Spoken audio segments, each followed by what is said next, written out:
Recorded Books presents an unabridged recording of The Weight of Silence by Heather Gudenkauf, narrated by actors from the Recorded Books Repertory Company and directed by Abigail McHugh. Prologue. Antonia. Lewis and I see you nearly at the same time. In the woods, through the bee trees whose heavy, sweet smell will forever remind me of this day, I see flashes of your pink summer nightgown that you wore to bed last night. My chest loosens, and I'm shaky with relief. I scarcely notice your scratched legs, muddy knees, or the chain in your hand. I reach out to gather you in my arms, to hold you so tight, to lay my cheek on your sweaty head. I will never wish for you to speak, never silently beg you to talk. You are here. But you step past me, not seeing me. You stop at Lewis's side, and I think, you don't even see me. It's Lewis's deputy sheriff's uniform. Good girl. That's the smart thing to do. Lewis lowers himself toward you, and I'm fastened to the look on your face. I see your lips begin to arrange themselves, and I know. I see the word form, the syllables hardening and sliding from your mouth with no effort. Your voice, not unsure or hoarse from lack of use, but clear and bold. One word, the first in 3 years. In an instant, I have you in my arms, and I'm crying. Tears dropping many emotions, mostly thankfulness and relief, but tears of sorrow mixed in. I see Petra's father crumble. Your chosen word doesn't make sense to me, but it doesn't matter. I don't care. You have finally spoken.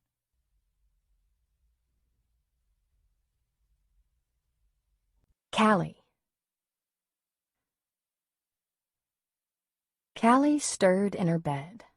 The heat of a steamy Iowa August morning lay thick in her room, hanging sodden and heavy about her. She had kicked off the white chenille bedspread and sheets hours earlier, her pink cotton nightgown now bunched up around her waist. No breeze was blowing through her open screened window. The moon hung low and its milky light lay supine on her floor, a dim, inadequate lantern. She awoke, vaguely aware of movement downstairs below her. Her father preparing to go fishing. Callie heard his solid, certain steps, so different from her mother's quick, light tread, and Ben's hesitant stride. She sat up among the puddle of bedclothes and stuffed animals, her bladder uncomfortably full, and squeezed her legs together, trying to will the urge to use the bathroom to retreat. Her home had only one bathroom, a pink-tiled room nearly half filled with the scratched-up white clawfoot bathtub. Callie didn't want to creep down the creaky steps, past the kitchen where her father was sure to be drinking his bitter-smelling coffee and putting his tackle box in order. The pressure on her bladder increased, and Callie shifted her weight, trying to think of other things. She spotted her stack of supplies for the coming second-grade school year.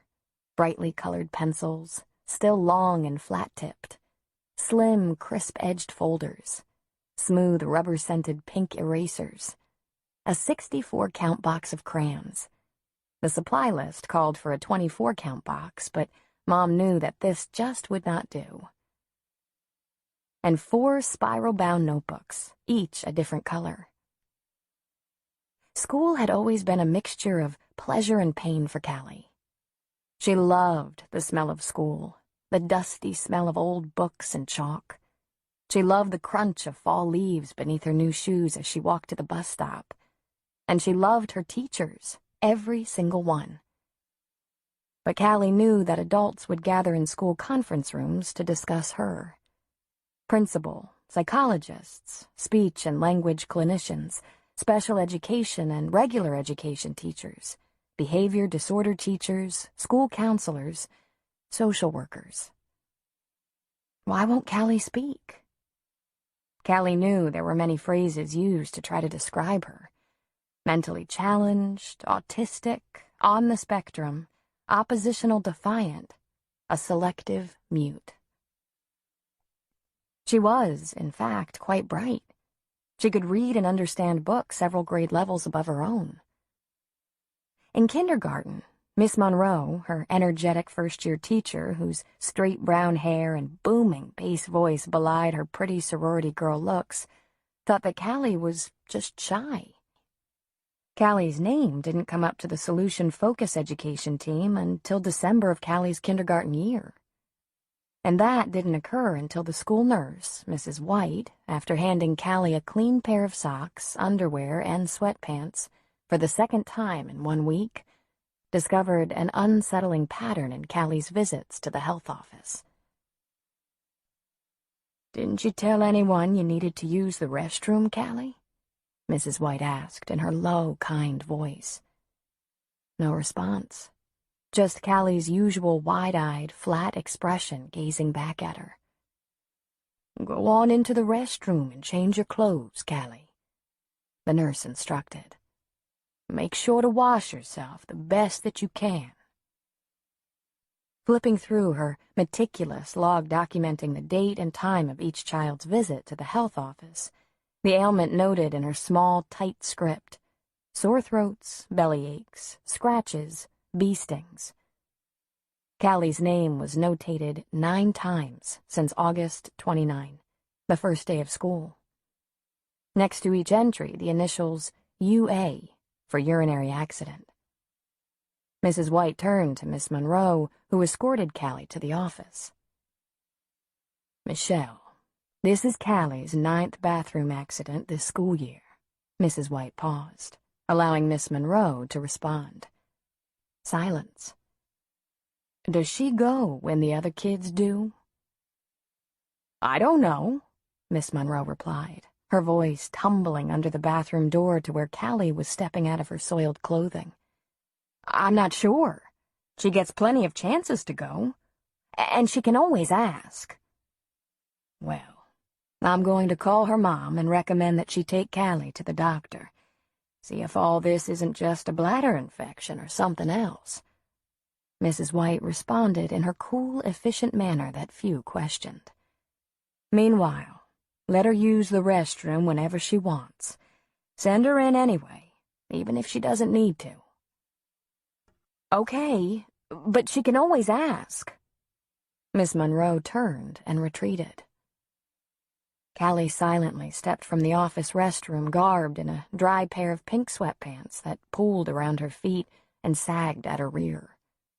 In one hand, she held a plastic grocery sack that contained her soaked strawberry shortcake underwear, jeans, socks, and pink and white tennis shoes. The index finger of her other hand absently twirled her chestnut-colored hair. Mrs. White bent down to Callie's eye level. "Do you have gym shoes to put on, Callie?"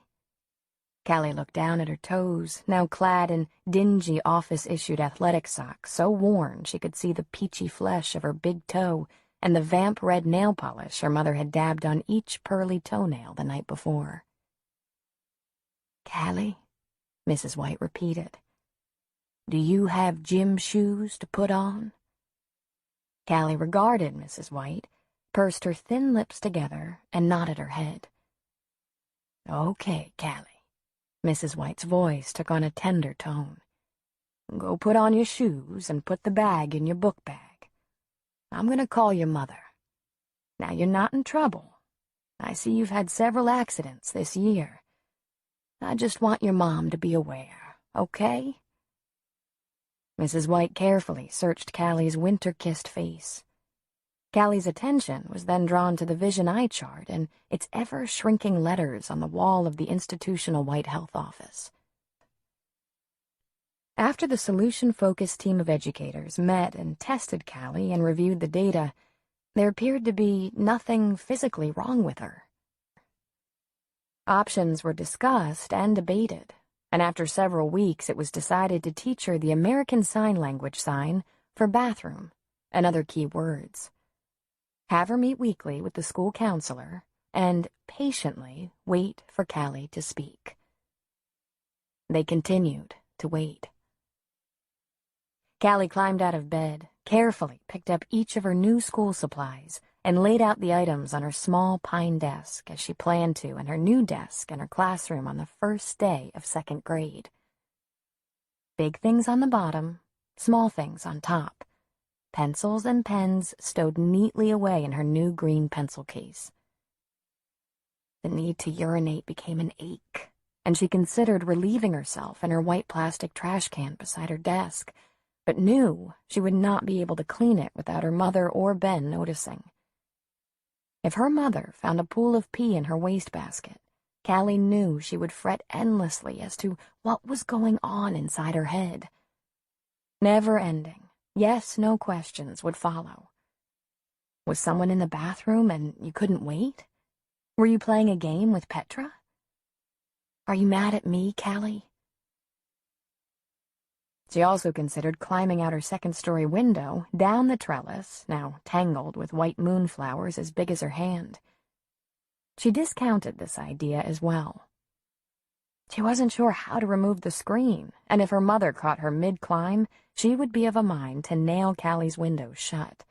And Callie loved having her window open at night. On rainy evenings, Callie would press her nose to the screen, feel the bounce of raindrops against her cheeks, and smell the dusty, sunburned grass as it swallowed the newly fallen rain. Callie didn't want her mother to worry more than she did not want to have her father's attention drawn to her as she made her way down the stairs to use the bathroom. Callie slowly opened her bedroom door and peeked around the door. She stepped cautiously out of her room and into the short hallway where it was darker, the air staler and weightier. Directly across from Callie's room was Ben's room, a twin of her own, whose window faced the backyard and Willow Creek woods. Ben's door was shut, as was her parents' bedroom door. Callie paused at the top of the steps, straining to hear her father's movements. Silence. Maybe he had left for his fishing trip already. Callie was hopeful. Her father was leaving with his friend Roger to go fishing at the far eastern edge of the county, along the Mississippi River, some 80 miles away. Roger was picking him up that morning, and they would be gone for 3 days. Callie felt a twinge of guilt in wishing her father away, but life was so much more peaceful with just the 3 of them. Each morning that he was sitting in the kitchen brought a different man to them. Some days he was happy, and he would set her on his lap and rub his scratchy red whiskers on her cheek to make her smile. He would kiss Mom and hand her a cup of coffee, and he would invite Ben to go into town with him. On these days, her daddy would talk in endless streams, his voice light and full of something close to tenderness. Some days, he would be at the scarred kitchen table with his forehead in his hands, empty beer cans tossed carelessly in the sink and on the brown speckled laminate countertops. On these days, Callie would tiptoe through the kitchen and quietly close the screen door behind her, and then dash into the Willow Creek woods to play along the creek bed or on the limbs of fallen trees. Periodically, Callie would return to the edge of their meadow to see if her father's truck had gone. If it was missing, Callie would return home where the beer cans had been removed and the yeasty, sweaty smell of her father's binge had been scrubbed away. If the truck remained, Callie would retreat to the woods until hunger or the day's heat forced her home. More silence. Encouraged that he was gone, Callie descended the stairs, carefully stepping over the 4th step that creaked. The bulb from above the kitchen stove cast a ghostly light that spilled onto the bottom of the stairs. She just needed to take 2 large steps past the kitchen entry, and she would be at the bathroom. Callie, at the bottom step, her toes curled over the edge, squeezed the hardwood tightly, pulled her nightgown to above her knees to make possible a bigger step. 1 step, a furtive glance into the kitchen. No one there. Another step, past the kitchen, her hand on the cool metal doorknob of the bathroom, twisting. "Callie!" A gruff whisper called out. Callie stilled. "Callie! Come out here!" Callie's hand dropped from the doorknob, and she turned to follow the low sound of her father's voice. The kitchen was empty, but the screen door was open, and she saw the outline of his wide shoulders in the dim early morning. He was sitting on the low concrete step outside, a fog of cigarette smoke and hot coffee intermingling and rising above his head. "Come out here, Callie girl. What you doing up so early?" he asked, not unkindly. Callie pushed open the screen door, careful not to run the door into his back. She squeezed through the opening and stood next to her father. "Why up, Callie? Bad dream?" Griff looked up at her from where he was sitting, a look of genuine concern on his face. She shook her head no and made the sign for bathroom, the need for which had momentarily fled. "What's that? Can't hear ya," he laughed. "Speak a little louder."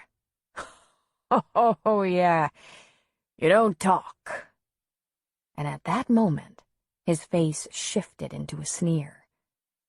"You gotta use the sign language."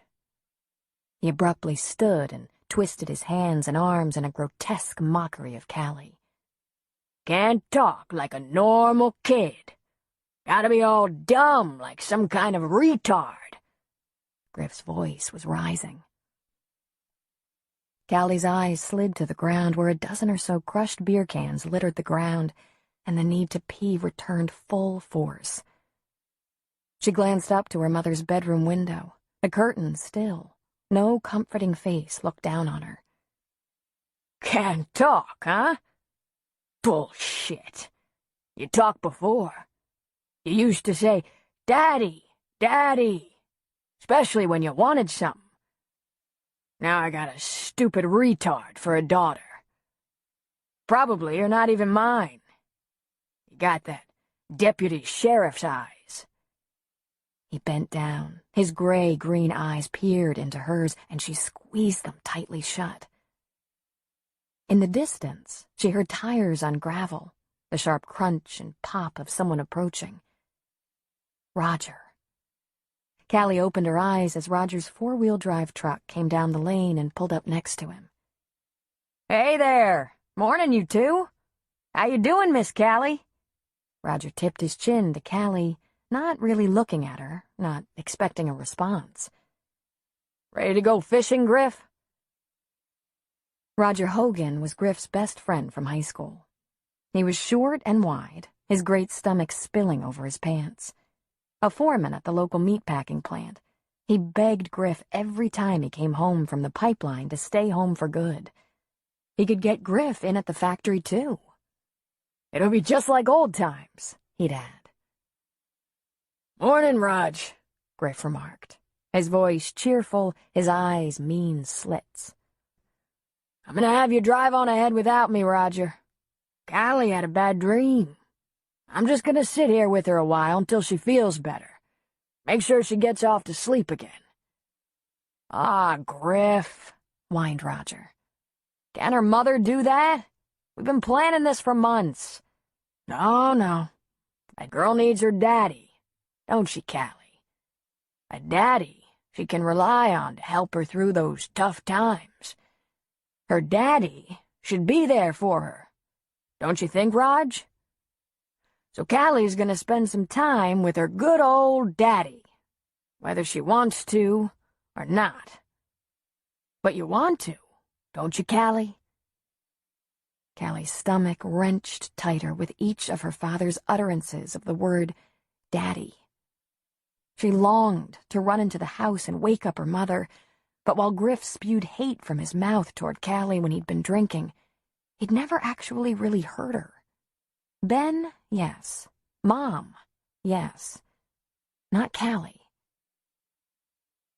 I'll just throw my stuff in your truck, Raj, and meet up with you at the cabin this afternoon.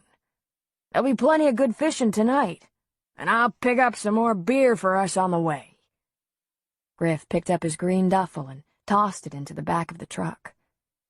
More carefully, he laid his fishing gear, poles, and tackle into the bed of the truck. "See you soon, Roger." "Okay, I'll see you later then. You sure you can find the way?" Yeah, don't worry. I'll be there. You can get a head start on catching those fish. You're gonna need it, 'cause I'm gonna whip your butt." "We'll just see about that," Roger guffawed and squealed away. Griff made his way back to where Callie was standing, her arms wrapped around herself despite the heat. "Now how about a little bit of daddy time, Callie? The deputy sheriff don't live too far from here now, does he? Just through the woods there, huh?" Her father grabbed her by the arm and her bladder released, sending a steady stream of urine down her leg as he pulled her toward the woods.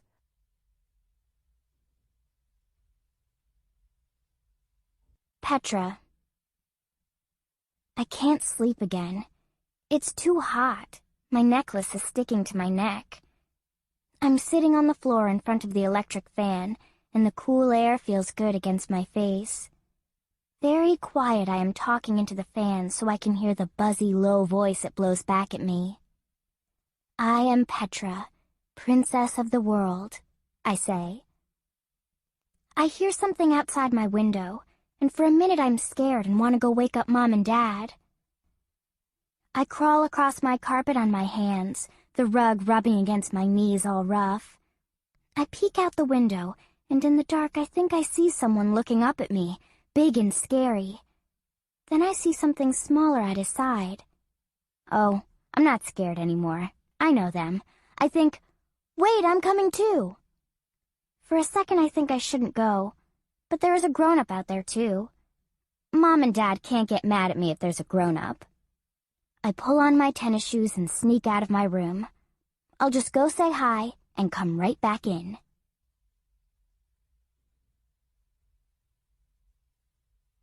Callie. Callie and her father had been walking for a while now, but Callie knew exactly where they were and where they were not within the sprawling woods. They were near Beggar's Bluff Trail, where pink-tipped turtleheads grew in among the ferns and rushes, and where Callie would often see sleek, beautiful horses carrying their owners gracefully through the forest. Callie wished that a cinnamon-colored mare or a black-splotched Appaloosa would crash from the trees, startling her father back to his senses. But it was Thursday, and Callie rarely encountered another person on the trails near her home during the week. There was a slight chance that they would run into a park ranger, but the rangers had over 30 miles of trails to monitor and maintain. Callie knew she was on her own, and resigned herself to being dragged through the forest with her father. They were nowhere near Deputy Sheriff Lewis's home. Callie could not decide whether this was a good thing or not. Bad, because her father showed no indication of giving up his search, and Callie's bare feet were scratched from being pulled across rocky, uneven paths.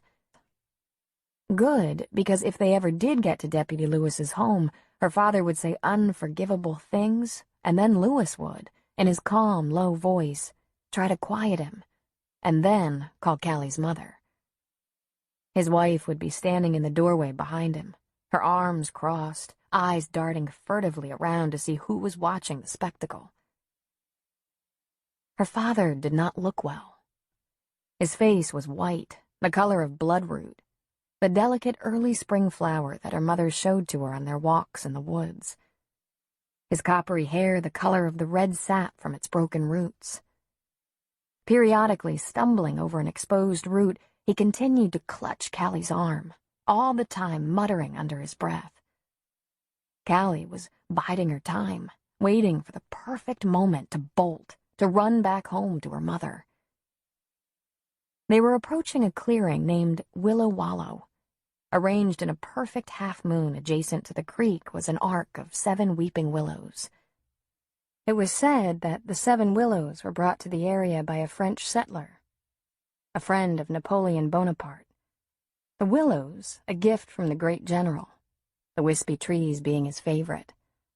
Callie's mother was the kind of mother who would climb trees with her children and sit among the branches, telling them stories about her great-great-grandparents who immigrated to the United States from Czechoslovakia in the 1800s. She would pack the 3 of them a lunch of peanut butter fluff sandwiches and apples, and they would walk down to Willow Creek. They would hop across the slick, moss-covered rocks that dotted the width of the creek. Antonia would lay an old blanket under the long, lacy branches of a willow tree, and they would crawl into its shade, ropey tendrils surrounding them like a cloak. There the willows would become huts on a deserted island. Ben, back when he had time for them, was the brave soldier. Callie, his dependable first mate. Antonia, the pirate chasing them, calling out with a bad Cockney accent, "Ya land lubbers! Surrender and ya won't have to walk the plank." "Never!" Ben yelled back. "You'll have to feed us to the sharks before we surrender to the likes of you, Barnacle Bart." "So be it! Prepare to swim with the fishes!" Antonia bellowed, flourishing a stick. "Run, Callie!" Ben screeched, and Callie would, her long, pale legs shadowed with bruises from climbing trees and skirting fences. Callie would run until Antonia would double over, hands on her knees. "Truce! Truce!" Antonia would beg. The 3 of them would retreat to their willow hut and rest, sipping soda as the sweat cooled on their necks.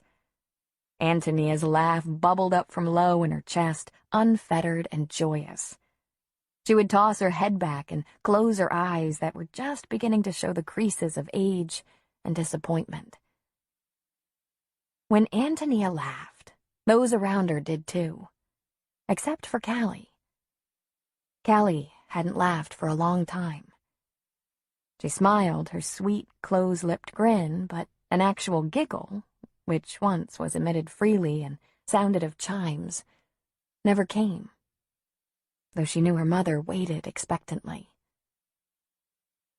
Antonia was the kind of mother who let you eat sugar cereal for Sunday supper and pizza for breakfast. She was the kind of mom who, on rainy nights, would declare it spa night, and in a French accent welcome you to Tony's House of Beauty. She would fill the old clawfoot bathtub full of warm, lilac-scented bubbles, and then, after rubbing you dry with an oversized white towel, would paint your toenails wicked red, or mousse and gel your hair until it stood at attention in 3-inch spikes. Griff, on the other hand, was the kind of father who drank Bud Light for breakfast and dragged his 7-year-old daughter through the forest in a drunken search for his version of the truth. The sun beginning to rise, Griff sat the 2 of them down beneath one of the willow trees to rest.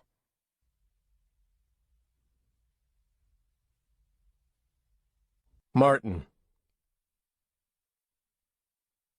I can feel Fielda's face against my back, her arm wrapped around my ever-growing middle.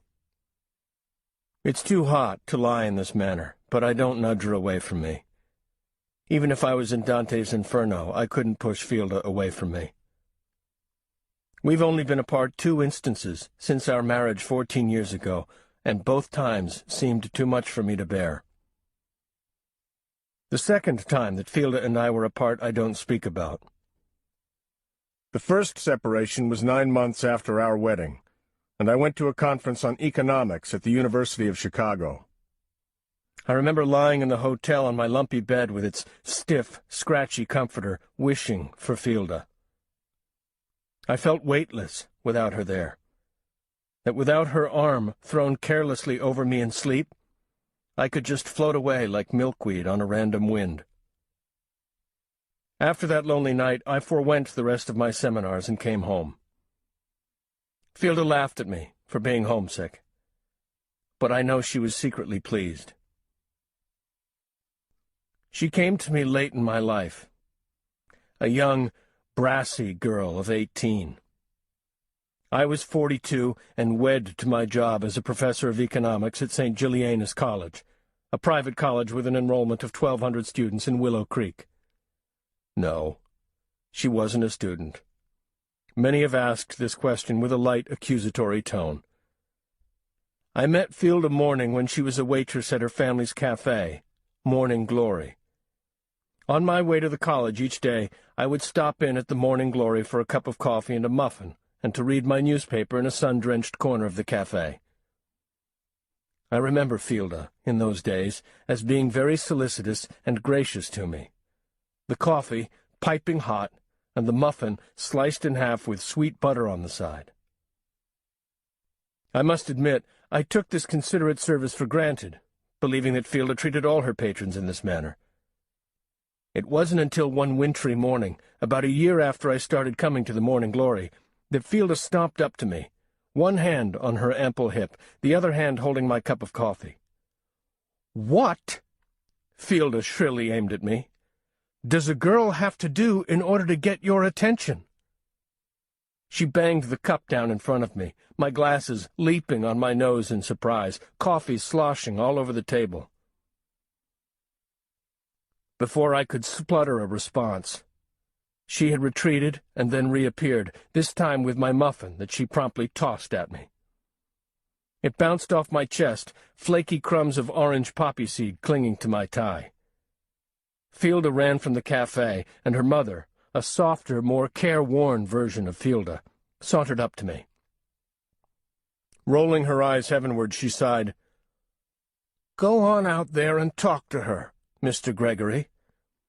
She's been pining over you for months. Either put her out of her misery or ask her to marry you. I need to get some sleep at night." I did go out after Fielda, and we were married a month later. Lying there in our bed, the August morning already sweeping my skin with its prickly heat, I twist around, find Fielda's slack cheek in the darkness and kiss it. I slide out of bed and out of the room. I stop at Petra's door. It is slightly open, and I can hear the whir of her fan.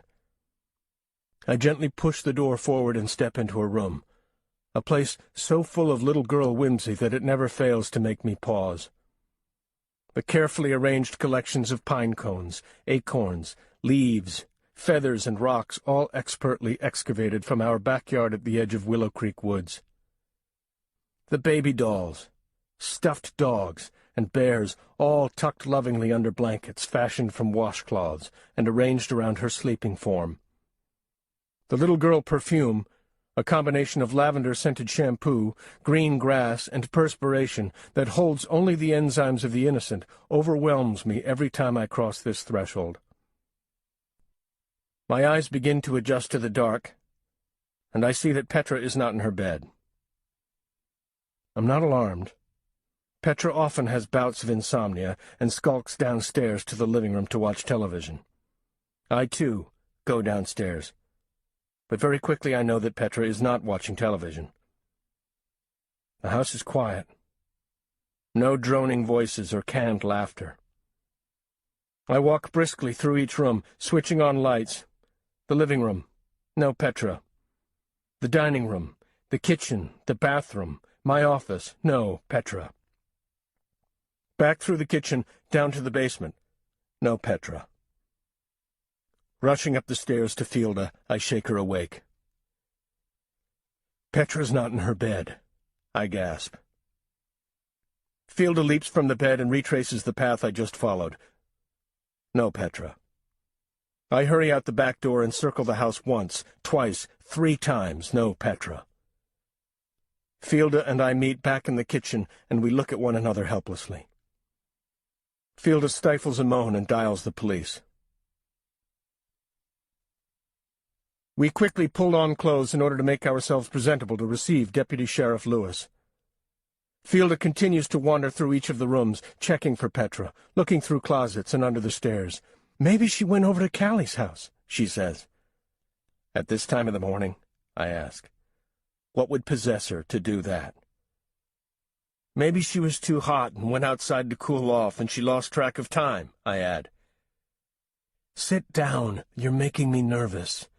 She is not in this house, I say, louder than I should have. Fielder's face crumples, and I go to her. I'm sorry, I whisper, though her constant movement is making me nervous.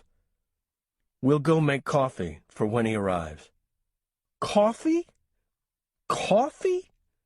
Fielder's voice is shrill, and she's looking at me incredulously. Let's just brew up some coffee so we can sit down and discuss how our daughter has disappeared. Disappeared, right from her bedroom in the middle of the night. Would you like me to make him breakfast, too? Eggs over easy, or maybe waffles? Martin, our child is missing. Missing! Her tirade ends in whimpers, and I pat her on the back. I am no consolation to her, I know. There's a rap at the front door, and we both look to see Deputy Sheriff Lewis, tall and rangy, his blond hair falling into his serious blue eyes. We invite him into our home, this man, almost half my age, closer to Fielder's own, and sit him on our sofa. "When did you see Petra last?" he asks us. I reach for Fielder's hand and tell him all that we know.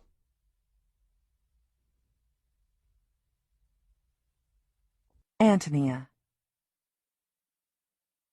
I'm being lifted from my sleep by the low rumble of what I think at first is thunder, and I smile, my eyes still closed. A rainstorm, cool, plump drops. I think that maybe I should wake Callie and Ben. They both would love to go stomp around in the rain, to rinse away this dry, hot summer, if just for a few moments. I reach my hand over to Griff's side of the bed, empty and cooler than mine. It's Thursday, the fishing trip. Griff went fishing with Roger. No thunder. A truck? I roll over to Griff's side, absorb the brief coolness of the sheets, and try to sleep. But continuous pounding, a solid banging on the front door, is sending vibrations through the floorboards. I swing my legs out of bed, irritated. It's only 6 o'clock, for Christ's sake. I pull on the shorts that I dropped on the floor the night before and run my fingers through my bed-mussed hair. As I make my way through the hallway, I see that Ben's door is tightly shut, as it normally is. Ben's room is his private fortress. I don't even try to go in there anymore. The only people he invites in are his school friends and his sister, Callie. This is surprising to me. I grew up in a family of 4 brothers, and they let me enter their domain only when I forced my way in. My whole life has been circled by males. My brothers, my father, Lewis, and of course Griff. Most of my friends in school were boys. My mother died when I was 17, and even before that she hovered on the edge of our ring. I wish I'd paid more attention to the way she did things. I have misty-edged memories of the way she sat, always in skirts, one leg crossed over the other, her brown hair pulled back in an elegant chignon. My mother couldn't get me into a dress, interested in makeup or sitting like a lady, but she insisted that I keep my hair long. I rebelled by putting my hair back in a ponytail and cramming a baseball hat on top of my head. I wish I'd watched closely to the way she would carefully paint lipstick on her lips and spray just the right amount of perfume on her wrists.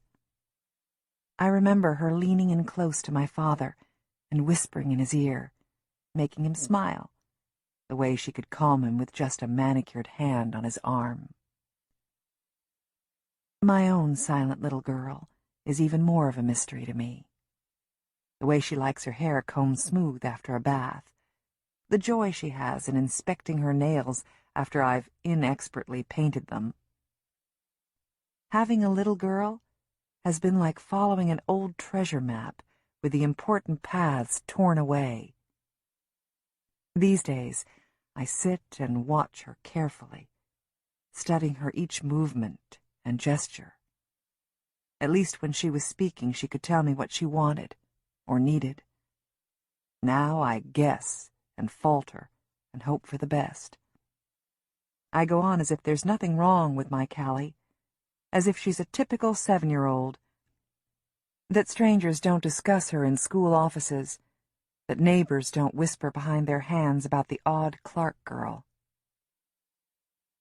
The door to Callie's room is open slightly, but the banging on the door is more insistent, so I hurry down the steps, the warped wood creaking under my bare feet. I unlock the heavy oak front door to find Louis and Martin Gregory, Petra's father, standing before me. The last time Louis was in my home was 3 years earlier, though I remembered little of it, as I was lying nearly unconscious on my sofa after falling down the flight of stairs. "Hi," I say uncertainly. "What's going on?" "Tony," begins Louis, "is Petra here?" "No," I reply, and look at Martin. His face falls for a moment, and then he raises his chin. "May we speak with Callie? Petra seems to be—" Martin hesitates. "We can't find Petra right now, and thought that Callie could tell us where she might be." "Oh, my goodness. Of course. Please come in." I show them into our living room, now conscious of the scattering of beer cans on the coffee table. I quickly gather them and scurry to the kitchen to throw them away. "I'll just go and wake Callie up." I take the stairs 2 at a time, my stomach sick for Martin and Fielda. I'm calling, "Callie! Callie, get up, honey! I need to talk to you." When I reach the hall, Ben opens the door. He's shirtless, and I notice that his red hair needs trimming. "Morning, Benny. They can't find Petra." I continue past him to Callie's door, and I push it open. Her bed is rumpled, and her sock monkey lies on the floor, its smiling face turned toward me. I stop, puzzled, and then turn. "Ben? Where's Callie?" He shrugs and retreats to his room. I quickly check the guest room, my bedroom, Ben's room. I rush down the stairs. She's gone too. I run past Louis and Martin, down our rickety basement steps, flipping on the light as I scurry downward, the cool dampness of our concrete basement sweeping over me. Only cobwebs and boxes. Our old empty deep freeze. My heart skips a beat. You hear about this. Children playing hide-and-seek in old refrigerators and freezers, not being able to get out once they're in. I told Griff time and again to get rid of the old thing, but he never did. I never did. Quickly I run over to the freezer and fling open the lid, and a stale smell hits me. It's empty. I try to regulate my breathing, and I turn back to the steps. I see Martin and Louis waiting for me at the top. I sprint up the steps, past them and out the back door. I scan our wide backyard and run to the edge of the woods, peering into the shadowy trees. Winded, I make my way back to my home. Louis and Martin are waiting for me behind the screen door. "She's not here." Louis's face is stony, but Martin's falls in disappointment. "Well, they're most likely together and went off playing somewhere. Can you think of where they may have gone?" Louis inquires. "The park? The school, maybe? But this early? What is it, 6 o'clock?" I ask. "Petra's been gone since at least 4:30, Martin says, matter-of-factly. Where would they go at such an early hour?" "I don't know. It doesn't make sense," I say. Louis asks me if he can have a look around, and I watch, following at his heels as he walks purposefully around my home, peeking in closets and under beds. She's not here. "I've called in the information about Petra to all the officers. They're already looking around town for her," Louis explains.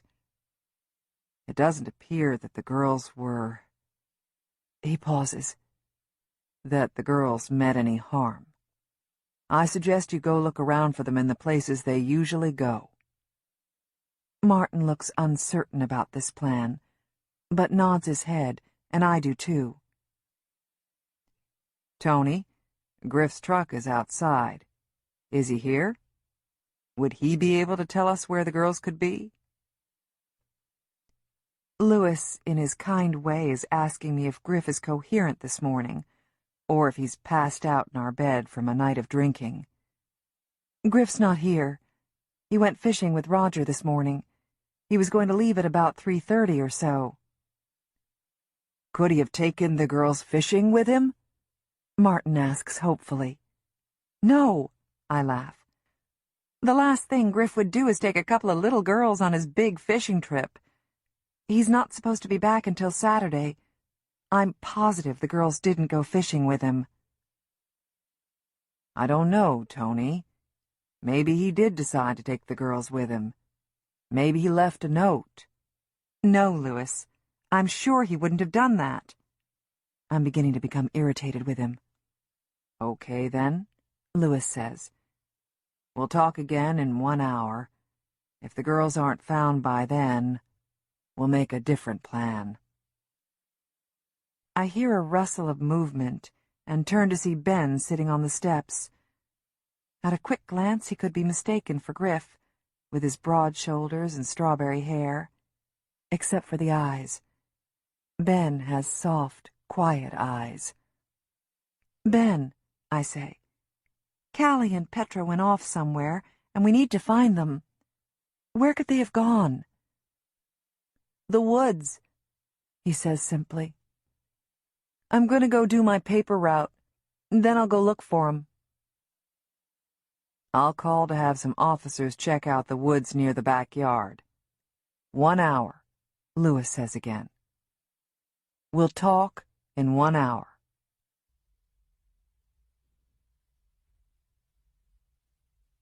Ben. This morning I woke up real fast, my heart slamming against my chest. I was dreaming that stupid dream again.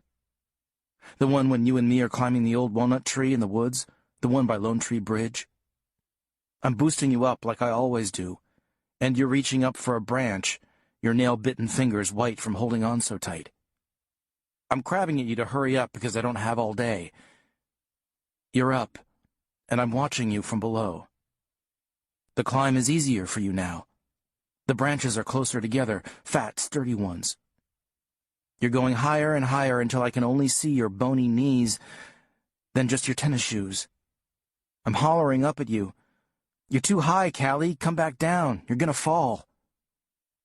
Then you're gone. I can't see you anymore. And I'm thinking I am in so much trouble. Then I hear a voice calling down to me, "Climb on up, Ben. You gotta see this. Come on, Ben, come on." And I know it's you yelling, even though I don't know what you really sound like anymore. You keep yelling, and I can't climb. I want to, but I can't grab onto the lowest branch. It's too high. I call back, "Wait for me. Wait for me.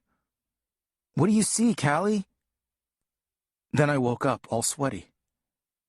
But not the hot kind of sweaty. The cold kind that makes your head hurt and your stomach knot all up. I tried to go back to sleep, but I couldn't. Now you've gone off somewhere, and somehow I feel guilty, like it's my fault. You're okay for a little sister, but a big responsibility. I always have to look after you. Do you remember when I was 10 and you were 5? Mom had us walk to the bus stop together. She said, "Look after Callie, Ben." And I said, "Okay," but I didn't. Not really. Not at first. I was starting 5th grade, and I was much too cool to be babysitting a kindergartner. I held your hand to the end of our lane, just to the spot where Mom couldn't see us from the kitchen window anymore. Then I shook my hand free from yours and ran as fast as I could to where the bus would pick us up.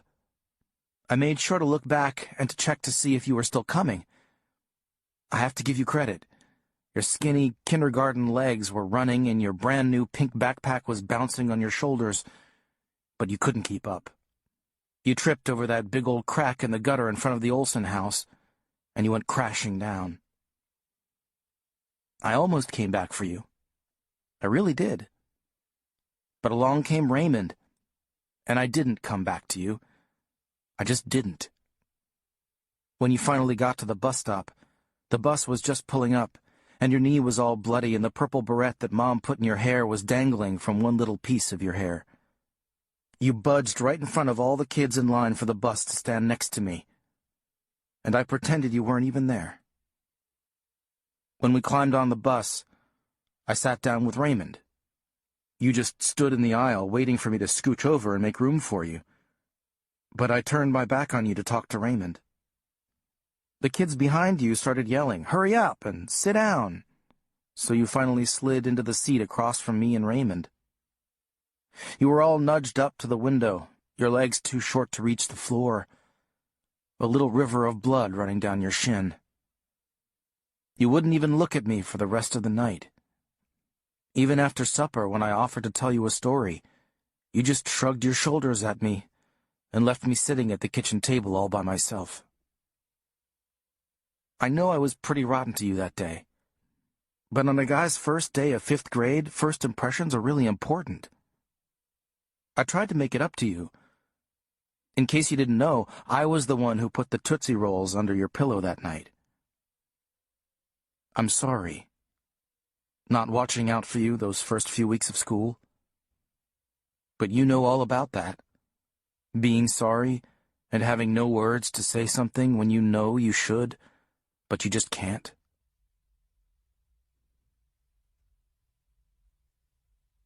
Callie. Griff sat with his back propped up against one of the aged willows, his head lolled forward, eyes closed, his powerful fingers still wrapped around Callie's wrist. Callie squirmed uncomfortably on the hard, uneven ground beneath the willow. The stench of urine pricked at her nose, and a wave of shame washed over her. She should run now, she thought. She was fast and knew every twist and turn of the woods. She could easily lose her father. She slowly tried to pull her arm from his claw-like clasp, but in his light sleep, he grasped even tighter. Callie's shoulders slumped, and she settled back against her side of the tree. She liked to imagine what it would be like to stay out in the woods with no supplies, what her brother called roughing it. Ben knew everything about the Willow Creek woods. He knew that the woods were over 14,000 acres big and extended into 2 counties. He told her that the forest was made up mostly of limestone and sandstone and was a part of the Paleozoic Plateau, which meant that glaciers had never moved through their part of Iowa. He also showed her where to find the red-shouldered hawk, an endangered bird that not even Ranger Phelps had seen before. She had only been out here a few hours, and it was enough for her. Normally, the woods were her favorite place to go, a quiet spot where she could think, wander, and explore. She and Ben often pretended to set up camp here in Willow Wallow.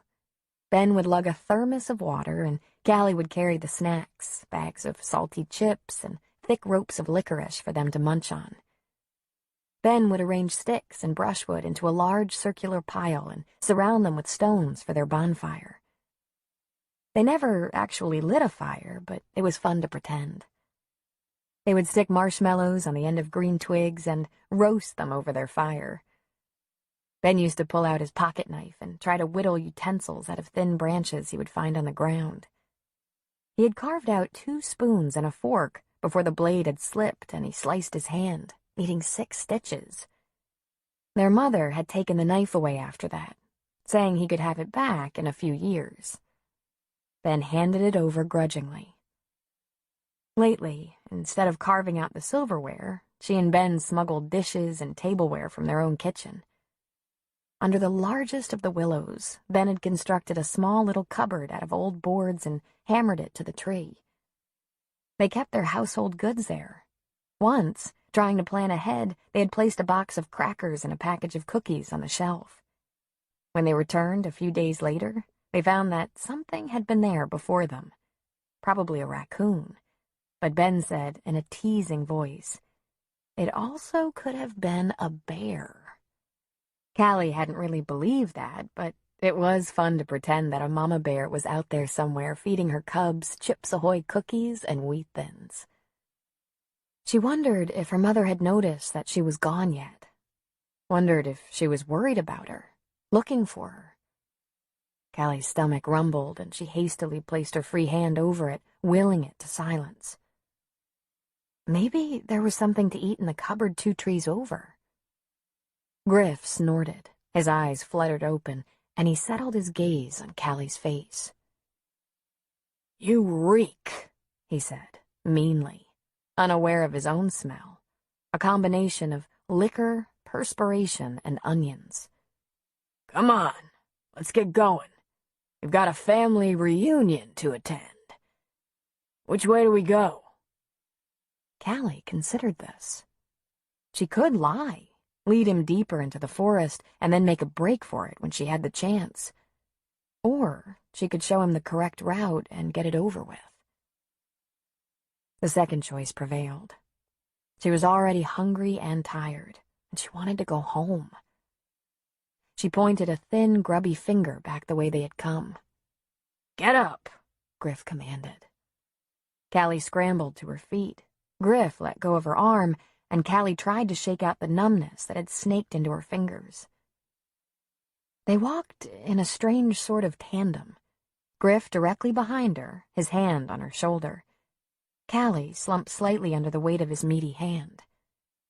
Callie led the two of them out of Willow Wallow about 100 yards to the beginning of a narrow, winding trail called Broadleaf. Callie always knew if someone or something had been walking the trails before her. During the night, spiders would knit their webs across the trails from limb to limb. When the morning sun was just right, Callie could see the delicate threads, a minute, fragile barrier to the inner workings of the forest. "Keep out," it whispered. She would always skirt the woven curtain, trying not to disturb the netting. If the web dangled in wispy threads, Callie knew that something had been there before her. And if closer inspection revealed the footprints of a human, she would retreat and wind her way back to another trail. Callie liked the idea that she could be the only person around for miles, that the white speckled ground squirrel that sat on an old rotted tree branch wringing his paws would be seeing a human for the first time, that the sad-eyed creature before it didn't quite belong, but didn't disturb its world either. Today she carefully stepped around a red maple, the breeze of her movements causing the web to sway precariously for a moment and then settle. A flash of movement to the right surprised them both. A large dog with golden red fur sniffed its way past them, snuffling at their feet. Callie reached out to stroke its back, but it swiftly moved onward, a long red leash dragging behind it. "Jesus!" Griff exclaimed, clutching his chest. "That scared me to death. Let's go." Only one animal had ever frightened Callie in her past explorations of the woods. The soot-colored crow with its slick, oily feathers, perched in crooked maples, its harassed caw overriding the hushed murmurs of the forest. Callie imagined a coven of crows peering down at her from leafy hiding spots with eyes as bright and cold as ball bearings, watching, considering. The birds would seem to follow her from a distance in noisy, low swoops. Callie looked above her. No crows, but she did spy a lone gray-feathered nuthatch walking down the trunk of a tree in search of insects. "You sure we're going the right way?" Griff stopped, inspecting his surroundings carefully. His words sounded clearer, less slurred. Callie nodded. They walked for about 10 more minutes, and then Callie led him off Broadleaf Trail, where brambles and sticky walnut husks were thick. Callie examined the ground in front of her for poison ivy, found none, and continued forward and upward, wincing with each step. Suddenly, the thicket of trees ended, and they were on the outskirts of Lewis's backyard. The grass was wet with dew and overgrown. A littering of baseball bats, gloves, and other toys surrounded a small swing set. A green van sat in the driveway next to the brown-sided ranch-style home. All was still except for the honeybees buzzing around a wilted cluster of Shasta daisies. The home seemed to be slumbering. Griff looked uncertain as to what to do next. His hands shook slightly on Callie's shoulder. She could feel the slight tattoo of movement through her nightgown. "Told you I'd take you to see where your daddy was. Just think, you could be living here in this fine home." Griff guffawed and rubbed his hand over his bloodshot eyes. "Do you think we should stop in and say good morning?" Much of his earlier bluster was fading away. Callie shook her head miserably. "Let's go now. I got a headache." He roughly yanked at Callie's arm when the slam of a screen door stopped him. A woman, barefoot, wearing shorts and a t-shirt, stepped out of the house with a cordless phone pressed against her ear. Her voice was high and shrill. "Sure, you go running out when she needs you, when her precious little girl goes missing." Griff went still. Callie stepped forward to hear more clearly, and Griff pulled her back. Callie recognized the woman as Lewis's wife, Christine. "I don't care that there are two girls missing. It's her daughter that's missing, and that's all that matters to you." Christine bitterly spat. "When Antonia calls, you go running, and you know it." Again, the woman fell silent, listening to the voice on the other end of the phone. "Whatever, Lewis. Do what you have to do, but don't expect me to be happy about it." The woman jerked the phone from her ear and violently pushed a button, ending the call. She cocked her arm as if to throw the phone into the bushes, but paused for a moment.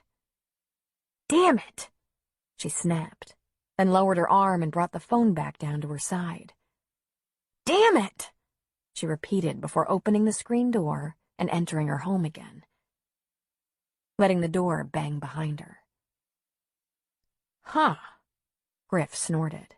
He looked at Callie. "So, you've gone missing. I wonder who took you?" He laughed. "Ho, I'm a big, bad kidnapper. Christ. Let's go. Your mother is gonna hit the roof when we get home." Callie let herself be led back into the shade of the trees, and immediately the air around her cooled. Her mother knew she was missing, but she must not have known that she was with her father. But who was the other little girl who was missing? Callie squeezed back tears, wanting to get to her mother, to shed her pea-covered nightgown, to wash and bandage her bleeding feet, to crawl into her bed and bury herself under the covers.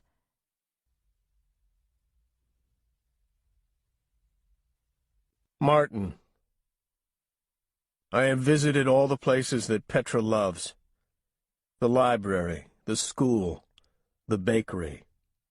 Kirsten's house, Ryan's house, Wycliffe Pool, and here, East Park.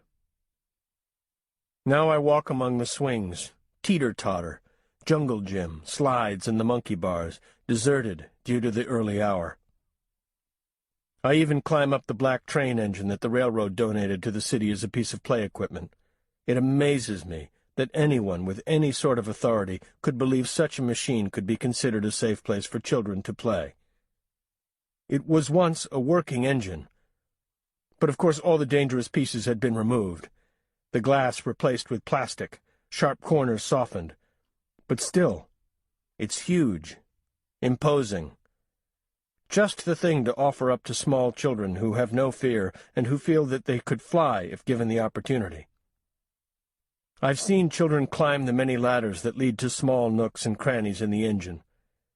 The children would play an intricate game they dubbed train robbery, for which there were many rules, often unspoken, and often developed on the spot as the game progressed. I've seen them leap from the highest point at the top of the train and land on the ground with a thump that to me sounds bone-crushing. However, inevitably, The children sprang back up and brushed at the dirt that clung to their behinds, no worse for wear. I, too, climbed to the highest point at the top of the black engine and scanned the park for any sign of Petra and Callie. For once, I feel the exhilaration that the children must feel. The feeling of being at a pinnacle, where the only place to go now is down. It's a breathtaking sensation, and I feel my legs wobble with uncertainty as I look around me. They're nowhere to be seen. I lower myself to a sitting position, my legs straddling the great engine. I look at my hands, dusty with the soot that is so ingrained on the train that it will never be completely washed away, and think of Petra. The night that Petra was born, I stayed in the hospital with Fielda. I didn't leave her side. I settled myself in a comfortable chair next to her hospital bed. I was surprised at the luxuriousness of the birthing suite. The muted wallpaper, the lights that dimmed with the twist of a switch, the bathroom with a whirlpool bathtub.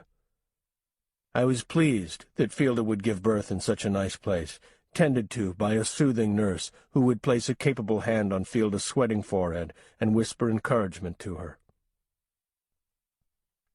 I was born in Missouri, in my home on a hog farm, as were my 7 younger brothers and sisters. I was well accustomed to the sounds of a woman giving birth, and when Fielda began emitting the same powerful, frightening sounds, I became lightheaded, and had to step out of the hospital room for a moment. When I was young, I would watch my pregnant mother perform her regular household duties with the same diligence to which I was accustomed. However, I remember seeing her grasp the kitchen counter as a contraction overtook her. When her proud, stern face began to crumple in pain, I became even more watchful. Eventually, she would send me over to my aunt's house to retrieve her sister and mother to help her with the birth.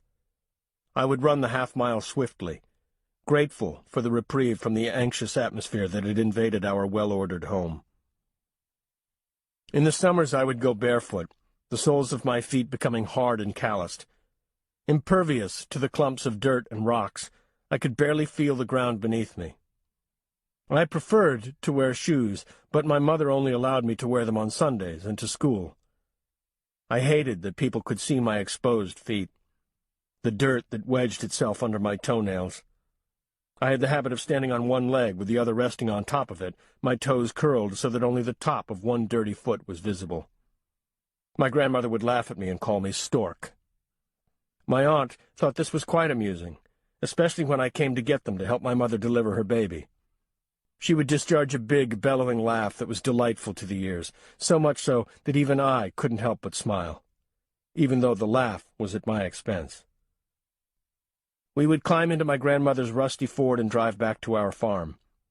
We would pass by the hog house, and my father would wave at us and smile hugely. This was his signal that a new son or daughter would be born soon. In name, I was a farm boy, but I couldn't be bothered by the minutiae of the farm.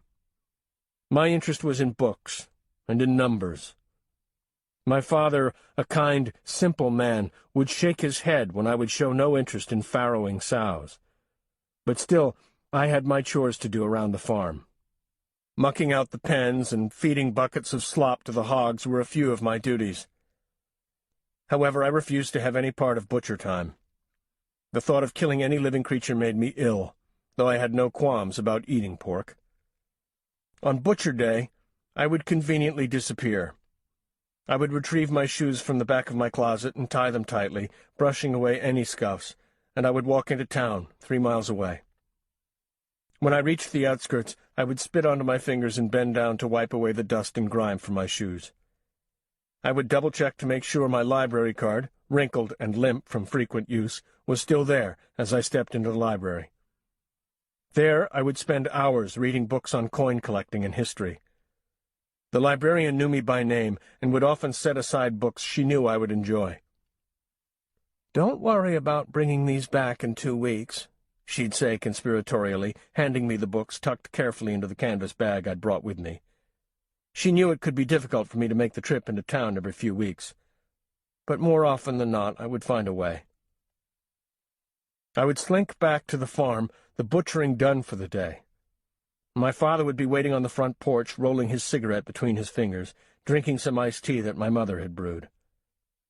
I would marvel at his size as I slowly approached my home, knowing that disappointment was awaiting me. My father was an enormous man, in height and girth, the buttons of his work shirts straining against the curve of his belly. People who didn't know my father would shrink away from his vastness, but were quickly drawn into his gentle manner as they got to know him. I can't recall a time when my father raised his voice to my mother or my brothers and sisters. One terrible day, when I was 12, I returned from the library after shirking my farm responsibilities, and my father was leaning against the wooden fence at the edge of the hog house, awaiting my return. His normally placid face was set in anger, and his arms were crossed across his wide chest. He watched my approach with an unwavering gaze, and I had the urge to drop my books and run away. I didn't.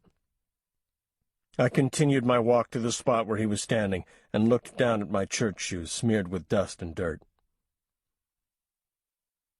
"Martin," he said in a grave voice I didn't recognize. "Martin, look at me." I raised my eyes, and I looked up into his and felt the weight of his disappointment in me. I thought I could smell the blood from butchering on him. "Martin, we're a family, and our family business happens to be hog farming. I know you're ashamed of that." I shook my head quickly. That wasn't what I thought, but I didn't know how to make him understand. He continued, "I know that the filth of what I do shames you, and that I don't have your same schoolin' shames you too. But this is who I am, a hog farmer, and it's who you are too, at least for now. I can't read your big fancy books and understand some of those big words you use, but what I do puts food on our table and those shoes on your feet. To do that, I need the help of my family. You're the oldest, and you got to help.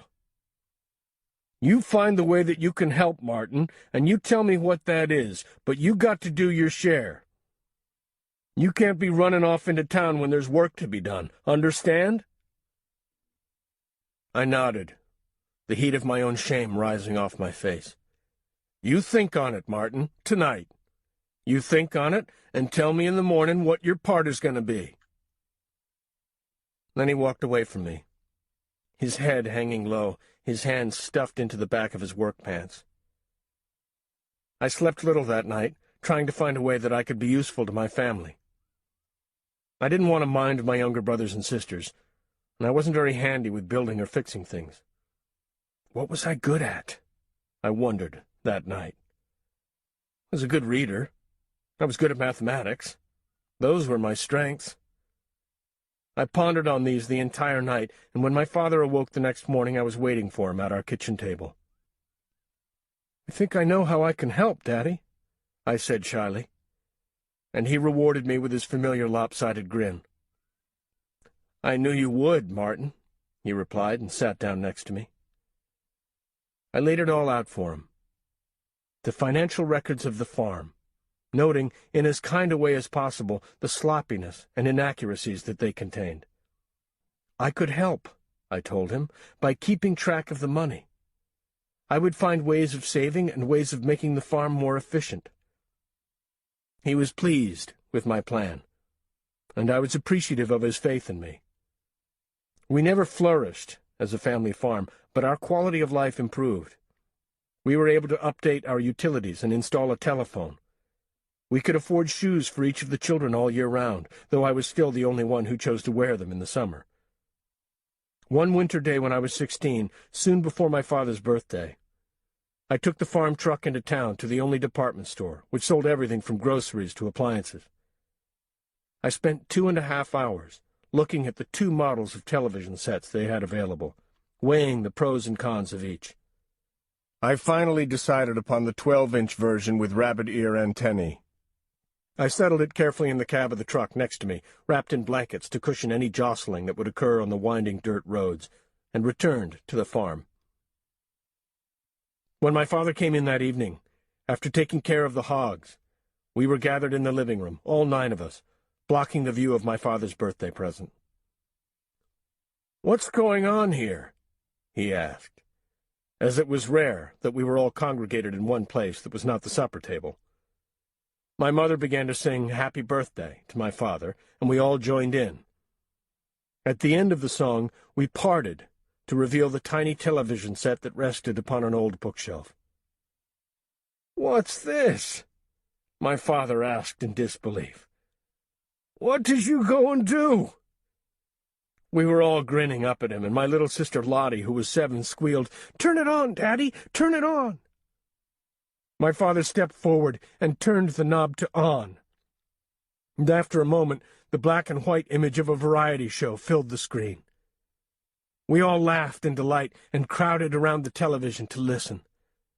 My father fiddled with the volume button until we were satisfied with the noise level, and we all watched in rapt attention. Later, my father pulled me aside and thanked me. He rested his hand on the back of my neck and looked into my eyes. We were nearly the same height now. "My boy," he whispered. Those were just about the sweetest words I've ever heard. Until, that is, Petra uttered "Dada" for the first time. Holding Petra for the first time after Fielda's long labor was a miracle to me. I had worked for years, trying to shed my farm boy roots, to rid myself of any twang of an accent, to present myself as a cultured, intelligent man, not the son of an uneducated hog farmer. I was dumbfounded at the perfection that I held in my arms. The long, dark eyelashes, the wild mass of dark hair on top of her cone-shaped head, the soft fold of skin beneath her neck, the earnest, sucking motion she made with her tiny lips, to me, all amazing. On top of the engine, I place my face in my dirty hands. I cannot find her, and I cannot bear the disgrace of returning home to Fielda without our daughter. I am shamed again. I have once again shirked my duties, this time as a father. And I imagine again the disappointment on my own father's face.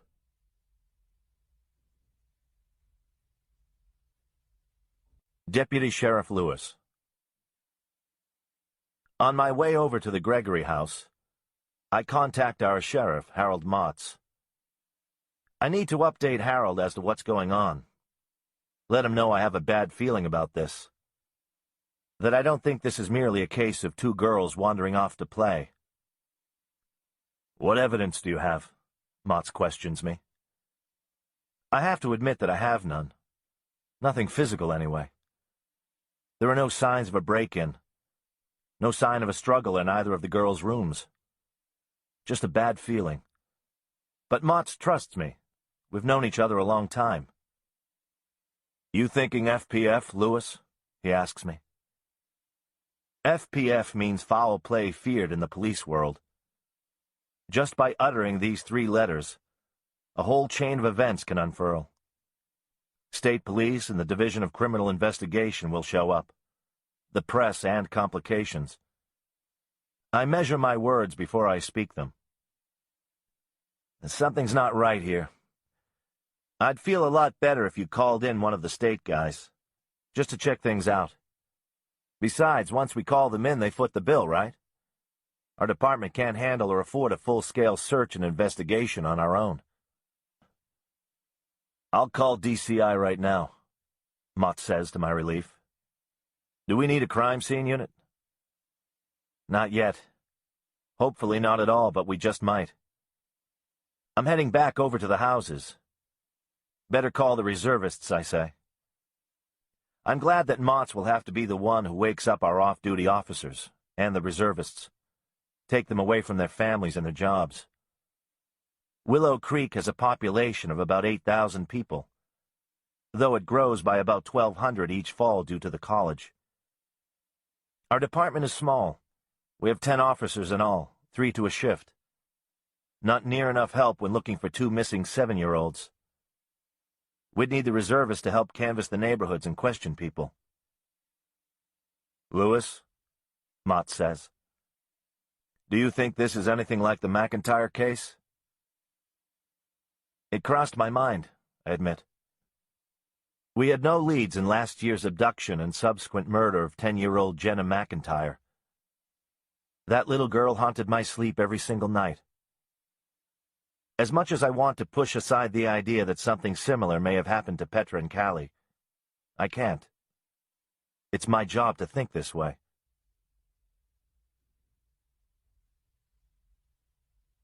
Petra. I can't keep up with them. They're too fast. I know he has seen me, because he turned his head toward me and smiled. Why don't they wait for me? I'm calling to them, but they don't stop. I know they are somewhere ahead of me, but I'm not sure where.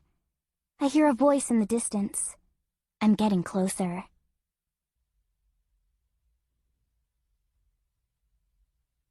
Callie. The temperature of the day was steadily rising, and the low vibration of cicadas filled their ears. Griff had become uncharacteristically hushed, and Callie knew that he was thinking hard about something. Anxiety rose in Callie's chest, and she tried to push it down. She focused her attention on trying to locate all the cicada casings she could find. The brittle shells clung to tree trunks and from limbs, and she had counted 12 already. Ben used to collect the shells in an old jewelry box that once belonged to their grandmother. He would spend hours scanning the gray, hairy bark of shagbark hickory trees for the hollow skins, pluck them carefully from the wood, and drop them into the red velvet-lined box. He would call out to Callie to come watch as a fierce-looking, demon-eyed cicada began its escape from its skin. They would intently watch the slow journey, the gradual cracking of casing, the wet-winged emerging of the white insect, its patient wait for the hardening of its new exoskeleton. Ben would place its discarded shell on her outstretched palm, and the tiny legs, pinpricks of its former life, would tickle her hand. Even his wife knows something is going on, Griff muttered. Callie's heart fluttered. 13, 14, she counted. Even his wife knows he's too interested in her. Tony runs to him when she's in trouble. Griff's voice shook. Does she come to me? Off she runs to Lewis. And me, playing daddy to you all these years. Griff's fingers were now digging into her shoulder, his face purple with heat and dripping sweat. Minuscule gnats were orbiting his head. Several stuck to his slick face like bits of dust. You know how it makes me look that everyone knows about your mother? He unexpectedly pushed Callie roughly to the ground, and a loud whoosh of air escaped her as her breath was slammed from her. So, that gets a little noise out of you. Is that what it takes to get you talking? Callie scrambled backward, crab-like, as Griff loomed over her. Her head reeled, silent tears streaked down her face. He was her daddy. She had his small ears, the same sprinkle of freckles across her nose. At Christmas, they would pull out the large green leather picture album that chronicled Callie's and Ben's milestones. The photo of Callie at 6 months, sitting on her father's lap, was nearly identical to the photo of Griff sitting on his mother's lap years earlier. The same toothless smile, the same dimpled cheeks looking out at them from the pictures. Callie opened her mouth, willing the word to come forth. Daddy, she wanted to cry. She wanted to stand and go to him, throw her arms as far around him as they could reach, and lean against the soft cotton of his t-shirt. Of course he was her daddy. The way they both stood with their hands on their hips, and the way they both had to eat all their vegetables first, then the entire main dish, saving their milk for last. Her lips twisted to form the word again. Daddy, she wished with her entire being to say. But nothing. just a soft gush of air. Griff stepped closer to her, rage etched in his face. You listen here. You may be living in my house, but I don't gotta like it. He kicked out at her, the toe of his shoe striking her in the shin. Callie rolled herself into a tight little ball like a woolly bear caterpillar, protecting her head. When we get home, I'm gonna tell your mom that you went out to play and got lost, and I came out to find you. Understand? He struck out at her again, but this time Callie rolled away before he connected. The force of the kick caused him to falter and trip off the trail and into a pile of broken, sharp-tipped branches. Damn it! He cursed, his hands scratched and bloodied. Callie was on her feet before Griff, her legs taut, ready for flight. He reached for her, and Callie turned on the ball of her foot, a clumsy pirouette. Griff's ruddy hand grabbed at her arm, briefly catching hold of the smooth, tender skin on the back of her arm. Then she pulled away and was gone.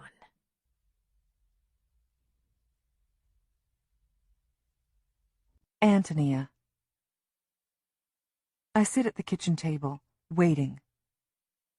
Lewis told me not to go into Callie's room, that they may need to go through Callie's things to look for ideas of where she may have gone. I stared disbelievingly at him. What? Like a crime scene? I asked him. Lewis didn't look at me as he answered that it probably wouldn't come to that. I'm not as worried about where she is as Martin is about Petra, and I wonder if I'm a horrible mother. Callie's always been a wanderer. At grocery stores, I'd turn my head for a moment to inspect the label on a jar of peanut butter, and she'd be gone. I'd dash through the aisles, searching. Callie would always be in the meat section, next to the lobster tank, one pudgy finger tapping the aquarium glass. She would turn to look at me, my shoulders limp with relief, a forlorn look on her face, and ask, "Mom, does it hurt the crabs to have their hands tied like that?" I'd rumple her soft, flyaway brown hair and tell her, "No, it doesn't hurt them." "Don't they miss the ocean?" she'd persist. "We should buy them all and let them go into the river."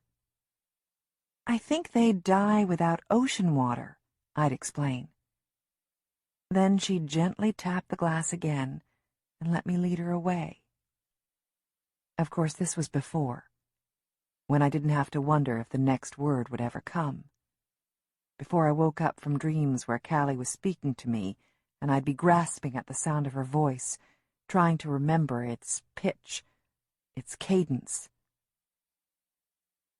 I've tried Griff's cell phone dozens of times. Nothing. I consider calling Griff's parents, who live downtown, but decide against it. Griff has never gotten along with his mom and dad. They drink more than he does, and Griff hasn't been in the same room with his father for over 8 years. I think this is one of the things that drew me to Griff in the beginning. The fact that we were both very much alone. My mother had died, my father far away in his own grief from her death.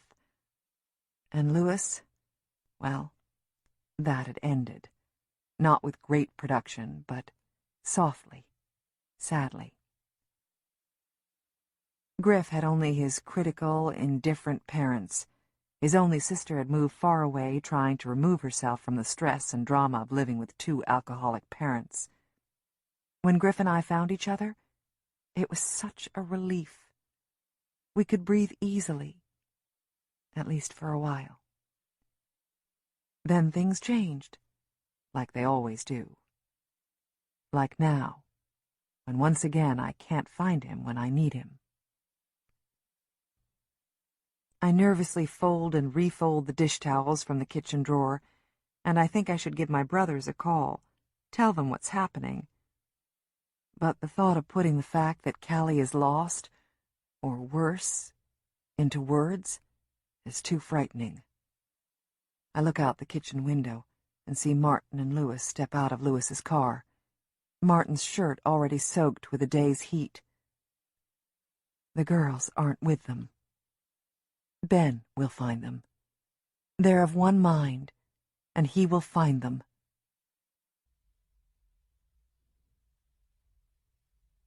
Deputy Sheriff Lewis. Martin Gregory and I approached Tony's front door. Martin has had no luck in locating his daughter or Tony's, and I'm hopeful that the girls will be sitting at the kitchen table eating Tony's pancakes, or that they have shown up at the Gregorys where Field awaits for them. I'm still distracted by my quarrel on the phone with Christine, and try to dismiss her harsh words from my mind. Tony's door opens even before I can knock, and she's there before me, still so beautiful, dressed in her typical summer outfit, a sleeveless t-shirt, denim shorts, and bare feet. She's brown from the sun, her many hours in her garden, or from being outside with her children, I suppose. "You didn't find them," Antonia states. It's not a question. "No," I say, shaking my head, and we both step over the threshold into her home. She leads us inside, not to the living room as before, but to the kitchen, where a pitcher of iced tea sits on the counter, along with 3 ice-filled glasses. "It's too hot for coffee," she explains, and begins to pour the tea. "Please sit," she invites, and we do. "Have you any idea where else they could be?" Martin asks pleadingly. "Ben's still out looking in the woods. He knows where Callie would go," Tony says. There is a curious lack of concern in her tone. Incredibly, she doesn't appear to think anything is actually amiss. "Does Callie explore the woods often, Tony?" I ask her, carefully choosing my words. "It's like a second home to her. Just like it was for us, Lou," she says, our eyes locking and a lifetime of memories pass between us. "She never goes far and she always comes back safe and sound," she adds, I think for Martin's benefit. "We don't allow Petra in the woods without an adult. It's too dangerous. She wouldn't know her way around," Martin says, not quite accusing. I'm still thinking of the way Tony has called me Lou, something she hasn't done for years. She resumed calling me Lewis the day she became engaged to Griff. It was as if the more formal use of my name acted like a buffer, as if I hadn't already known the most intimate parts of her. "Ben will be here soon, Martin," Antonia says soothingly. "If the girls are out there," she indicates the forest with her thin, strong arms, "Ben will bring them home. I can't imagine where else they may have gone." "Maybe we should go out and look there too," suggests Martin. "A search party, I mean. How far could 2 little girls have gone? We could get a group together. We could cover more ground. If more people were looking, we would have a better chance of finding them." "Martin," I say, "we have no evidence that that is where the girls went. I would hate to focus all of our resources in one area and possibly miss another avenue to investigate. The woods cover over 14,000 acres, and most of it isn't maintained. Hopefully, if they're out there, they have stayed on the trails. We've got a deputy out there now." I indicate the other police car that is now parked on the Clark's Lane. I do think, however, we need to let the public know we have 2 misplaced little girls. "Misplaced?" Martin bellows, his face darkening with anger. "I did not misplace my daughter. We put her to bed at 8:30 last night, and when I awoke this morning she was not in her bed. She was in her pajamas, for God's sake. When are you going to acknowledge the fact that someone may have taken her from her bedroom? When are you—" Martin, I didn't mean to suggest that you or Tony did anything wrong here," I say, trying to calm him. "There's no reason to believe they were taken, no signs of forced entry. Her tennis shoes are gone, Martin. Do you think an intruder would stop to make Petra put on her shoes before they left? That doesn't make sense." Martin sighs. "I'm sorry. I just can't imagine where they could have gone. If they haven't been abducted, and they're not at their usual playing spots, The force just seems to be the logical place for them to go, especially if Callie is so comfortable there. Antonia nods. I bet Ben will be here shortly with the two of them, their tails between their legs at the worry they've caused. A thought occurs to me. Tony, is there a pair of Callie's shoes missing? I don't know. Tony sits up a little straighter, her glass of tea perspiring in her hand. I'll go check. Tony rises and climbs the stairs to Callie's room.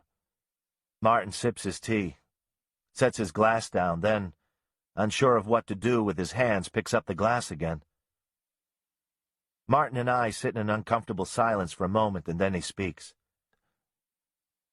I've never understood how Petra and Callie became such good friends.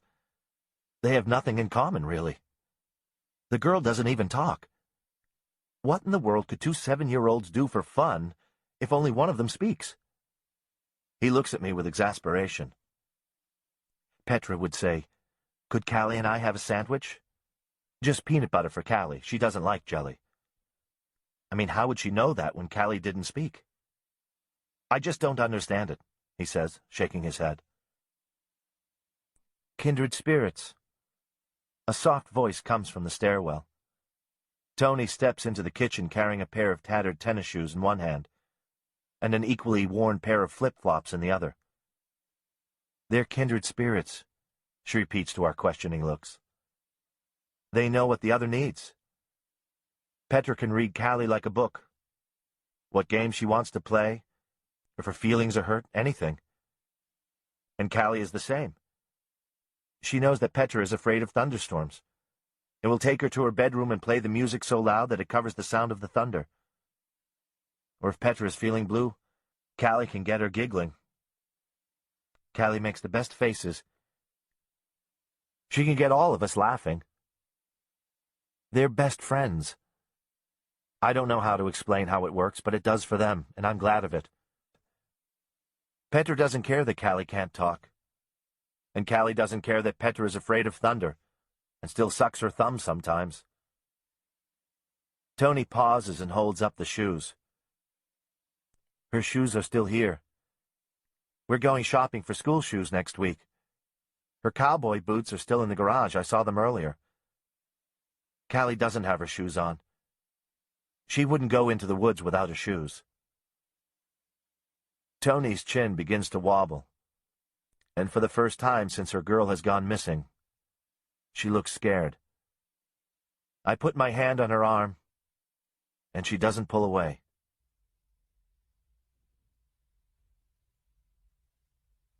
Ben. I've been to all the places where we play. First Willow Wallow, where we would swing from the branches of the weeping willows, pretending to be monkeys. I looked underneath each of the 7 willows, thinking that I would find you and Petra there hiding. I went down to Lone Tree Bridge, one skinny fallen tree over Willow Creek. We would take turns walking across to see who could cross the quickest. I always won. You weren't there either. I walked up and down Spring Peeper Pond Trail, sure that I'd find you two looking for tree frogs. But I was wrong on that count, too. I don't want to come home without you. I begin to think that maybe Dad did take you with him fishing. That would be just like him, to all of a sudden want to do the dad thing and spend time with you. He could ignore us for weeks, then look at us all interested like, and take us to do something real fun. One time he decided to take me fishing down at the creek. We went in the evening, just him and me. We didn't have any night crawlers, so we swiped some Velveeta cheese from the fridge and used that. We sat for hours on the shore, just where the creek is widest. We didn't even talk much. Just slapped at mosquitoes and pulled in bullheads and sunfish, laughing because they were so small. We had a bet on who could catch the smallest fish, $5, and I won. I caught a sunfish the size of a guppy. We ate peanuts, threw the shells into the water, and drank soda. When the sun started to go down, we could hear the crickets chirping, and Dad said that we could figure out just how warm it was out by the number of chirps that a cricket made. I said, "No way." And he said, "Yes way." And he told me how. That was the best day. So I'm thinking he thought you and him should do some bonding and took you fishing with Roger, but didn't think to tell anyone. But then again, I don't think he would take two little girls fishing with him. Who knows? He's tough to figure out sometimes. You've always been a good sport, Callie, I'll give you that. You're no girly girl. I remember the time when you were 1, and just starting to walk, all wobbly and unsure. I was 6, and Mom told us to go outside and play. You followed me around, trying to do everything I did. I picked up the bruised apples from the ground under our apple tree, and threw them at the side of the garage, and you'd do the same. I didn't much like having a baby following me, but I loved how you'd say, "Ben, Ben," for Ben. Whenever you'd see me, it was like you were all surprised that I was there, like you were all lucky because I stepped in the room.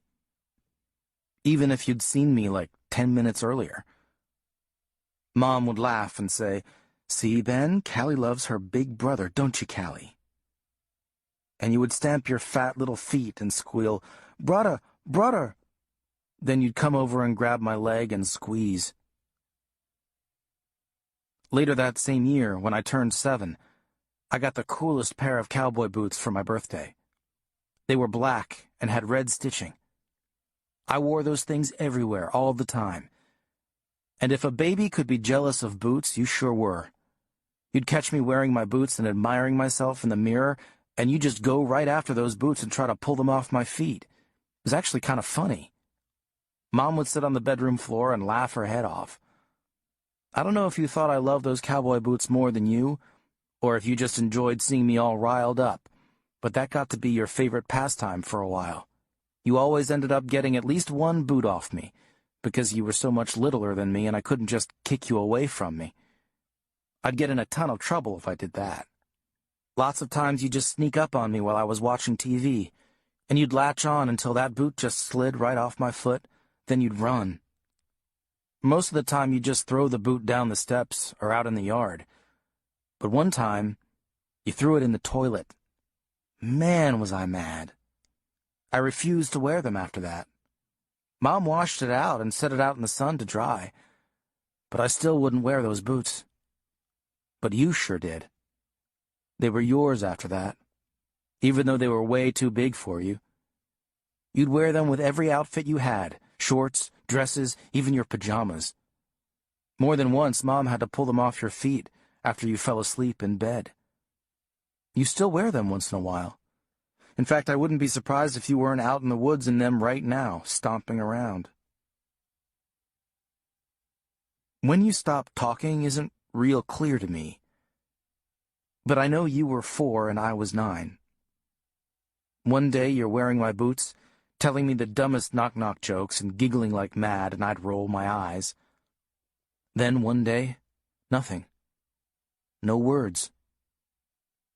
It just got so quiet around here. Like when you step outside after the first real big snowstorm of the year, and everything's all smothered in white, and no one has shoveled yet, and no cars are on the road. Everything is still. And it's nice. For a while. Then it gets kind of creepy. A quiet so big you yell just to hear your own voice, and the buried outdoors gives nothing back.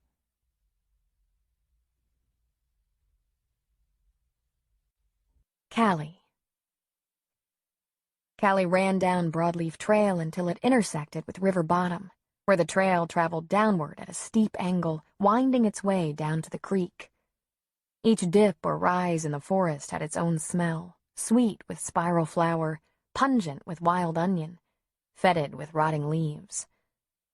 Each hollow in turn had its own climate, warm and moist, cool and arid. As Callie ran down toward the river and deeper into the woods, the temperature dropped, the trees grew closer together, the vegetation gathered in tight around her ankles. Callie could hear Griff's large body pounding the trail above her. Her chest burned with each breath, but still she ran. Spindly tree trunks and craggy bluffs blurred in the corners of her eyes. Patches of sun briefly shone brilliantly on the ground before her. A stitch in her side caused her to slow and then stop. She listened carefully to the woods. The narrow creek gurgled. A cardinal called and insects droned. Callie searched for a place to hide. Off the trail, she spotted the remains of several fallen trees arranged in a crisscross pattern, behind which she could rest for perhaps a few moments, unseen. She climbed over the gnarled pile and dropped carefully to the side away from the trail. Once seated, Callie pulled stray twigs and branches around her to camouflage her pink nightgown. She tried to steady her breathing. She did not want Griff to hear her huffing and find her trapped within the middle of the branches with no quick escape. Minutes passed with no Griff. Only the comforting knock of a woodpecker somewhere above that rang out over the usual forest sounds. Callie shook in spite of the heat and rubbed the goosebumps on her arms. The rage that radiated off Griff needled at Callie's memories, and she tried to close her eyes to them. That day. On that day, in December, it was cold. She was 4, and Ben was off sledding with some of his friends. Her mother, belly heavy with pregnancy, was making hot cocoa, plopping white cushiony marshmallows into the steamy chocolate, then adding an ice cube to Callie's mug to cool it. Callie was at the kitchen table, drawing paper in front of her, and an arrangement of markers around her. "What should we name the baby, Cal?" her mother asked as she set the hot chocolate before her. "Don't burn your mouth now." Callie set aside her drawing, a picture of Christmas trees, reindeer, and a roly-poly Santa. "Popsicle, I think," she replied, pressing a spoon against a melting marshmallow. "Popsicle?" her mother asked, laughing. "That's an unusual name. What else?" "Cupcake," Callie giggled. "Cupcake? Is that her middle name?" Callie nodded, her smile filled with sticky white marshmallows. "Birthday cake," she added. "Popsicle, cupcake, birthday cake, that's her name."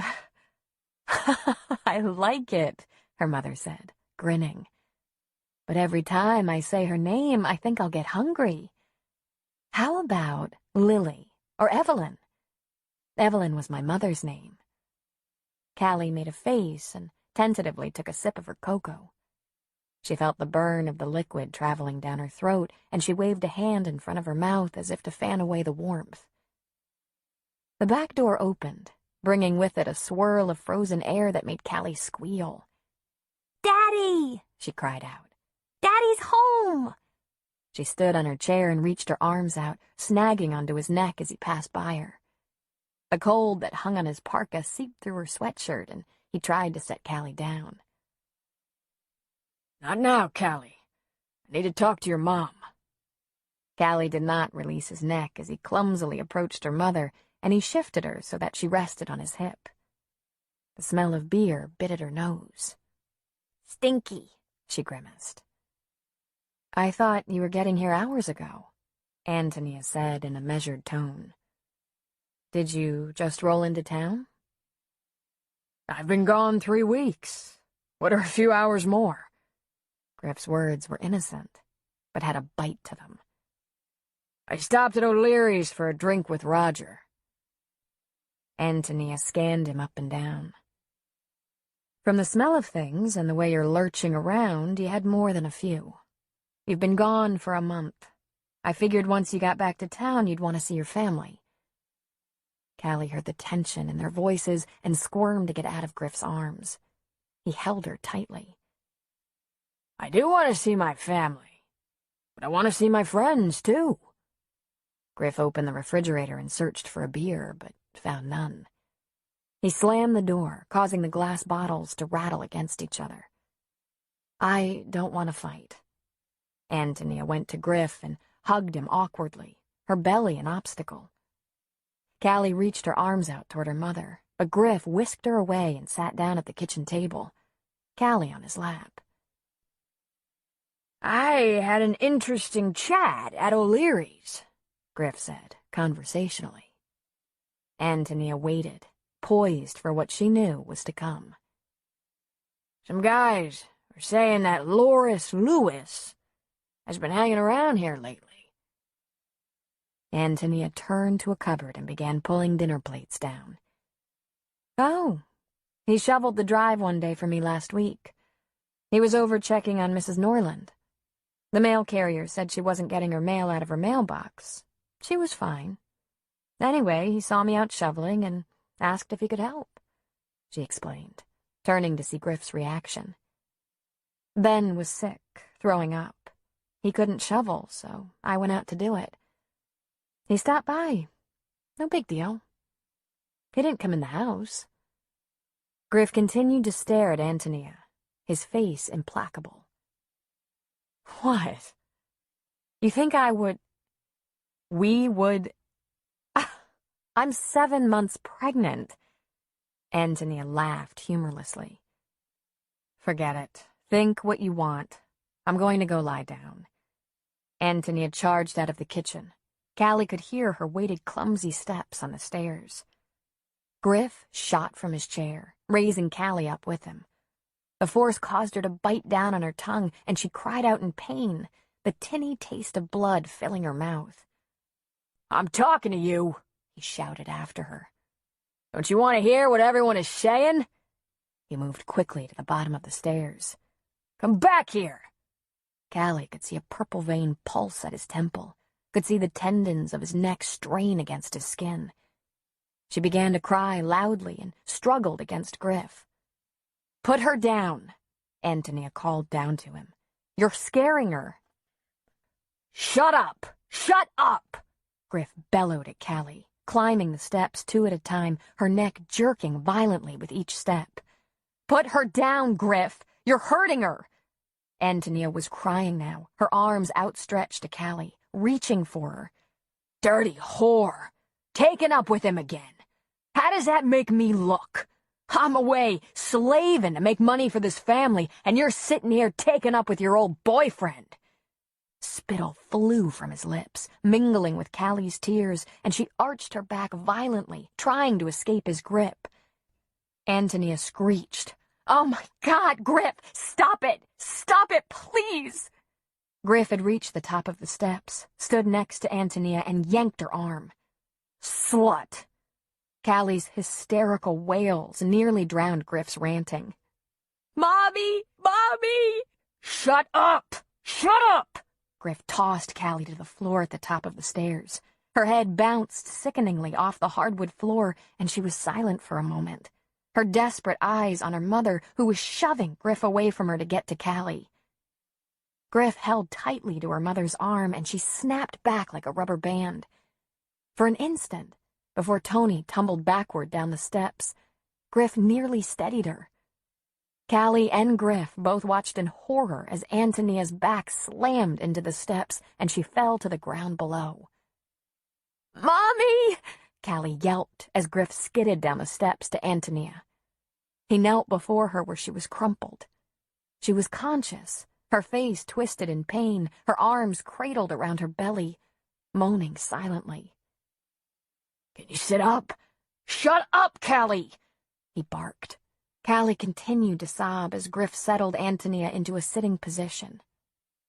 The baby, she cried. "It'll be all right. It'll be all right," Griff said, pleadingly. I'm sorry. Callie, shut the hell up!" "Can you walk? Here, let's get you to the couch." Griff gently raised Antonia to her feet and led her to the sofa, where he laid her down and placed an Afghan over her. Just rest. It'll be okay." Callie continued to scream in the background, her weeping getting closer as she made her way down the stairs and moved to her mother's side. Antonia, eyes half closed, put one arm toward Callie. "Get away!" Griff hollered. "Jesus! Stay out of the way and shut up!" Griff's hands were shaking as he snatched Callie up and took her into the kitchen. Sit here and shut up! Griff paced around the kitchen, pulled at his hair, and wiped his mouth with one trembling hand. Griff bent down to Callie, her tearful screams dropping to grief-stricken hiccups, and whispered into her ear for 1 full minute. During those interminable 60 seconds, Callie's eyes blinked rapidly at Griff's words. His breath hissed across the delicate crevices of her ear and mingled with her mother's soft cries. Then he stood and rushed out the back door with a gust of wintry, bitter wind, taking away more than he arrived with. That evening, after Ben came home, Callie and Ben sat vigil around their mother as she lay on the couch.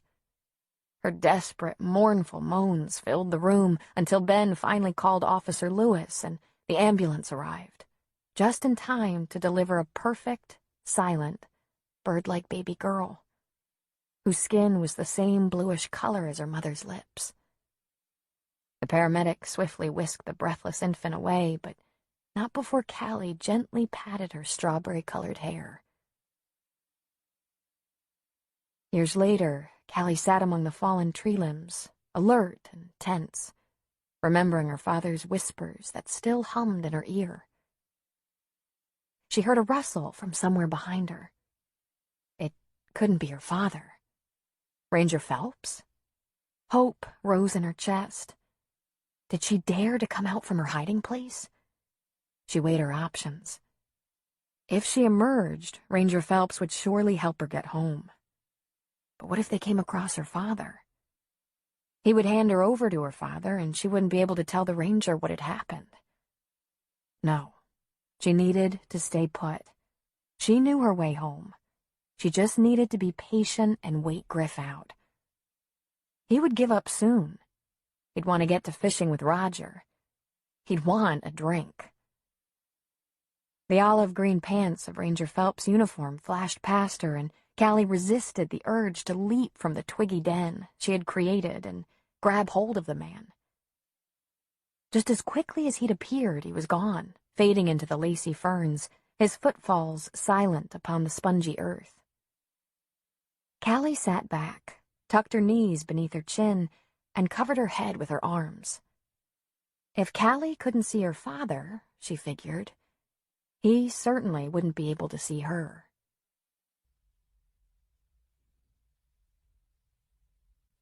Martin. I stopped by my home to find Fielda standing at the front door, her kinky black hair pulled back from her face, her glasses sitting crookedly on her nose. She looks at me expectantly. I shake my head no, and her face falls. "What do we do?" she asks, pitifully. "The deputy sheriff says to call anyone we can think of to keep an eye out for them. He says to find a picture of her to put on flyers. I'm going to take the photos of the girls to the police station. They're going to make the flyers for us, and then I'm going to find some people to help me pass them out." Fielda reaches for me and circles her arms around me. "What are we going to do?" she cries softly. "We're going to find her, Fielda. We're going to find Petra and bring her home, I promise." We stand there for a moment, letting the weight of my promise soak into both of our skins, until finally Fielda steps away from me. "You go get those flyers," she tells me firmly. "I'm going to call people. I'll start with the A's and work my way through the alphabet." She kisses me goodbye, and I squeeze her hand before I shut the door. As I drive down the streets of my town, my eyes scan every inch of sidewalk, searching for Petra. I try to see in windows and crane my neck to look into backyards, and several times I nearly veer off the road. When I pull in front of the police station, my legs are shaking, and it's with weak knees that I trudge through the door. I introduce myself to a man at a desk. When his eyes meet mine, I search them to see if I can discern what he thinks of me. Does he suspect me? Does he feel sorry for me? I cannot tell. "I'll get those flyers for you right away, Mr. Gregory," he says, and leaves me. Now, in the sanctuary of my office at St. Julianus, each excruciating moment of the day stabs at my mind. I cannot concentrate. Sitting in my office on campus with a pile of papers, my beautiful daughter's face gazing out at me from them, I can almost feel Petra's presence in the room. Petra loves to sit beneath my large walnut desk. There she plays with her dolls, which she carries in a large canvas bag with her name painted on the front of it. As I do paperwork, I can hear the intricate conversations that her dolls hold with one another, and I smile at the thought. Petra enjoys learning all about the mysterious history of the college. She walks with me through the buildings, sunlight shining through the jewel-colored stained-glass windows depicting the saints and martyrs of the Catholic Church. She often makes me pause in front of the window showing St. Julianus, the namesake of the college. In brilliant hues of saffron, lapis, copper, and jade, the artist tells the story of Julianus's life. An old man dressed in brown robes, holding a scroll, flanked by a large bear and a flock of blackbirds. I repeatedly tell her about St. Julianus, also known as St. Gall, or St. Callow, a man born in Ireland sometime in the 6th century. Legend had it that Julianus, a hermit, ordered a bear in the woods where he lived to bring his reclusive clan wood for their fire, and the bear obeyed. I described to her the tale of how King Sigebert of Austrasia, now northeastern France and western Germany, implored Julianus to free his promised wife of demons. Julianus obliged, and at his command freed the tortured woman of demons who left her in the form of a flock of blackbirds. Petra always shivers with delight at this story, and rubs the musical note charm on her necklace nervously. My colleagues make special stops to my office when they know Petra is visiting. They ask her about school and friends, and she draws pictures for them to hang in their offices. My students are equally enchanted with Petra. She remembers the names of everyone who happens to meet with me while she's present. One distressed junior made an impromptu visit to my office this past winter, while Petra played happily under my desk. The young man, normally confident and charming, was near tears, worried about graduating on time. He couldn't concentrate on his studies and needed to get another part-time job to help pay his tuition and rent. "Lucky?" I said to the student. "You have too much on your plate right now. It's natural for you to feel stress." I hastened to lure Petra from under the desk and introduce her to the young man before he became too emotional in front of her. "This is my daughter, Petra. She often comes to my office on weekends to help me. Petra, this is Lucky Thompson, one of my students." Petra looked critically at Lucky, taking in his shaggy hair, baggy jeans, and sweatshirt. "Is Lucky your real name?" she asked, boldly. "No, my real name's Linton, but everyone just calls me Lucky," he explained. "Good move," Petra said, nodding her head. "So are you Lucky?" "Most of the time, I guess." "Do you have a pet?" she quizzed him. "I do. A dog," he responded, amused. "Because you know they say that having a pet helps relieve stress. What's your dog's name?" "Sergeant. He's a golden retriever." "Cool. Dad, doesn't Grandma need help at the cafe? Maybe Lucky could work there," Petra suggested. With a phone call to my mother-in-law, I confirmed that this was true, and arranged for her to meet with Lucky. "You're a cool kid, Petra," Lucky said, smiling, chucking her under the chin and rubbing the top of her head. So in her effortless, magical way, Petra once again made everything all better, and the young man left with his spirits buoyed and a lead on a part-time job at Morning Glory. I stand now, my joints creaking with the effort. I'm very much feeling my age today. I pick up the stack of flyers and a roll of Scotch tape, lock the door to my office, and begin the unfathomable task of tacking my child's face to windows and telephone poles around town.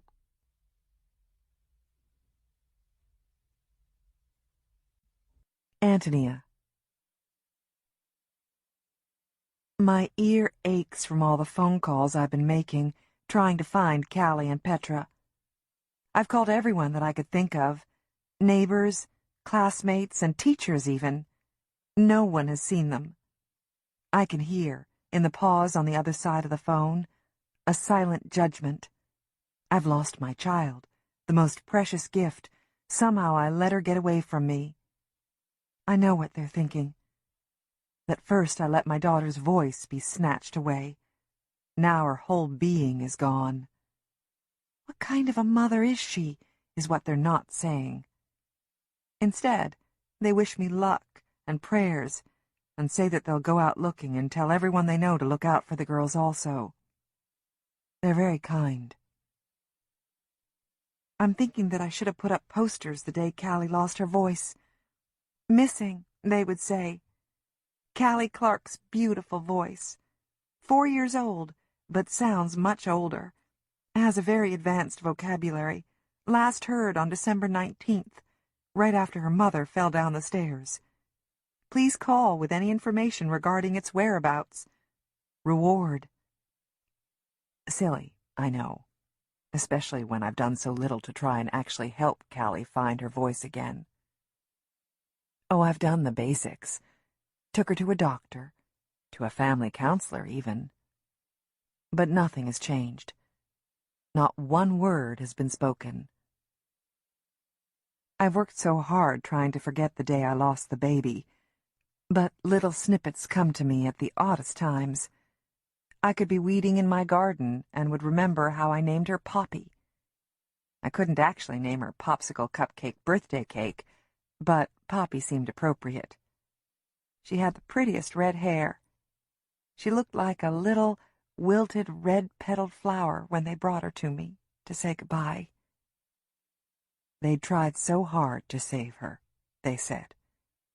But she never even took one breath in this world. I could be standing at the kitchen sink washing out a pan when I'd recall that day after Griff helped me to the couch, seeing him guide Callie to the kitchen and whispering something to her.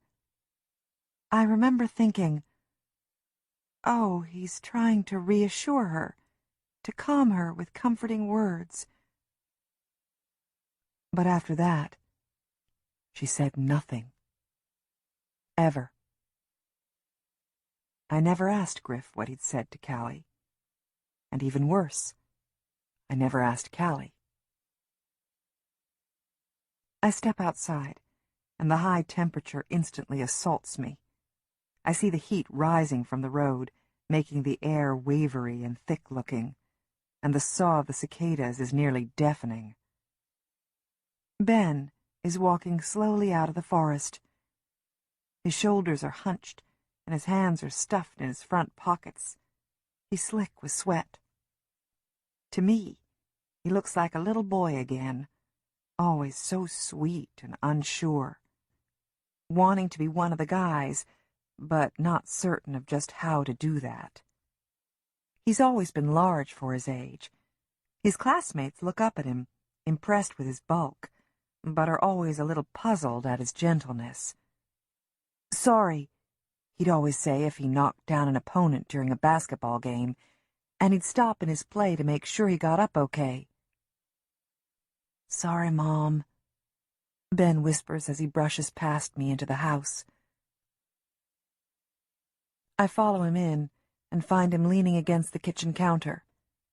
I reach up into a cupboard and pull down a glass, fill it with ice and lemonade, and hand it to him. Thank you for trying, Ben. I know you did your best. There isn't anyone who knows the woods better than you do. If they were in there, I know you would have found them. He takes a long swallow of the lemonade and makes a pinched face at its sourness. I'm going back out. I'm going to call the guys and we'll go out looking again. We need to go in deeper. She may have gone farther in. She likes to explore. That's a good idea. I'll go too. I'll call Mrs. Norland to come over and wait in case they come back. I'll pack some water. You go call the boys. Ben has his hand on the phone when it rings.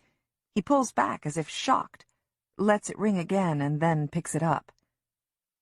Hello? It's a question. Just a moment, please. He hands the receiver to me and whispers, Lewis. Lou? I say, and I find myself getting teary. Any word? No, nothing yet.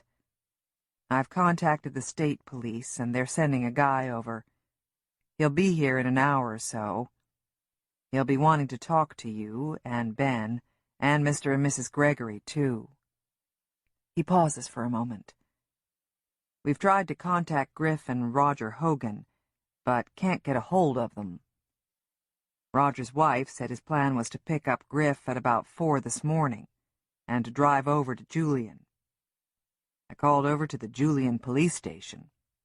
An officer's going to drive to the cabin and let them know what's going on. I try to imagine Griff's reaction to finding out that the girls are gone. Would he be worried? Would he come back right away? Or stay there and let me deal with this whole ordeal? How I had loved Griff. And still do, I guess, in my way. He was exciting, and at one time, before the alcohol overtook my place in Griff's heart, he needed me. Should Ben and I come into the station? I ask, returning my attention to the man I'd grown up with, the man I should have married. But if I'd done that, there would be no Ben, no Callie. How about I call you and we'll drive on over to you? That way, if Callie comes home, you'll be there. Tony, I need to tell you, this guy from the state, he does this sort of thing for a living, looking into missing kids. He's seen everything, and he doesn't know you. He'll ask some questions you won't like. What do you mean? I ask. And instantly realization dawns on me. You mean that he might think that we may have had something to do with this? Oh my God. All of a sudden, I feel dirty and guilty. I'll be there with you, Tony. These big shots tend to take over, but he's good. He'll help us find Callie and Petra. All right, Lou. We'll be here, I say faintly. A silence as heavy as this summer's heat hangs between us. Tony, I've reported Callie and Petra missing to the NCIC, Lewis says, as an afterthought, as if he wants me to think it's really no big deal. But I know otherwise. What exactly is that? I ask. It stands for the National Crime Information Center. They have a centralized missing person file. This way, other law enforcement centers will be aware that we're looking for the girls. And I put a be on the lookout bulletin for the entire county. Everyone will be looking for Petra and Callie. Oh, that's a good idea, I say, my mind spinning. What about an Amber Alert? Can you issue one of those? Amber Alerts are only issued when it's confirmed that a child's been abducted. We don't know that for certain. We're silent for a moment. Tony, it'll be okay. I promise. Lewis finally says with resolve. I hang up the phone. Ben is watching me, waiting for me to tell him what to do. Go on and take a shower, Ben. Someone from the state police is coming over. What about looking more? He interrupts with annoyance. Lewis says we need to do this, so we will. Go on and take a shower. I sit down once again to wait.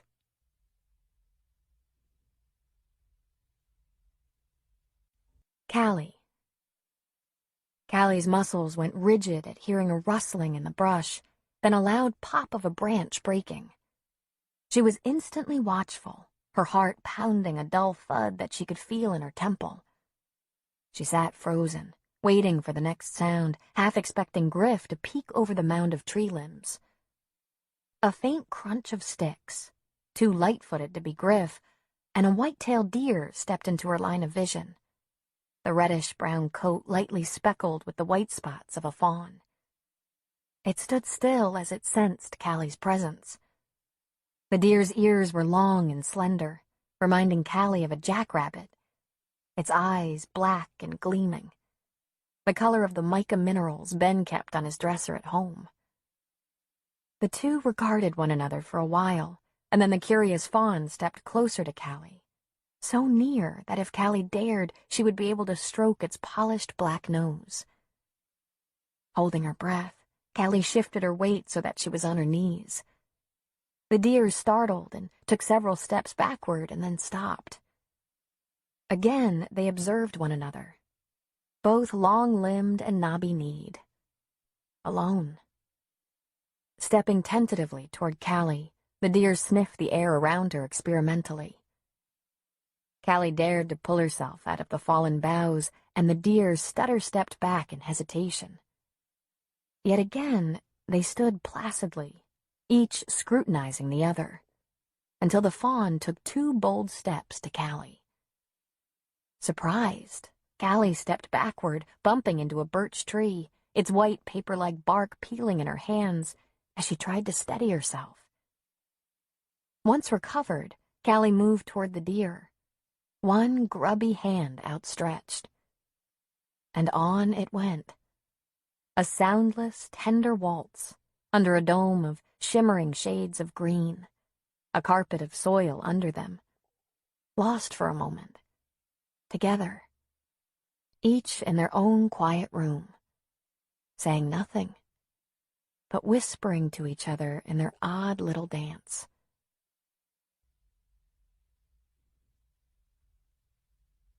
Deputy Sheriff Lewis. At my desk, cluttered with a horrible reminder of 2 missing girls, I wait for the agent from the state. I have just asked Meg, our dispatcher, to send one of our reservists, David Glass, a pharmacist, to be our point man at the homes.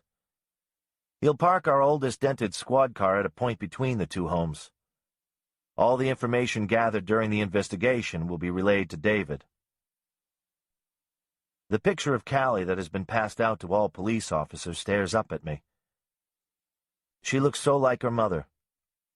The same chestnut hair and brown eyes. The same messy ponytail that Tony had when she was young. Tony and I met when we were 7, in the winter of our 1st grade year. My mother, my sister, brother, and I had just moved to tiny Willow Creek from Chicago. My father had died unexpectedly the year before of a heart attack, and through a friend, my mom got a job at the college. The quiet and vastness of land made me lonely for the sound of traffic, and the familiar sound of neighbors laughing and arguing. I remember lying in my new bed, in my very own room, missing the sound of my little brother's soft snores, and not being able to sleep for the calm of the country. Our neighbors were acres away. The only sounds were that of a dog barking or the wind blowing. After so many sleepless nights, my mother finally bought me a small radio to place beside my bed, to fill the silence that kept me awake. I started my first day at Willow Creek Elementary School reluctantly, and pretended to be sick. My mother sat on the edge of my bed and looked me in the eye.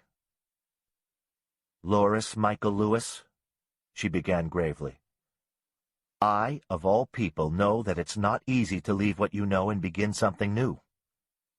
Your father is not around to help now. You are the oldest, and everyone is looking to see what you do. If you lie in bed moping, so will they. If you get up cheerful and ready to tackle the world, so will they." "Mom, Katie is 3 months old. She ain't tackling anybody," I sassed. "Well, you're the oldest male figure she has to go by now. How you act is what she will grow up thinking what a man should be like. Put that in your pipe and smoke it, mister. Get up." "Sheesh, Mom. Okay." I crawled out of bed, got dressed, and prayed that someone in this godforsaken town would know how to play a good game of stickball come spring. On that first day of school, my mother drove us. The sky was robin's egg blue, and the ground was covered in snow so brilliantly white it hurt my eyes to look at it. It was very cold. We could see our breath, even though my mother had the heat turned to high in the rusty blue Plymouth Arrow she drove. The school was a large, aged, red-bricked two-story set on the edge of town. It was actually bigger than my old school in Chicago, which was a small private elementary school, but they looked much alike, and that was comforting to me. The next thing I noticed was that the students of all ages were running to the back of the school, clutching red plastic sleds and wooden toboggans. "Come on, Dave," I said to my brother, who was entering kindergarten. "Let's go." I grabbed my book bag, said a quick goodbye to my mother, and we tumbled out of the car. "Hey," she yelled, "don't you want me to walk you in?" "No, thanks." I threw my bag over my shoulder, and we followed the snow-crusted footprints to the back of the school. It was a breathtaking sight to my 7-year-old eyes. Hidden behind the school was an enormous hill that ran the length of the school and then some. The hill was steep in some areas and more level in others, and ended in an immense meadow perhaps 2 football fields long. Kids formed lines at the top of the hill to take their turn down the various sledding paths. There was a definite pecking order to the arrangement. The older kids, probably 7th and 8th graders, were organized near a portion of the hill that descended at a sharp angle and had a number of man-made mounds, carefully rounded and padded to send sleds airborne. The smaller children gathered around the shorter hills, with less of an incline.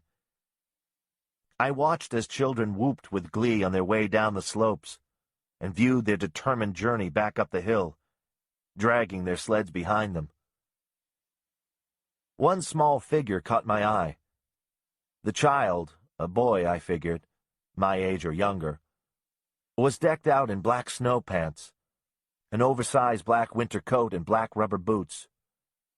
2 mismatched mittens, one red, one green, were on his hands, and a black stocking cap was pulled low over his eyes. I watched as he confidently carried a silver, dish-shaped sled to the edge of the big kid's hill and got in line behind 3 other towering boys. The boys turned, laughed, and unceremoniously shoved him out of the line. Not intimidated, he squeezed back into his spot and rooted himself soundly, ignoring the taunts flung at him. When it was his turn, he situated himself onto the disc, and a boy behind him shoved the sled with the toe of his big hiking boot. The sledder went careening down the hill, spinning and bouncing off the icy bumps, going airborne for a moment, only to strike another frozen ramp. I held my breath for this poor soul, who was sure to be killed with all of us as witnesses. "Holy crap," Dave whispered beside me, and I nodded in agreement. It seemed like forever, him going down that hill, his head jerking around on his neck. But he held on, dangerously tipping only once. Finally, his sled hit the final speed bump so violently that his stocking cap went flying and a brown rope of hair soared behind him in a loose ponytail. He was a she, I realized with a shock, and as she slid the final 200 feet to a stop, I had fallen completely and utterly in love. I still have to smile at the memory, and am still astounded at how quickly Tony had cornered off a spot in my heart. I'm even more amazed that she still has claim to it. I look up from my desk. I know who my visitor is. I stand and go to greet Agent Fitzgerald from the State Police.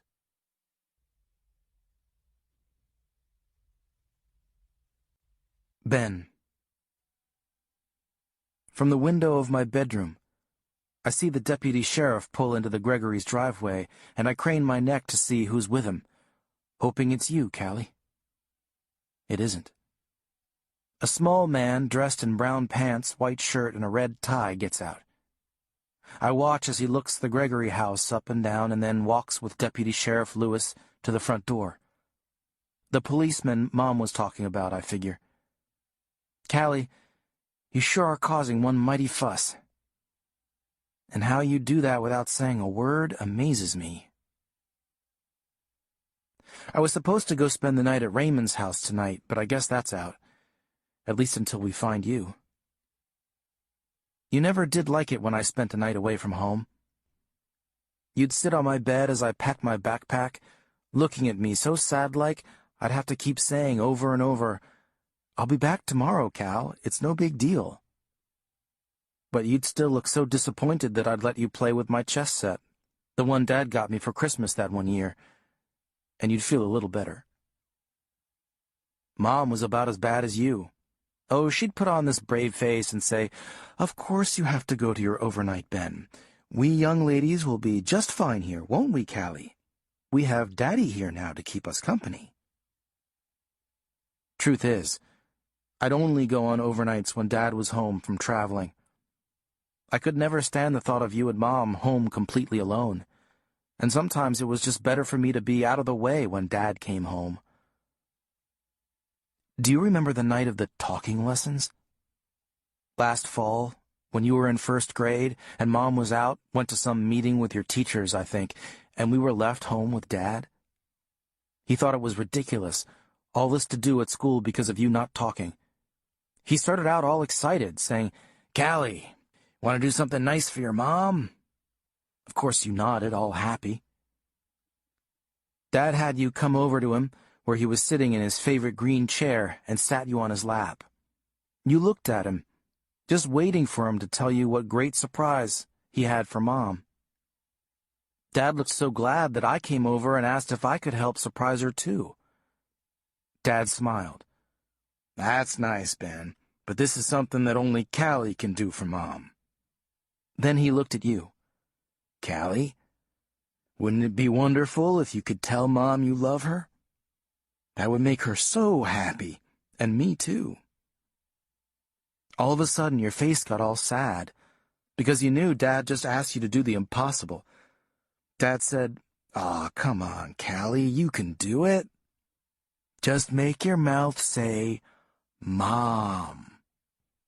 You started shaking your head and squinching your eyes up tight. "Come on, Callie, say it. Mom." He stretched his lips out wide, and he said the word like someone trying to get a baby to talk. You kept your eyes shut, and your lips squeezed together.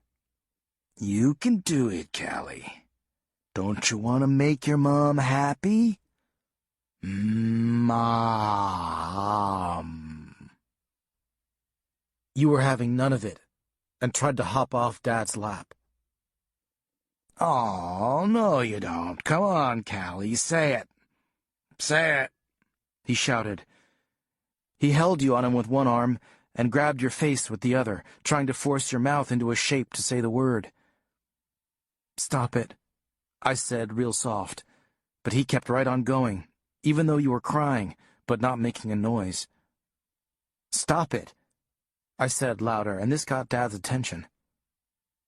"Go on out of here, Ben. Me and Callie are just having a talking lesson. Go on now," he said. "Stop it," I yelled. "Leave her alone. She can't say it. She can't do it. If she could, she would have already. Leave her alone." I know. I couldn't believe it myself. You stopped crying, and both you and Dad looked at me like Martians had landed or something. "Stay out of it, Ben. Go on to your room," he said in a quiet voice, but I knew he meant business. "No, leave her alone. She can't do it."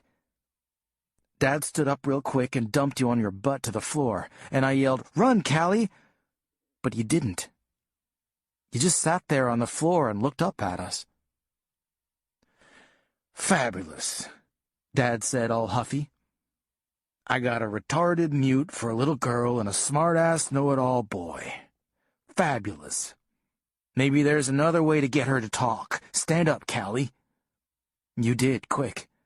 Ben here thinks he has all the answers. Thinks that you can't talk. Well, I know different, because I remember when you could talk. You yapped just fine. Maybe you just need a little incentive to get that mouth of yours going. Then Dad swung out at me and hit me in the back of my head. About knocked my block off. You covered up your eyes again, but Dad pried your fingers down to make you watch. Then he belted me a few more times, in the stomach, on my back. He kept looking at you, shouting, "If you talk, Callie, I'll stop." Then he'd punch me again, tell me to stop, and I will. Come on, Callie. Won't you even say something to help your big brother out?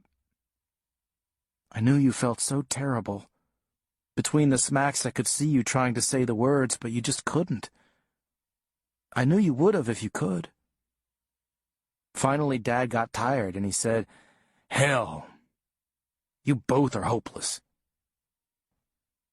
Then he sat back down in his green chair and watched TV until Mom got home. I never did tell her what happened, and I wore long sleeves for the next month. I figured Dad was only home for a few more days, and then he was going back to the pipeline again. You ran upstairs to your room and wouldn't even look at me for the next 10 days.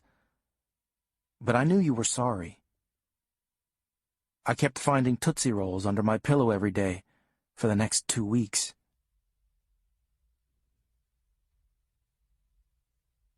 Martin. Fielda is hanging on, but just barely. She's pale. Her voice is shaky and high. Her fingers keep plucking at the loose threads on the arm of the couch.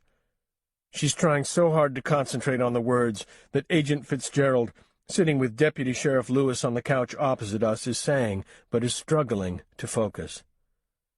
"I'm sorry," she says, contritely. "What time did you see Petra last?" he repeats. Agent Fitzgerald is not what I expected. I thought he would be much older. Instead, he looks to be 40.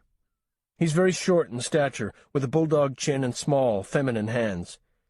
His appearance doesn't fill me with confidence, and I'm rather irritated with Deputy Sheriff Lewis, as he had said this Agent Fitzgerald was well regarded in law enforcement and a force to be reckoned with. "Last night," Fielda responds. 8:30, I'd say. No, 9. It was 9 because she came downstairs once to ask me what a word meant in her book that she was reading. "What word?" Fitzgerald asks kindly. "What word? It was inedible. She wanted to know what it meant, and I told her," Fielda explains.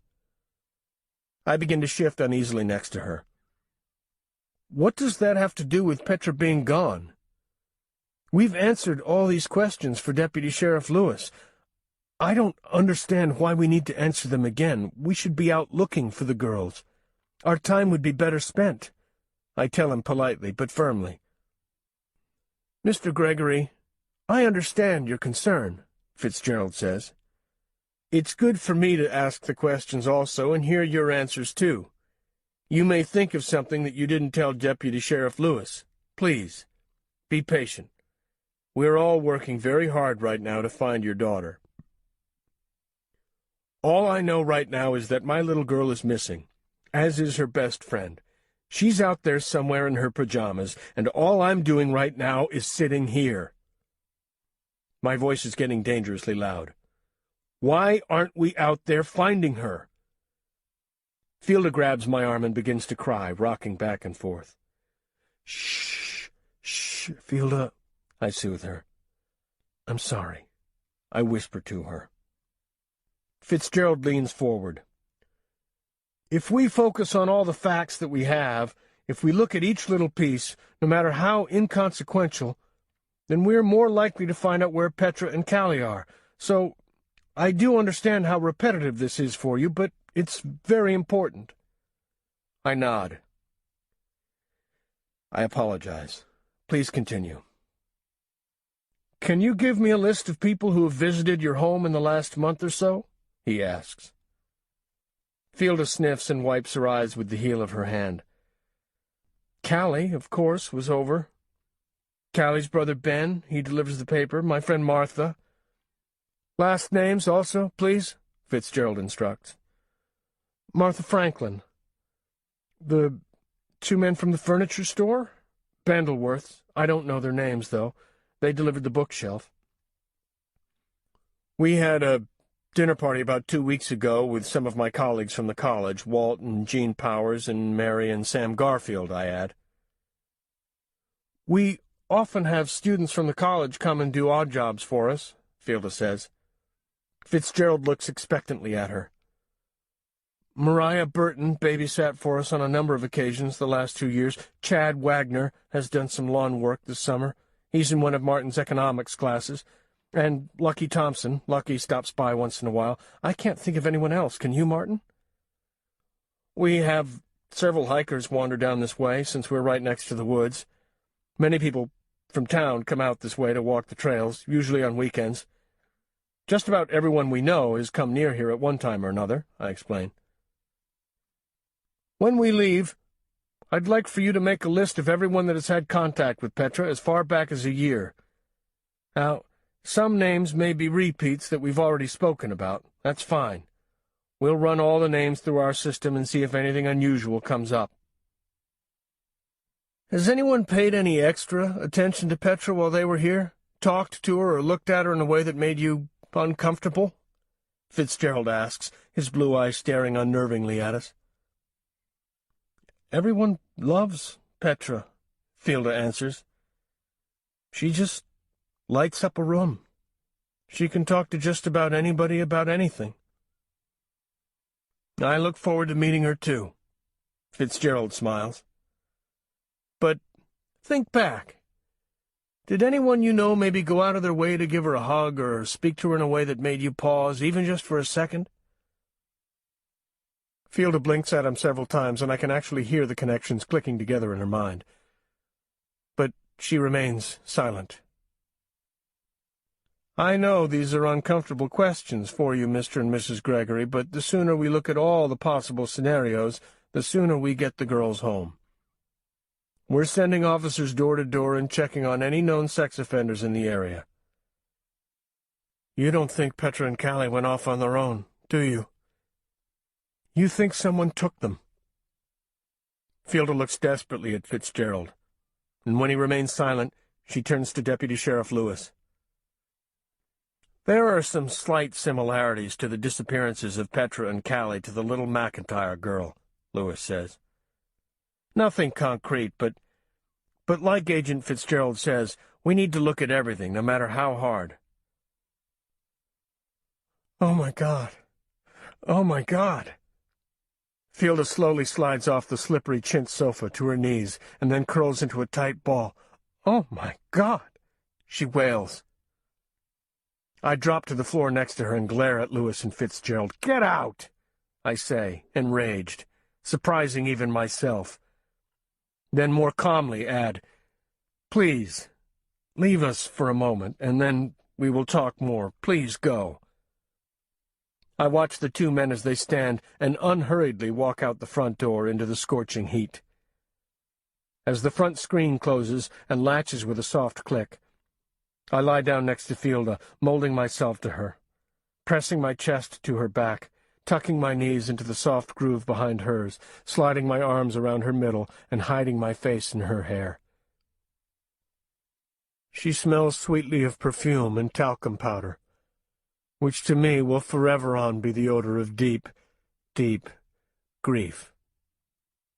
Her cries do not soften, but become more fraught, and my own body rises and falls with each of her shudders.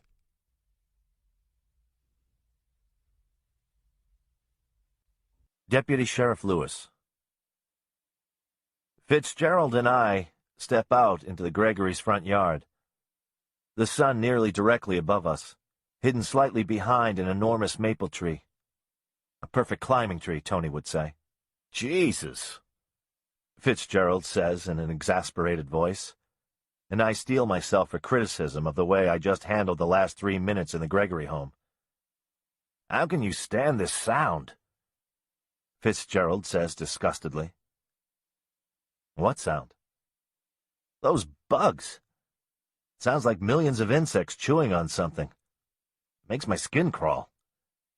Fitzgerald pulls out a pack of cigarettes and taps one out, holding it between his slender fingers. They're cicadas, I explain. It's vibrations. The noise they make. It's their skin pulled tight over their bodies. It's annoying. How can you stand it? I suppose the same way that you get used to the noises in a big city. It's just there. You don't really notice it after a while. Fitzgerald nods and lights his cigarette. Do you mind? He asks after the fact. No, go ahead, I reply. We both stand there listening to the cicada's anxious song. You feel bad, Fitzgerald observes. Yeah, I do. I respond blandly. It needed to be said. The thing about the McIntyre girl. They need to know it's a possibility. Give them a few minutes to let it settle in their minds, and they'll be ready to go forward. There's no way they will accept that their little girl could have been lured from their home, raped and murdered. But the possibility will be there. And they'll be out here in a moment ready to fight like hell to find her, to prove that's not what happened. We need to bring in search dogs, organize a formal search, I tell him, knowing this is already on his mind. I agree. We can get a trained hound and a handler from Madison or even Des Moines down here by late this afternoon, Fitzgerald responds, taking a deep pull on his cigarette. The families are not going to want to hear about a search dog. Sounds too much like we'll be looking for bodies, I say, not relishing the thought of being the one to relay the information to the Gregorys and Tony. What's your gut feeling on this one, Lewis? Fitzgerald asks me, leaning against an old oak tree. I shrug. Not sure. But between you and me, I'd look at Tony's husband a little more closely. He's a shady character, a drinker. Rumor has it he can be violent. Violent in what way? Like I said, just a rumor. Tony doesn't talk about it. There's never been a domestic call. Several drunken disorderlies on Griff, and one DUI. Just something to keep in mind as this all unfolds, I say wearily. Good to know, Fitzgerald says, looking off toward Tony's house. Days like this I wish I smoked, I say, eyeing a cigarette. Days like this I wish I didn't, Fitzgerald replies, as Martin Gregory steps outside his home. I'm sorry, Martin apologizes. We're ready to go on. Tell us what you need to know. Please, come in.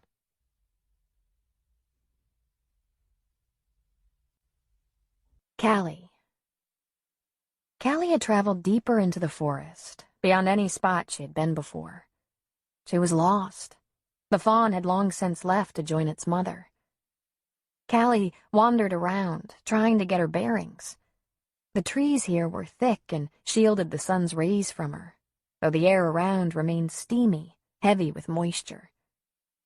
The trail in front of her led upward, a winding rocky path that disappeared into a stand of hemlocks. Another trail led downward. She thought to the creek. Her tongue felt oversized and dry. She was so thirsty. She considered going back the way she had come, but dismissed the idea, knowing that Griff was still there somewhere. The muscles in her legs were shaky and tired from running, and a dull hunger had settled in her stomach. Callie scanned the forest around her. She saw the plump red and yellow berries that the cardinals flocked around, but knew she shouldn't eat them. She tried to remember what her mother and Ben had told her about the berries of the forest, what she could eat and what was poisonous. She knew about mulberries, the fat purplish-red berries filled with sweet juice that hung heavily on branches. She could eat those, but she knew not to eat the reddish-brown berries of the toothache tree, because they would cause your mouth to go numb. She trudged upward, eyes inspecting every bush and vine. Her eyes settled upon a thorny, tangled thicket holding blackish berries hanging from a white stem. Black raspberries. Callie hungrily plucked them from the twig, their juice bursting out of their skin with her touch, staining her fingers. The sweetness filled her mouth, and she continued picking, fanning mosquitoes away from her find. Her mother had taught her where to find the wild black raspberries, and she and Ben would collect as many as they could in old ice cream buckets, trying not to eat too many. When their buckets were full, they would carry them home to their mother, who would carefully wash them and bake them into pies that she served with homemade ice cream. Callie loved homemade ice cream and everything that went into making the concoction. She would tromp down the basement stairs where they stored the old hand-crank ice cream maker. It awed her how just adding the eggs, vanilla, milk, and rock salt would create something so delicious. She didn't even mind the ache in her arm from turning the crank, and Ben would take over when she couldn't turn it anymore. The first thing she would do, she decided, when she got home, was to haul that old ice cream maker up the steps so they could make a batch. When she finished eating all the raspberries she could reach, she wiped her blackened fingers on her nightgown and rubbed the back of her hand across her mouth, the imprint of her lips left behind like lipstick. Her hunger sated for the moment, Callie decided to continue her climb upward to the highest point on the bluff. From there, perhaps she could see exactly where she was at and which direction would lead her home. But it was so hot, and she was so sleepy. Just to lie down for a few moments, just to rest. She found a shady cluster of evergreens well off the trail, cleared away the sharp branches that lay at its base, and, using her arms as a pillow, shut her eyes and slept.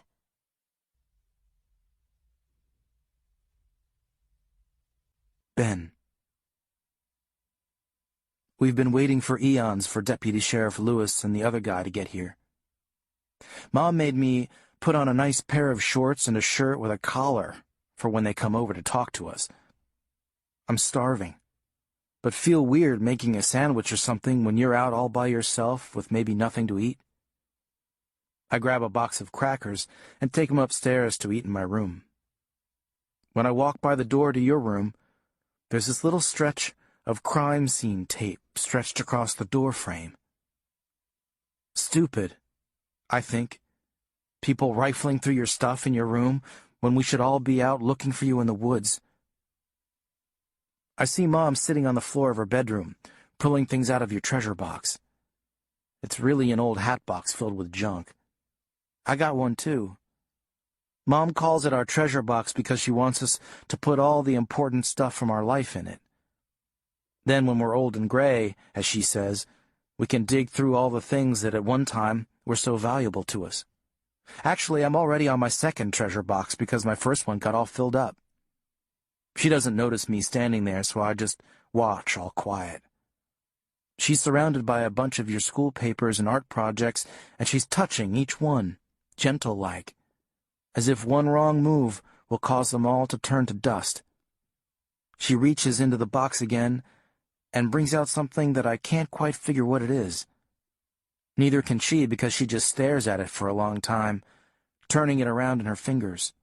It's whitish-gray and about 3 inches long.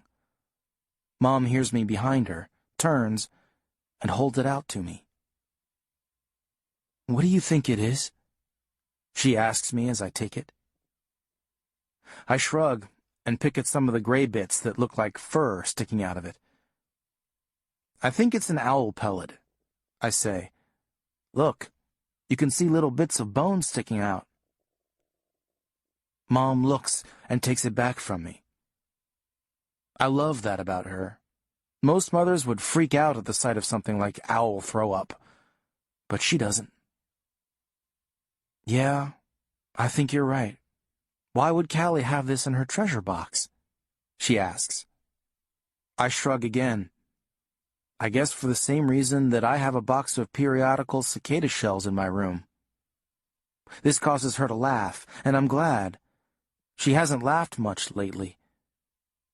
She carefully sets the pellet back in the box and pulls out a pile of something that looks like cotton.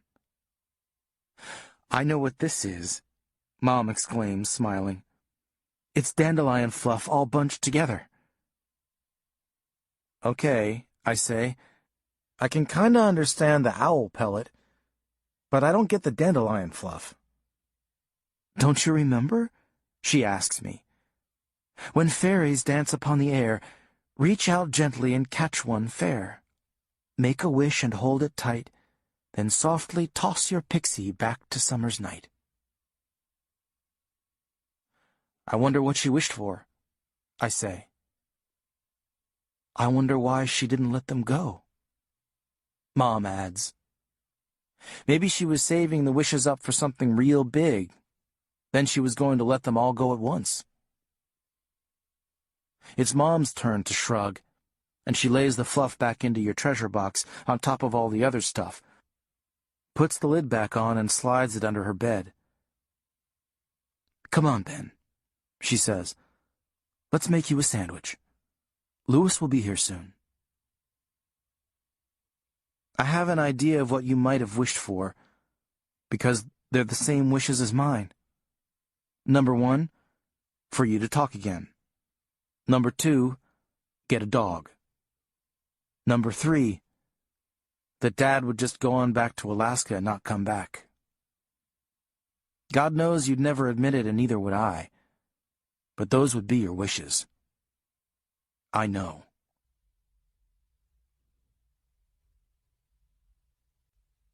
Antonia. As I make Ben and me a ham sandwich and slice an apple in half, I think of Callie's treasure box. The dandelion fluff reminds me of Louis, of when we were kids. The summer after Louis moved here, we'd go out to the meadow behind my house, the very house I live in now. Our field would be filled with happy yellow dandelions, and my mom would pay us a penny a weed to dig them out by the roots. No easy feat. We'd get old spoons to dig down as deep as we could, under the roots, and then toss them into an old plastic bucket. We could wrench out about 100 in a day. My mother would give us $1, 1 shiny quarter for each of our grimy hands, and we'd hop on our bikes, ride downtown to the Morning Glory Cafe, and pool our earnings. I'd buy us a cherry Coke, not the kind that comes in a can, like today, but the kind straight out of a soda fountain, with the cherry juice squirted in. Mrs. Morning would always put in 2 straws and 2 cherries, 1 for Louis and 1 for me. Louis would buy us a basket of French fries, piping hot and salty. He'd write my name out on top of the fries in ketchup from the squirt bottle, and then script his own directly below it. The fries with my name on them were mine, the fries with his name, his to eat. Some days we'd each buy a candy bar. I always picked marathon bars, and he'd choose a Baby Ruth. Petra's mother, Fielda, was often at the cafe helping her mother. Friendly and sweet, Fielda would stand behind the counter watching us carefully, refilling our sodas. Looking back, I can see that Fielda wanted to be my friend. But I had Louis, and, well, he was all I needed, all I wanted. Years later, when we became neighbors and were eventually pregnant with our girls at the same time, Fielda tried again, invited me over for coffee, for walks. But once again, I was aloof, this time for completely different reasons. I was afraid she'd get an inkling of my sad marriage, catch my husband and me in a bad moment, see the bruises. Eventually she gave up and left me alone, just as she had eventually done when we were young. Our dandelion weeding would last approximately 10 days. By then, we were bored with the job and had our fill of cherry Cokes and fries. We hadn't even made a dent in removing all the dandelions. They were beginning to seed, and white puffs were whirling in the air above us, undoing all that we'd accomplished. You know, Louis told me, these really are fairies. Yeah, right, I said, unconvinced. They are. My dad told me. He said that dandelion fluffs are magical fairies. If you grab one before it hits the ground, the fairy'll be so grateful she'll give you a wish once you set her free. I sat up, setting down my dirt-crusted spoon. This interested me. Louis never spoke of his father. Ever. I didn't know they had flowers in Chicago. Yeah, they have flowers and weeds and grass in Chicago, he said indignantly. Just not so much of it. My dad would say, when fairies dance upon the air, reach out gently and catch one fair. Make a wish and hold it tight, and softly toss your pixie back to summer's night. My dad said his granny from Ireland told him that, and that the wishes really come true. Every summer when we'd see dandelion fluff, we tried to catch one, make a wish, and then blow it back into the air. What'd you wish for? I asked. Stuff. Louis, all of a sudden bashful, dropped his spoon and ran towards the woods, grasping at fluff as he went. What kind of stuff? I called as I chased him. For the Cubs to win the pennant? Things like that? He wasn't looking at me. What about your dad? Do you ever wish for your dad? I asked softly. His shoulders sagged, and I thought he'd take off running again. Nah. Dead is dead. Doesn't work for stuff like that. You gotta wish for money, or to be a movie star or something. He handed me a soft white wish. What are you gonna wish for? I thought for a moment, and then blew it gently from my hand, the cottony wisp floating away. What'd you wish for? He asked again. For the Cubs to win the pennant, of course, I responded. He laughed, and we ran off to play in the creek. That wasn't my wish, though. I wished for him to have his dad back, just in case. 8 years later, when we were 16, we were back at the creek. We just made love for the first time, and I was tearful. I couldn't put into words what I was feeling. I knew I loved him. I knew that what we'd done wasn't a mistake. But still, I wept. Louis was trying to make me smile, tickling me and pulling funny faces. But tears just kept rolling down my face no matter what he tried. Finally, in an act of desperation, I suppose, he ran from the creek. I sat there, devastated, pulling my clothes on, mucus dropping from my nose. I'd lost Louis, my best friend. He came back moments later, though. He held his 2 hands in front of him, clenched tightly.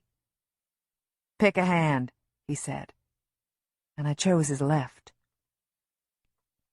He opened his palm, and inside were 3 frail white tufts of a dandelion. 3 wishes, he said, and then opened his other fist to reveal 3 more dandelion fairies. For each of us. You first, I said through my tears, finally a smile on my face. That the Cubs win the pennant? He grinned, and I laughed. That I become a policeman? Then his young man's face became serious. And that you'll love me forever? Your turn, he said quickly. I thought for a moment. To live in a yellow house. I looked carefully at Louis's face to see if he was laughing at me. He wasn't. To visit the ocean, I continued. And, the tears resumed, great sloppy tears, that you'll love me forever. 3 years later, Louis had gone away to college, and I married Griff. Damn fairies, I thought to myself now. I don't live in a yellow house. I've never been to the ocean, And Louis didn't love me forever. And my Callie, my dear heart, is missing. All that I touch gets damaged or lost.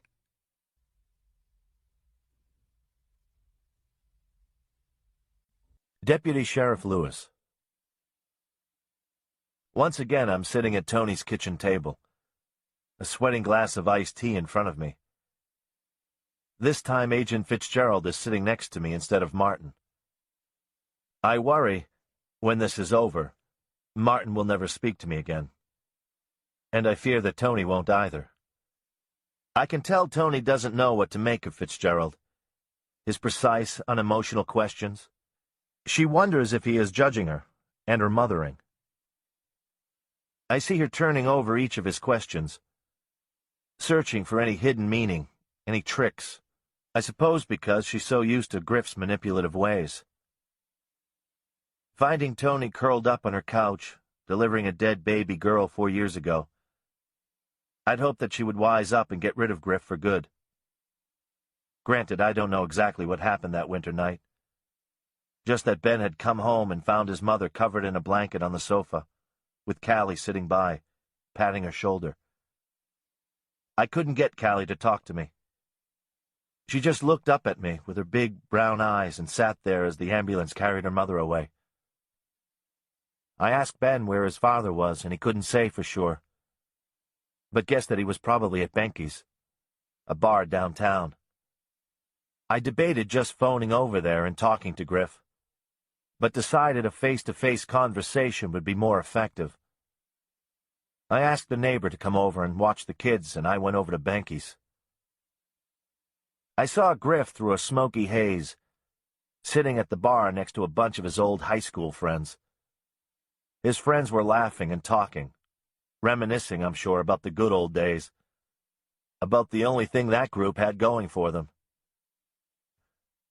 Griff was uncharacteristically quiet, slamming back shots, nodding and smiling once in a while at what someone said.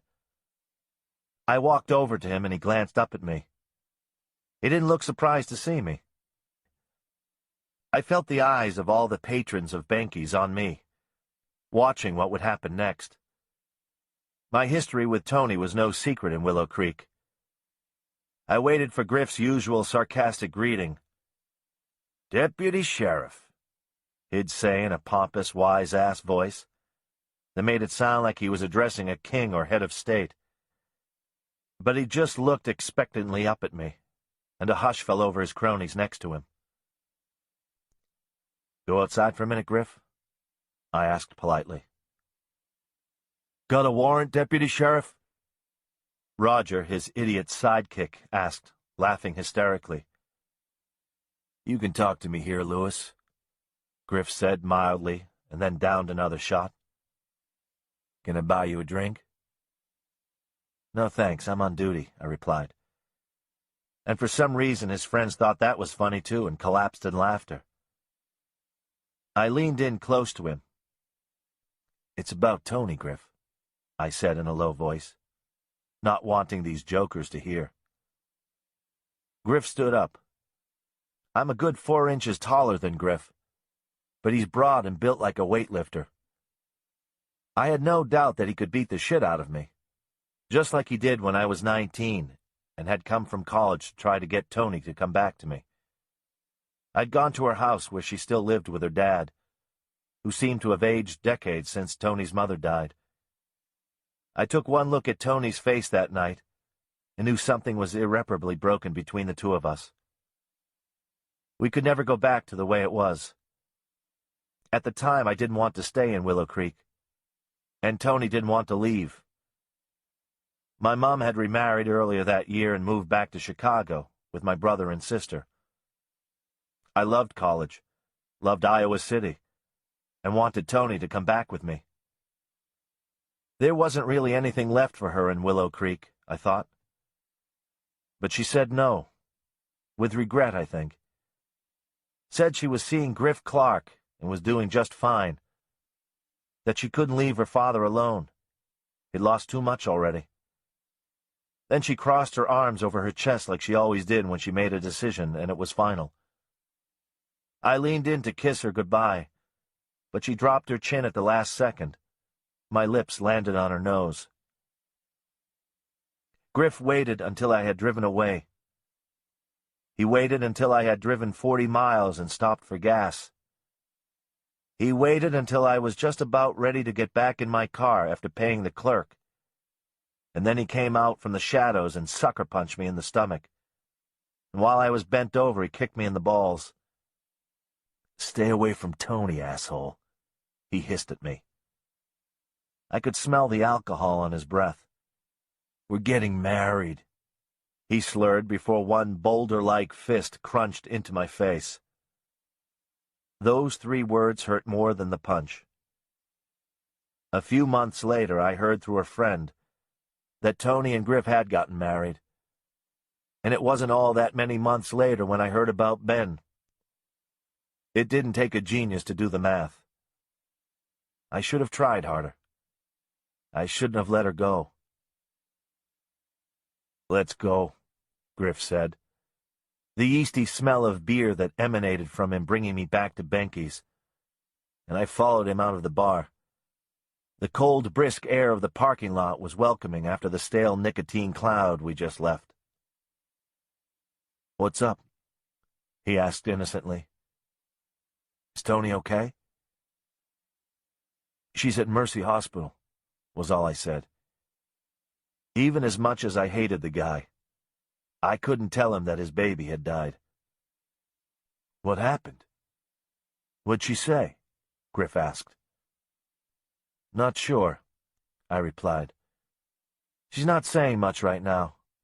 Ben called for help."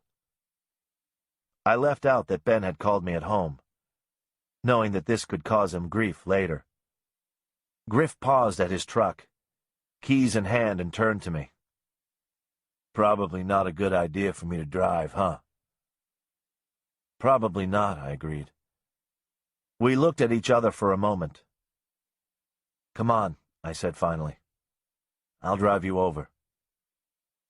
We climbed in and I started the cruiser. The only sound was the heater trying ineffectively to warm the car. After driving for a few moments, Griff cleared his throat. "What'd Callie say?" he asked, not looking at me. "What do you think she said?" I asked, knowing full well Callie hadn't uttered a sound. Not since I got there, anyway. He cleared his throat again. "Tony fell, but she was fine. She got right back up. She said she was okay. She settled herself on the couch. She was fine when I left." "She's not so fine now," I said, pulling into the parking lot of the hospital. When I stopped the car, I turned to Griff and said, "Griff, if I find out that you did anything to hurt Tony, I will come after you. I will come after you, arrest you, throw you in a jail cell, and some night when no one is looking, I will beat the crap out of you." Griff laughed as he opened the car door. "No, you won't, deputy." There was that obnoxious tone. "No, you won't. You're a by-the-book kind of guy. But hey, thanks for the ride." He slammed the door and left me, my breath frosty white curling around my head. And damned if he wasn't right.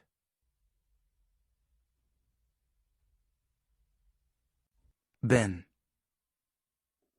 When I was 7, I started playing in a summer soccer league. Mom thought it would be good for me to get out and get some exercise, make some new friends. I was big, but not exactly the athletic type. My feet always seemed too large, and I'd end up tripping over them and making a fool of myself. After squashing about 3 of the kids on the other team, plus one of my own teammates, the coach put me in as goalie. That I could do. I was about twice the size of anyone else, so it was more likely that I could stop a ball from flying into the net. I would snatch balls out of the air as they came whizzing toward me, blocking the soccer ball with my body. No one scored on me in 4 matches. I could see you and Mom hollering on the sidelines, cheering me on. You were too, I guess. Sometimes you'd try to run out onto the field to come and see me, and then the referee would have to stop the game and Mom would come over and scoop you up, saying, "Sorry, sorry," to everyone. One time Dad was in town, and he came to one of my games. It had rained earlier, and the grass was all slippery.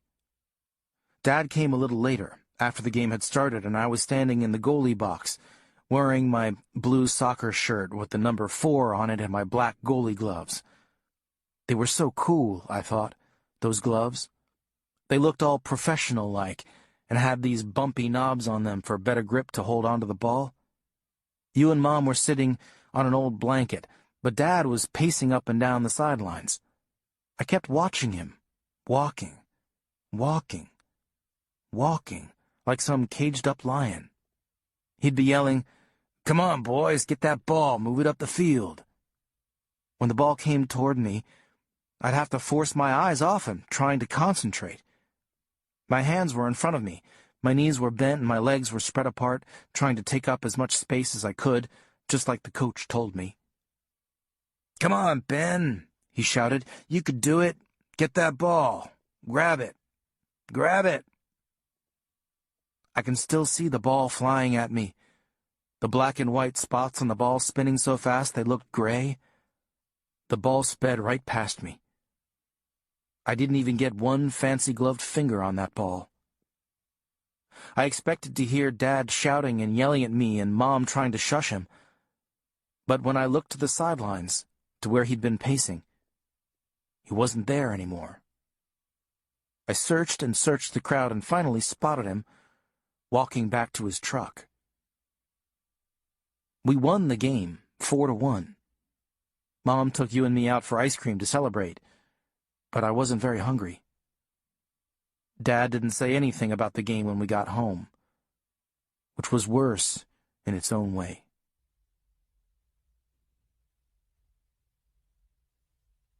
Antonia. I meet Lewis and the other officer at my front door. From my living room window, I'd seen them drive down our lane. The man with Lewis is compact, dressed nicely but casually. He wears expensive-looking shoes and carries a leather portfolio. I welcome them into my home, and we settle at the kitchen table. Lewis looks miserable, and the man introduces himself as Kent Fitzgerald, federal agent. I hold back a giggle. He says it as if he were a superhero or something. "Missing and Exploited Children Division," he adds, and I sober quickly. I must look puzzled because he explains, "We take missing children, any missing children, very seriously." "We don't know that they're missing. I say lamely, "I mean, of course they're missing. But what are you thinking? Do you know something?" I look to Lewis. He isn't looking at me. "We know as much as you do, Mrs. Clark," Agent Fitzgerald says. "I'm here to assist Deputy Sheriff Lewis and his team in bringing the girls home. What time did you last see Callie?" "Last night at about 10, I begin. "We watched a movie together and had popcorn. Then I helped her get ready for bed." "Who else was in the house last night?" he inquires. "My son Ben, he's 12. He didn't watch the entire movie. He went up to his room at about 9, I guess. And my husband Griff. He came home at about midnight or so." He nods. "Deputy Lewis tells me your husband, Griff. Is that his real name?" No, it's a nickname. His real name is Griffith, but everyone just calls him Griff." "Griff, Deputy Lewis tells me, went on an early morning fishing trip." I bob my head in agreement and wait for his next question. But it doesn't come, so I continue. "I'm not certain what time he left, but when I talked to Roger's wife, she said he left to pick Griff up at around 3:30 this morning. And sometime early I heard a truck in the drive. I assumed it was Roger's. Roger's last name again? Agent Fitzgerald asks. Hogan. Roger Hogan, I respond. My hands are beginning to sweat, and my head aches. Have you been able to contact your husband, or Mr. Hogan, as of yet? Laura Hogan tried Roger's cell phone, but the call wouldn't go through. Griff isn't answering his phone. It goes right to voicemail. I'm sorry. Mr. Fitzgerald, I say. Agent, he corrects me. I'm sorry, Agent Fitzgerald, but why focus on Griff and Roger? I don't understand. There's no focus at this point. We're just getting the logistics. He smiles, briefly. His teeth are small and white, and he has an underbite that thrusts his chin forward. We asked the Julian police to head over to the cabin where your husband's staying. The officer said he found the cabin and Roger Hogan's truck. The cabin's boat dock was empty. It appears the men are out fishing on the river. The officer is going to wait for them to return. I know it, but don't say so. I know Griff has nothing to do with this. What was Callie wearing last night? Agent Fitzgerald asks me. A pink short-sleeved nightgown that went down below her knees. Shoes? No. No shoes. Agent Fitzgerald sits quietly for a moment, his small fingers holding a pen, scratching away in his portfolio. Did Callie mention that she was planning to go anywhere today? He asks, not looking up from his notebook. I look at Lewis. You didn't tell him? He shakes his head. He's being very quiet, and it irritates me. I look at Agent Fitzgerald again. Callie doesn't speak, I explain. A neutral expression remains on his face. She hasn't spoken since she was 4. Was she ill? He asks, looking me in the eye. No. I gaze levelly back at him. I don't understand what this has to do with anything, I say as I fold my arms over my chest and uncross my legs. Callie witnessed her mother fall down the stairs and lose her baby. It was very traumatic for her, Lewis says softly. I glare at Lewis. Now he's talking. Agent Fitzgerald sits up, very attentive now. How do you communicate with each other? She nods and shakes her head. She points and gestures. She knows some sign language, I say. What do her doctors say? That she'll talk when she's ready, not to force it. I stand up and go to the kitchen window. Is she seeing anyone? Like a shrink? I ask, anger in my voice. Excuse me, Agent Fitzgerald. May I speak with Mrs. Clark privately for a moment? Lewis speaks up, his voice tight. Mrs. Clark, I wonder to myself. He's never addressed me this way before. Sure, Agent Fitzgerald replies. He closes his portfolio, tucks his pen behind his ear, and stands. Lewis and I both watch as he goes out the front door. Lewis regards me carefully. What? I finally ask. Tony, this is serious. Damn it, Lewis! I know it is! It's my daughter that's missing! I shout. So don't you dare come into my home and tell me to be serious! I'm crying now, and I hate to cry in front of anyone, especially Lewis. He comes over to me. Tony, I'm sorry, he says quietly. I'm sorry. I didn't mean. I'm sorry. He grasps my hand in his. Look at me, Tony, he instructs. I do. We're going to find Callie. I promise. You need to talk to Agent Fitzgerald. The more thoroughly and quickly you answer his questions, the more quickly we can go out and find her. I've made so many mistakes, I whisper. I cannot bear to lose another child. I could not bear it. You won't, I promise, Lewis says firmly. You go get Ben, and I'll get Fitzgerald. Let's get this interview over with so we can go out there and find Callie. He squeezes my hands one more time before dropping them, and I climb the stairs to find Ben.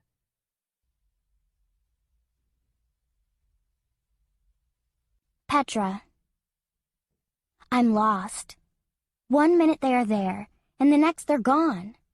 I hear sounds and things in the bushes, and a snake just wriggled over my shoe. I'm lost, and I don't know what to do, so I just sit on an old log to rest. Callie would know.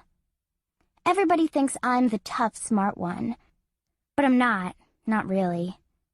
I didn't even know Callie when we were in kindergarten. I knew she was my neighbor and everything, but we never played together. I found out from Lena Hill that Callie didn't talk. Not a word, ever. I didn't believe Lena, but she said that they were in the same class in kindergarten and that Callie never ever said a word, even when the principal asked her a question. I asked Lena if Callie was in a special class for the kids who don't learn so good. She said no, but that Callie got to go with Mr. Wilson, the new school counselor. I thought that was pretty neat. Mr. Wilson is cool. At lunch, the second week of first grade, I budged Jake Moon so I could sit next to Callie. He didn't mind so much. I wanted to see if she really didn't talk. Lots of kids didn't say much when we were in the classroom, but everyone talked during lunch. But she didn't. She just sat there, eating her sandwich. "What kind of sandwich do you got?" I asked. She didn't say anything, but peeled back the top layer of bread on her sandwich to show me that she had peanut butter and something white and creamy.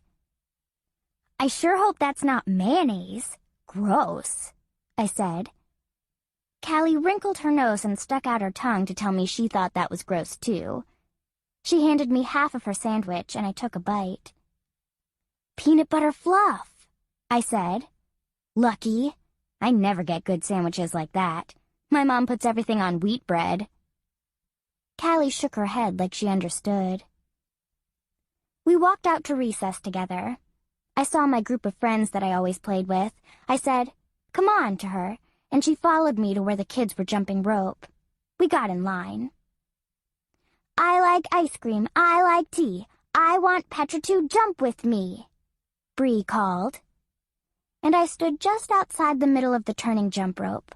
I had to plan my jump in just right. Then I jumped, and Bree and I were hopping, until she jumped out, and it was just me jumping. "I like popcorn. I like the sea. I want Callie to jump with me." And Callie hopped right in with me. Around and around and around the rope went, swishing against the cement. And we were smiling at each other. We both had the same 2 front teeth missing. Then I jumped out because that's how the game goes. Callie just kept jumping and jumping, not calling out that she liked coffee or that she liked bees. Everyone started getting all mad and yelling at her. "Come on, Callie, call someone." And, "Stop hogging the jump rope." Then the rope turners just stopped, and the rope fell in a heap on the ground. The recess bell rang, and then everyone ran to line up. In line, Nathan stood behind me and started saying, "I don't want to stand next to bushy hair. Someone trade places with me. Someone trade me places." And no one would. Even Lena and Kelly, who are my friends, wouldn't stand next to me. My heart felt all pinched right then. And then, out of the blue, Callie came up and budged right in front of Nathan and next to me. Best of all, she stared him down. She looked him right in the eyes until he said, "Good. You 2 weirdos can stand next to each other." The next day, I sat next to Callie at lunch again. She had bologna and peanut butter that day. "I'll have to pass, thank you," I said when she held out half to me. When we went out to recess, I grabbed her hand and pulled her into line for jumping rope again. She didn't look too happy about it, and the other kids didn't either. When it was my turn, I called out, "I like watermelon. I like to climb a tree. I like Callie to jump with me." And we jumped and jumped until I hopped out. Then it was just Callie again, and before anyone could get all nervous and mad at her, I yelled, "Callie likes bologna. Callie likes me. Callie wants to jump with Lena." I know it didn't exactly rhyme, but it worked. Lena jumped in with Callie. They jumped a while, and then Callie jumped out. I wish Callie were here. She'd help me find the way, or at least we could be lost together. I'm so thirsty.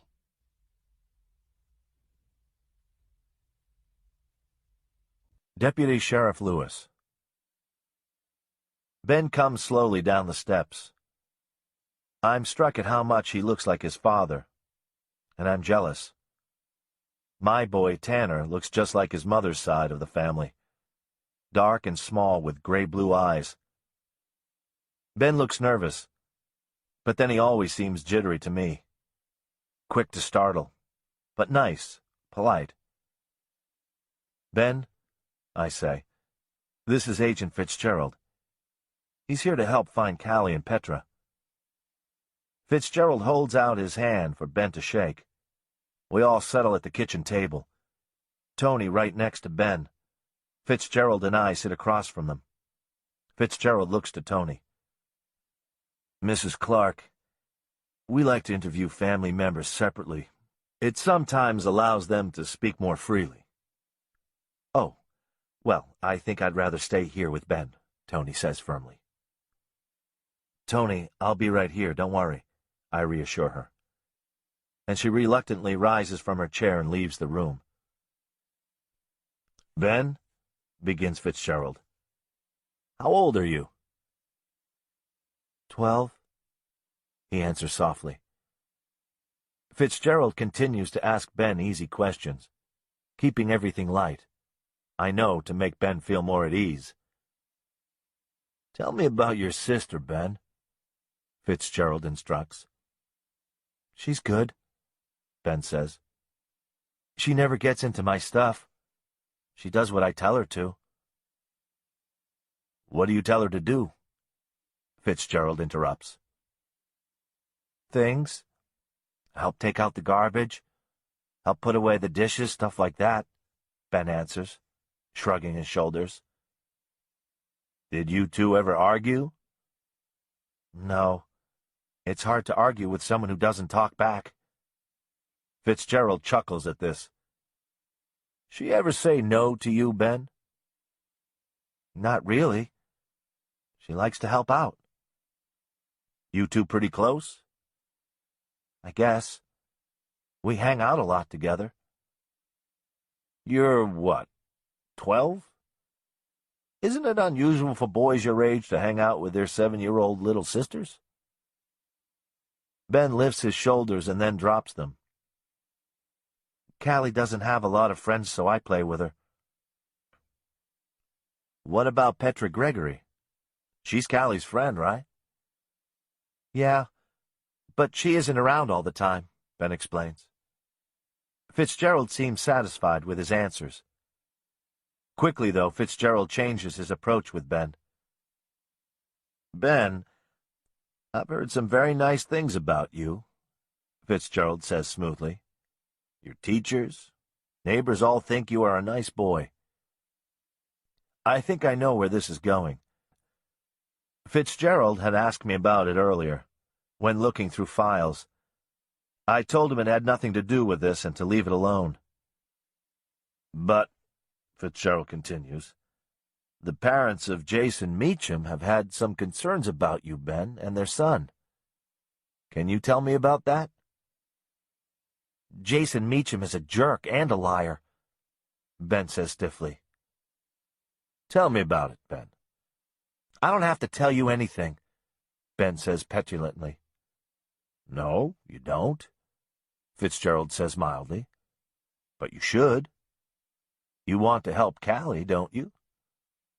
Yeah? But sitting around here answering these stupid questions isn't going to help her. Ben is standing now, shouting. The only way we're going to find her is if we go looking for her. She's somewhere in the woods. How do you know that, Ben? Fitzgerald questioned softly. Because that's where she goes. When she wants to get away or be alone, that's where she chooses to go, Ben shouts. Fitzgerald says, his voice just a low whisper. What if she didn't have a choice? And Ben runs.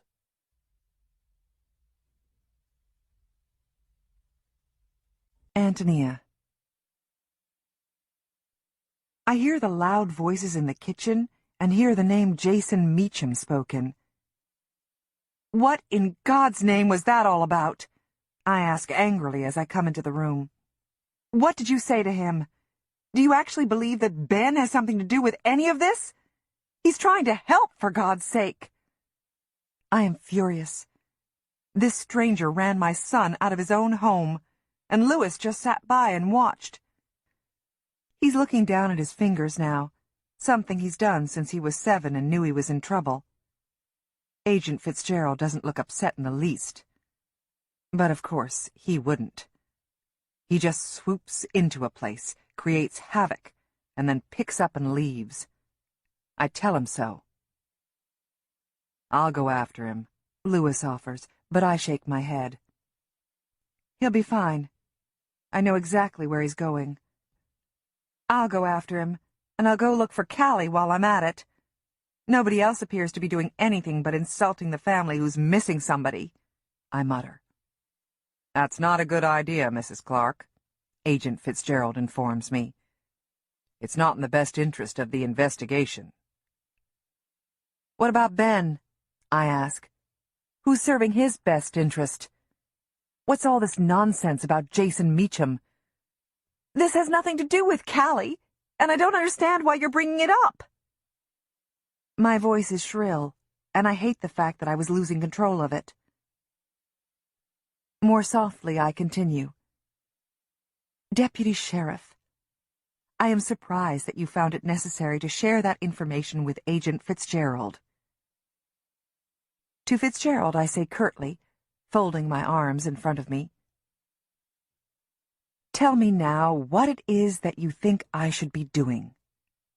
Then you tell me what it is you are going to do in order to find my daughter. Agent Fitzgerald stands and mirrors my own stance. I wonder if that's something that was taught him in agent school, to put me more at ease. I'm sorry about upsetting your son. However, as I've said many times, we must look at all angles. Have you considered that someone may be upset with someone in your family and be taking it out on Callie?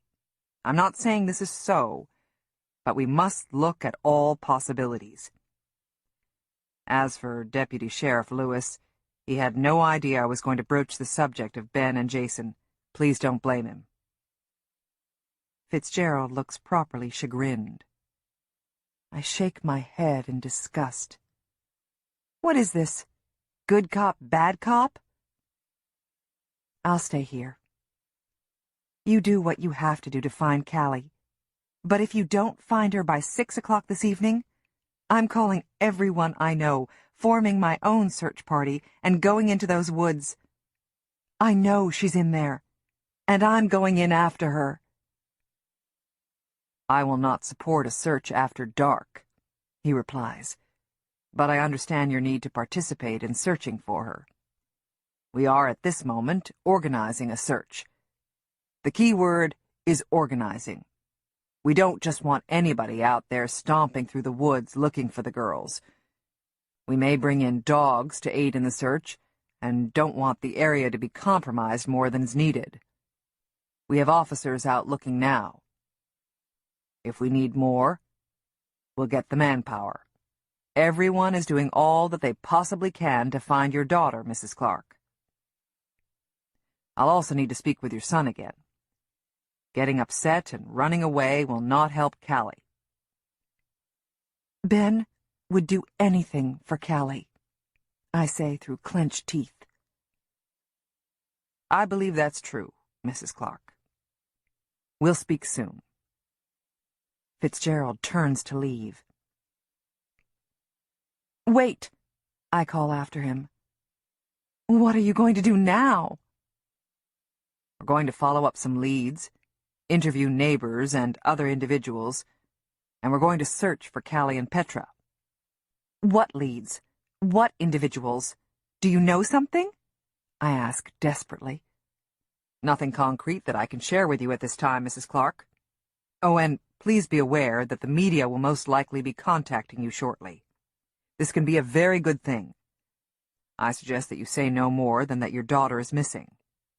Get the girls' pictures out there. The more people who see their faces, the more likely that they'll be spotted.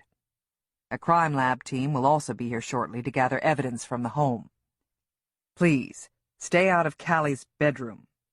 We want to have as much evidence intact as possible. I suggest that you stay at a family or friend's home for the duration of this. Please let the officer know where you'll be staying. We'll talk soon, Mrs. Clark. Goodbye. They're gone before I can argue about not wanting to leave my house. Ben's gone. Callie's gone. And I'm in my home all alone, except for the police officer. And I hate that feeling. I walk outside, trying to decide on whom I can impose by showing up on their doorstep. Who wants to be dragged into the middle of this mess?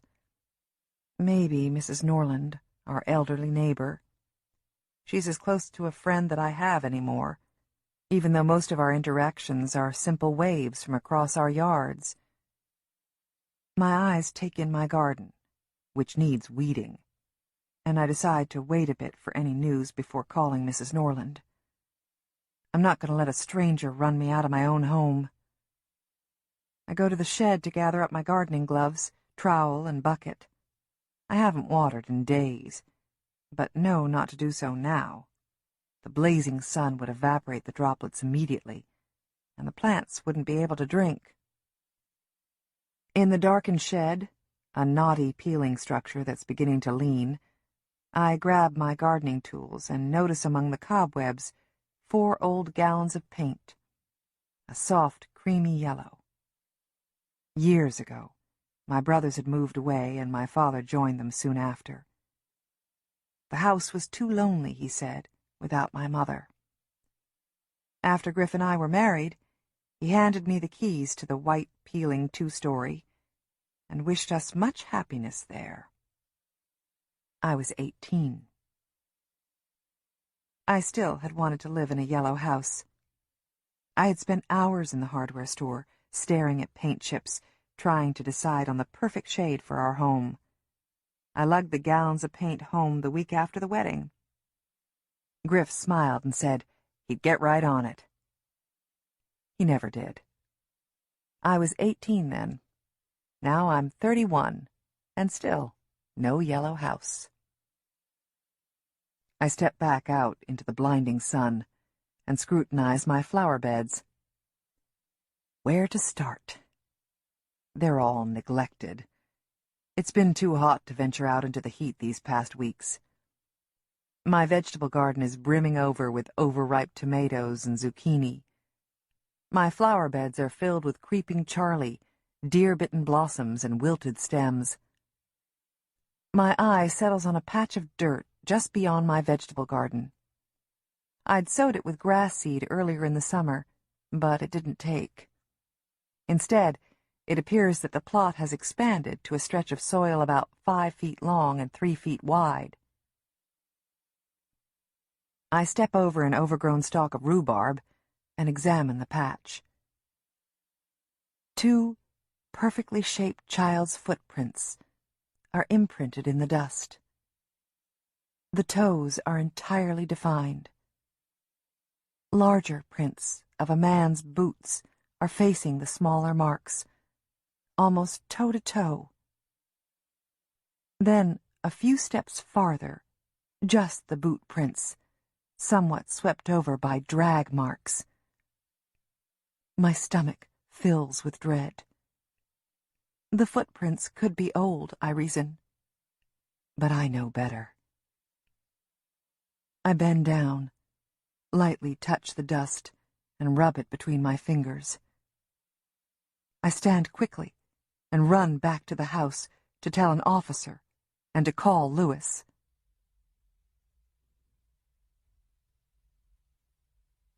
Martin. Before Fitzgerald and Lewis leave, they encourage us to go over to a relative's or a friend's house for the remainder of the investigation. They say it will be comforting to have family and friends nearby, and that we shouldn't compromise any evidence in the house by having people coming in and out. "What if Petra comes home?" Fielda argues. "I need to be here for her." They assure her that someone will be at the house at all times, and someone will contact her with all updates. I drive Fielda and myself over to Fielda's mother's home. Mrs. Morning greets us tearfully and flutters nervously about Fielda. Fielda looks ill, and we both persuade her to go lie down. Her head is aching, and I search through the bathroom medicine cabinet for some Tylenol PMs to help her rest. I suspect she needs something more, but I would never give her something stronger. I bring the tablets and a glass of ice water to the bedroom where Fielda is curled up under the quilt her grandmother had made. She looks so frail there, and old. This surprises me.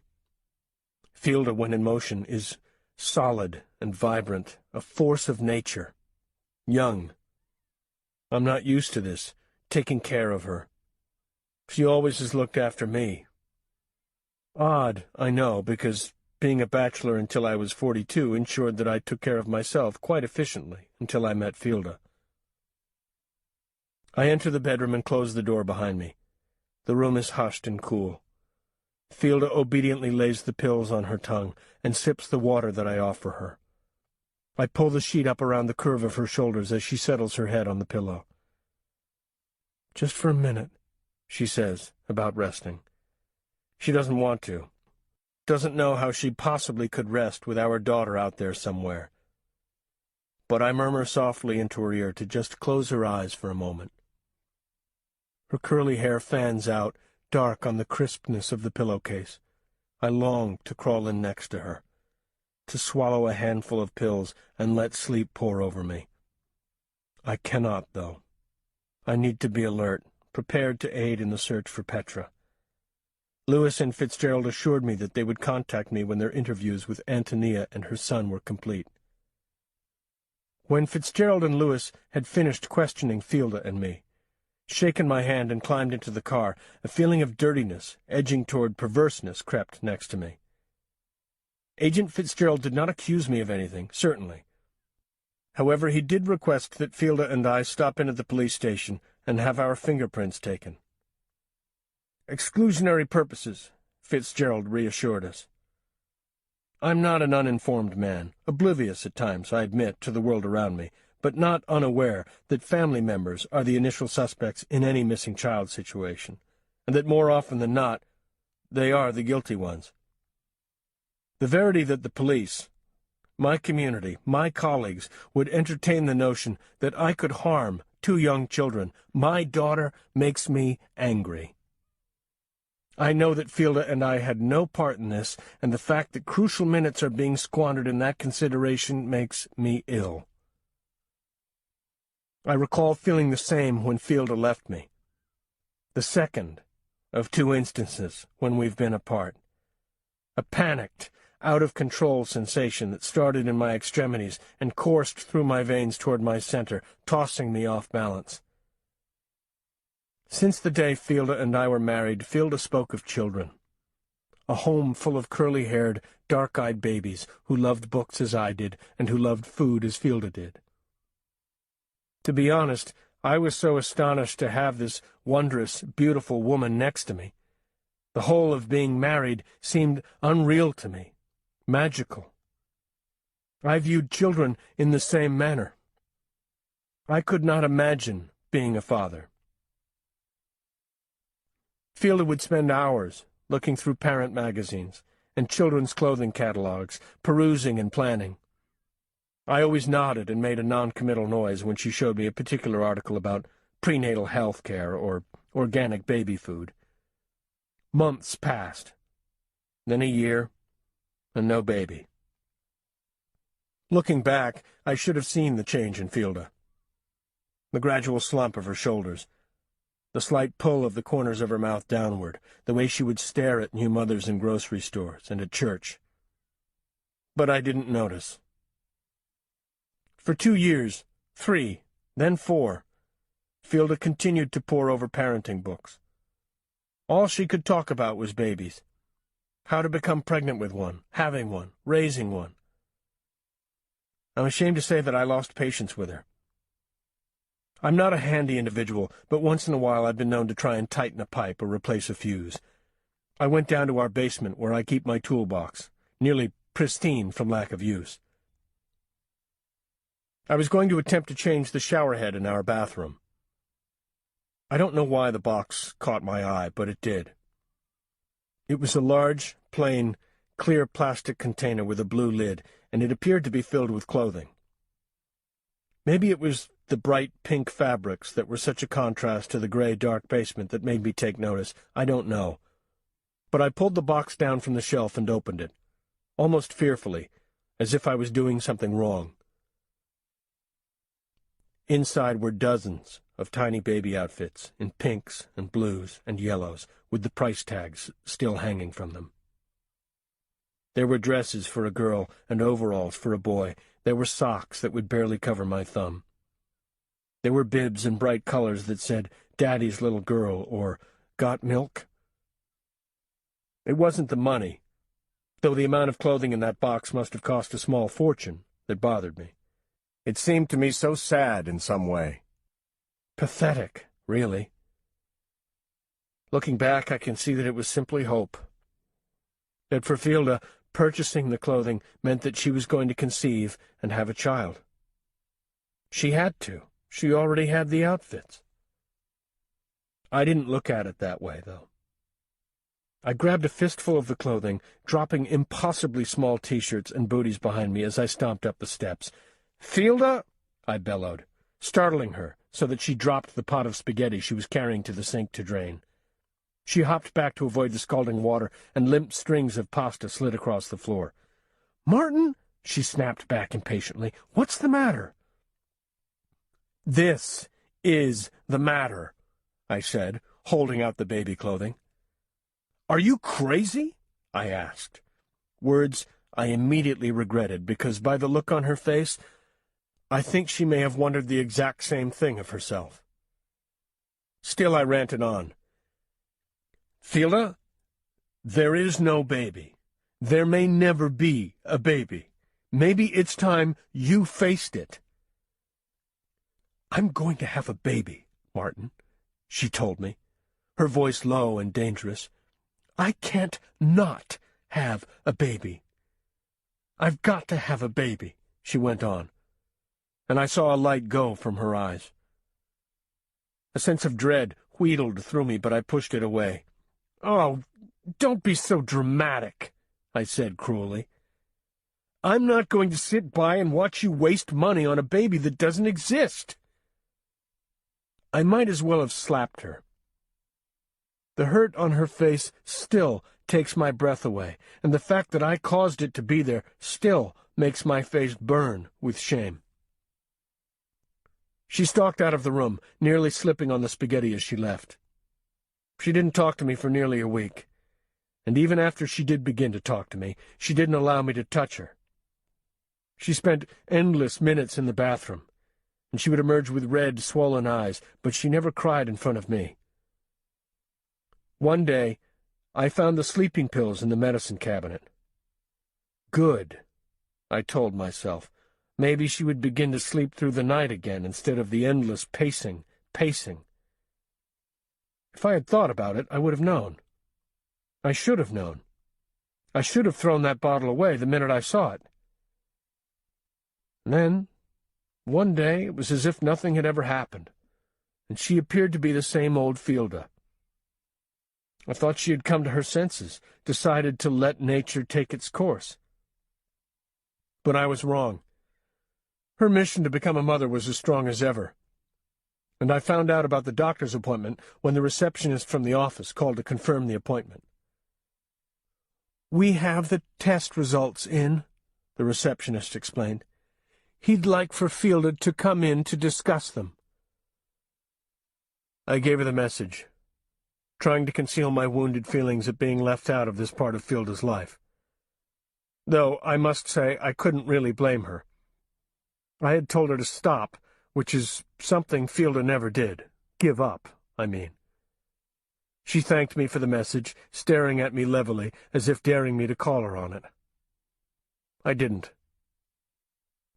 Instead, I canceled and rescheduled my classes that drizzly October afternoon to accompany her. In the office I tried to hold her hand, which she shook impatiently away. I tried reading aloud bits from outdated magazines, but she ignored me. Instead, she paced around the waiting room, looking at walls tacked with Polaroid snapshots of weary mothers holding tiny babies in their arms, sometimes a shell-shocked husband or boyfriend standing nearby.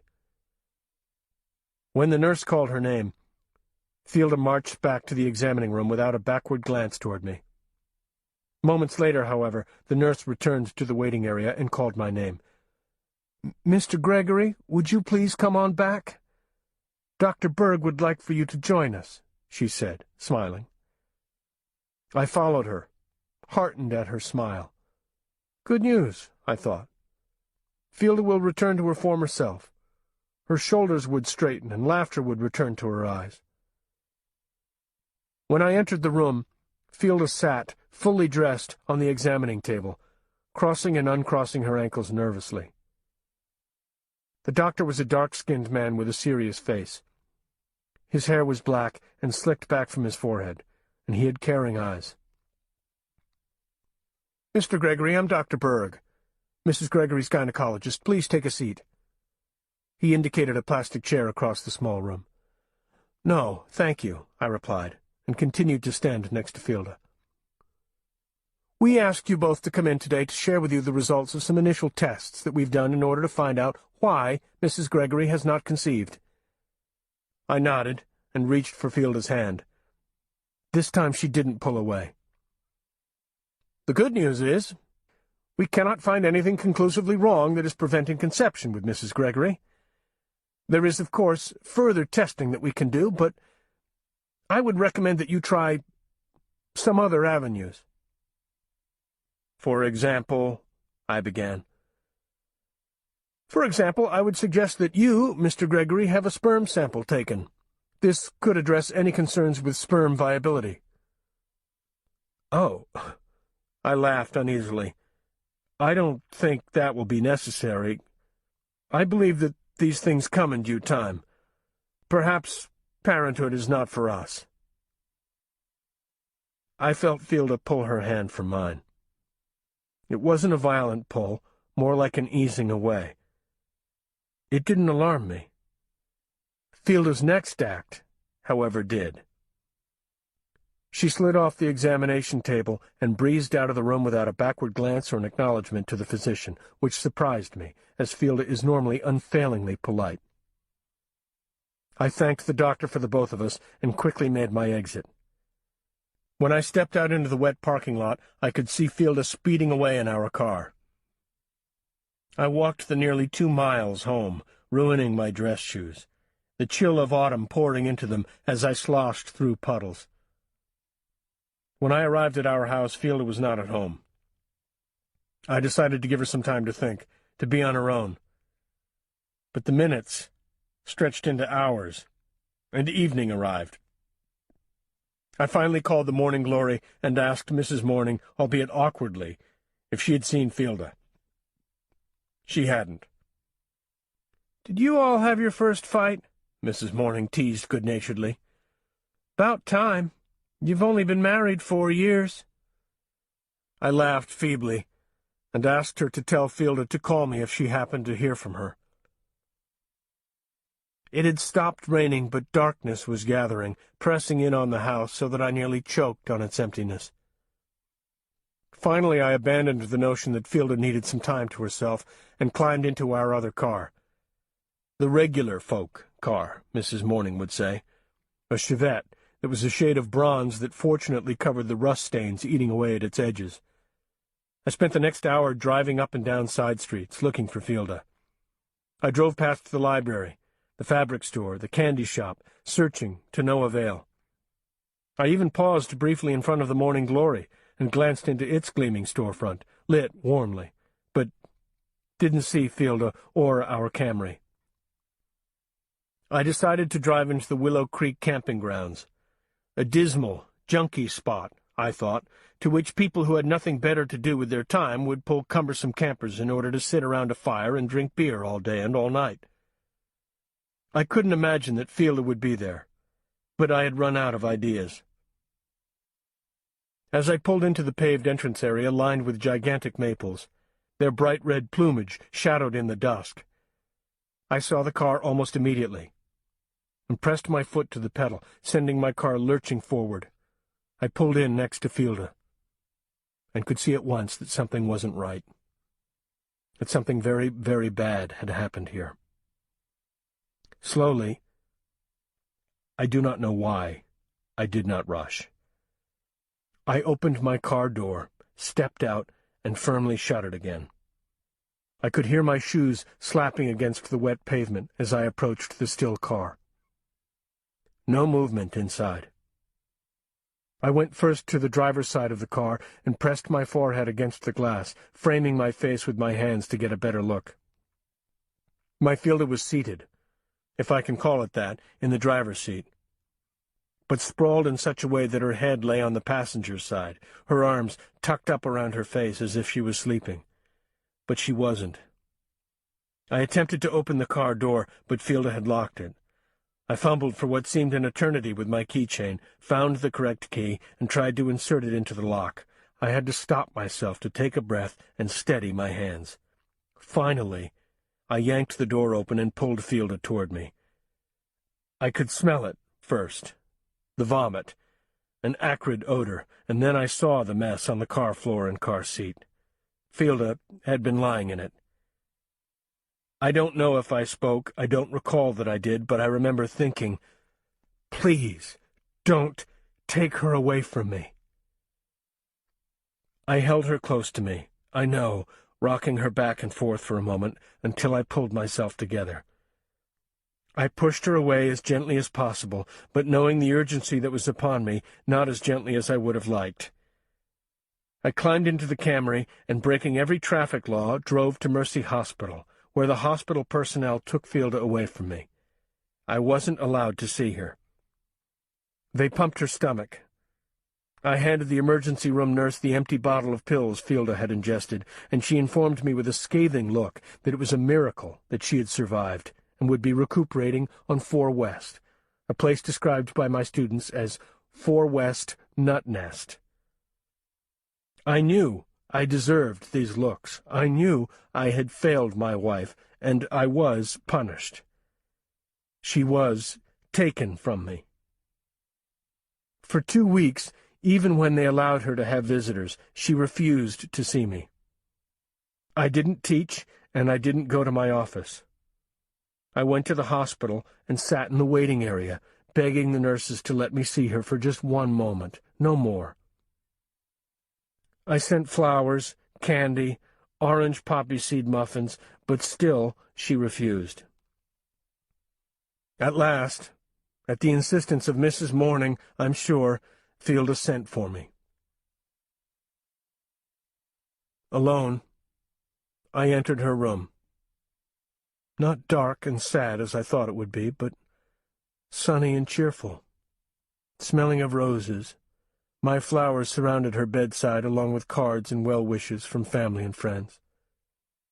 The nurse left us, telling Fielda to call for her if she needed anything. Fielda wouldn't meet my eyes. She looked thinner, smaller to me, and tired, very, very tired. But still I went to her. Still I removed my jacket and shoes, and still I crawled into her small hospital bed, molding myself to her. Together there we cried, the 2 of us, begging each other for forgiveness and quietly, tearfully, we both forgave and allowed ourselves to be forgiven.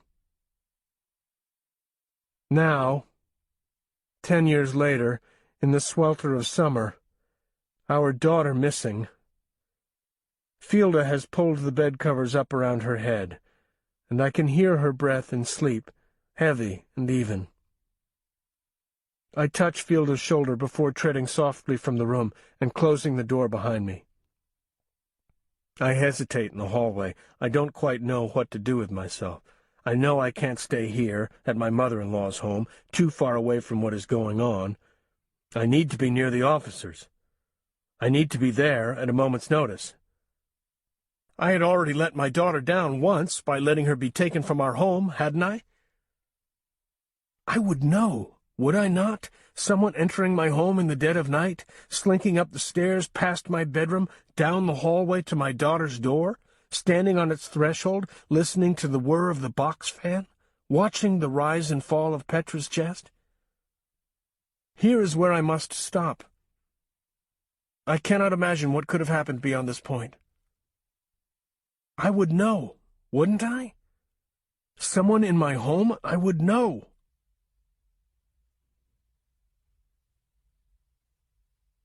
Ben. I run until my chest is ready to explode. My face is hot with tears. I stumble over a fallen log and tear my dress shirt on a thorny branch, but still I run, down to the creek. I could tell by the way that cop looked at me, the way he talked to me, that he thought I might have hurt you, Callie. At least, he thought I knew who hurt you. Jason Meacham, bastard. Figures he would be brought up. I could have killed him. I could have. But not really. But I was so mad, furious. It started in math class last spring. I was doing some god-awful division problem with fractions on the board, and I couldn't think. The numbers just blurred together, and I couldn't think. If I had a pencil and a piece of paper and was sitting at the kitchen table, with you swinging your feet in the chair next to me, drawing butterflies, I would have been fine. Instead, I was standing at the blackboard in front of 27 other kids with a fat piece of crumbly chalk in my hand, and I couldn't think. Jason Meacham started it all. I could hear his whiny, weaselly voice. "Retard," he coughed, concealing his mouth behind his hand. The other kids giggled, but said nothing. The teacher didn't hear him, of course, and told me to keep on trying. More laughter. I could feel dozens of eyes on me, burning into my back. I glanced back over my shoulder and could see Meacham making faces and whispering, "Retard," to me. I remember trying to swallow, but my mouth was dry. I can't believe I did it. I really can't. But Meacham had bothered me before, making cracks about my wino father and my stupid sister. This just topped it all off, and I snapped. I spun around, the thick chalk in my fist, and I flung it at him, as hard as I could. I'm a big kid and have a strong arm. The minute it flew from my fingers, I was reaching to get it back, but it was too late. I had visions of the chalk hitting a classmate, or worse yet, the teacher. But it didn't. It hit Meacham dead center between the eyes. I heard the weird thunk as the chalk hit, and saw his hands cover his face. The classroom went completely quiet, and Miss Henwood sat at her desk with her mouth wide open. I'm usually not the guy who causes problems in the classroom. Then, I walked right out of the classroom and went home, like 3 miles. My mom was expecting me when I got home. She wasn't mad or nothing, she just looked sad, and of course, that made me start bawling. She just set me on her lap like I was 3. I'm sure I about crushed her. And I cried, and she told me everything was going to be all right. It wasn't, though. We had to have a big meeting with the principal. I had to say sorry to Meacham, and I did, even though I still believe he deserved it. Meacham's parents went on for a while, saying that I should have been suspended or something, but I wasn't. Wish I was. That next week, Meacham and his buddies cornered me after school and pushed me around a bit, called Mom a whore, said she was screwing the deputy sheriff. I walked away that day. But later, when Meacham was alone, I snuck up on him and wrenched his arm behind his back and told him I was going to kill him if he ever said anything about my family again. Meacham blubbered to his mother, and she called the school and the police. Another meeting was called, but I denied everything, and he couldn't prove anything. Mrs. Meacham said something about me being just like my no-good father, and boy, did Mom hit the roof with that one. But the damage was done. Everyone looked at me a little different after that. I wasn't the quiet one anymore. Callie, I'd never hurt anyone. I'm not like Dad. I'm not. I'd never hurt you. I'll find you. Even if it takes all night. I'll bring you home, and then they'll know.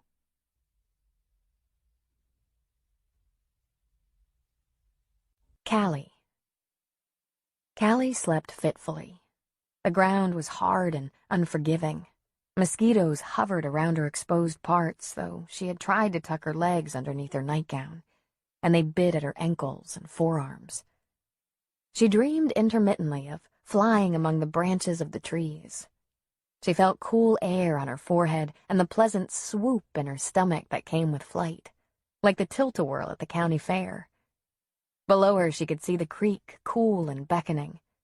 She tried to will her body to fly down to the water so she could dive into it, but she could not. She continued to soar, following the crooked path of the creek. She caught a glimpse of her father's fiery hair, and her stomach lurched in fear. He was looking up at her, anger etched on his face.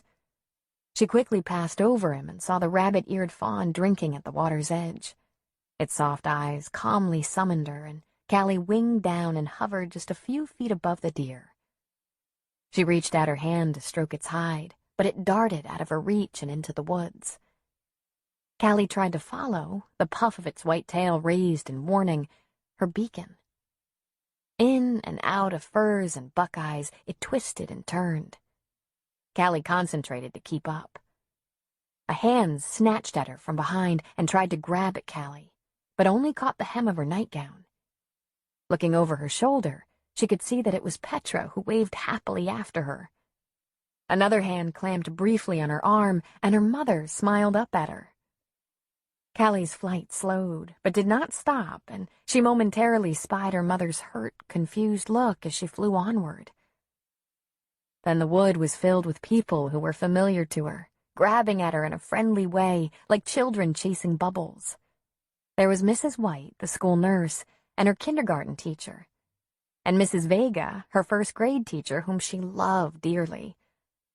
Mr. Wilson, the school counselor, held her open journal, pointing at something in it, but she couldn't see what it was. What was he pointing at?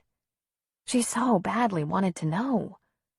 She tried to will her body to fly down toward Mr. Wilson and look at that journal, but she couldn't.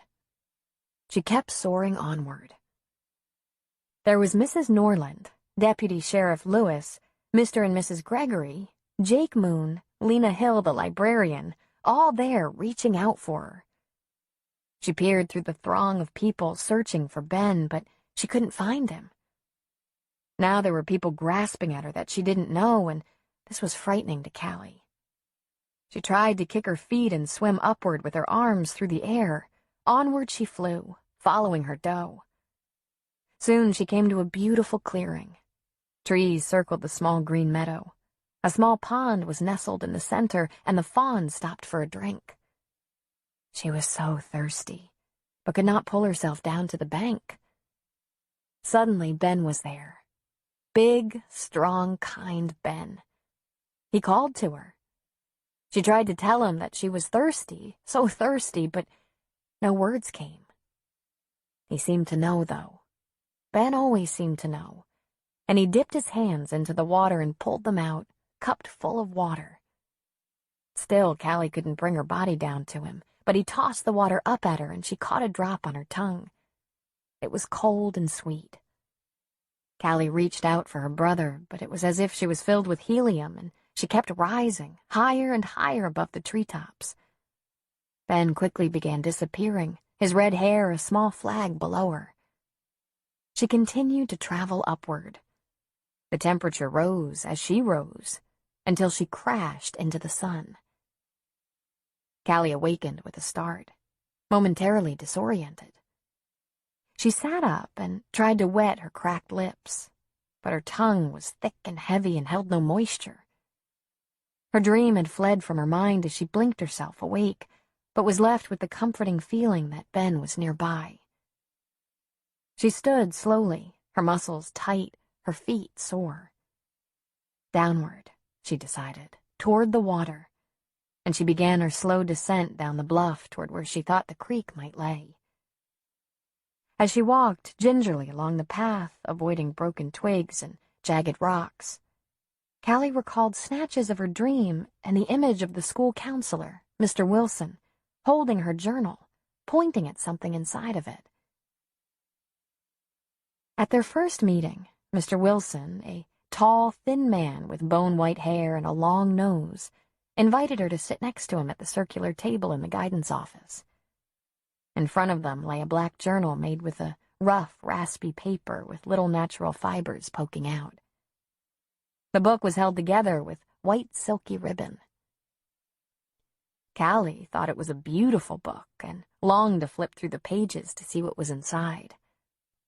Next to the journal lay a brand-new box of colored chalk, not the thick variety that came in only 4 colors and was used for drawing on the sidewalk, but a real artist's set with wonderful, bright, rich colors. Her fingers itched to open the package. "Did you know, Callie," began Mr. Wilson, "that some of the best conversations people have are not with the spoken word?" He waited, as if expecting Callie to answer. Immediately, Callie became guarded. Last year's counselor, Mrs. Heroux, a mousy woman who only wore baggy clothes in shades of gray and tan, would wait for Callie to answer, as well. She never did, though. "Callie, I'm not going to get you to try and talk," Mr. Wilson said, as if reading her mind. He rubbed his long nose with one extended fingertip and looked at her straight in the eye. Mrs. Heroux never even seemed to look at Callie's face, always talked to her while jotting notes down in a notebook. Mr. Wilson's straightforward manner unsettled Callie a bit. "I do want to get to know you, though," he continued. "That's my job, to try and get to know the students and help them, if I can." "Oh, don't look so suspicious, Callie," Mr. Wilson chuckled. "Talking is overrated. Blah, blah, blah. I listen to people talking all day. Then I go home and listen to my wife talking, and my kids talking, and my dog talking." He slid his eyes toward Callie, who wrinkled her nose and smiled at the image of Mr. Wilson listening to a black lab or German shepherd sitting at the kitchen table, talking about its day. "Okay. So my dog doesn't talk, but everyone else does. So this quiet will be good for me. I thought," he said, stretching his lean legs under the table, "that we could have this journal here and write to each other. Kind of like pen pals, but without envelopes or stamps. Our conversations could be right in here." He tapped the journal with one finger. "What do you think, Callie? Don't answer that. Think about it. Decorate the cover, whatever. I'm just going to sit over here at my desk and work and enjoy the quiet." Mr. Wilson smiled encouragingly, stood, and went to his old oak desk in the corner of the office. He settled his long frame into a chair and tucked his legs underneath the steel-framed chair, bent his slender neck over the contents of a file folder and began to read. Callie regarded the book in front of her. She loved to draw pictures and write stories. She could write lots of words, even though she was only in the first grade. She wrote stories about horses and fairies and cities under the ocean. She never had a pen pal, never even wrote to her father while he was away. That had never occurred to her. She couldn't imagine that anyone would be interested in what she wrote. Everyone wanted to hear what she had to say, as if the words she said would somehow drip jewels. She flipped open the journal. Its creamy, unlined pages were oddly welcoming. The pages contained the same flecks of fibers that were in the cover, each page uniquely flawed. She softly closed the book, and her attention shifted to the chalk in front of her. Selecting a purple that held the same shimmer as the dragonflies down at Willow Creek, she held it in her fingers, admiring it. In the lower right-hand corner, she slowly printed her name with great care. Callie. She glanced up at Mr. Wilson, who was still engrossed in his paperwork. Callie carefully replaced the purple chalk back into the box and wiped the excess dust from her fingers onto her jeans, leaving iridescent streaks.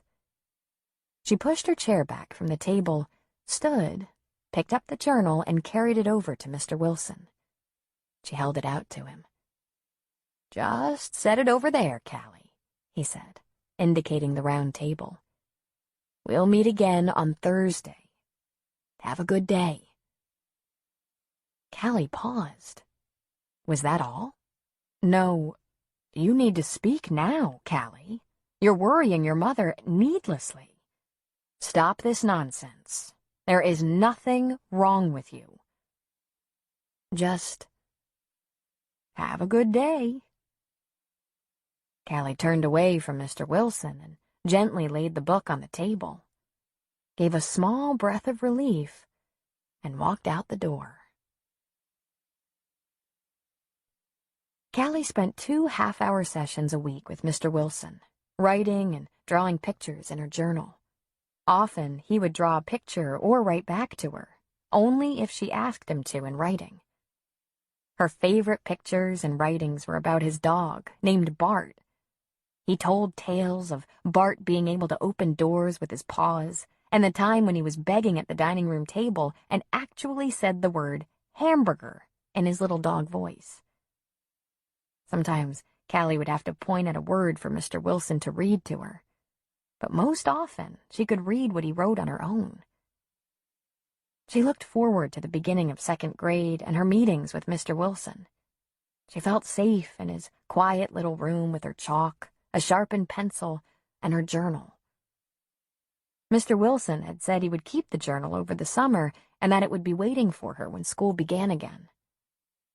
She had written to him during their second-to-last meeting of her 1st grade year, asking him what they were going to do when the journal was filled up. He'd replied, "Well, get a new one, of course." She had smiled at that. Callie wondered what Mr. Wilson had been pointing at in her dream. Which page in the journal was he trying to show to her? She didn't know.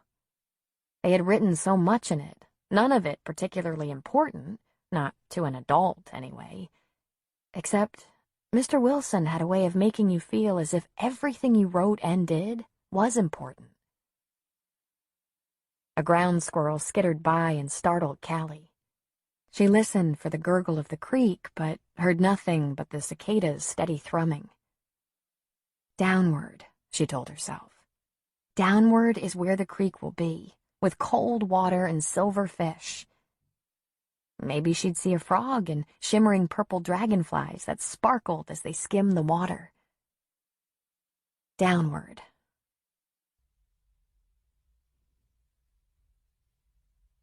Deputy Sheriff Lewis. Fitzgerald and I have gone our separate ways for the moment. Fitzgerald is focusing on getting a search dog over here, and on trying to trace the whereabouts of Griff from the GPS in his cell phone. I'll be meeting with the other deputies to give and receive updates on our progress in finding Callie and Petra. Our sheriff, Harold Motts, is getting on in years, and has taken a mostly hands-off approach to his job in the past year. He's passed as many of his duties that he could over to me. There has even been talk that I should run for sheriff in the next election. Most of the staff have been accepting, though grudgingly, of my leadership role. But one. Deputy Logan Roper has tried to make my job as deputy sheriff hell. I figure it had to do more with Roper being a close pal of Griff Clark, more than any genuine dislike that he has for me. But who knows? We've come to a mutual understanding. We show professional respect toward one another, and communicate when we need to, but that's all. It's too bad, actually.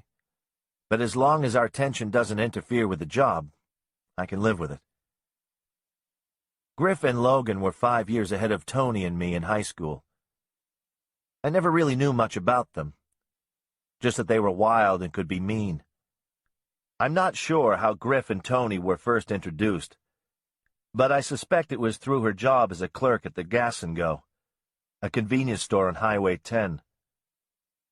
Tony worked there on weekends and after school. I told her I didn't like her working in a gas station so late at night, and so close to the highway.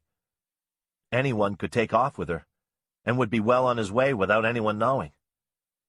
Tony would just laugh and call me cop boy. I hated that. By April of our senior year of high school, Tony wasn't talking to me and was dating Griff, apparently hopelessly in love with him. I thought she was trying to make me jealous, and it worked. But I wouldn't give her the satisfaction of letting her know that. I didn't think, however, that a year later she would be married to him. November of our senior year was when Tony and I really started talking about our future together, and what we wanted. We had spent a chilly early winter morning walking through the woods. She wore an old brown barn coat that belonged to one of her brothers, and a multicolored hat knit by her mother, who had died earlier that fall. She had cropped her hair short, and it made her face seem even younger than her 17 years. She had lost weight since her mother passed, and she looked breakable. I was excited. She knew I wanted to go to college. Tony said she was supportive of that, but I could tell she wasn't, really. I couldn't afford the tuition at St. Julianus, so a state college was my only option. The problem was that the University of Iowa was over 100 miles away from Willow Creek. I had already filled out my application and had been accepted. I would leave the following August. As I told Tony, she wouldn't even look at me. She sat on the edge of the fallen tree we called Lone Tree Bridge, because it fell across a portion of Willow Creek. Her normally unguarded face went stony, as I described to her that the college wasn't really all that far away, and that I'd come to see her on holidays and on weekends. I went on to say there was nothing stopping her from coming with me. She could enroll in classes or get a job. We could still be together. "Everybody leaves me," she whispered, tucking her arms into the pockets of her coat. She meant her mother dying and her brothers moving away. It was just her and her dad in their house. And according to Tony, her dad was thinking of moving to Phoenix to be with Tim, his oldest son. "I'm not leaving. Not for good," I told her. But she shook her head. "You won't come back. You'll go to college with all these important people and important ideas. You'll outgrow this place," she said matter-of-factly. "No," I insisted. "I will never outgrow you. All I've ever wanted was to live in a yellow house," she said softly before she walked away, leaving me standing alone among the naked trees. I could hear crispy leaves crunching under her feet long after I couldn't see her anymore. We tried to carry on as we always had for the next month or so, but something had changed. She would shrink from my touch, as if the feel of my hands on her hurt her somehow. She would become uncharacteristically quiet when I talked about college, and a shadow came across her face whenever I tried to make love to her. I hadn't even left yet, but she was already gone. She broke up with me at the beginning of December, and from then on, it was as if I didn't exist. She didn't take my phone calls, didn't answer the door when I came over, walked right past me in the hallways at school. I finally cornered her in Willow Creek Woods. She was walking slowly, her head down, her eyes on the trail before her. It was snowing, the flakes impossibly big. I briefly considered scooping up a snowball and pelting her in the back with it. I was pretty pissed at her, but I didn't. There was something about her walking there alone that made her seem as naked and vulnerable as the giant leafless trees. "Tony," I called softly to her, trying not to startle her. She whipped around, clutching her chest. On seeing me, she dropped her hands, fists tight, as if preparing for a fight. "Hey," I said. She didn't respond. "Can we talk?" I asked. "There's really nothing to talk about," she said, her voice as cold as the air around us. "Do you really want to do this?" I asked. "Do what?" She asked as if she didn't know what I was talking about. "This!" My voice echoed through the trees. She took one step toward me and then stopped, as if coming any closer to me might make her change her mind. "Lou," she said firmly, "for months I watched my mother die." "I know," I said. "I was there, remember?" "No, you weren't there. Not really. For months I watched my mother dying. There was nothing that I could do to make her better, to make her live. Now I'm losing my dad. In a completely different way, but the minute I graduate, he's out of here. Out of Willow Creek forever. He can't stand the thought of living here without my mother. I don't want to end up like that, ever." She looked at me fiercely. "It's not the same," I pleaded with her. "It's exactly the same," she shot back. "You're going to leave, and that's fine, whatever. But I'm not going to spend the rest of my life waiting for you. I spent way too much time on you as it is." "What's that supposed to mean?" I asked angrily. "That I was just a waste of time?" "It just means that I'm not going to invest one more minute in someone who isn't going to stick around, who doesn't love me enough to stay. Just leave me alone." She turned away from me and moved noiselessly through the woods. I shouldn't have done it, but I did. At that moment, I hated her. I bent down and scraped up a handful of wet snow, forming a perfect white ball. I didn't throw it hard, but at the last second she turned to say something else to me, and the snowball pelted her right in the face. She stood stone still for a fraction of a second, and then turned and ran. I tried to follow her, to apologize, but she knew the woods better than anyone. Plus, she was faster than I was. I never caught up to her, never said I was sorry, never found out what she was going to say to me before the snowball hit. In the end, she outgrew me, or maybe I outgrew her, I guess. I knew I was starting to look like a fool. Everyone knew I loved Antonia, and that she wanted nothing to do with me anymore. She married Griff that next year, while I was away at school, and had been soon after. I learned about Tony the way strangers learned about her, through newspaper clippings and idle gossip. We had become strangers, she and I. I met Christine 4 years later, and we married. She reminded me nothing of Tony, and I didn't mean to hold that against her, but I guess I did. I'm surprised, actually, that Christine was this patient with me. especially after I brought her here to Willow Creek to live and raise a family. She never quite settled in, always felt out of place, unwelcome. It's not her fault that the people of Willow Creek are intertwined by a common history and by blood. Maybe she doesn't fit in because she doesn't want to. Or maybe because I don't want her to. I don't know. But I don't have time to waste on this. I have to focus on the matters at hand. As soon as I walk into the station, Officer Tucci is there waiting for me.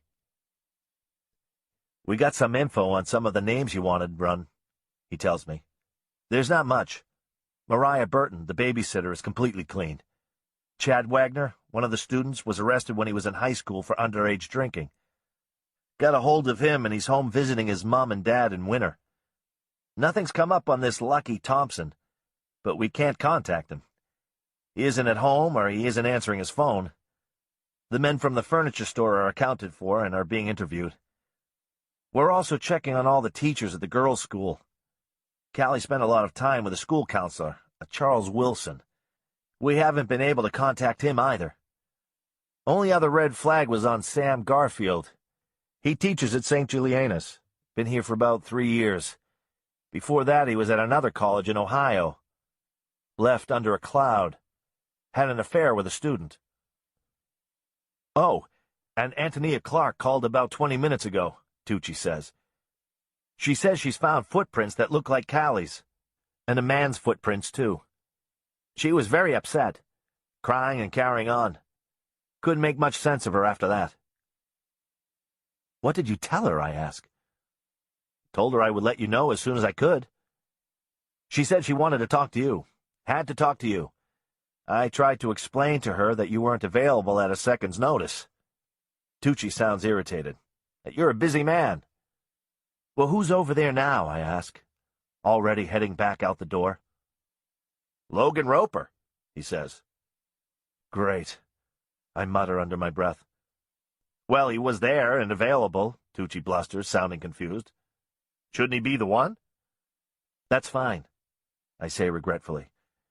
I just want to be made aware of any developments in this case. Call me no matter what, from here on out. Do you think it's like that McIntyre girl? He asks. I don't know. But that outcome is the one we want to avoid. I pause at the double doors. Is there anything else I need to know before I head on back to the Clark place? Actually, yes. Channel 4 has been calling all morning asking about the missing girls. They want a statement. And Mrs. McIntyre called twice. She wants you to call her back. Wants to know if she can be any help to the families of the missing girls. Says she's driving over this afternoon. Dear Lord, I mumble. Get me Fitzgerald. We need to get an official statement written up for the press. When was the last time you spoke with Mrs. McIntyre? About 40 minutes ago, I guess. She should be here any time now. I retreat to my desk. I'd have to see about Tony later. For now, I had to trust my department, especially Roper, to do what they were trained to do. I quickly jot down a rough copy of a statement that could hopefully satisfy the press. And my phone rings. Deputy Sheriff Lewis speaking, I say. Yeah, Lewis, Fitzgerald begins. I just got word about the footprints at the Clark house. The State Crime Lab should be pulling up there momentarily. Who do you got over there? Officer by the name of Logan Roper. Should be fine, except... I hesitate. Go ahead, say it. Something's bothering you, Fitzgerald prods. He's a decent cop, but he's also great pals with Griff Clark. Conflict of interest, maybe, I say, like I was one to talk. But I didn't trust Griff, and I didn't quite trust his buddies either. I see what you mean, says Fitzgerald. Pair him up with someone you completely trust. How about you? Well, I begin, there could be a bit of a problem with that as well. Better to get it all out now, Tony and my history together. Shouldn't matter, but it does. I settle in to tell Fitzgerald all about it when I hear a soft clearing of the throat. And at my desk I see the tired, sad face of Mrs. McIntyre. "Hey," I say to Fitzgerald. "Let me call you back." We disconnect, and I face the woman I had hoped not to see again, until we had the man who destroyed her life and lives of her family members.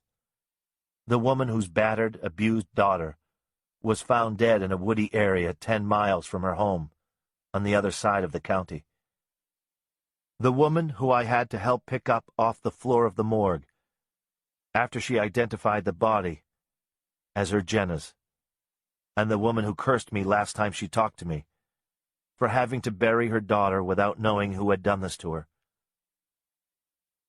"I want to help," she says simply. I offer her a chair and try to figure out the best way to tell her that the last thing the Gregory and Clark families want is any sort of reminder that their daughters could be dead.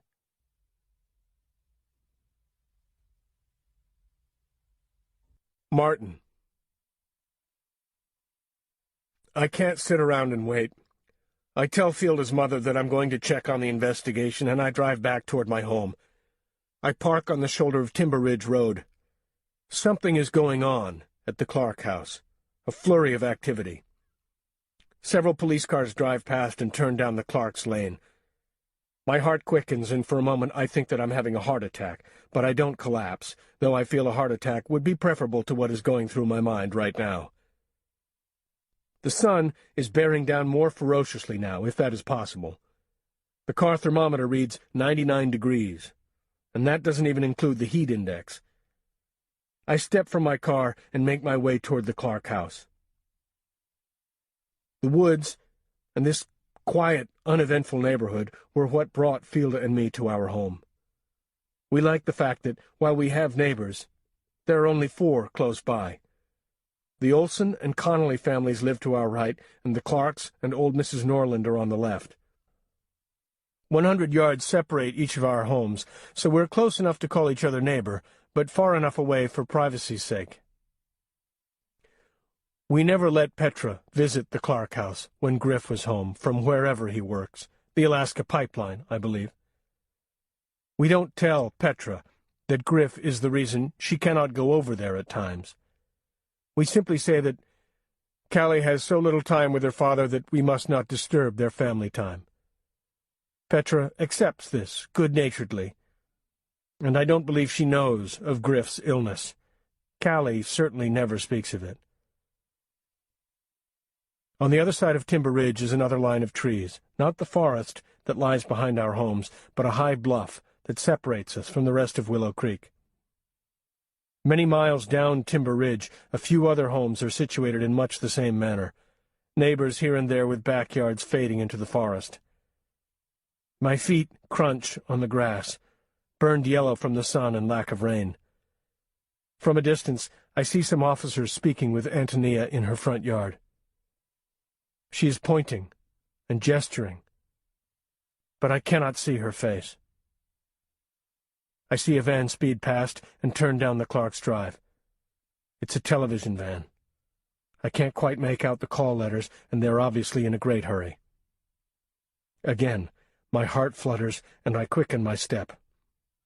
I decide to cut through the back of our yards to hopefully avoid any reporters or cameras. Antonia, too, sees the media van and hurries into her home while the officers stride toward the vehicle, arms waving, ordering the driver to stop. I run a football field's length to the Clark's back door, and a police officer stops me short. I'm covered with sweat, and I bend over to try and catch my breath. Why so many police officers, I wonder? "Sir," the officer addresses me, "you're not supposed to be here. This is a crime scene." "I'm Martin Gregory," I explain, as another police officer steps past me and begins unwinding yellow crime scene tape and attaching one end to a concrete birdbath settled among Antonia's garden. "What's going on?" I ask. "Martin Gregory?" the officer asks. Petra Gregory's father, I say, impatiently. Yes, sir, I'm sorry. Please step toward the front of the house. What's going on? I repeat. Did you find something? I think I should let Agent Fitzgerald speak with you, he says over his shoulder as he walks into the house. Please, stay here.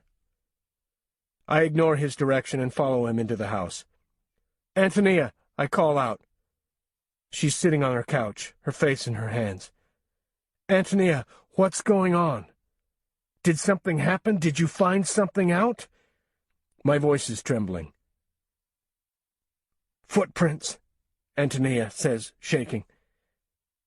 We think we found Callie's footprints, and a man's. What about Petra? Did you find some footprints that may be hers? I ask. Agent Fitzgerald speaks up. I hadn't even seen him in the corner of the room, speaking with another man who could have been a policeman, but was dressed in everyday clothes. Mr. Gregory, I'm glad you're here. He reaches out his hand to shake mine, and I wipe my sweaty palm on my slacks before I accept his. What is going on? I ask, yet again. No one is really listening to me. Please, come sit down, Agent Fitzgerald says, as if this is his own living room. I sit. Mr. Gregory, Mrs. Clark has noticed a child's footprints, along with an adult male's shoe prints. They could have been there for quite some time. As you know, it hasn't rained for a few weeks. We're concerned because it appears from the impressions in the dirt that there was a struggle between the adult and the child. We're investigating this. We will also be checking more thoroughly around your home as well. At this point, however, there appears to be only one set of child's footprints.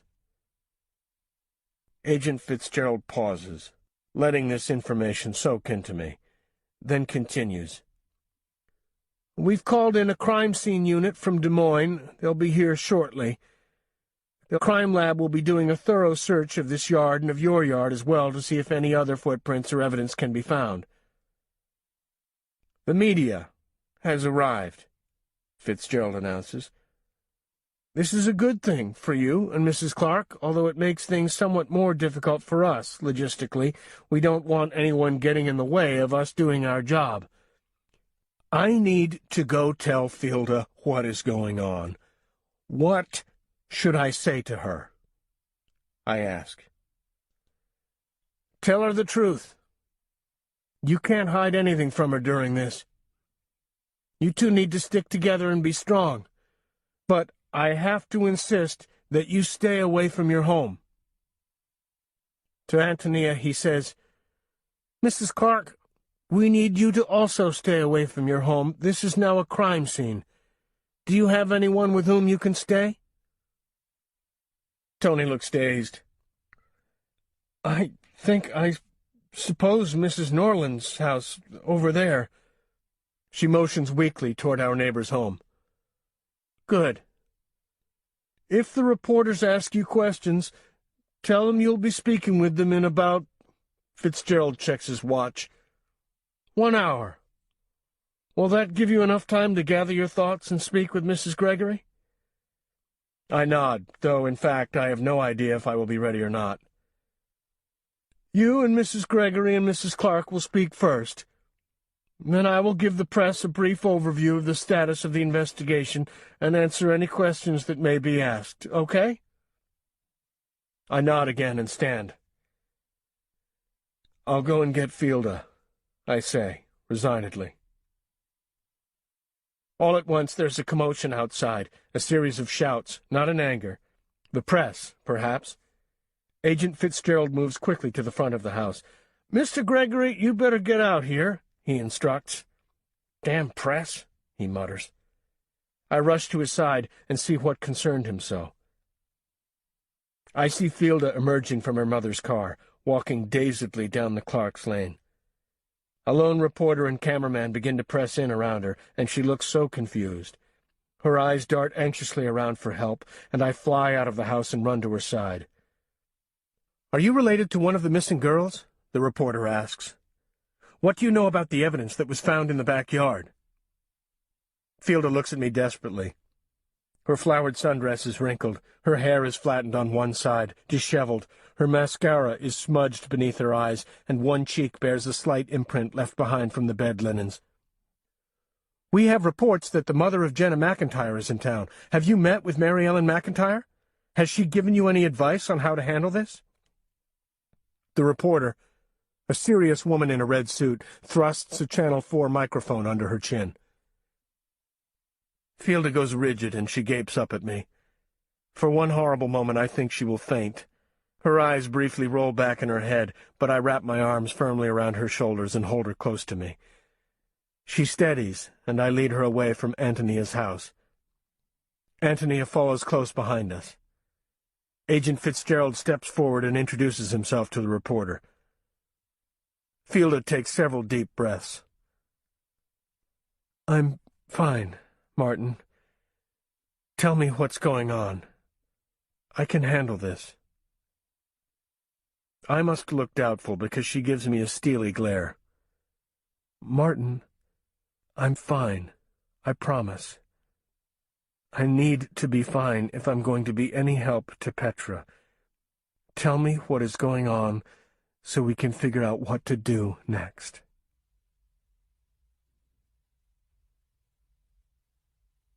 Ben. Callie, remember the time I slept in a tree? The huge climbing tree just past Willow Wallow? I was 9, and so you must have been 4, not talking anymore. I was just so sick of everyone trying to get you to talk. That's all Mom cared about anymore, getting you to say something, anything. She'd sit you at the kitchen table and say things like, "Do you want some ice cream, Callie?" You'd nod your head. I mean, what kid wouldn't want ice cream at 9:30 on a Tuesday morning? "Say please, Callie," Mom would tell you, "and you can have some yummy ice cream." She'd talk in this high, annoying voice like she was talking to a baby, trying to feed it crappy mashed-up sweet potatoes or something. Of course, you never said anything back to her. But Mom would try forever. The ice cream would get all soupy and warm, and she'd still be sitting at the table trying to get you to eat it, when all you really wanted to do was go watch Sesame Street. In the end, you wouldn't say anything, and Mom would give you a fresh bowl of ice cream to eat in front of the TV anyway. So it wasn't much of an incentive if you ask me. After 1 or 2 times of that, even a 4-year-old is smart enough to figure out that if you wait long enough, you'll get the ice cream. One day, I just had enough. I was sick of sitting there watching Mom trying to bribe you into talking, when even I knew it wasn't going to happen. Mom pulled the ice cream out of the fridge and reached up into a cupboard for the sugar cones. Ooh, I thought, she's pulling out the sugar cones, big-time bribes today. Mom started as she usually did. "Do you want some ice cream, Callie?" What do we have here? Tin Roof Sundae, your favorite, Callie." "How do you know?" I asked. I couldn't help it. "What?" Mom asked. She was digging into the ice cream container with the ice cream scoop. "How do you know her favorite is still Tin Roof Sundae?" I asked. And Mom looked at me kind of confused-like. "I just know," she answered. "Look, Callie, sugar cones." "She doesn't like the peanuts in it anymore.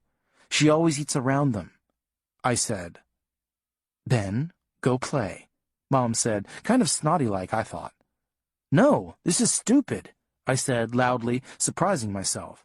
"Ben, go play," Mom said again, like she meant business.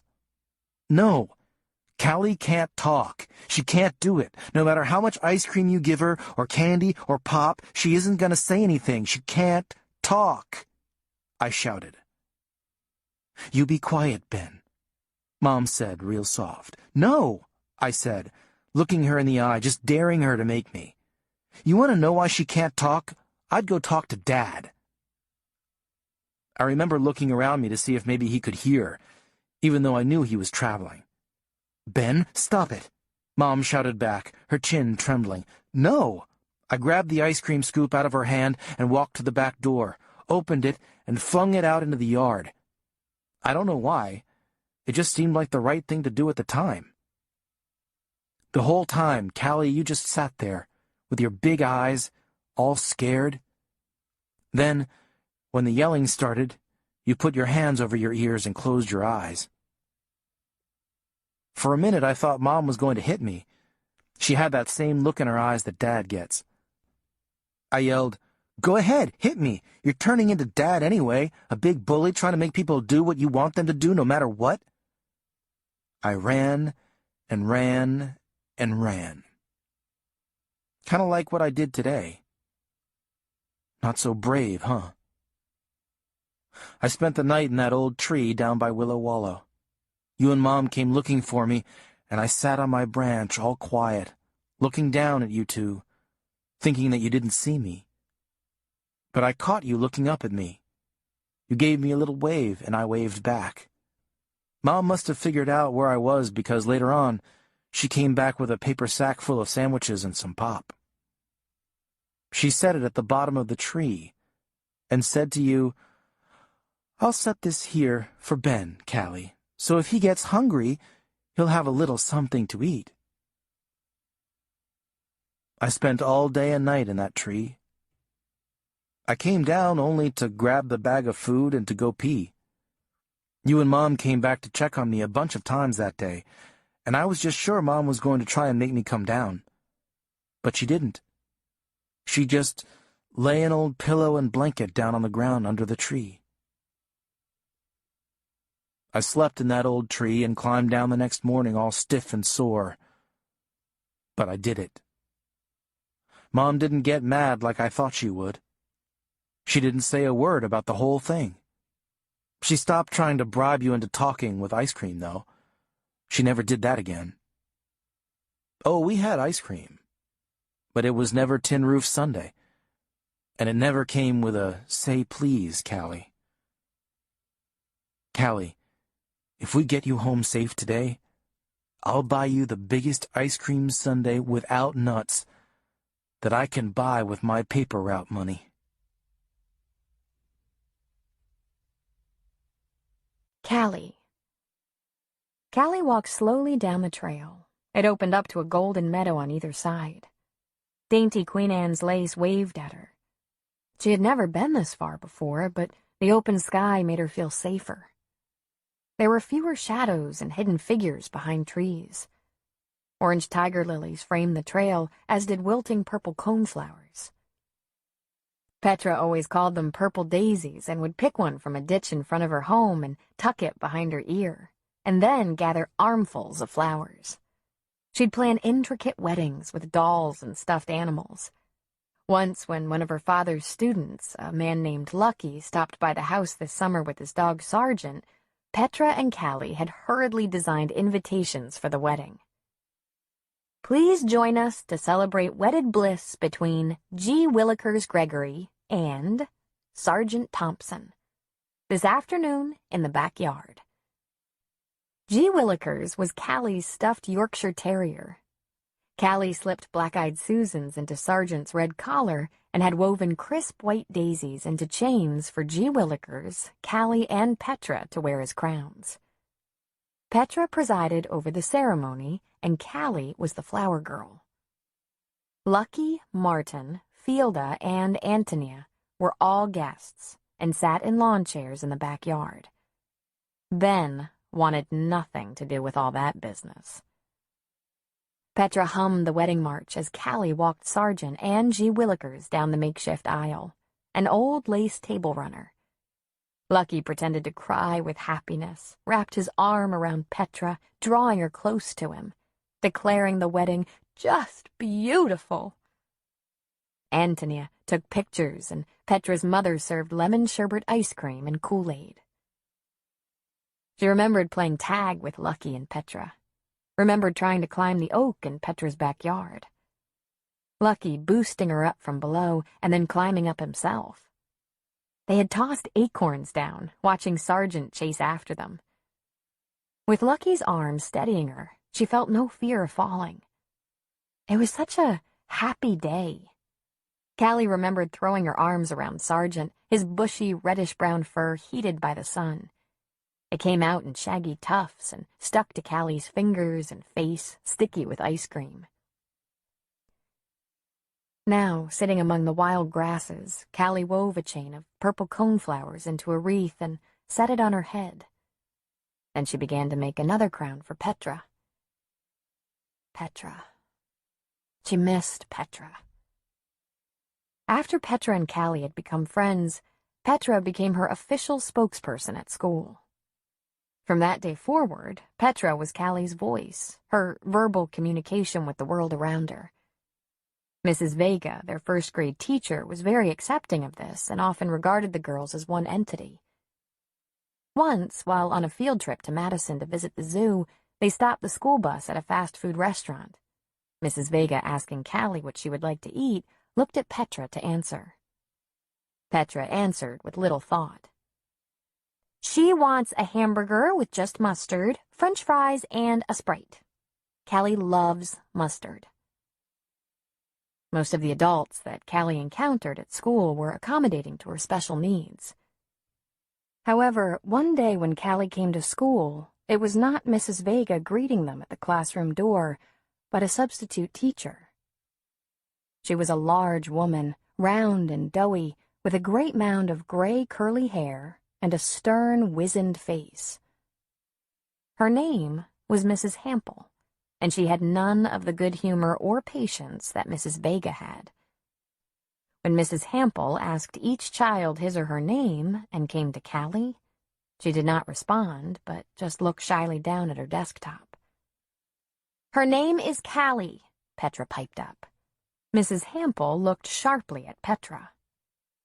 The first hour of school passed uneventfully enough, but after the third time that Petra spoke for Callie, Mrs. Hample erupted. Petra, do not answer for Callie again. Do you understand? I did not call on you, she ordered in a firm voice. But Callie doesn't, Petra began. But Mrs. Hample interrupted her. You're not listening to me. Now do not speak for Callie again. If she has something that needs to be said, she can tell me herself. Just before recess, Callie timidly approached Mrs. Hample and made the sign for bathroom. Her thumb was pushed up between her first two fingers to form the letter T for toilet, and then she rotated her wrist side to side. What is that supposed to mean? Are you deaf? Callie shook her head no. My goodness, if you need to say something to me, say it, Callie, Mrs. Hample said, exasperatedly. She's shy. She doesn't talk. She has to go. Petra tried to explain, but Mrs. Hample held her hand up to stop her from speaking further. Petra, you may stand against the wall at recess time for not listening to me, she barked. And Callie, if you won't tell me what you need, then you can just sit at your desk until you decide to do so. The rest of you, let's line up to go out to recess.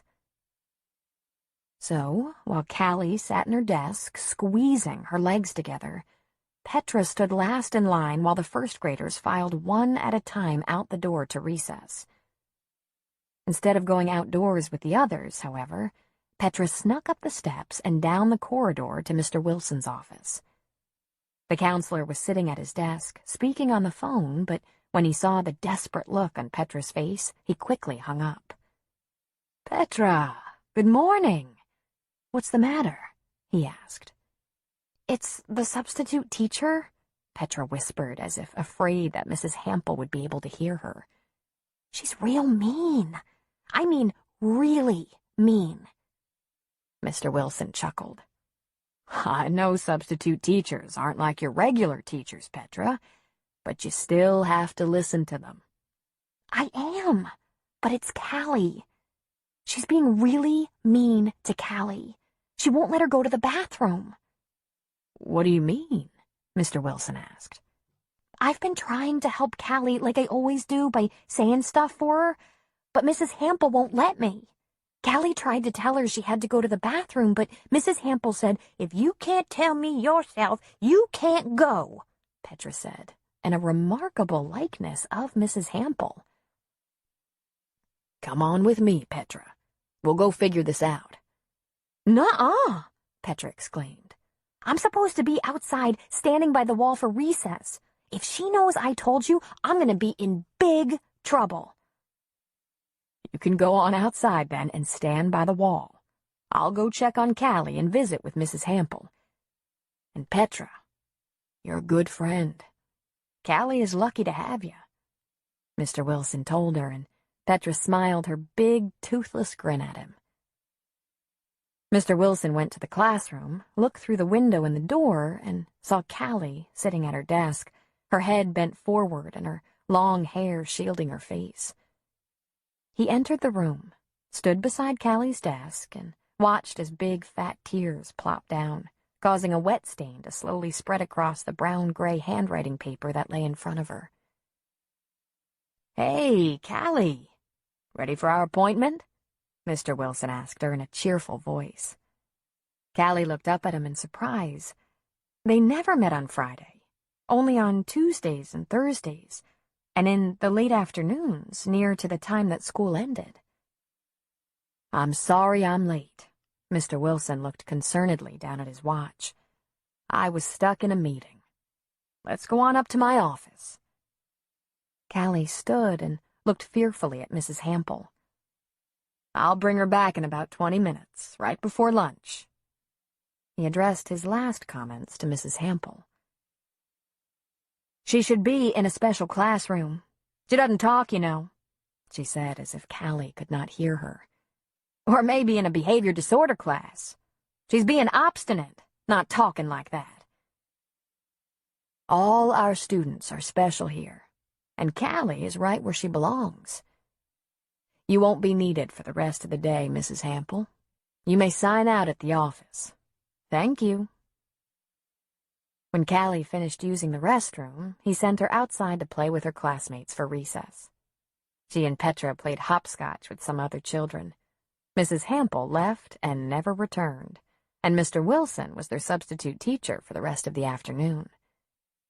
When she arrived home from school that day, her backpack held a note for her mother from Mr. Wilson. Callie watched carefully as her mother read the note, her face drooping more and more at each line she read. Finally, she set the letter aside and beckoned Callie to her. "Petra's a nice girl," her mother whispered to her as she gathered her on her lap. Callie nodded and played with the collar on her mother's shirt. "We have to do something nice for her, don't you think?" Again, Callie nodded. "Cookies, you think?" Antonia asked her. Callie slipped off her lap, opened the refrigerator, and began pulling eggs and butter from inside. "You remember what a good friend she's been to you, Callie. Don't ever forget it. Petra will need you to be just as good a friend someday, okay?" Callie and Antonia delivered the cookies, still warm and soft, later that evening to the Gregory house.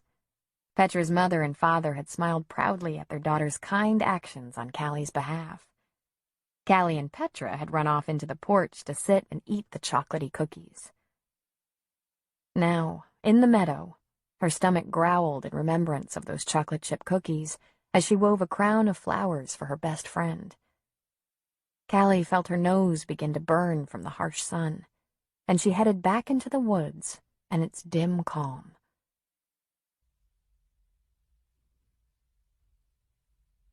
Antonia. Martin, Fielda, and I huddle together. We sit on Mrs. Norland's sofa trying to decide what to do next. We need to talk to the press, that much is certain. But don't know where to begin. Don't know quite what to say. I mean, how does a parent get up in front of a camera and say to the whole world, "I've lost my child, please help me get her back"? How does one do that? But it needs to be done. I hold in my hand a collection of pictures of Callie. Callie in her first grade picture, a hesitant smile on her face, her two front teeth missing, her hair brushed and curled, staring right into the camera. Callie wearing her yellow bathing suit earlier this summer, her skin slightly pink from the sun, her hair in pigtails. Callie and Petra, just last week, sitting at the kitchen table, arms thrown around each other, heads touching. Let's go, I say, standing. Startled, Martin and Fielda look up at me. We'll figure it out as we go, I assure them. Come on. I hold on to Fielda's hand as we approach the front door, and she holds on to Martin's hand. We make an odd little train as we leave the house. We walk down the long lane to Timber Ridge Road to where the reporter is waiting for us. I shield my eyes from the glare of the sun, and the reporter looks expectantly at us. Quiet greets us for a moment, and the woman in the red suit addresses us. I'm sorry to hear about your daughters. My name is Katie Glass. I'm a reporter for KLRS. Could you answer a few questions for me? My name is Antonia Clark, I begin, and this is Martin and Fielda Gregory. Our daughters, Callie and Petra, are missing. I hold up the photo of Callie and Petra together at the kitchen table. My hand is shaking. Fielda squeezes my hand and says in a quiet voice, "Please, help us find our girls. Please help us find our girls," she repeats. "They're 7 years old. They're best friends. They're good girls. Please, if anyone knows where they are, please tell someone." I look over to Martin. His eyes are closed, and his chin is tucked into his chest. "What time did you report the girls missing?" the reporter asks. Agent Fitzgerald steps forward. Petra Gregory was reported missing at approximately 4:30 this morning. Callie Clark soon after. Both girls are 7 years old. Petra Gregory was last seen wearing short blue pajamas. Callie Clark was last seen wearing a pink nightgown. The girls were last seen in their own homes, in their own beds. "Do you have any suspects?" "We have no suspects. No persons of interest at this time," Agent Fitzgerald explains. "However, we are trying to contact Callie's father, Griff Clark, and his friend Roger Hogan. They left early this morning for a fishing trip, and we need to let these gentlemen know of this situation. Anyone who knows where these two men are should have them contact the Jefferson County Sheriff's Department." "Are the two men suspects?" Katie Glass asks. I gasp, and the Gregorys look at me in surprise. "Griff Clark and Roger Hogan are not suspects in any manner. We just want to let Mr. Clark know that his daughter and Petra Gregory are missing." "Where did they go fishing?" "Somewhere along the Mississippi, over near Julian." "Do you have photos of the two men?" "We do not. They are not suspects. I repeat, they are not suspects, but they need to return to Willow Creek." "Is there any relationship between the missing girls and the Jenna McIntyre case?" the reporter inquires. My stomach flips with dread. I hadn't heard this connection before. "We cannot comment on any connection between the two cases at this point," Fitzgerald says crisply. "Is it true that Mary Ellen McIntyre, Jenna McIntyre's mother, is here in Willow Creek to give assistance to the families?" "I'm not aware of the arrival of Mrs. McIntyre. That's all for now. When we have more information regarding Petra Gregory and Callie Clark, we'll pass that information to you. As for now, the Gregory and Clark families, along with the Jefferson County Sheriff's Department, would appreciate anyone with any information regarding the whereabouts of Petra Gregory and Callie Clark to please contact local authorities." With that, Agent Fitzgerald steps away from the microphones and heads back toward Mrs. Norland's house. We follow behind him. Fielda had dropped my hand at the mention of Griff, though she still holds tightly to Martin's hand. Once we're in the privacy of the Norland home, Fielda turns on me. "What's this about your husband leaving early this morning? Could he know something about Petra and Callie? Why isn't he here? Hold on. I stop her, holding my hand up. Griff knows nothing about the girls. He and Roger went fishing early this morning. They've been planning it for weeks. I try to keep the anger from my voice, but fail. He had been drinking, Martin says. What? I ask. Griff had been drinking. This morning, there were beer cans everywhere. That doesn't mean anything, I say, shrugging it off. So he had a few beers. So what? I notice Agent Fitzgerald out of the corner of my eye. He's watching us carefully. I've seen him drunk, Martin says. He's not exactly nice when he's been drinking. That's none of your business, I sputter. My daughter is missing, Fielda yells. My daughter is missing, and you think that your husband's drinking has nothing to do with it? Maybe, maybe not. And while we're talking about it, what about your son? Where's he right now? He sure spent a lot of time with the girls. Kind of odd, if you ask me. A teenager hanging out with a bunch of first graders? How dare you? I shout. Ben would never hurt the girls. Never. How dare you? You come in here pointing fingers. How do we know that you two didn't have something to do with this? Us? Fielda screeches. Us? My God! You're the one with the drunken husband and the daughter who never speaks. And why is that, do you think? Why doesn't Callie talk? Seems to me that something really odd must be going on in your house if a perfectly healthy little girl doesn't talk. Get out, I say softly now. Just go. Agent Fitzgerald steps between us. We need to work together on this. There's no reason that you should be pointing fingers at each other. No reason. Let us do our work here. I'm sorry. I turn to Fielda and say weakly after a moment's silence. I know you would never do anything to hurt the girls. I'm just worried. I'm sorry, too, Fielda says.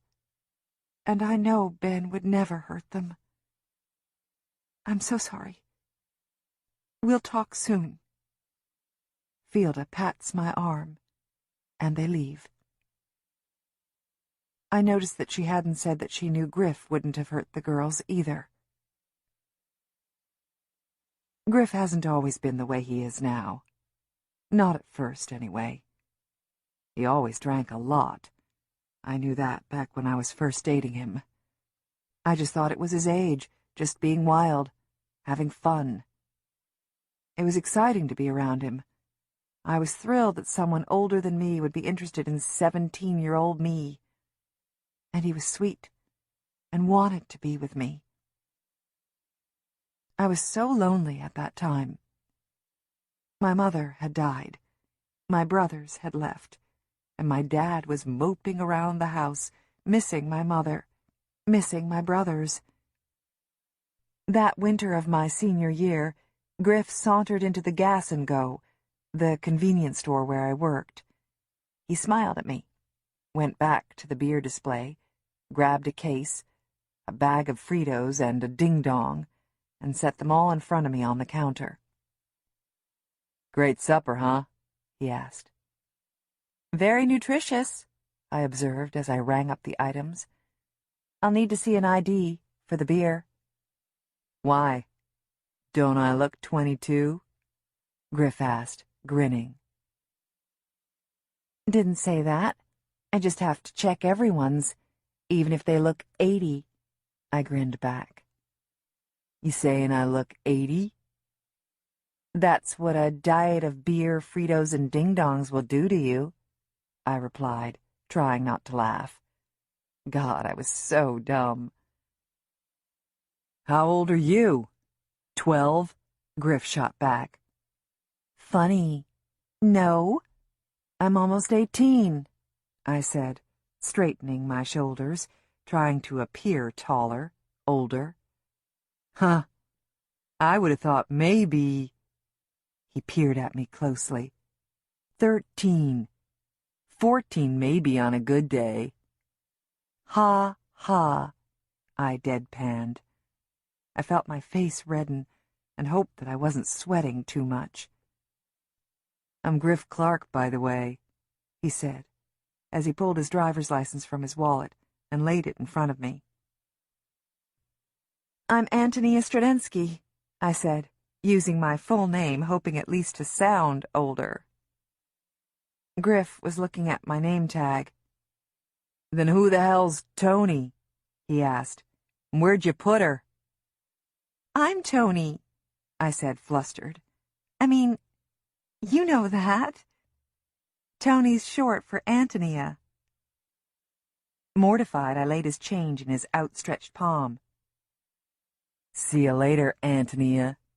Griff flashed a huge smile at me. And let that Tony girl out of the cooler before you go home. Yeah, I said. I'll do that. Griff stopped by nearly every time I was working after that. When he didn't, I worried, wondered if he wasn't really interested in me. Then he'd walk in, his red hair a beacon, and my stomach would swoop, and I'd smile for the rest of the night. One night in April, he finally asked me out, sort of. I was just closing up the store at midnight. It was a beautiful early spring night, and Griff was waiting out in the small parking lot as I locked the doors. Young girl like you shouldn't be working out here all alone this late at night. It ain't safe. Well, good thing you're here then, I replied. Good thing. Hey, want to go for a drive? I hesitated. I better not. My dad will be waiting up for me. This was not true. I don't think my father had stayed up past 9 since my mother died. How about a short walk, then? We walked. It wasn't a short walk, though. We walked for 2 hours, winding ourselves around the streets of the town at least 3 times, and found ourselves up at St. Juliana's College, among the old Gothic-looking buildings. What do you do? I asked. I do lots of things. Griff laughed.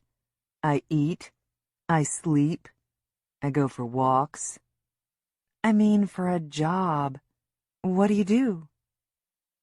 Right now I'm working over in Lindale for my uncle. Farm stuff. But I'm working on getting a job, working for the pipeline over in Alaska. Oh.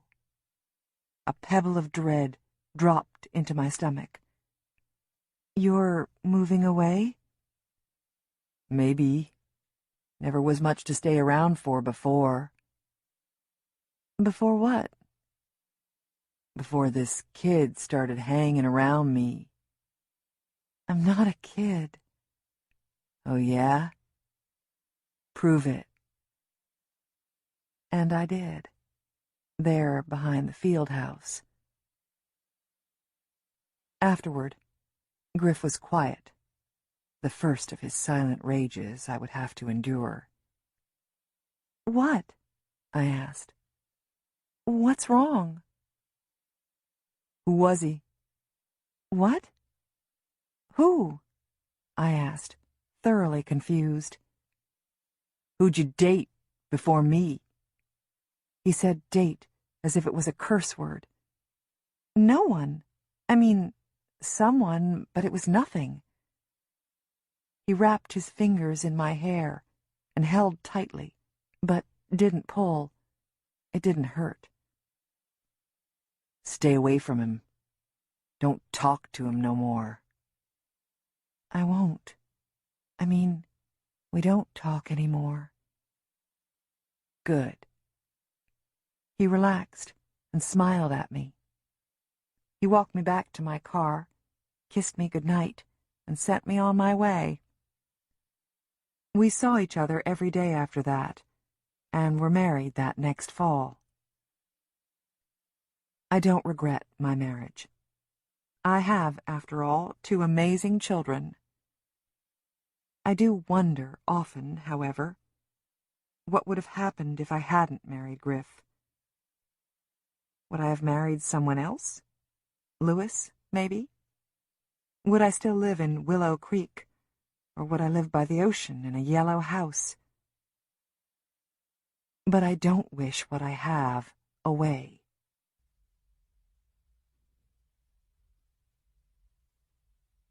Deputy Sheriff Lewis.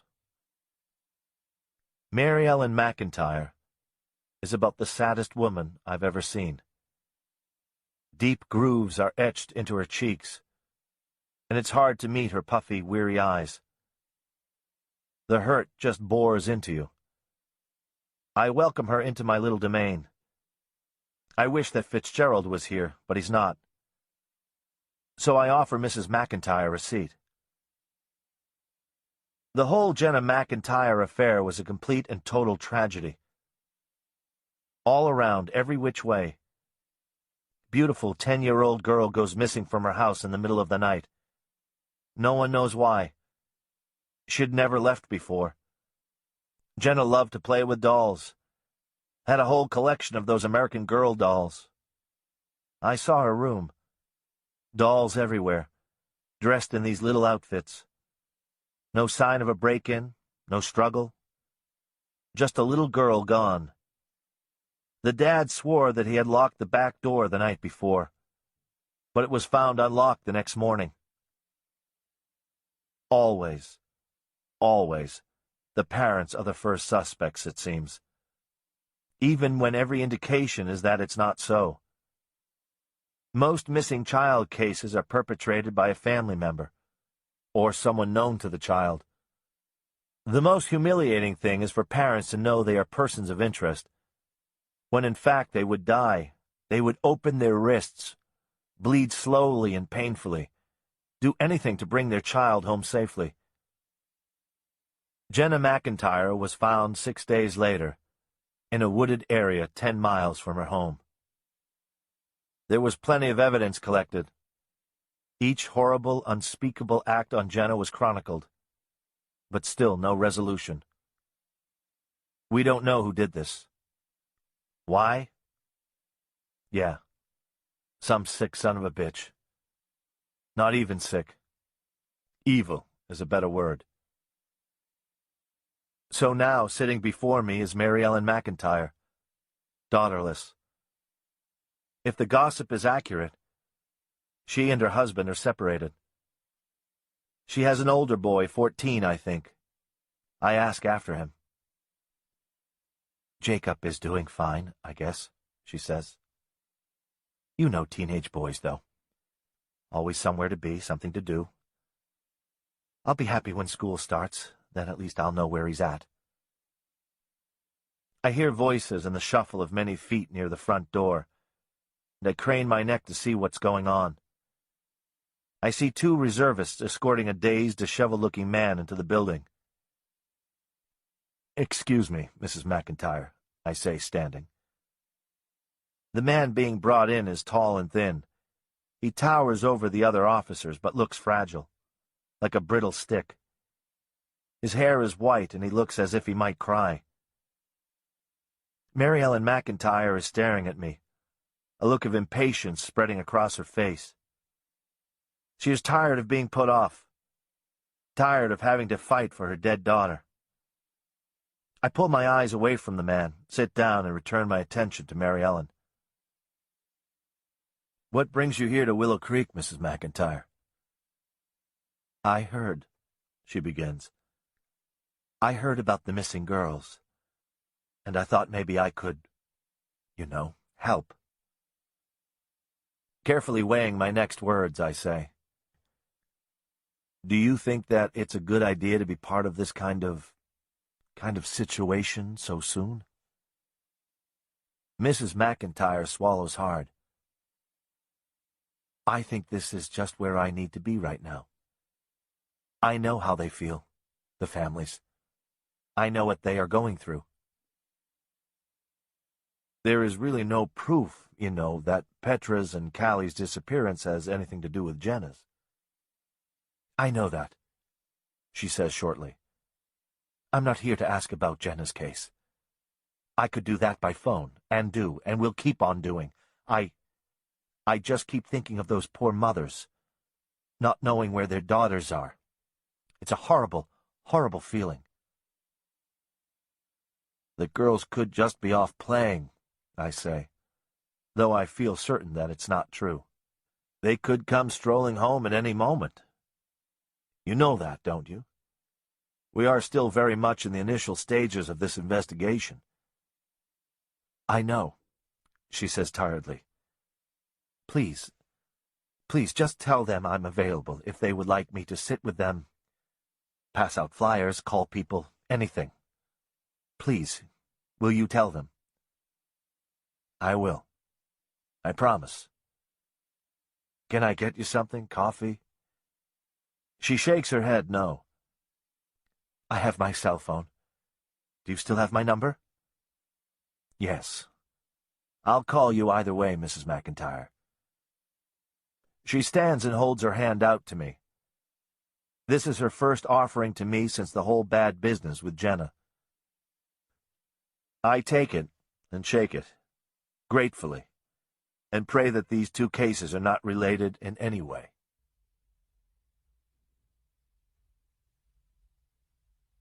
Callie.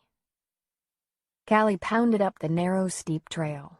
The path was covered with jagged rocks like makeshift stairs, her damaged feet numb with pain. She wanted to go off the trail, but forced herself not to.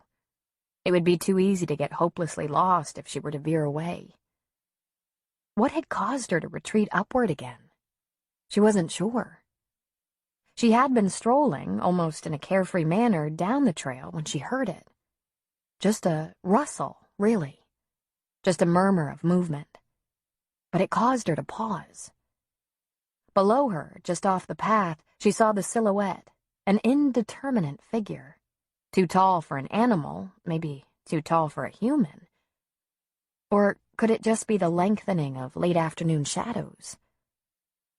A spasm of fear thumped in her chest. She didn't wait to find out, but tore back the way she had come. Up, up. But instead of taking the trail that meandered off to the right, she chose the left, a scrubby, overgrown path. She didn't dare look over her shoulder, frightened of what she might see. She clambered upward, using her hands to pull her up the steep track, dirt and small bits of rock wedged under her ragged nails. She figured she was almost to the top of the bluff. She pushed away the low-hanging branches that whipped her face, leaving thin, raised welts. Dusk was nearing, and the terror of being in the forest at night kept her moving. She could only hear the sound of her breathing, harsh and gasping, and she prayed that he could not hear her as well. Her steps slowed as the trail leveled out, and she doubled over, hands on her knees, trying to gulp in the cooled air, the heat of the day finally beginning to falter. Sweat dripped into her eyes, and she pulled her snarled hair from her face. As her breath steadied, the early evening sounds of the forest swirled about her head. The insects droning, birds calling to each other, the scampering and chock-chock of a chipmunk chattering. She stared in front of her and glimpsed a tiny glint of silver on the ground about 10 feet away. Its shiny luster looked out of place here, too garish, just a wink among the mottled brown leaves. Still hunched over, Callie hobbled over to the spot where the shining item lay nestled and inspected it. With her pointing finger, she poked at it, brushed aside the moldy-smelling leaves to reveal a delicate silver chain. She pinched the chain between 2 fingers and slowly began to lift it. When she had raised the length of the chain, a small charm slithered off the end and landed noiselessly among the leaves. Callie dug into the pile and retrieved the charm, a diminutive musical note. She blew away the speckles of dirt clinging to it and carefully threaded the charm back onto the broken chain. What she saw, what she heard, and what happened next caused Callie's chest to seize in fright. She scuttled backward into the brush and hid. Petra, Petra, Petra. she silently moaned as she closed her eyes and covered her ears and rocked back and forth on her haunches. She pictured the deer she had encountered earlier that day in what seemed ages ago. She focused on its bright eyes and velvety ears and rocked back and forth. She imagined their silent dance until once again she was back in her own quiet room, alone.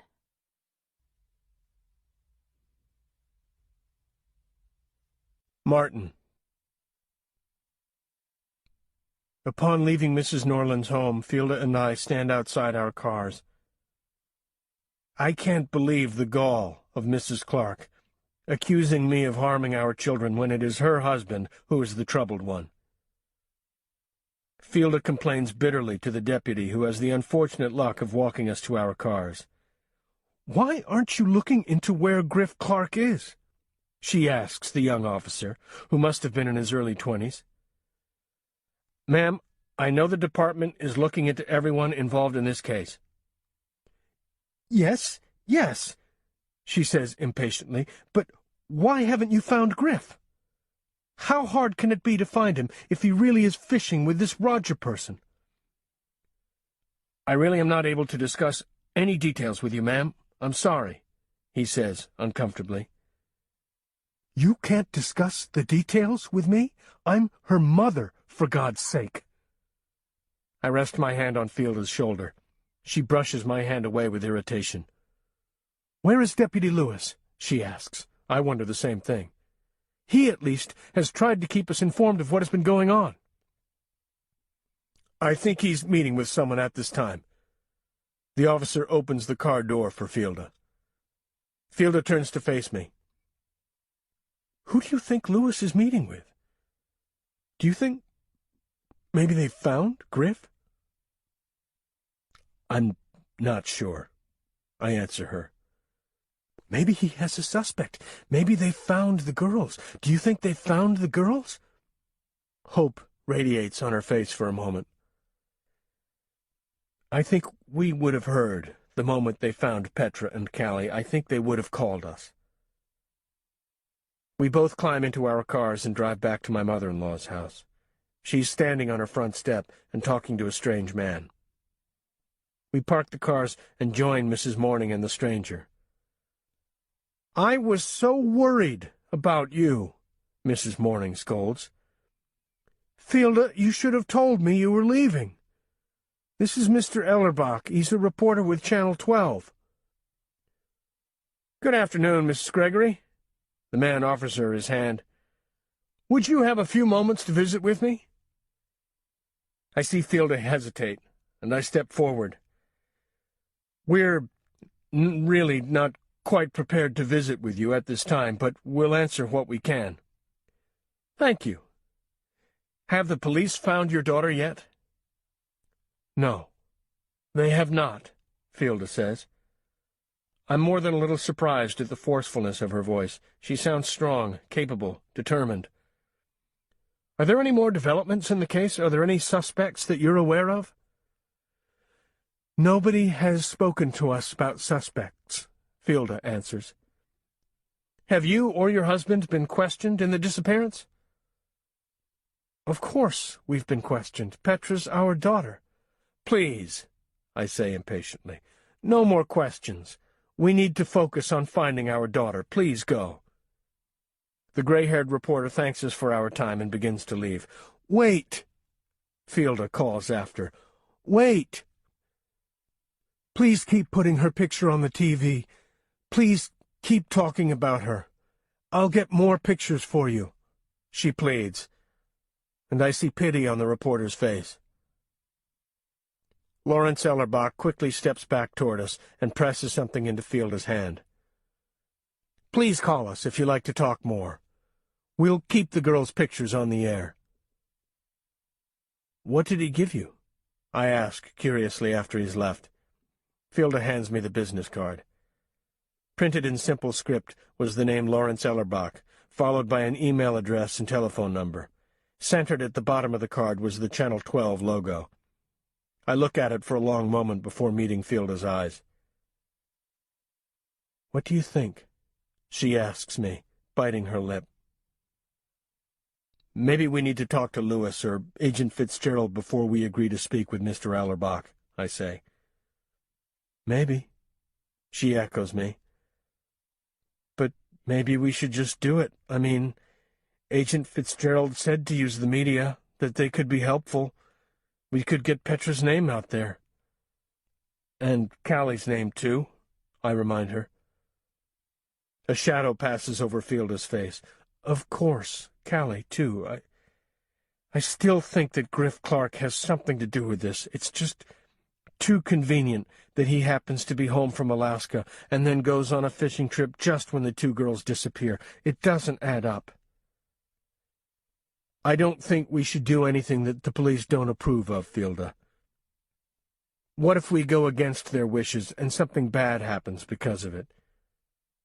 But I can see that her lips are set in a determined line. Her mind is made up. Martin, what if we don't give an interview and someone who knows something could have seen it and could have seen Petra's picture?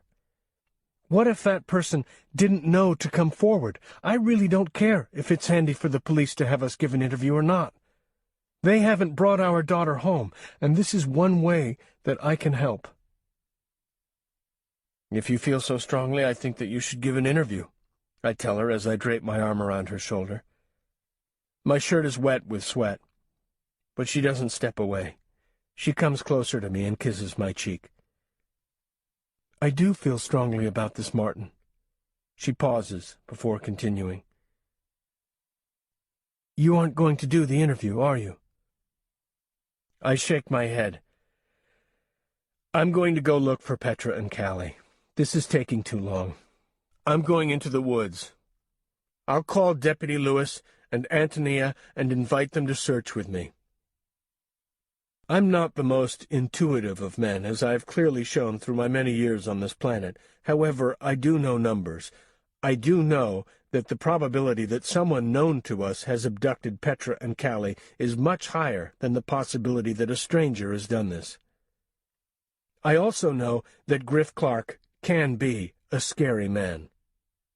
I have seen Mr. Clark many times in passing, and he's always been pleasant and courteous. But I had a glimpse, albeit brief, of another side, a brilliantly poignant view of Mr. Clark one evening. It was parent-teacher conference night at the elementary school last March. The meetings were behind schedule, but I didn't mind. It gave me the opportunity to walk around the halls of the school, to look at the children's artwork taped to the walls, to view how other parents interacted with their children. It was a comforting scene to watch. I was not so unlike the other parents. Older, yes. I knew I looked more like Petra's grandfather than her father, but I could see many kinds of families in those hallways. Single mothers holding their children's hands as they received a grand tour around the building, and fathers being shepherded from classroom to classroom by beaming kindergartners. Petra was explaining to Fielda and me how their first-grade classroom conducted experiments on how far those little plastic sports cars, Hot Wheels I think they're called, could travel, when we came across the Clark family, huddled in a small, out-of-the-way corner of the school building. Griff Clark's face was purple with rage as he berated Callie and Antonia. Do you know how goddamn embarrassing it is for me to come to these things and hear how Callie don't talk yet? He hissed. Callie had her head down, staring at her feet, while Antonia was trying unsuccessfully to hush Griff. Don't shush me, Tony, he growled, his voice not raised above a gruff whisper, but menacing still the same. He grabbed Callie under the armpit. Look at me, Callie. Callie looked at her father. Are you retarded? You can talk, I know you can. You gotta stop this goddamn game and start talking. And you, he turned on Antonia, you let her get away with it. Pussyfooting around it. Oh, we can't push her. We can't force her to talk, he said in a mock falsetto voice. Bullshit. At that moment, Callie's eyes fell on Petra's, and I saw such a completely resigned, helpless look on Callie's face. No embarrassment, no anger, nothing but pure acceptance. Petra gave Callie a meager, half-hearted smile and wiggled her fingers at her, then pulled me away from the sad scene. Later, at the Morning Glory, Lucky Thompson brought over sundaes piled high with toppings. He ruffled Petra's hair and asked what we were celebrating. "We are celebrating my genius daughter's glowing conference," I told him, and Petra blushed with pleasure. "Why don't you join us, Lucky?" Fielda invited.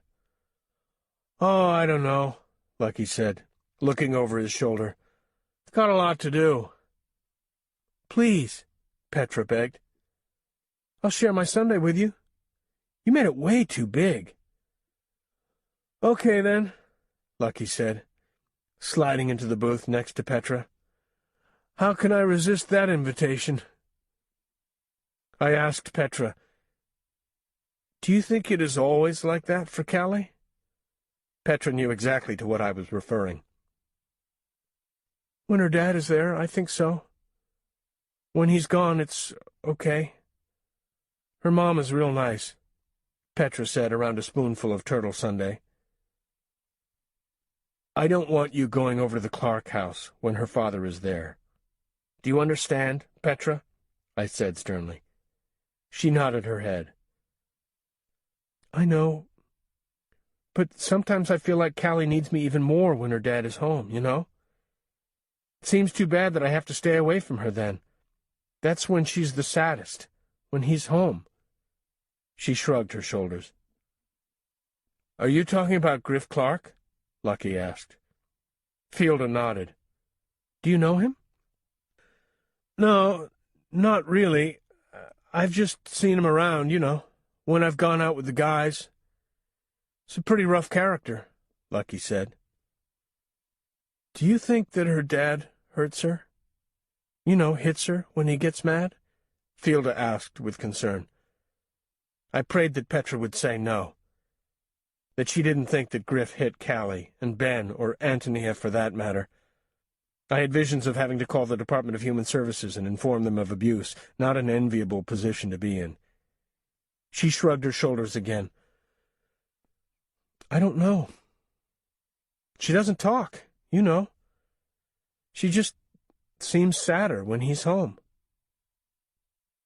"Do you feel the same way about me?" I asked Petra. "Do you feel sad when I'm around?" I made a pouting face at Petra. "No, silly," she responded, shaking her head and grinning. "I'm happy when you're around." Lucky was looking wistfully at the three of us. I knew he hadn't had an easy life. He always sidestepped questions about his family. He had told me a number of times how much he would one day love to have a family like mine. I told him I almost never had it myself, that if Fielda hadn't thrown that muffin at me, I would most likely be a lonely old man. He laughed at that, but his smile didn't reach his eyes. "Can I have that?" Petra indicated the maraschino cherry that Lucky had pushed to the side of the sundae. "Of course," he answered. He scraped it up with his spoon and popped it into her open mouth. "Yeah," Lucky said, shaking his head as if remembering something.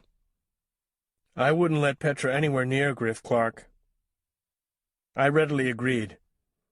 In that brief moment in the school corridor between Griff Clark and his family, I saw that 1% of meanness that people like him accidentally show to the world at large. It frightens me what he could be capable of, what he may have done to my daughter. I shiver, something I think is impossible in 90-degree weather. But then, of course, anything is possible now. I make my way back to Mrs. Norland's home, trying to compose the words I will need to say to Antonia and to Deputy Lewis in order to convince them to accompany me into the woods.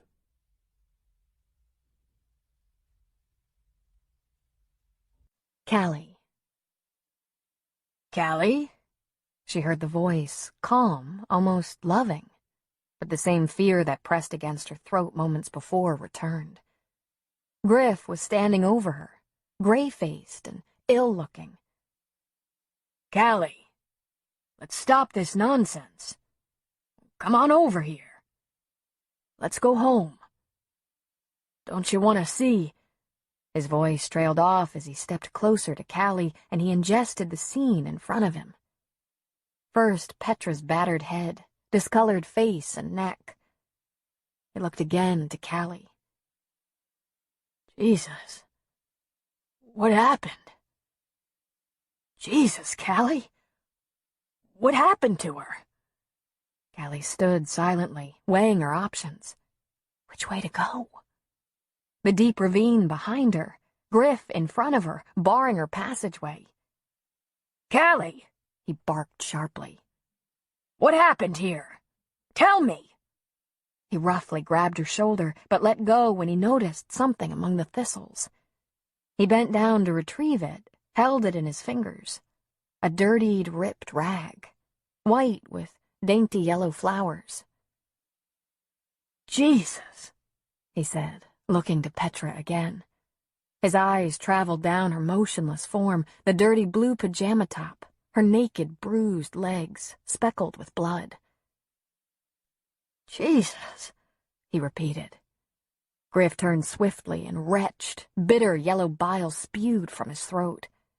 He breathed in deeply, but gagged again, loud, croaking, dry heaves followed, but nothing more came forth.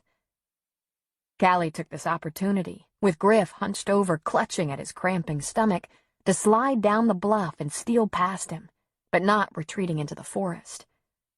Callie, wheezed Griff. Callie, who did this? Do you know who did this? He absently wiped his hands with the sullied yellow-flowered rag. Realizing what he was holding, he flicked it to the ground as if it seared his hand. He stumbled over to Petra and placed a trembling hand at her wrist and then at her throat, pressing, feeling for her pulse. He shook his head. I can't tell. He fell to his knees, laid his ear to her chest, and then lightly held his fingers under her nose, searching for a warm current of breath. Callie! He looked toward her. Who did this to her? They both heard the rustling through the trees, heavy, lumbering stomps. Callie! Callie! Callie and Griff both recognized Ben's voice as he crashed through the brush and placed himself between Griff and Callie. Leave her alone! Get away! Ben! What are you doing here? Griff asked, genuinely surprised. Get away from her! Ben shouted again, searching around him for something to grab, a stick, a rock. Ben, shut up! Griff yelled as he stood. We need to get help up here. Ben's eyes flicked to Callie, then Petra, and back to Griff. Run, Callie, he whispered. That way. He indicated the trail from which he came. Go down, all the way down. It'll lead you to Bobcat Trail. Run, Callie, don't stop. Ben, shut up, Griff said. You don't know what happened here. We have to get out of here. Maybe we should carry her out, he said, looking down at Petra. But maybe we shouldn't move her. Griff bit his lip in indecision. We can't leave her here. He looked up at Ben again. You stay with her. Callie and I'll go down the trail and get help. No, Ben said. What'd you say? No, I'm not letting you go anywhere with Callie. Ben reached behind him for Callie, never taking his eyes off his father. He found Callie's hand and pulled gently toward him so that her cheek lay against his back. Ben, we don't got time for this. I think Petra's dying. You go then and get help. I'll stay with her. No, Callie will go, Ben said. We stay with Petra. Who made you boss? Griff scoffed.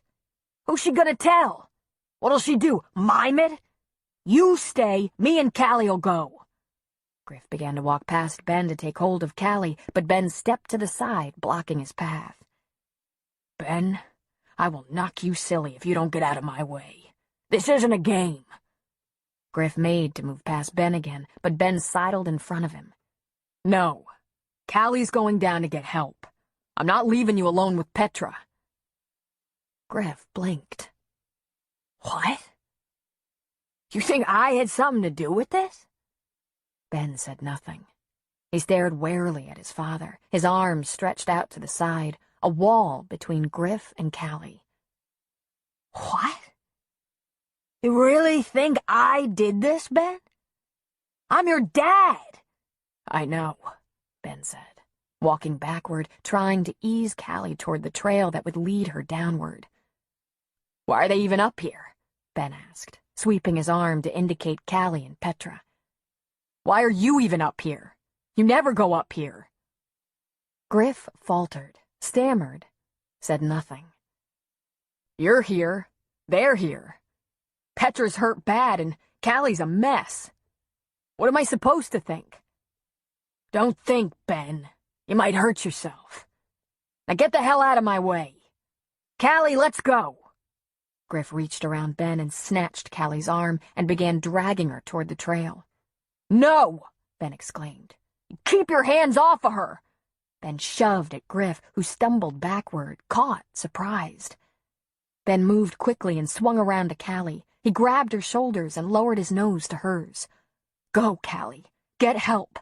I'll take care of Petra. Run. You run as fast as you can, and you tell him. You tell him where we are. Callie hesitated, but Griff had recovered and was lunging back toward them. She turned and was gone.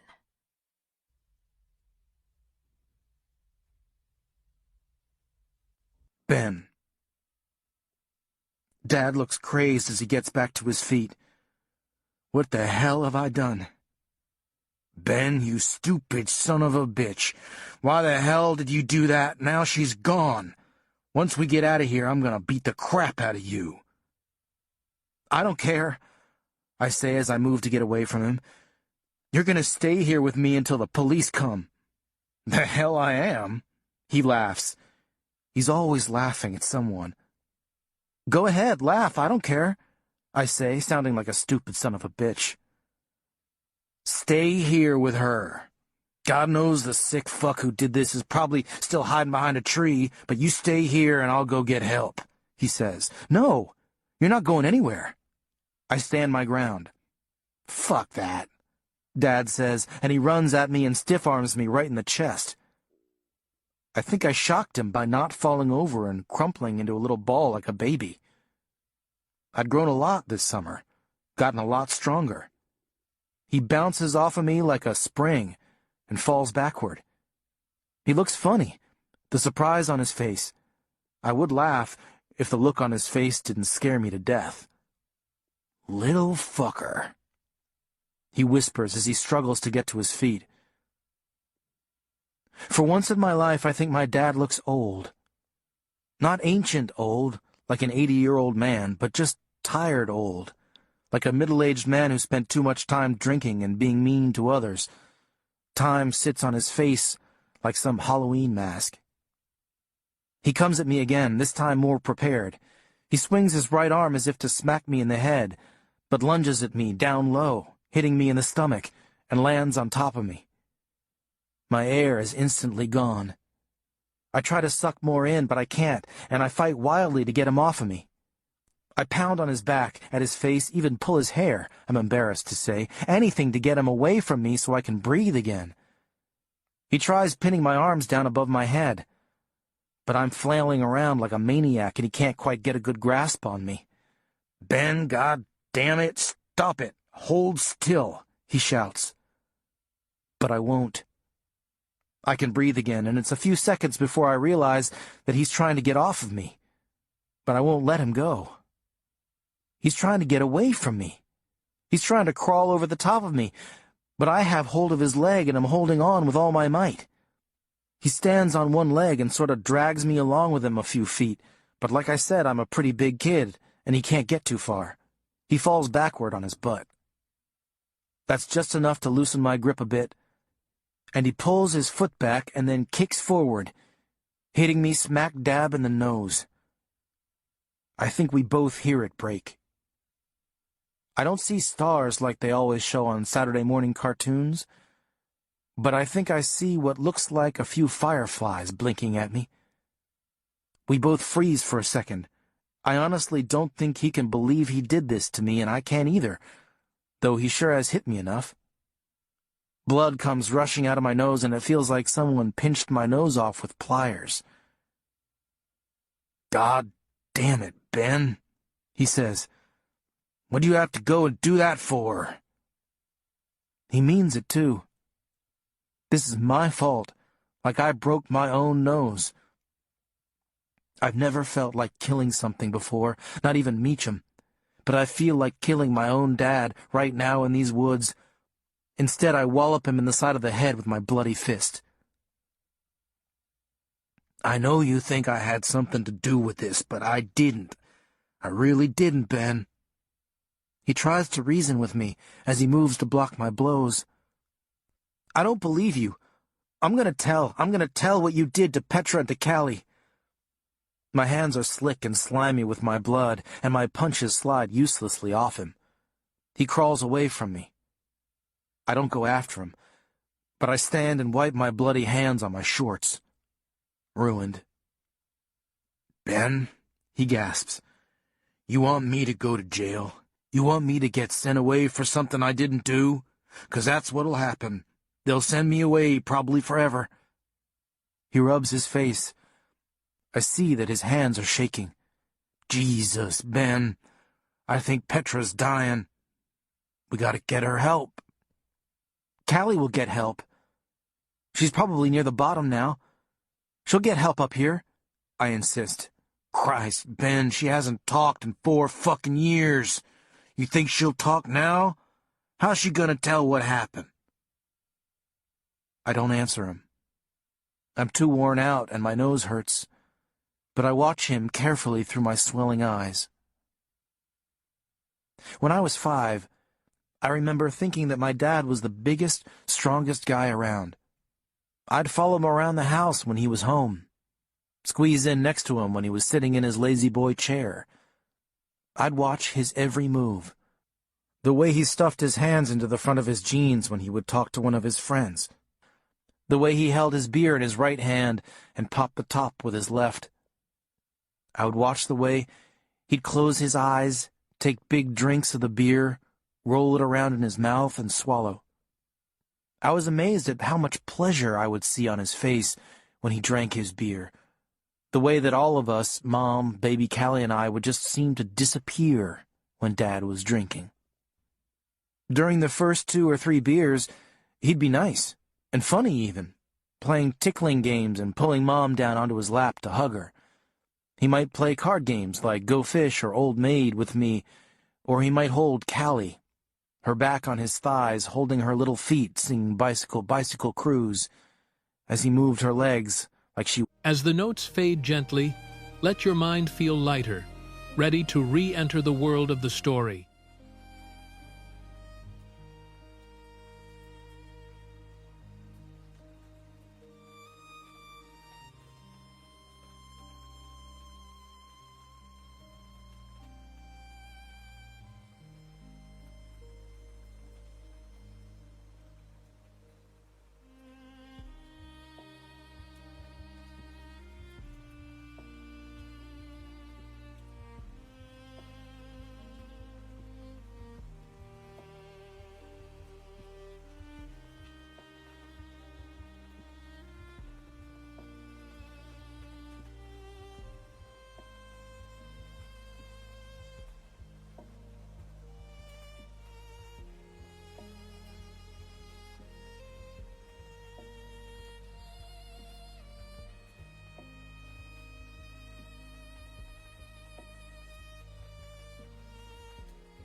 was pedaling a bike.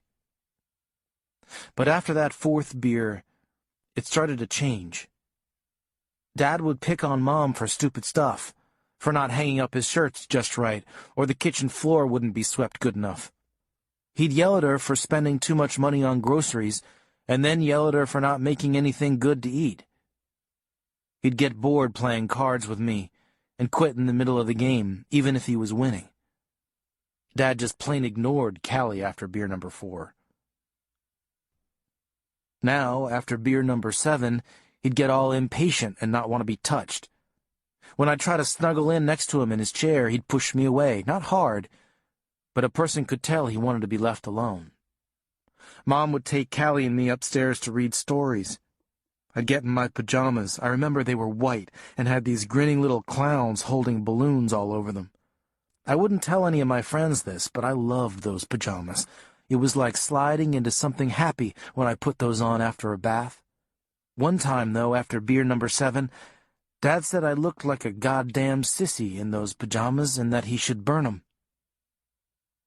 I didn't wear them after that.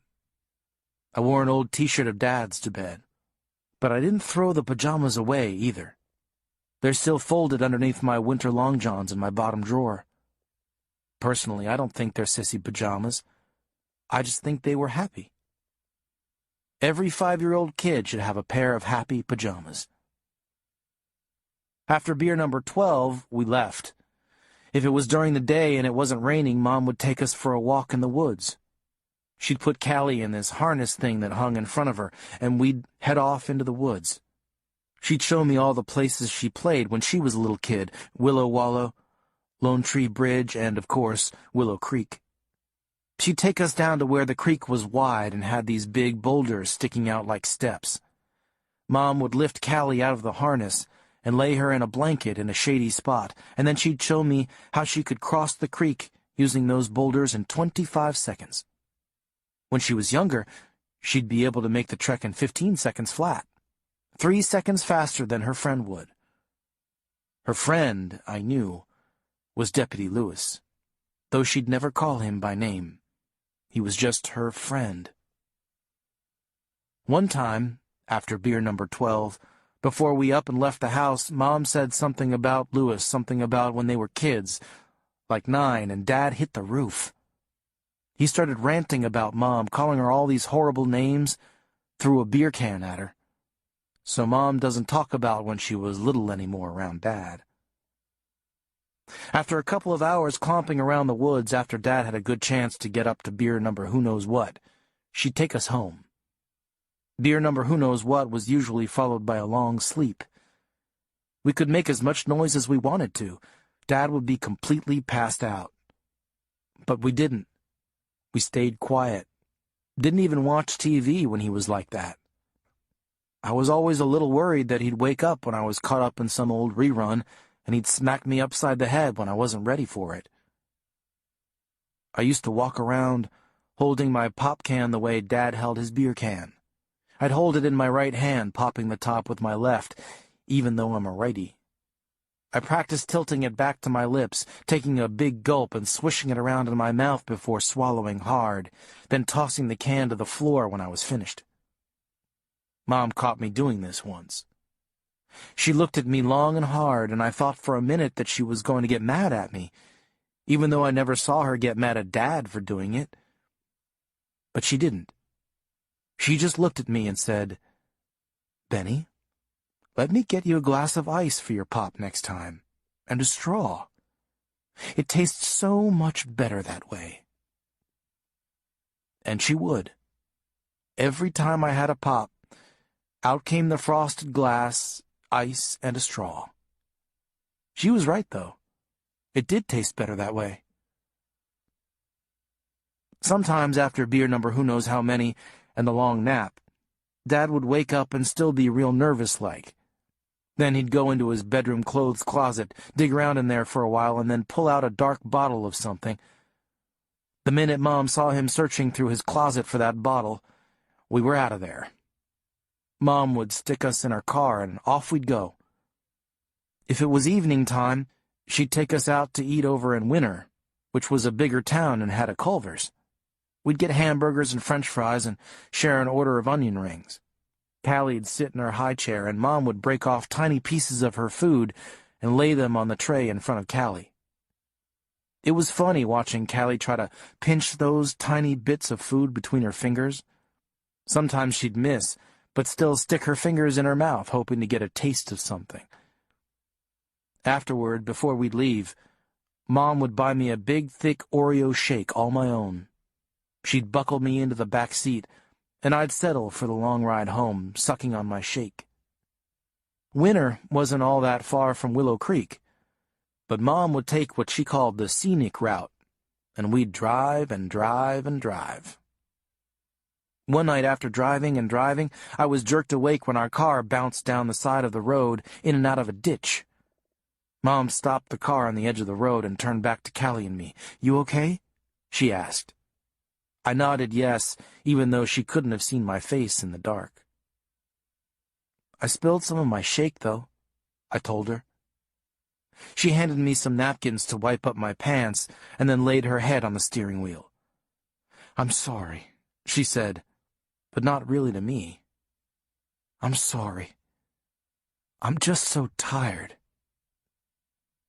Then she started the car up again and we went on home. Dad was sleeping in his chair, beer cans everywhere. I bet if I'd counted them, there would have been at least 21, plus the dark brown bottle sitting on the end table. Mom didn't bother picking up all those cans that night. She walked right on past them, saying something about how he can just pick up after himself from now on, and took Callie and me on up to bed. From then on, if Dad started digging around for his bottle from the closet, he could never find it. This made him furious, but after a while he'd just stagger around until he found another beer in the refrigerator, and then he'd settle back into his chair. Once in a while, when Dad started acting kind of scary, Mom would put us in the car and take us over to Winter. But we never drove around for as long as we did that one night when she went off the road. She'd pull into a park area, lock our doors, and close her eyes for a while. "Just resting," she'd tell us. On one really cold winter night, we got to stay at a motel in Winter. It didn't have a pool or nothing, but it had cable, and Mom let me flip through all the channels as much as I wanted to. Mom just sat on the bed with me, holding Callie, trying not to cry. I hope I'm not doing the wrong thing. I hope that Petra doesn't die because of what I'm doing. I hope that she isn't already dead. Now, Dad and I are just sitting here, all bloody, looking at each other, waiting for the other one to make a move. But we don't. Not yet.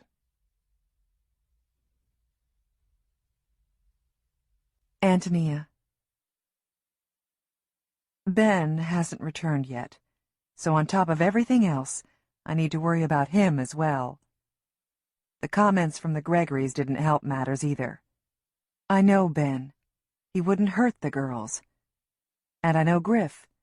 He just plain doesn't find kids interesting enough to spend very much time getting mad at them. Besides, the number of beer cans strewn around the house this morning was much less than normal, well short of his mean drinking. If he'd gotten to the mean drinking stage, I would have been much more concerned. Lewis hasn't returned my call. I know he's busy with other aspects of this case, as well as his other duties, but I'm surprised that he isn't here. Lewis has always been there for me, except when he left for college. Even I know that me asking him to stay was asking too much. Lewis was there when a fifth-grade bully was terrorizing me when we were 9. He was there when I had a panic attack about presenting a speech for my 10th-grade literature class. And he was there when my mother died. Even though my mother and I were so different, had so little in common, Lewis knew that the loss of her was the biggest thing that had ever happened to me. He knew that those hours that my father and I spent nursing her while she lay in bed, rotting from breast cancer, had left a deep-seated imprint on me. Lewis would drive me to the public library in order to check out whatever book my mother had requested I read to her, while a morphine pump deadened some of the pain. My mother was a great reader. I wasn't. I liked books. I just didn't have time for them. Between school, working at the convenience store, and spending time with Lewis, I never made the effort to read. My mother was always placing books on my bedside table, hoping that I'd pick one up and have a wonderful discussion about it with her. I never did. Not until she got sick. Then, out of guilt more than anything, I began to read to her. One day, near the end, my mother asked me to find her old copy of My Antonia by Willa Cather. I'd seen this book before. My mother had set it on my bedside table many times. I'd never taken the time to read it, even though my name was chosen because this was my mother's favorite book. I couldn't imagine what I could possibly have in common with the Antonia of Willa Cather's world so long ago. But at my mother's request, I began to read. I tumbled, reluctantly, into the turn-of-the-century Nebraska, and loved what I found. Lewis would often sit with me while I read aloud to my mother. I was so self-conscious at first, not used to the sound of my own voice in my ears, but he seemed to enjoy it, and my mother often had a weak smile on her face as I read. One afternoon, about 3 weeks before my mother died, she patted the mattress on the hospital bed that we had brought in when we knew that she was going to die. I lowered the metal bar that prevented my mother from falling out of bed and gingerly sat next to her. "Come closer, Antonia," she said to me. My mother never called me Tony. It was always Antonia. I moved in closer to her, careful of the tubes that ran into her arm. It was so hard looking at her like that. My beautiful, beautiful mother, who always smelled of Chanel before. Now a different smell, sour and old, hung around her. Her hair, once a golden blonde, now was dun-colored and lay lank on her shoulders, her face pale and pinched with pain. "Antonia, my Antonia," she whispered. I secretly loved it when she called me that. "I just wanted to tell you a few things before... She swallowed with great effort.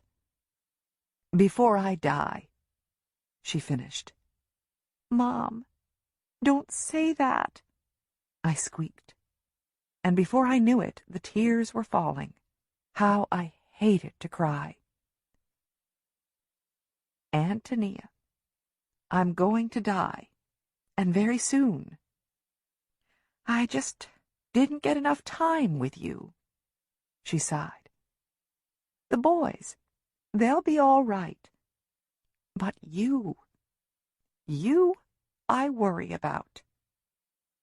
"I'm okay, Mom," I sniffled, trying not to let her see me cry. She took my hands in hers, and I played with her wedding ring, like I did when we were sitting in church when I was little, so many years before. The ring spun loosely on her ring finger. She had lost so much weight. Her hands looked as if they belonged to a much older woman, the blue-tinged veins thick and protruding. "Lewis is a nice young man," she said. "Yeah, he is," I agreed. "Antonia, I won't be at your wedding," she started. "Mom, please don't say that," I begged. My nose ran thickly, and I had to pull a hand from hers to wipe it. "Please don't talk like that." "I won't be at your wedding, so I want to tell you a few things about being a wife and a mother." She waited patiently until my sobs became quiet, wet hitches of breath. "People say that being a mother is the most important job you will ever have. And it is very important. But it's even more important, I believe, to be a wife, a good wife." I must have looked at her skeptically, because she started to chuckle at me, but the laughter caused her too much pain. "I don't mean you have to be a floor mat. That's not what I mean at all. I mean, Who you choose to walk with through life will be the most important decision that you'll ever make. You'll have your children, and you'll love them because they're yours, and because they'll be wonderful, just like you. She wrinkled her nose at me and grinned. But who you marry is a choice. The man you choose should make you happy, encourage you in following your dreams, big ones and little ones. Did Dad do that for you? I asked. Night was settling in, and the shadows made my mother look much softer, much younger, and less like she was dying. He did. I had such simple dreams, though. I just wanted to be a wife and mother. That's all, really. You must remember that, Antonia. In the end, I've had everything that I've ever wanted. My dear, sweet husband, and my dear, sweet children. I just wish I had more time with you. She began crying quietly. It's okay, Mom. It's okay. I tried to soothe her. I'll remember what you said. I promise. She nodded and tried to smile, but her pain caused her lips to curl downward. I picked up the book that lay next to her bed. How about a little Carson McCullers? I asked. Yes, that would be just fine, she answered. I began reading, and my mother fell asleep within minutes. For the first time that I could remember, I bent down and kissed her while she slept. Her lips felt thin and papery, but warm. Underneath the odor of disease and the sheer exertion of trying to live, I caught her true scent, and I closed my eyes and willed myself to remember. But I went and forgot, didn't I? I forgot everything she'd told me. I was sitting in world history class one afternoon when the principal came to my classroom door. The teacher stopped writing on the chalkboard, and he went over to where the principal stood. They whispered with their heads close together for a moment, and then both looked in my direction. I remember my chest tightening in fear, and thinking to myself, I haven't had enough time with you yet, Mom. I haven't had enough time with you, either. I slowly rose from my chair, leaving my books and things behind. I remember Louis following along behind me, gripping my elbow, walking me to his car, and driving me home. He stayed with me long into that first terrible night without my mother. We didn't talk. We didn't have to. And now I think we had much the same friendship that Callie and Petra have. After my mother died, I continued to read. Before I went to bed each night, I'd read a few pages of a book aloud to myself. It took me forever to finish a novel, but it didn't seem right to me to read silently to myself anymore. Odd, I know. Griff made fun of me when I read children's books that I'd find at garage sales to Ben when he was in my womb. I learned not to do that when he was around. But I loved cradling my huge stomach with one arm while holding a book in the other, reading to my tiny fetus. I firmly believe Ben could hear me in there, rocking back and forth, maybe a tiny little thumb in his mouth. It was much more acceptable reading aloud like that after my children were born. Even now I read each night to Callie, and even Ben, once in a great while, will let me read part of the book he's reading.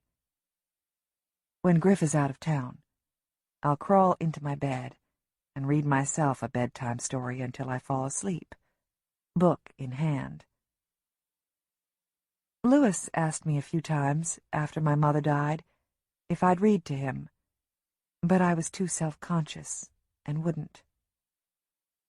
He gave up after I told him impatiently not to ask me again. Louis was always there for me, until, of course, I wouldn't let him be. Even when my father passed away, Griff and I had been married for 3 years, Louis sent me a sympathy card. I could tell it was from him without even looking at the return address. I'd memorized his small, neat printing back when we were in 1st grade. I never showed the card to Griff. Louis had signed the card, always Louis. And I didn't have the energy to try to explain that to Griff. Sometimes I dream of Louis, of he and I together as we once were when we were 16. In my dreams, we're always in Willow Creek woods, walking hand in hand. I can feel the texture of his palm against mine, the brush of his fingers. Even now, when I think back to these dreams, if I sit completely still, I can feel his touch. In my dreams, when Louis kisses me, the rush of air that we exchange into each other's mouth remains on my tongue hours after I've wakened. In the back of my mind, even as I'm dreaming, I'm saying to myself, "You're married, Antonia. What about your husband? What about Griff?" And in my dream, I'd force myself to pull away from Louis, to sweep away the feel of his touch. I'd awaken then, sometimes with Griff next to me, but more often than not, with Griff 1,000 miles away in Alaska. My skin hot and my brain addled. Still, I could go for days, even weeks, without thinking of Louis. But then I'd see his police car parked downtown, or I'd see his pretty wife in the grocery store with their little boy situated in the grocery cart, kicking his fat little legs, and I'd think, that could be me. That could be my life. Then I'd get disgusted with myself and shut down that corner of my mind for a while. Griff wasn't always so bad. He didn't start drinking really hardcore until after Ben was born, and he didn't hit me for the first time until Ben was 3. I don't even remember what it was that I'd done to make him so mad, but he hit me so hard that I didn't leave the house without sunglasses for a month. He didn't hit me again for at least a year, but he did get smarter about it.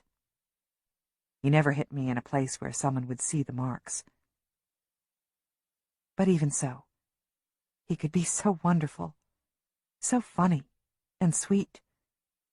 And the stories he'd tell about his adventures on the pipeline always made me laugh so hard. Even Lou could never make me laugh like that. If only he could stop drinking, things could be so different. No, I know Griff loves me, and he's my husband. He was my choice, just like they say, for better or worse. I need to go and look for Ben now, with or without Louis. I'm used to Griff not being around for me. That was one thing I could count on, Griff not being reliable. I decide I'm not coming out of the forest until I have Ben for sure. I'm not confident that Callie's in the woods, but it makes sense that she would be. I'll bring her home, too. Mrs. Norland tries to talk me out of leaving, but in the end places several bottles of water into my backpack and gives me a hug. As I loop the backpack through my arms and settle it onto my back, I see Martin Gregory trekking his way toward Mrs. Norland's house. Now what? I wonder, and I open the door to meet him halfway.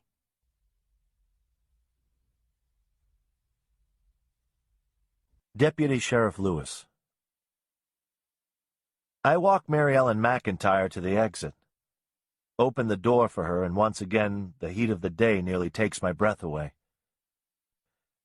I tell her that I will let her know if she can be of any assistance to the Clark and Gregory families, and watch her make her way to her car. She looks defeated, broken, and I wonder if this day will ever end. I see Tucci waving me over to him, and I close the door on the oppressive heat outside. "Who was the guy that was brought in a minute ago?" I ask him. "The tall guy with the white hair?" Tucci asks, but continues without waiting for my answer. "That was Charles Wilson, the counselor over at the elementary school. And guess where they picked him up at?" This time Tucci waits for my response. "Where?" I ask, but think I already know the answer, and I feel my stomach clench. "Willow Creek Woods," Tucci says, smacking his hand on his desk. "Says he was out walking his dog. But guess what? No dog. Park ranger noticed him roaming around Tanglefoot Trail and called us. Bender and Washburn went out and picked him up." "What's he saying?" I ask. "Nada. Nothing. He's lawyered up.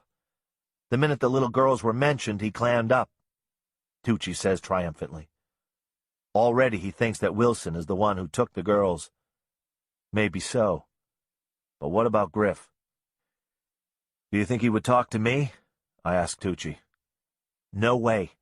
He said he wanted his lawyer right away. He's sitting in the conference room waiting for her. We got nothing on him. His lawyer will have him out of here in the next hour." My phone rings, and I sit back in my chair to answer it. "Louis, it's Martin. Antonia and I were wondering if you could come over to Mrs. Norland's home." I sit up straight in my chair. "Did something happen?" I ask.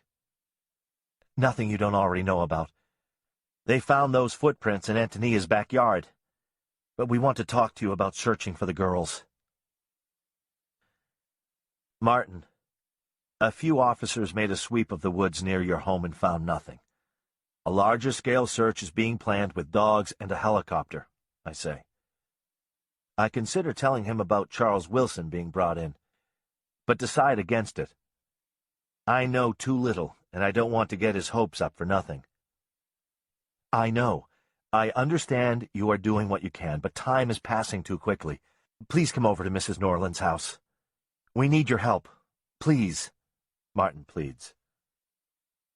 "I'll be right over, Martin. Don't go and do anything until I get there, okay?" "We'll be waiting. Please, hurry." I hang up the phone, not a little bothered that Tony hadn't been the one to call me. I wonder what it meant. Is she losing faith in me? Doubting my abilities as an officer? I hope not. There are a few leads. Maybe the school counselor is the guy. Doesn't feel right, though. Tanglefoot Trail, where he was picked up, is nowhere near the girls' homes. We still can't seem to locate Lucky Thompson, the college kid who works at the Morning Glory.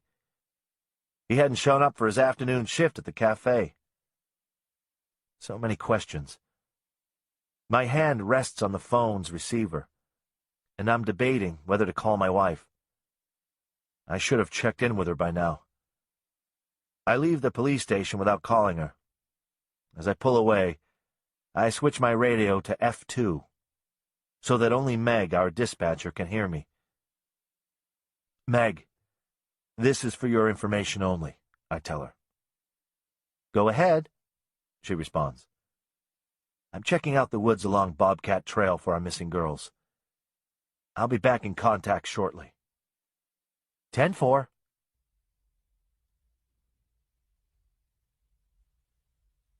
Antonia. Louis is on his way over. It seems so simple now for us just to go out into the woods to look for the girls. I don't plan to come home until I have Ben, Callie, and Petra back with us. How do you think we can get past the press or the other officers without them knowing where we're going? Martin asks. I don't know. That same question has been nagging me as well. While getting as many people as possible looking for the kids would be a good thing, the idea of a camera following us around didn't appeal to me. Besides, I wonder how Callie would react if there were a bunch of strangers in the woods looking for her. I think it would frighten her, that perhaps she would hide, making it much more difficult to find her. Earlier, I'd thought there was no way I'd survive this day. 100 emotions have traveled the course of my body, and I'm exhausted. But now the day's ending, and the less sunlight we have, the more difficult it'll be to locate the children. I wish we'd set out hours earlier, and I find myself resenting Lewis and Agent Fitzgerald for snatching precious time away. "He's here," Martin says, seeing Lewis through Mrs. Norland's curtains. I open the door to let him in even before he can knock. "Hi," I say. "Thanks for coming." "Sure." Martin sounded urgent. Lewis reaches out to shake Martin's hand in greeting. Who did that anymore, I wonder? It's so formal, especially in our circumstance. "We want to go looking for the children," Martin informs him. "I know that's not really in the plan that Agent Fitzgerald laid out, but we feel we need to do this." Lewis listens, showing no reaction. "It's going to be dark in a few hours, Lewis," I tell him. "I cannot stand the idea of them being out there in the woods at night. I have to go looking for them."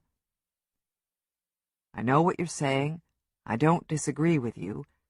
I just think that we would be able to cover a lot more ground with the organized search tomorrow. We'll have the search dogs and all the people we could ask for." "We can still do all that tomorrow if we need to." Impatience fills Martin's voice. "Right now, Antony and I are going out looking for them, with you or without you. We're hoping you'll be able to go with us, or at least help us avoid the media as we set out." Martin and I both anxiously await Lewis's decision. He has the same look on his face that he'd get when we were kids. That look of indecision, right after I'd dare him to do something he knew would either get him in trouble or hurt. In the end, Lou always took the dare. "All right. Where do you want to start?" Lewis asks with a sigh. Martin looks to me. "I'm not familiar with the forest. I wouldn't know where to begin looking, I'm afraid." "Ben said he already tried Willow Wallow and the places on the edge of the woods. Let's head in deeper right away. How about Old Schoolhouse Path and then Bobcat Trail? Maybe the girls tried to find the school and got lost," I suggest. Old Schoolhouse Path is a winding, mostly overgrown trail, only recognizable to those who know the woods well. Settled about 3 miles into the woods is a small one-room schoolhouse, at least 100 years old. No one knows why someone would choose to build a school in such a remote, difficult place to reach. Some people who'd lived at the edge of the forest believed that a small group of settlers had made their home in the woods, and as a community had built the school. It was difficult, however, to keep a teacher interested in staying in such an isolated area. So, eventually, the people of the wood moved closer into town and abandoned the school made of limestone and oak. The sturdy little school was still standing, but engulfed by weeds. The small windows were broken out, and many woodland animals had taken up residence there. I'd taken Ben and Callie there once, a few years ago, and we talked of cleaning up the schoolhouse, maybe making a fort out of it, our own personal hiding spot. But it was too far into the woods, the hike too tiring for Callie, and we discarded the idea. Maybe Callie and Petra had decided to find the old school and investigate. This idea was much more comforting a scenario than the one that included Callie's footprints in the dust, Callie being dragged off somewhere. "What about the reporters?" Martin asks. "Could we distract them somehow? I wonder. Tell them that there's going to be a press conference at the sheriff's office? Send them there?" That's all fine and good until they get there and there's no press conference. You don't want to piss them off, Tony.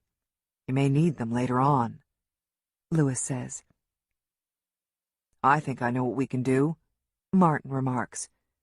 May I use Mrs. Norland's telephone? Of course, I answer. Who are you calling? Fielda, he responds. She was planning on speaking with a reporter from Channel 12 anyway. I don't think a few more reporters will matter. I think I know how we can keep the reporters happy for even longer, Lewis adds.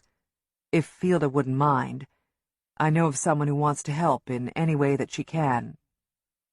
Mary Ellen McIntyre's in town. Lewis looks at us expectantly. You mean the lady whose little girl was murdered? You don't think the same person who did that to her daughter had anything to do with this, do you, Lewis?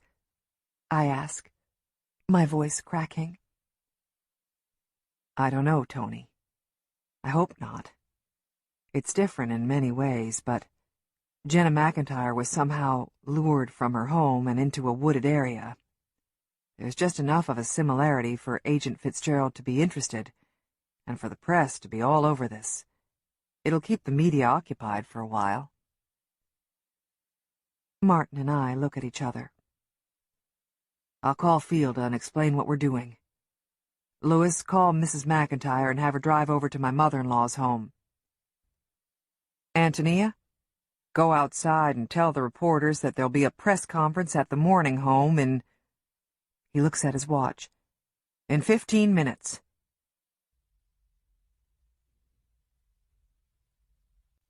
Ben.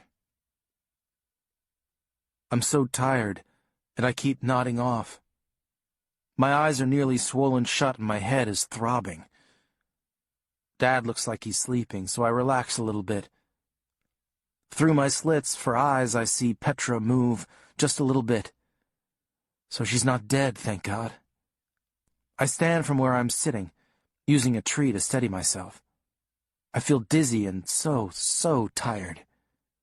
All I want to do is take a drink of water, ice cold, and crawl into my bed and sleep for days. I stumble over to where Petra lies.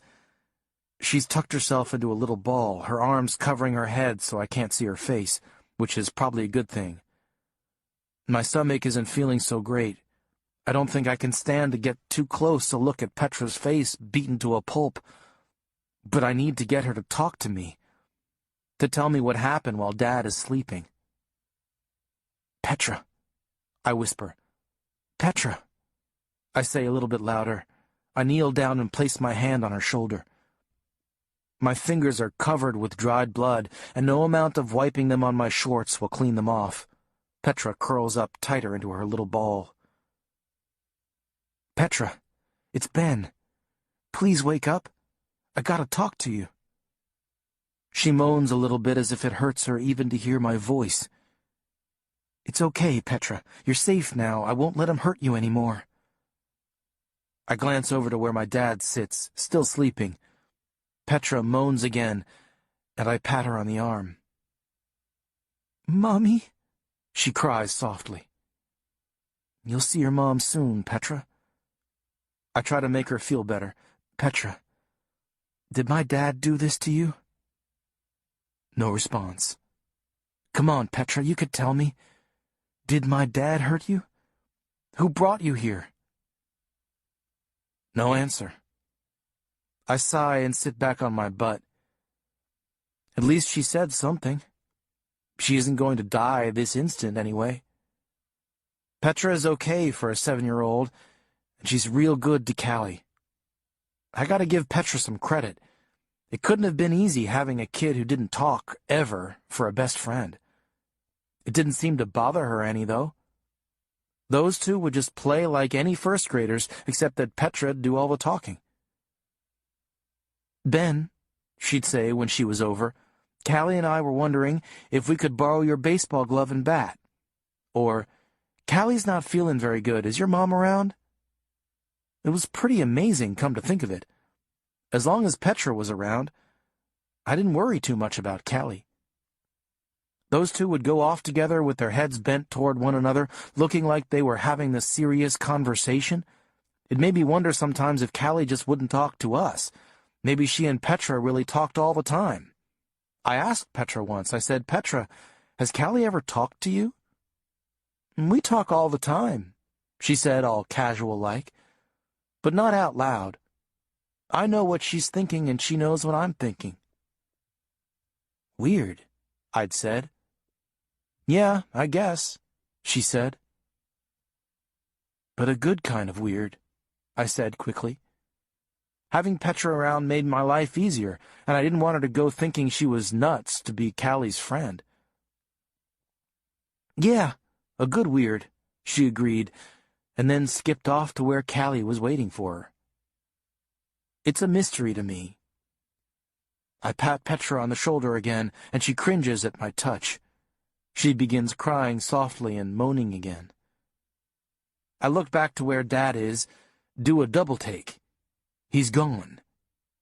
I stand up real quick and look around me, spinning in a circle. Not there. He's gotten away. I feel tears burning my already sore eyes. I let him go. Had Callie gotten down to the bottom yet? I'm not sure how much time has passed. She's fast, though. Faster than I would have been.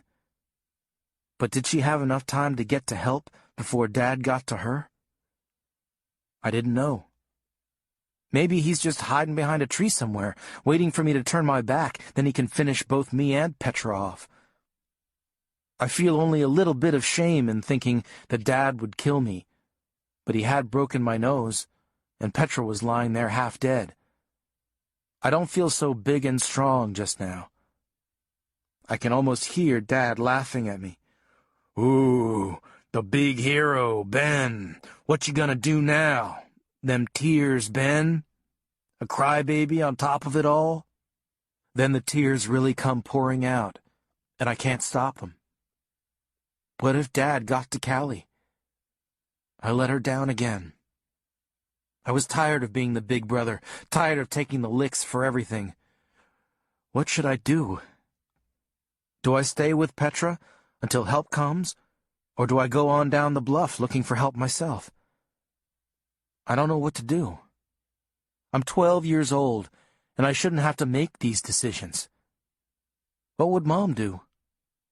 I think about that as I settle to the ground next to Petra, my back resting against a large rock. Not the Mom who was around when Dad was home, but the Mom who was there when Dad wasn't. The Mom who single-handedly whacked down the bat that flew out our chimney one night with an umbrella, and then carried it out to the woods to get rid of it. The Mom who, when I was 8 and fell out of a tree and cut my head on a rock, wrapped a towel around my bleeding head and held my hand while the doctor put 5 staples in my skull.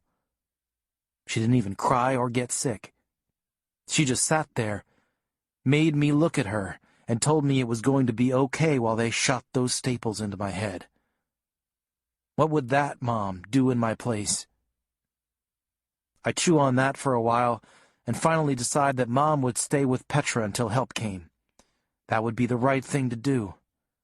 I could keep Petra safe. That's what I'm going to do. I'll stay and hope that Callie made it down the bluff by now. But what would she do when she got there? How would she let them know where we were? I just have to trust her. She'd tell them. In her own way, she'd tell them.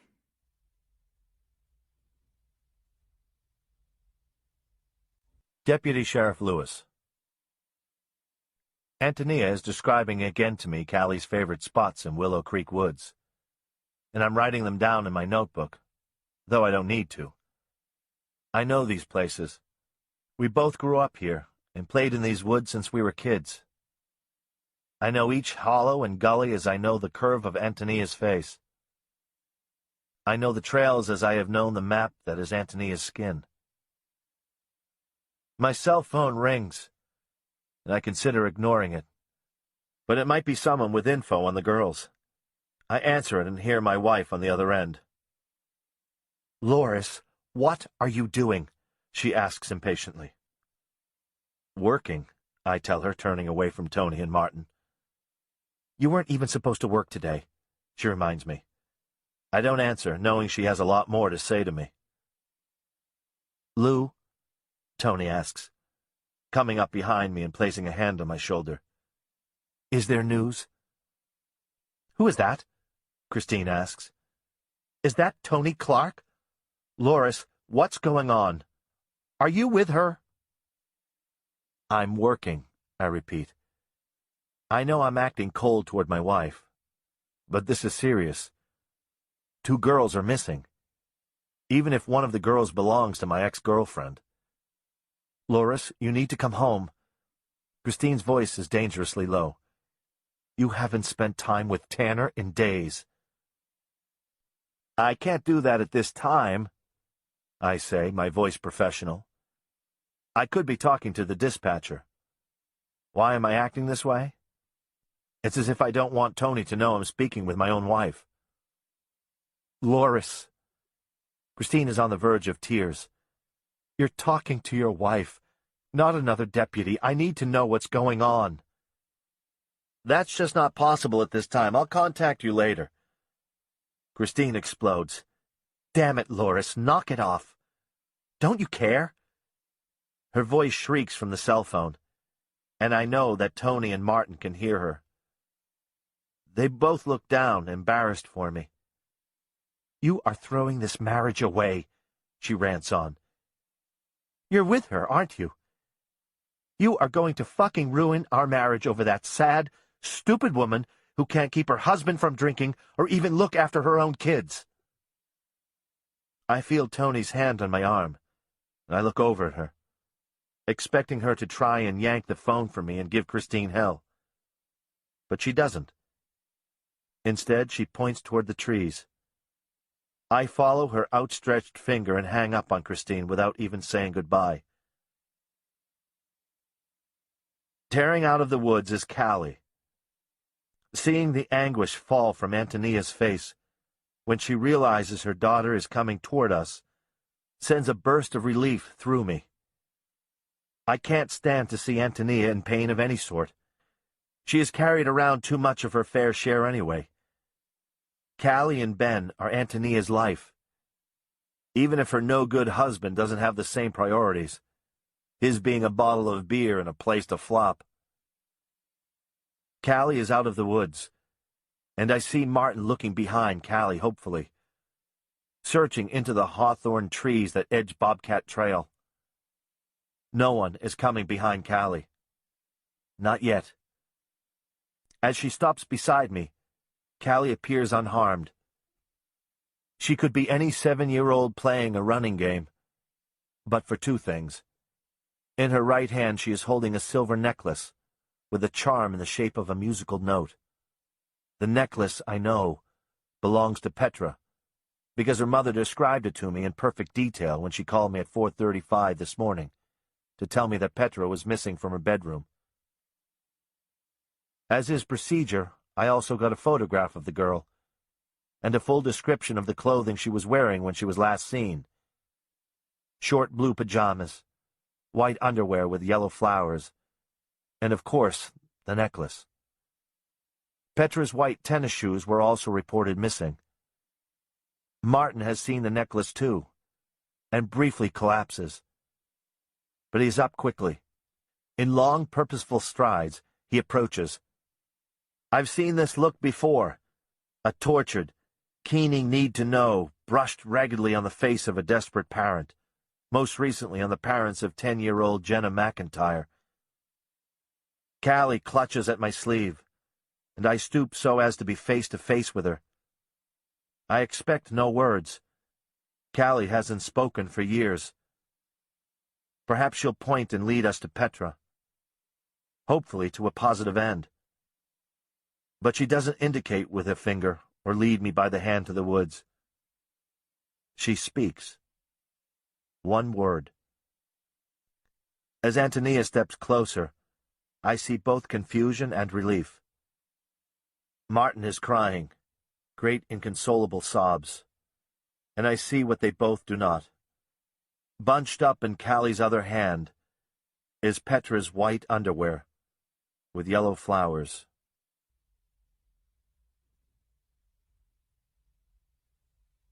Martin. I turn when I hear the rustle in the trees. I see Petra's little friend, Callie, running down the path. It's what is in her hand that I'm drawn to.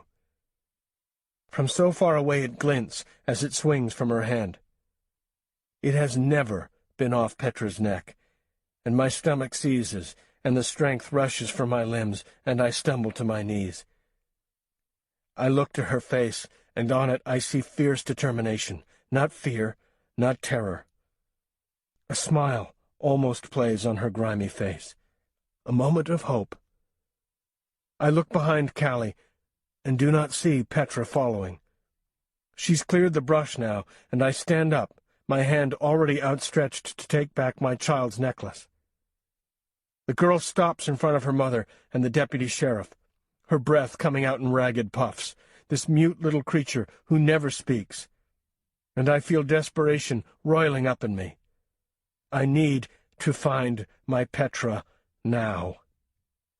I am running to where the girl stands, ready to shake her bony shoulders. Tell me! Tell me! I will scream, my nose touching hers. I stop a few steps from her. She's tugging on the sleeve of the deputy sheriff. He bends down, his ear level with her mouth. One word crashes into me, and I weep.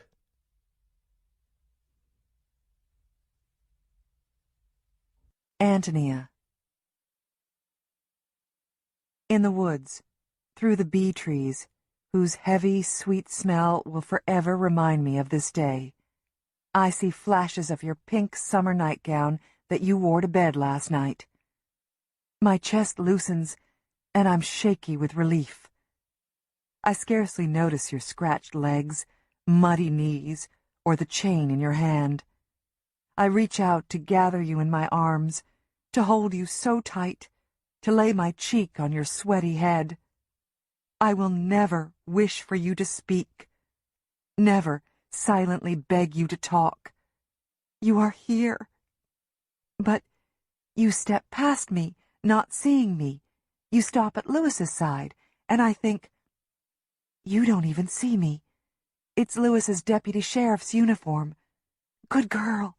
That's the smart thing to do. Lewis lowers himself toward you, and I am fastened to the look on your face. I see your lips begin to arrange themselves, and I know. I see the word form, the syllables hardening and sliding from your mouth with no effort. Your voice, not unsure or hoarse from lack of use, but clear and bold. One word, the first in over 3 years. In an instant I have you in my arms and I am crying, tears dropping many emotions, mostly thankfulness and relief, but tears of sorrow mixed in. I see Petra's father crumble. Your chosen word doesn't make sense to me. But it doesn't matter. I don't care. You have finally spoken.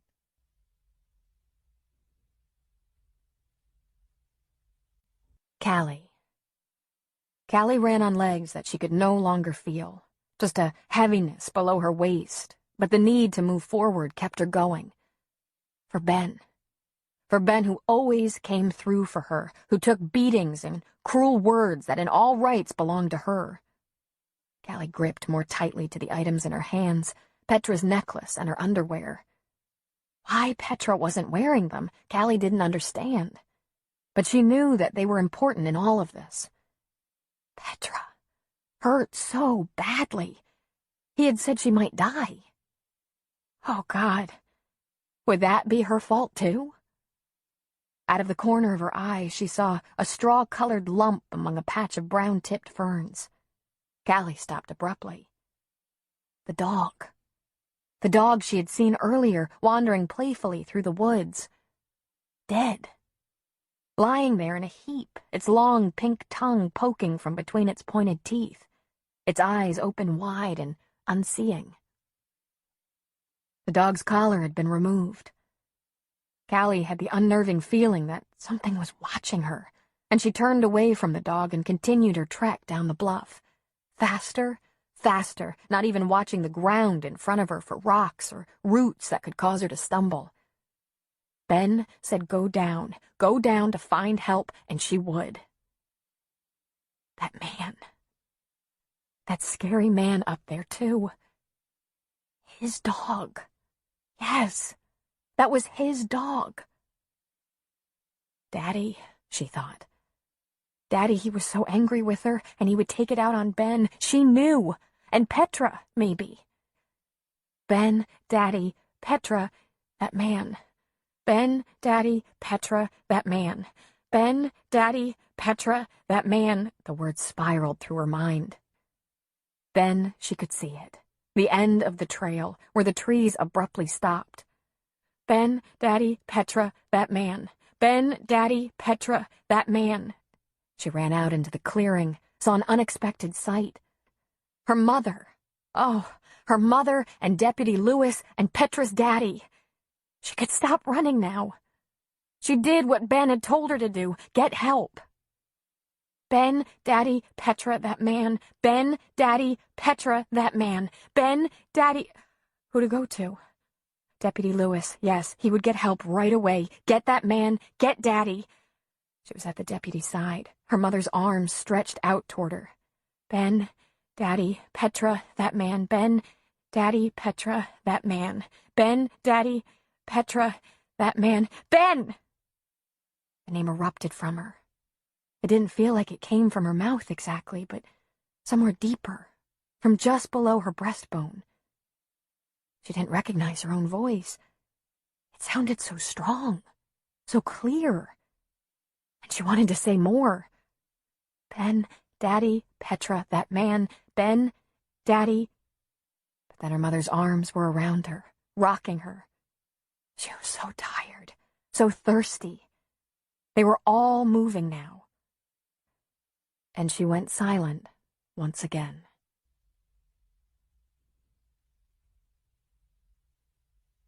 Martin. Callie is still holding Petra's necklace, surrounded by her mother and Deputy Lewis. Through my tears, I go toward her to get it back. Ben? Ben did this? I couldn't believe it. Though, yes, it crossed my mind when Fielda had broached the subject hours ago in anger. Ben? I try to pry the charm from Callie's fingers, but Lewis steps between us. Martin, give her space, he orders. Where is she? I croak. Callie has her face buried in her mother's stomach. My hands are shaking in desperation. Martin, Lewis says gently, we'll find her. I'm calling for backup right now. I can see Lewis fumbling and retrieve something from Callie's hand, not the one holding the necklace. I crane to see what it is, but cannot. He crumples the item into his fist, so I cannot tell what he is holding, and then he lopes off to his car to call for help. Callie, tell me, is Petra all right? I ask, as soothingly as I can. Did you just come from her? Please, tell me. Is Ben up there with her? Did Ben hurt you? Antonia gives me a searing stare and shields Callie from me, as if I'm the dangerous one here. Listen, I don't know what you're thinking, but Ben had nothing to do with... Lewis hurries back to us, interrupting Antonia's angry reproach. I've called for more officers to help us go up after Petra and Ben. He pauses and looks Callie up and down. And for an ambulance. The medics will check Callie over and will be available if Petra and Ben need assistance, Lewis tells us. He bends down to face Callie. Callie, he says soothingly, is Petra okay? He waits for a response from her. Slowly, she shakes her head no. And I moan and head toward the trail. Martin, wait! We need more information before we go up there. There are 3 trails. We need to know which one to take. I stop and return to them, agitated. Ask her, then. Ask her where they are. She can talk, she said Ben. Ask her. I shout. Spittle flies from my lips, and both Callie and Antonia cringe at my outburst. Martin, go stand by the road, Lewis orders. Stand there and flag down the ambulance so it knows that we're here. I'll talk to Callie. She'll let us know exactly where to go. His voice softens as he adds, It will save us time this way. I promise. Now go. Wait for the ambulance and the other officers. I do as he says, however petulantly, and he returns to where Callie and Antonia stand, holding on to each other. The injustice of it stings me. I should be hugging Petra, reassuring her, not still wondering where she is, alive or dead. I tromp over to the road, where gravel meets the pavement, and wait, scanning the distance, searching for the ambulance. Not yet. I lean against the police car, its metal still exuding the day's monstrous heat, and I leap away. Antonia calls back to me, hesitation in her voice. I must have frightened her. Martin, can you grab a water bottle for Callie? They're in the back seat. I hear Lewis yell, No, wait! And he comes running toward me. I open the back door behind the passenger seat and pull out 3 water bottles, 2 for Callie and 1 that I will bring up with me when we go to find Petra. I frankly do not care about Ben at this point. Had he done this? As I began to pull myself out the car, I see them. Stained in dirt, but I recognize them. I had folded them myself just yesterday when I pulled them from the dryer. White, with little yellow flowers. I snatch the plastic bag that held them and inspect them closely. By now, Lewis is at my side. Martin, he says helplessly. I shove the package into his chest, not able to look at it anymore. I'm going after my daughter, I tell him simply, calmly, despite the terror clutching at my chest. And I run, all 50-some years of me, up that trail, with Deputy Lewis calling after me, Martin, wait! Wait! We need to wait for backup! I ignore his pleas and run.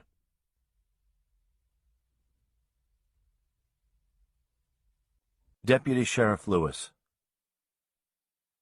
Damn, I mutter to myself, as Martin dashes past me and heads up the trail.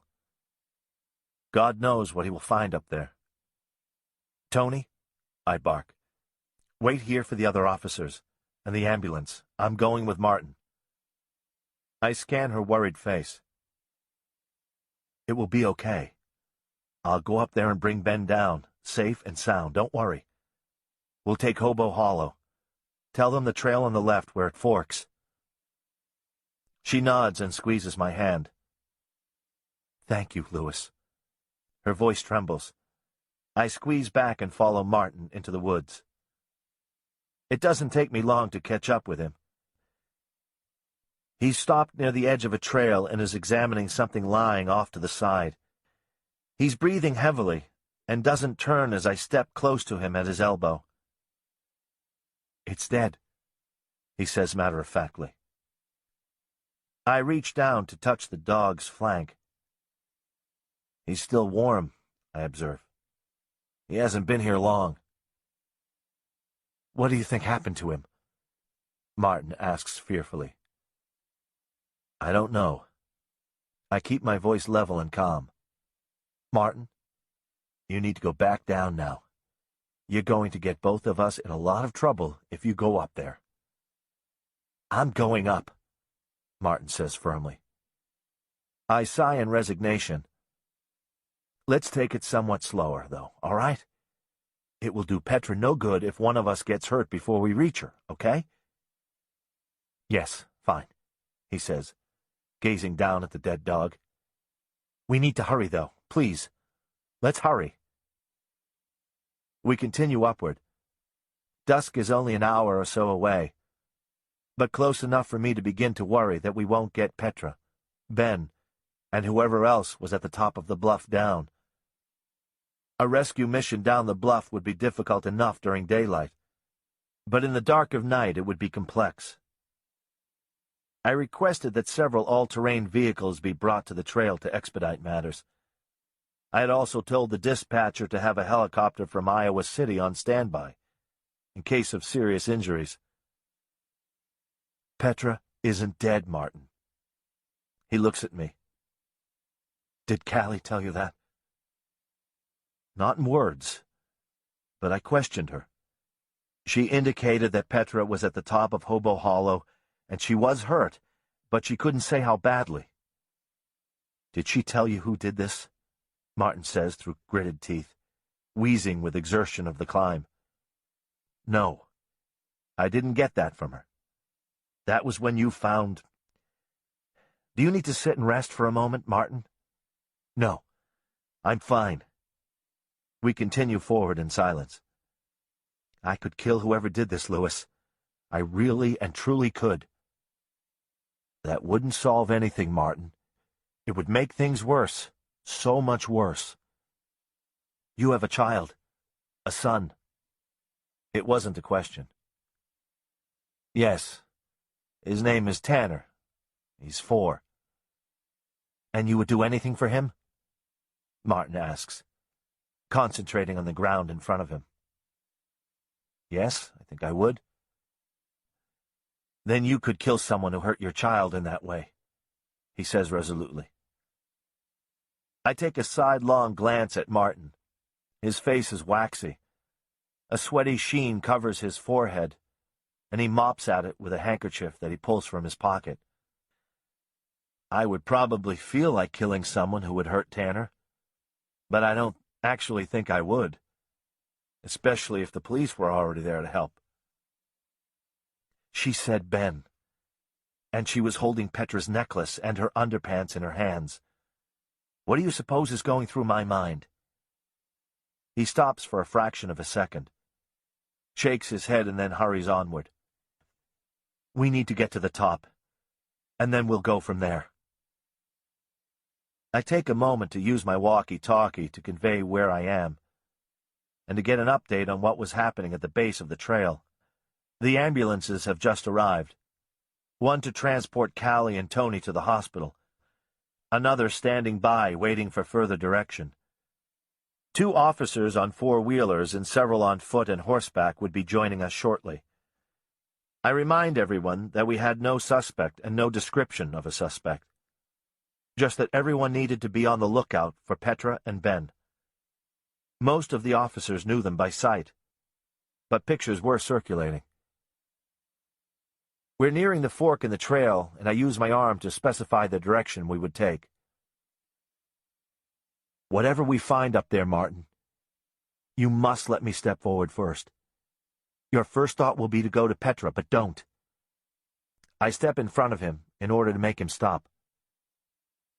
Do you understand me, Martin? You can't just barrel up there. Someone dangerous may be at the top. Hell, someone dangerous could be watching us right now. You need to let me determine what we do next. We shouldn't even be up here right now without other officers. You couldn't have stopped me, Martin says. No, that's why I'm up here with you. I don't want you getting hurt, or you hurting someone else, for that matter. When we get up there, you wait. You wait until I tell you what to do next. You stay behind me at all times, got it? Martin purses his lips and looks prepared to argue, but he doesn't. I understand, he says, and keeps walking. I am surprised by his stamina. He's still going strong, and even my legs are beginning to ache with the effort of trekking up the bluff. I'm sure that adrenaline has a lot to do with Martin's endurance. He will be a very sore man tomorrow morning.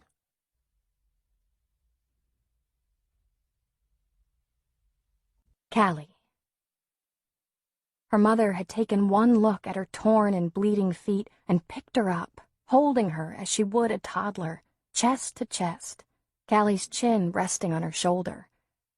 Petra's father had scared her. The look on his face, the terrible sound in his voice. Much different from her father's, but even more insistent. They had left so quickly, but that was good. They were going up to get Ben and Petra, get help, which was what Ben had told her to do. And she had done that. Gotten help. Everything would be okay now. She was so tired now, so sleepy. The water had tasted good. She drank and drank from the water bottle her mother pressed to her lips. But now she felt sick to her stomach. The water was gurgling around in her empty middle. She was vaguely aware that she had spoken. One word. Ben. She had said her brother's name, and she was so surprised that nothing bad had happened when she spoke the word. Her mother was still there, holding tightly to her. She hadn't been ripped from her. Nothing bad had happened. Callie thought that she might like to say more, but she was so very tired. The feeling had returned to her damaged feet, and they burned. All she really wanted to do was sleep. Sleep with her hands linked around her mother, her head tucked into the soft groove that was her mother's neck. In the distance, she could hear the wail of an ambulance coming closer. In a quiet half-sleep nook of her mind, the thought that she perhaps should have said more to Deputy Lewis flitted at her like a dragonfly. What had she said? Ben. But there was so much more she should have said. Ben, Daddy, Petra, that man. Ben, Daddy, Petra, that man. Ben, Daddy, Petra, that man. Petra's daddy had looked so frightened, but she had only said, Ben. That wasn't scary. Then Petra's daddy had run, and then Deputy Lewis ran after him. To help.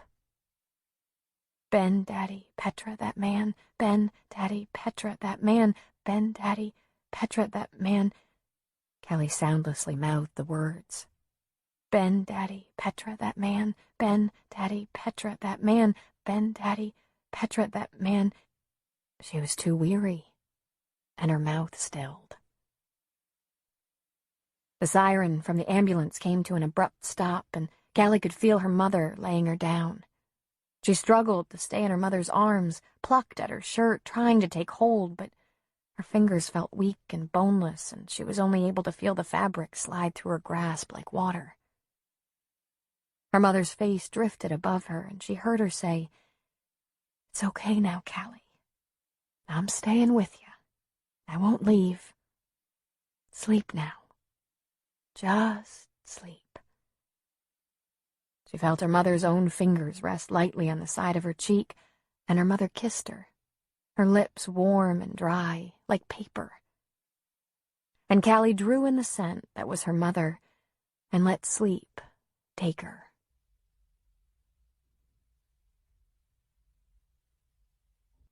Ben. I hear something in the woods crashing toward me. Oh God, I think Dad is coming back. Oh God, he'll kill me this time. I jump to my feet and ready myself for him. I tilt my head to hear better. I can barely see, and I run my hands over my face. It feels puffy and sore.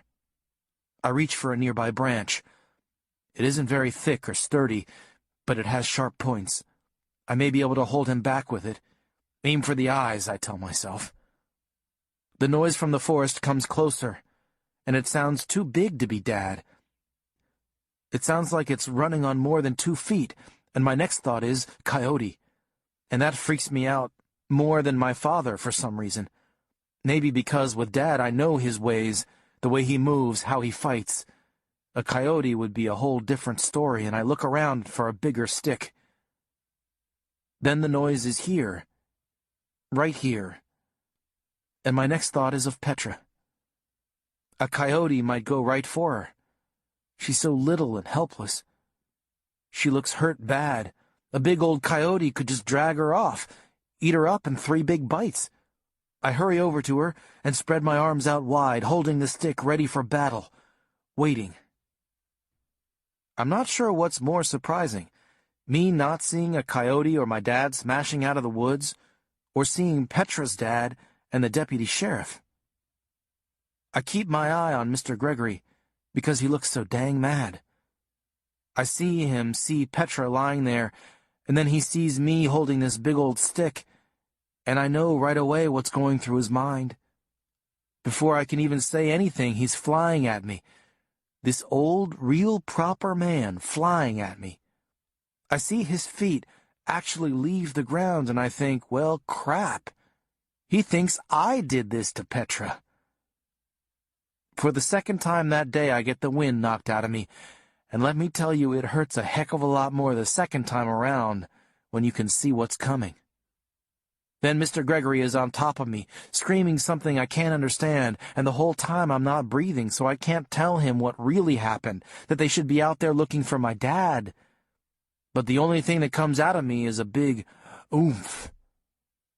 Suddenly the deputy is there, and he yanks Mr. Gregory off of me. "Martin!" Deputy Lewis screams.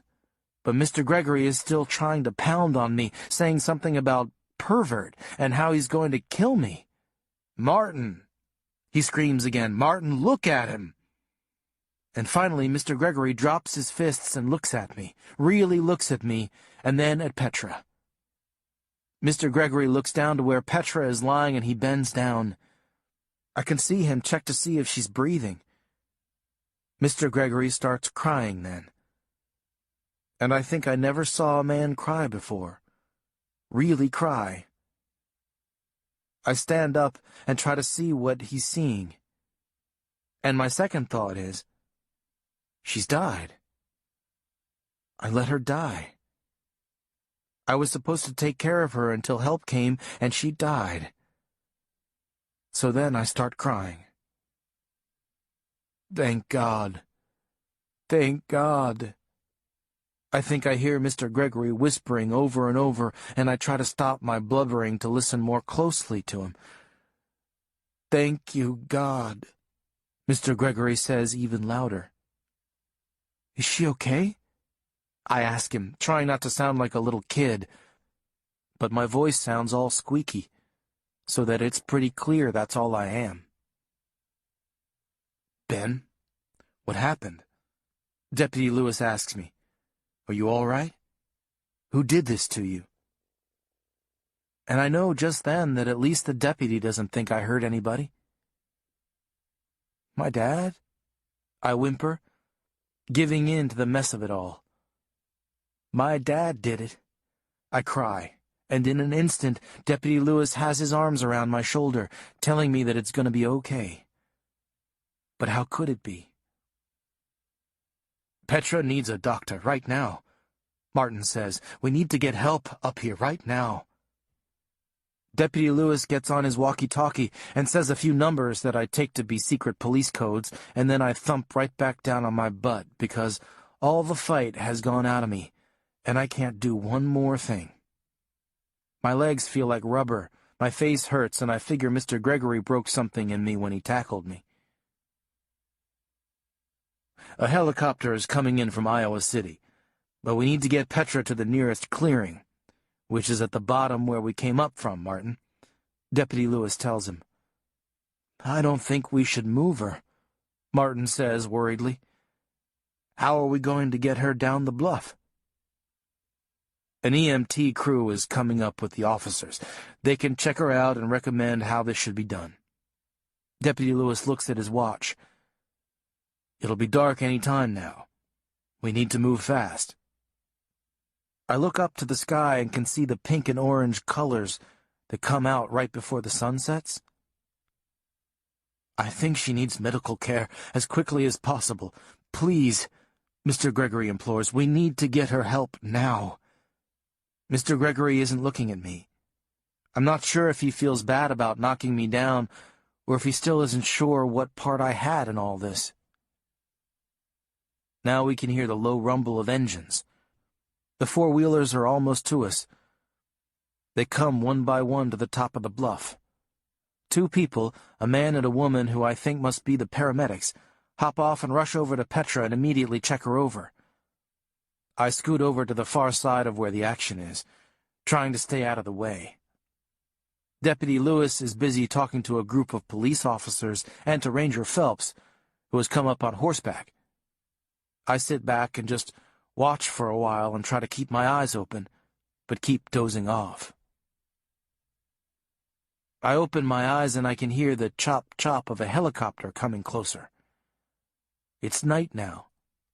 I can see stars, sharp little pinpricks of light above me, and I feel cold even though everyone else looks like they're sweating. Everyone is fussing around Petra, and everyone seems to have forgotten about me. I'm not the one hurt real bad, but I feel lonely sitting in my own little corner of the woods, with everyone hustling to make sure Petra is okay. I wonder about Callie. She must have got down the bluff and got help. I wonder where she is now. And I look around for someone who doesn't look too busy for me to ask. But they're all running around, so I just wait and watch. Watching Petra being strapped to that stretcher and dangling from the helicopter down the bluff is just about the scariest sight ever. The helicopter looks like a big old bird, and Petra looks like something clutched in its talons. But I saw a lot of scary things today. I can't see Mr. Gregory, but I imagine it's all he can do to not jump up and try to drag that stretcher right on back to solid ground. We all watch as the helicopter takes her on down the bluff. She'll only be in the air for a minute. Then they'll put her in the helicopter and carry her off to Iowa City. I wonder how we'll get down the bluff.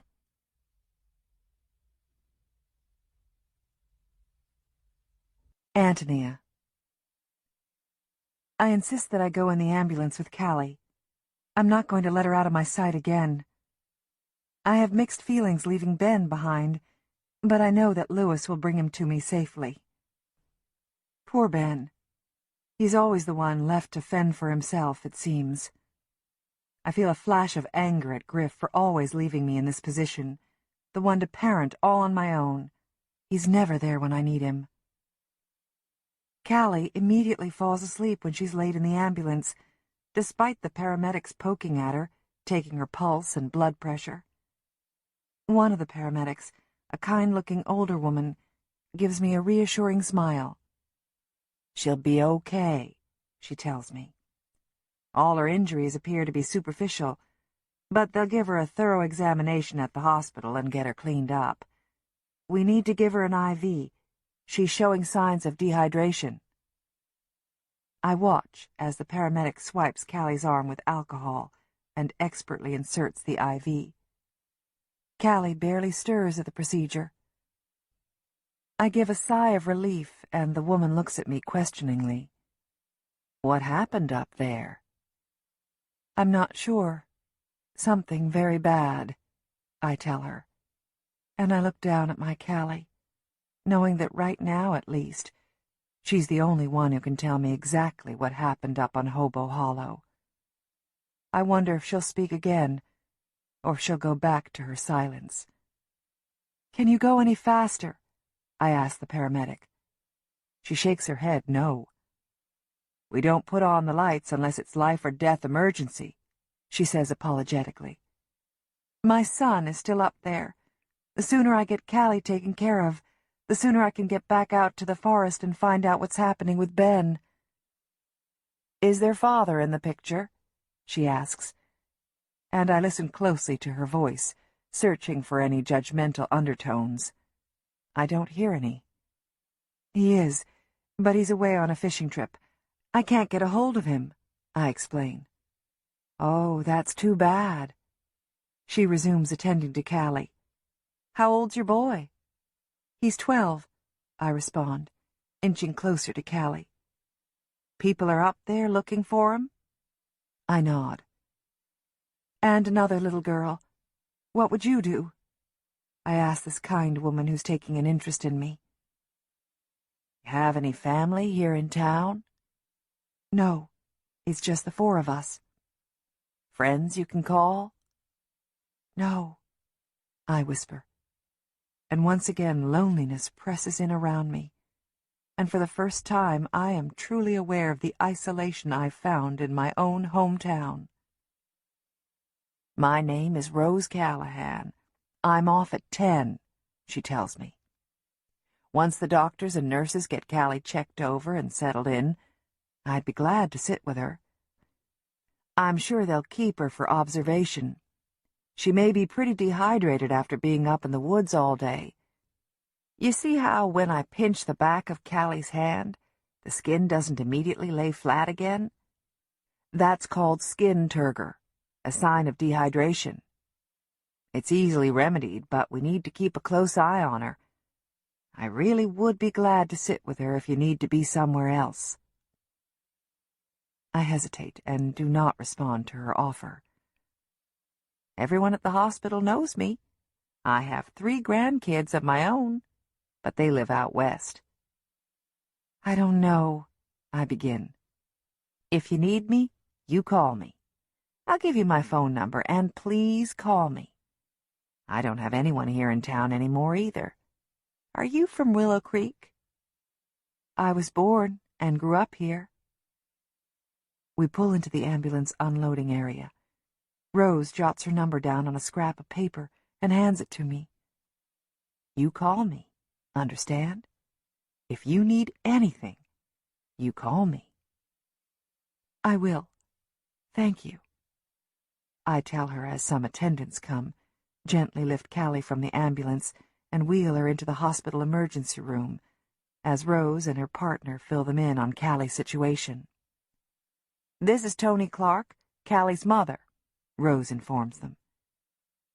Please come with me, Ms. Clark, a male nurse instructs me, and I follow him into an examination room.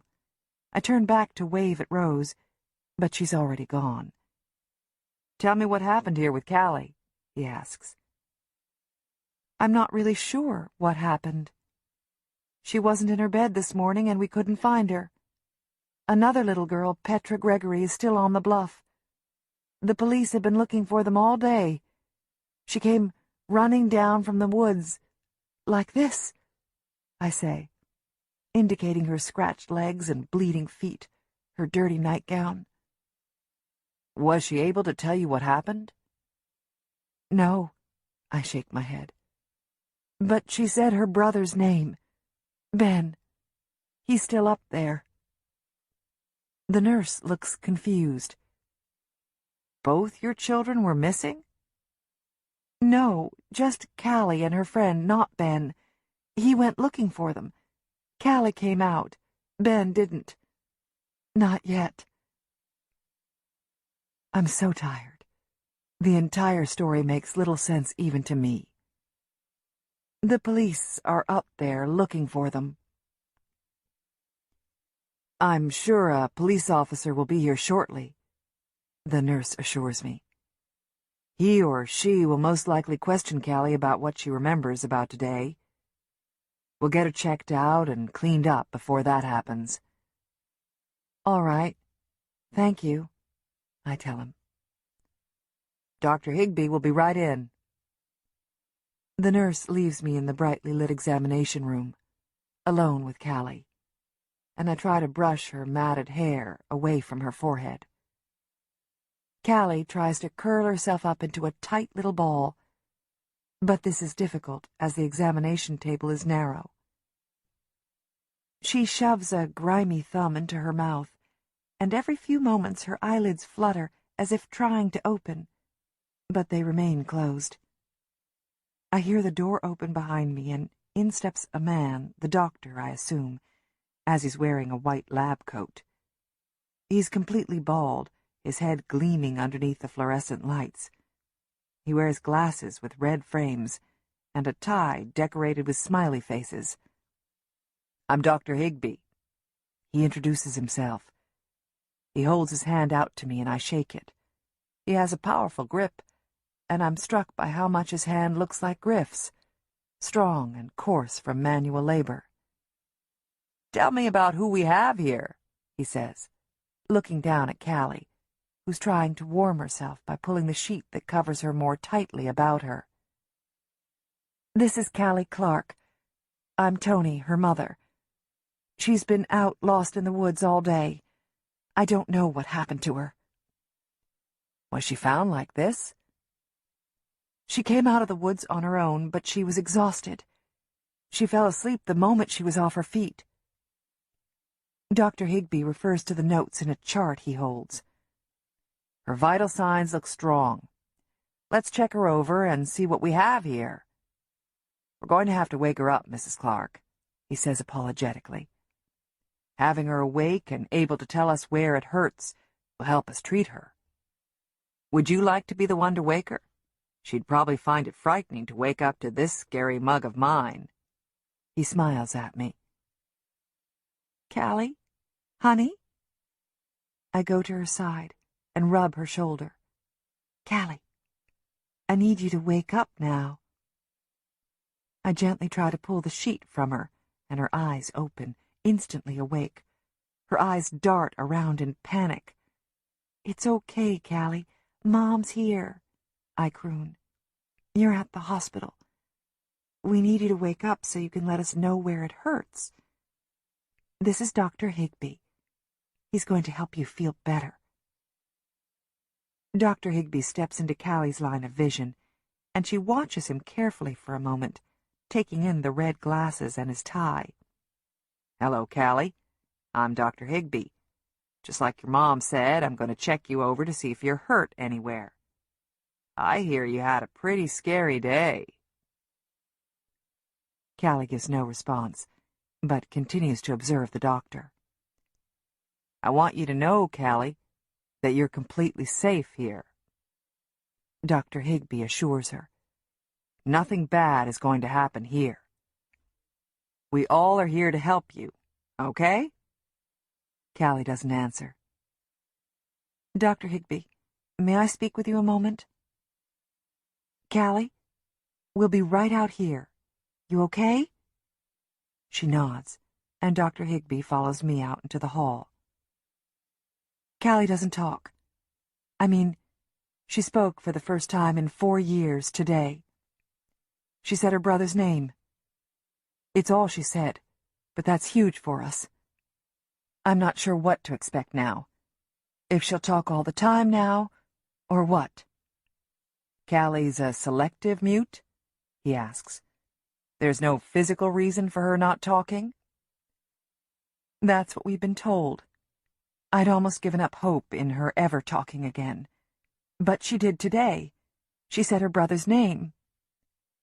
I feel a renewed sense of excitement and hope in telling Dr. Higbee this. It's very good news that Callie spoke.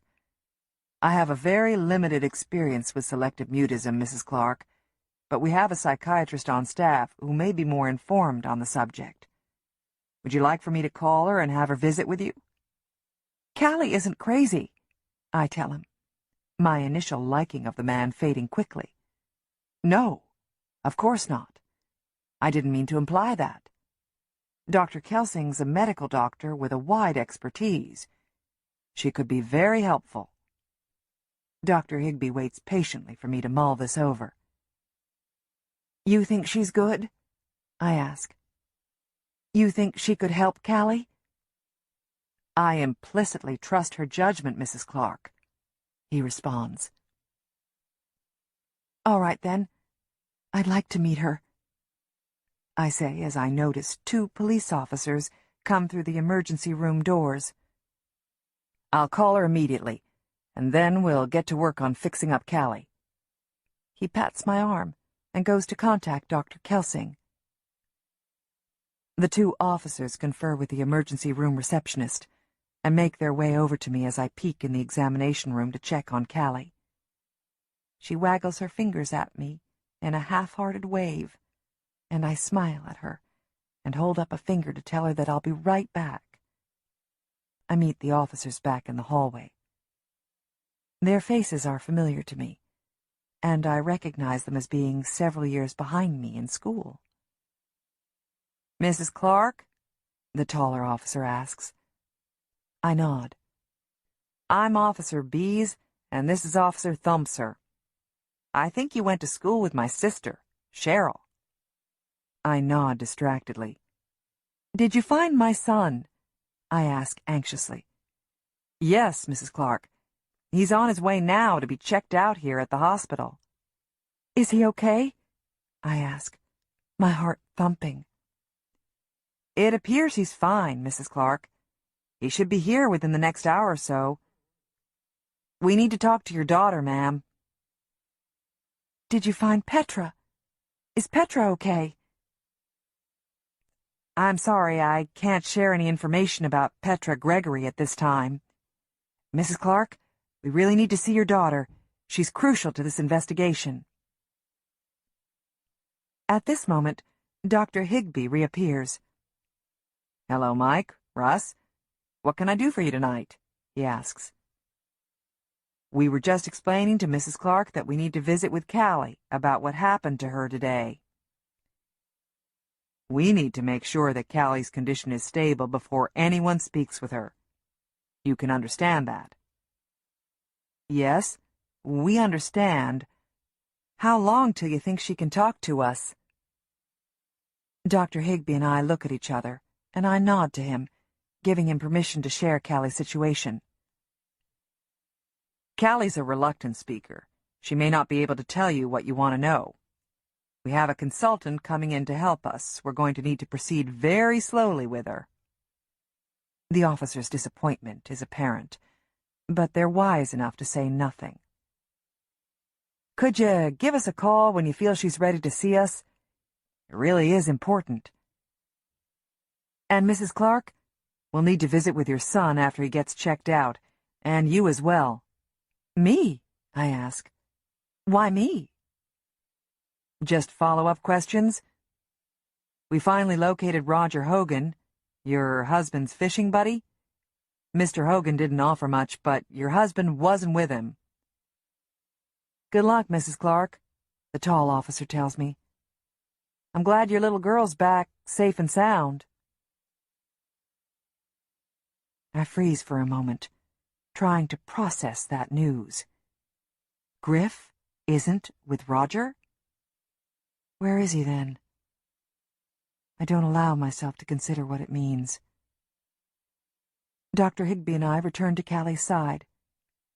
Callie's wide awake now, trembling from the cold of the room. "I know it's cold in here, Callie," Dr. Higbee says. "We'll get you all fixed up and nice and cozy soon. We'll tell you exactly what's going to happen before it happens, okay? That way, if you have any questions, you can ask." A young nurse enters the room. She has a cheerful smile and wears pink scrubs. "Hi, Callie. My name's Molly. I'm going to be your nurse while you're here. I'll be with you every step of the way." Callie looks quickly to me and snatches at my hand. "Don't worry, honey. Your mom can stay with you the whole time," Molly assures her. Dr. Higbee pats me on the back and excuses himself. "Sometimes the patients feel more comfortable if only females are in the room. I'll check back in with you soon." He gives me a sympathetic smile and leaves us. I bend down to kiss her, and for the first time that evening, I notice the smell of urine on her. My stomach clenches at the thought of what happened today. "Now, the first thing we need to do is to get you out of that nightgown and into this lovely gown." Molly carefully removes Callie's pink nightgown and places it in a plastic bag. Callie loves this nightgown. I often find her wearing it in the middle of the day. I think she likes the way it swirls around her as she moves. When she doesn't know that I'm watching, I see Callie dancing in her pink nightgown to music that only she can hear. She's graceful and delicate, and when she dances she reminds me of the dandelion fluff we catch and then release to make wishes. I always make the same wish on her as she leaps and twirls. Please speak to me, Callie. Please speak. I silently vow to buy Callie the most beautiful nightgown I can find, one that feels like silk next to her skin and flows like water around her as she moves. Now, Callie, I'm going to give you an exam. Do you know what an exam is? Molly asks. Callie gives a slight nod of her head. Oh, of course you do. How old are you? 16? 17? Callie smiles, shakes her head, and holds up 7 fingers. 7? Molly asks. I'm shocked. You seem so much older. Again, Callie smiles. I like this, Molly, right away. Now, Callie, I'm going to go from the tip-top of your head right down to your little picky toes and ask you if anything specifically hurts. You just let me know yes or no, okay? Again, Callie nods. I can tell you're going to be a super patient. Okay, let's get started. First of all, does your hair hurt? Callie wrinkles her nose and looks at Molly in disbelief. Well, does it? She asks again. Callie shakes her head no. Good. That's good news. How about your head? Does anywhere on your head or neck hurt? Again, Callie shakes her head no. I can see Callie's enjoying this game, and by the time Molly gets down to Callie's piggy toes, we've learned that the only places Callie feels any pain are in her stomach and in her feet. Molly quietly explains that she would have to collect evidence from Callie. When she says the word rape kit, my stomach lurches. Is that necessary? I ask numbly. We need to rule out any assault that may have occurred, and we need to gather any evidence that may have been left behind. I'll be very gentle, and you can stay here with her, Molly assures me as she pulls on a pair of latex gloves. Molly takes a long, oversized Q-tip and asks Callie to open her mouth. She swiftly swabs Callie's cheeks, and horrific thoughts charge through my mind. I try to push them away. Methodically, carefully, Molly moves down along my daughter's body, combing, scraping, and collecting the grime and dreadfulness of the day. I force myself to watch what my inattentiveness has caused. I force myself to watch now, because I have not watched my child closely enough. She has spent the day in the forest running from something terrible. Did he catch her? Or was she fast enough? Please have been fast enough, I silently recite, over and over. When the exam's finally complete, I've read every furrow in my daughter's face, the confusion and the unasked questions. I have no words for Callie. I cannot think of one useful, comforting word for my daughter during this intrusion, and we're both silent. I don't see any obvious indication of sexual assault, but we'll send the swabs to the lab. I close my eyes and take a deep breath. Maybe it'll be okay. Molly continues. They'll let us know for sure. Her feet are cut up pretty badly. After we take x-rays, we'll clean them and wrap them up tight, she explains to me. To Callie, she says, You'll feel a lot better, I bet, after you have a bath, won't you, Callie? We'll also get you something good to eat after x-rays. Sound good? Callie bobs her head, yes. I'm hopeful that she'll answer in words, but she doesn't. I need to be patient. At least now I know she can talk when she really needs to. And I hold on to that fact. Molly situates Callie onto a gurney, and we make the journey toward X-ray. I notice that night has arrived in full force as we pass by the emergency room doors, and I think again of Ben and Petra up on that bluff. I stop at the emergency registration desk to see if they had any word on Ben, and the woman behind the counter tells me that Ben will soon be on his way to the hospital. He'll catch a ride in the back of a police car and doesn't need to be transported by ambulance. That's good news, she informs me. He must be doing quite well, Mrs. Clark. Relief shoots through me. That is good news. Can someone come find me when he gets here? I'm going to X-ray with Callie now. Sure thing. And sometime when you get a few moments, there's some paperwork for you to fill out. Don't worry about it until you get everything settled with your children. Thank you, I tell her. Everyone is so kind here, and I briefly wish to be admitted here myself, so people can fuss over me. As Molly pushes Callie down the hallway, I see Dr. Higbee with a woman coming our way. She's an older woman, perhaps in her early 60s, with iron-gray hair, glasses, and beautiful skin. My mother's skin had looked that way before she became ill, but I'd never taken the time to appreciate it. Mrs. Clark, this is Dr. Kelsing. Dr. Higbee introduces me to the woman. We share Dr. Kelsing with the hospital in Winter. Nice to meet you, Dr. Kelsing. I'm pleased to meet you as well, Mrs. Clark. I understand that Callie's had a pretty rough day. Yes, she has. I suddenly feel shy under Dr. Kelsing's gaze. Her eyes are sharp and intelligent, and I have the feeling that few could pull anything over on her. Families who experience extremely stressful events such as yours are typically very hesitant to accept outside help. Most often they try to pull their family unit more tightly together in order to deal with the experience, try to deal with the effects on their own. We're outside the X-ray room when Molly says to Callie, "Callie, honey, we need to take your pictures now.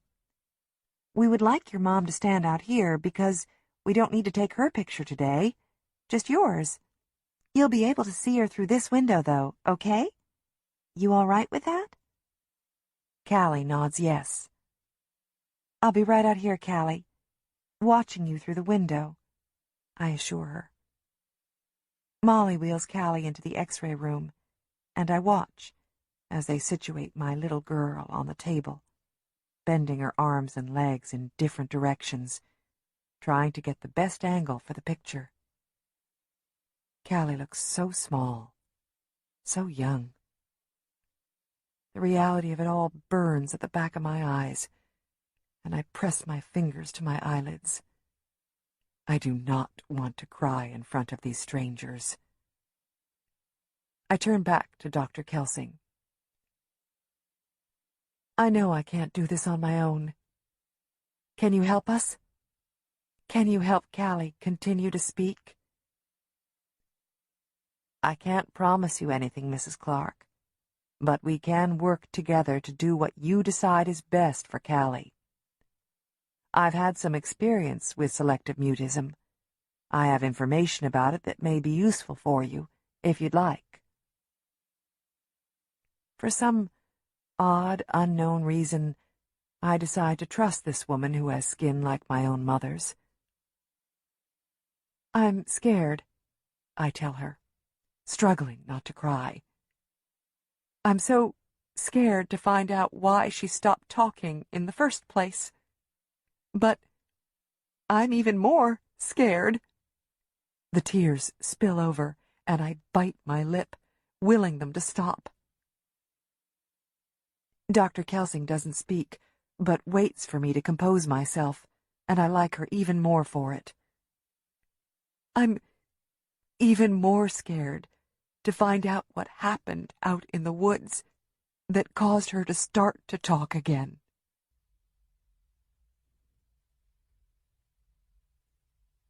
Deputy Sheriff Lewis. I watch as Martin struggles to keep it together, as his daughter is lifted away by the helicopter. After she is out of sight, and we can only hear the hum of the helicopter blades, he turns to me and says, "I have to get off this bluff. I need to get to Fielda and tell her that Petra is going to be all right. We'll ride the four-wheelers down. It will be quicker.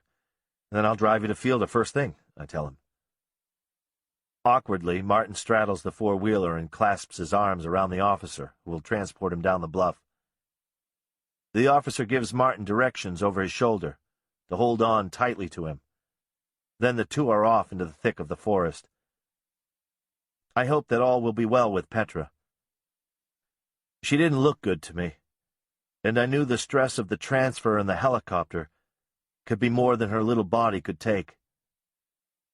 I walk over to where Ben is resting against the trunk of a tree. I can't tell if he is sleeping or not. So I squat down next to him and shine my flashlight near his face to check. He is awake. The beating he has taken hits me full force as I take in his discolored cheek and swollen nose and eyes. Splattered blood stains his torn shirt, and he's holding his side gingerly. "Ben, how are you doing? You ready to go down now? You think you can ride down on a four-wheeler?" I ask him. "I think so," he answers, and I help him to his feet. "Can I ride down with you?" he asks. I look at my fellow officers and they nod in assent. The two of them climb onto one four-wheeler while I assist Ben in getting on the other. "You hold on real tight, okay? Wrap your arms around me. If I go too fast, and you want me to slow down, just squeeze me tight. I know you're in a lot of pain, Ben, so let me know if you need to rest, all right?" "All right," he answers. "I just want to get home and see Mom and see if Callie's okay." "I'll get you down there as soon as I can. Ready? Hold on." I slowly ease my way into the forest. It's dark. Probably much too dark to be traveling by four-wheeler, but we have little choice. We need to get Martin to Fielda, and then to Petra, and we need to get Ben back to his mother. I have a feeling that Martin may have busted a few of Ben's ribs when he tackled him. I hope that Tony will be able to forgive Martin that.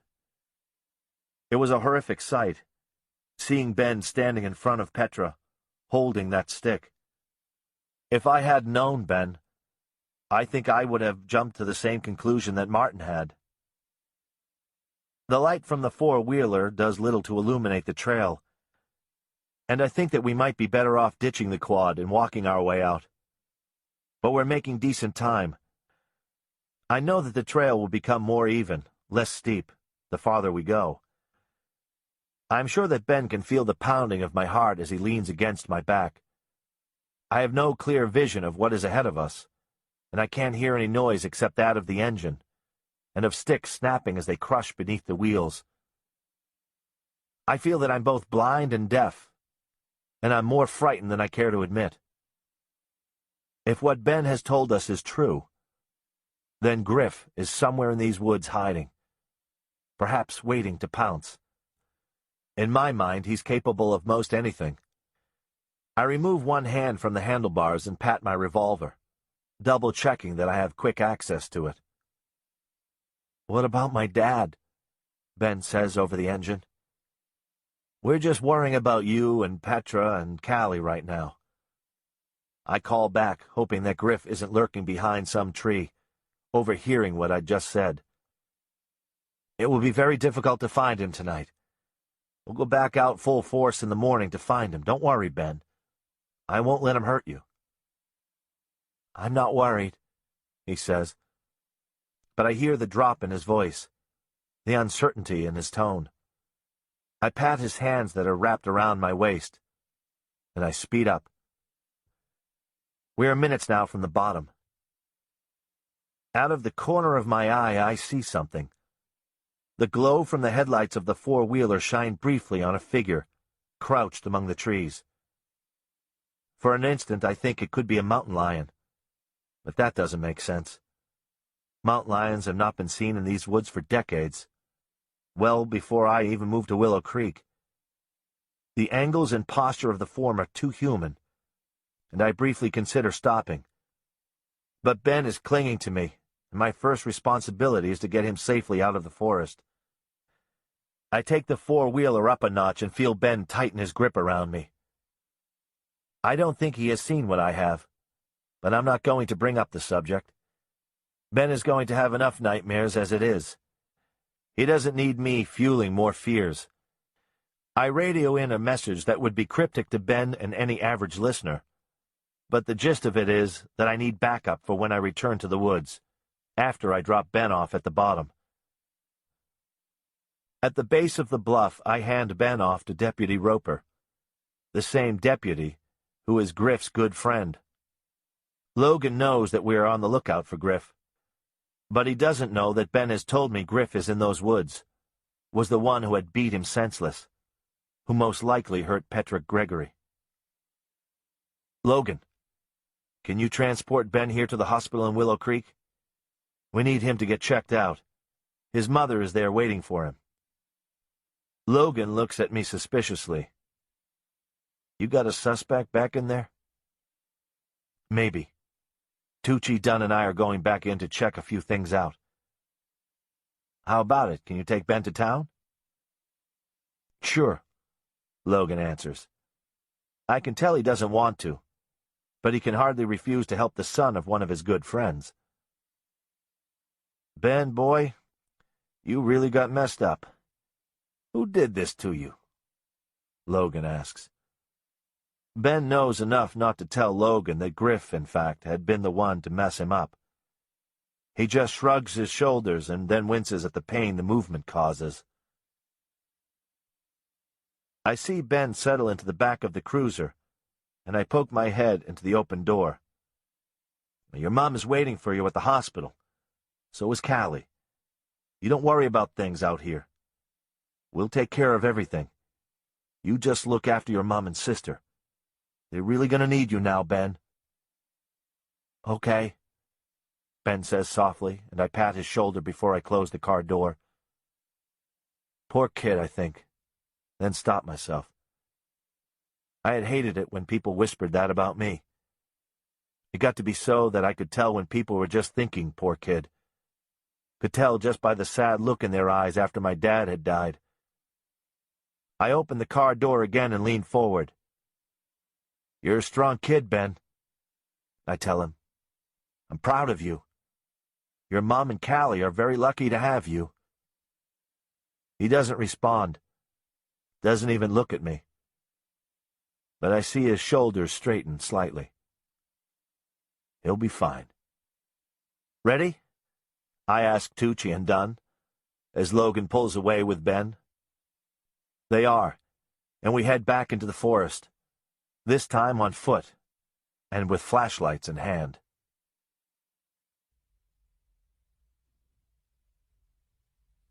Martin. Too quickly, the sound of the helicopter has disappeared. My Petra is gone. I had found her and then had to let her go again. I am at a loss as to how I had ended up on the back of a four-wheeler, crashing through the forest with my arms wrapped around a perfect stranger. And now I'm in a police car, traveling at a maddeningly slow speed to my mother-in-law's home. The kind officer has offered to go and tell Fielda on my behalf so that I could arrive more quickly at the hospital in Iowa City, but I say no and thank him. I want to tell Fielda that Petra is alive, hurt, but on her way to a place where the medical personnel can help her. My daughter is being carted off to a hospital that I've never visited, in a town that I've never entered before. The number of people I'm entrusting my daughter to is staggering. Pilot, nurses, doctors, and I know eventually the police officers will want to question her about what happened today. I wonder if she is awoken. She wasn't conscious when I first found her. Her beautiful face, so bruised and distorted that if I had not seen her curly black hair matted with what I now know to be blood, I might have mistaken her for another unfortunate child. Her breathing was regular, and that was all that really mattered to me, that she was living. The cuts, the contusions, the damage that was done to her, I can cope with, even though I push the very thought of what may have happened, what I will to not have happened, out of my mind. She was breathing sweet, warm breaths, and I will send her mother to her. Fielda will make it all better. She will be a comfort to Petra. I, on the other hand, will return to the forest.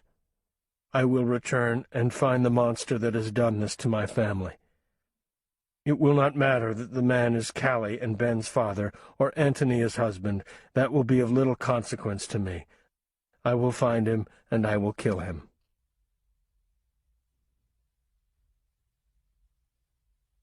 Antonia. Dr. Kelsing remained by my side as Callie finished with her x-rays, and says she'll return after Callie's all cleaned up and settled for the evening. I thank her, and ask if I should try to get Callie to talk. No. Just be with her for now. Just be her mother. Talk to her as you always have. Ask her questions, but don't expect verbal answers. She needs to feel safe. Knowing that you're with her will go a long way to making her feel safe. I'll check back with you shortly. Molly begins gently to clean Callie's cut feet. Her feet are coated with dirt, dust, and dried blood, and it's difficult at first to tell the extent of the damage to them. But as Molly lightly begins to wash away the filth, it's quite apparent that Callie will need stitches, and that it'll be a very long time until her feet are fully healed. I try not to gasp at the sight of the deep punctures and gouges in the bottom of Callie's feet, and at the livid red welts that crisscross the top of her feet. The nail of her big toe is torn clean away.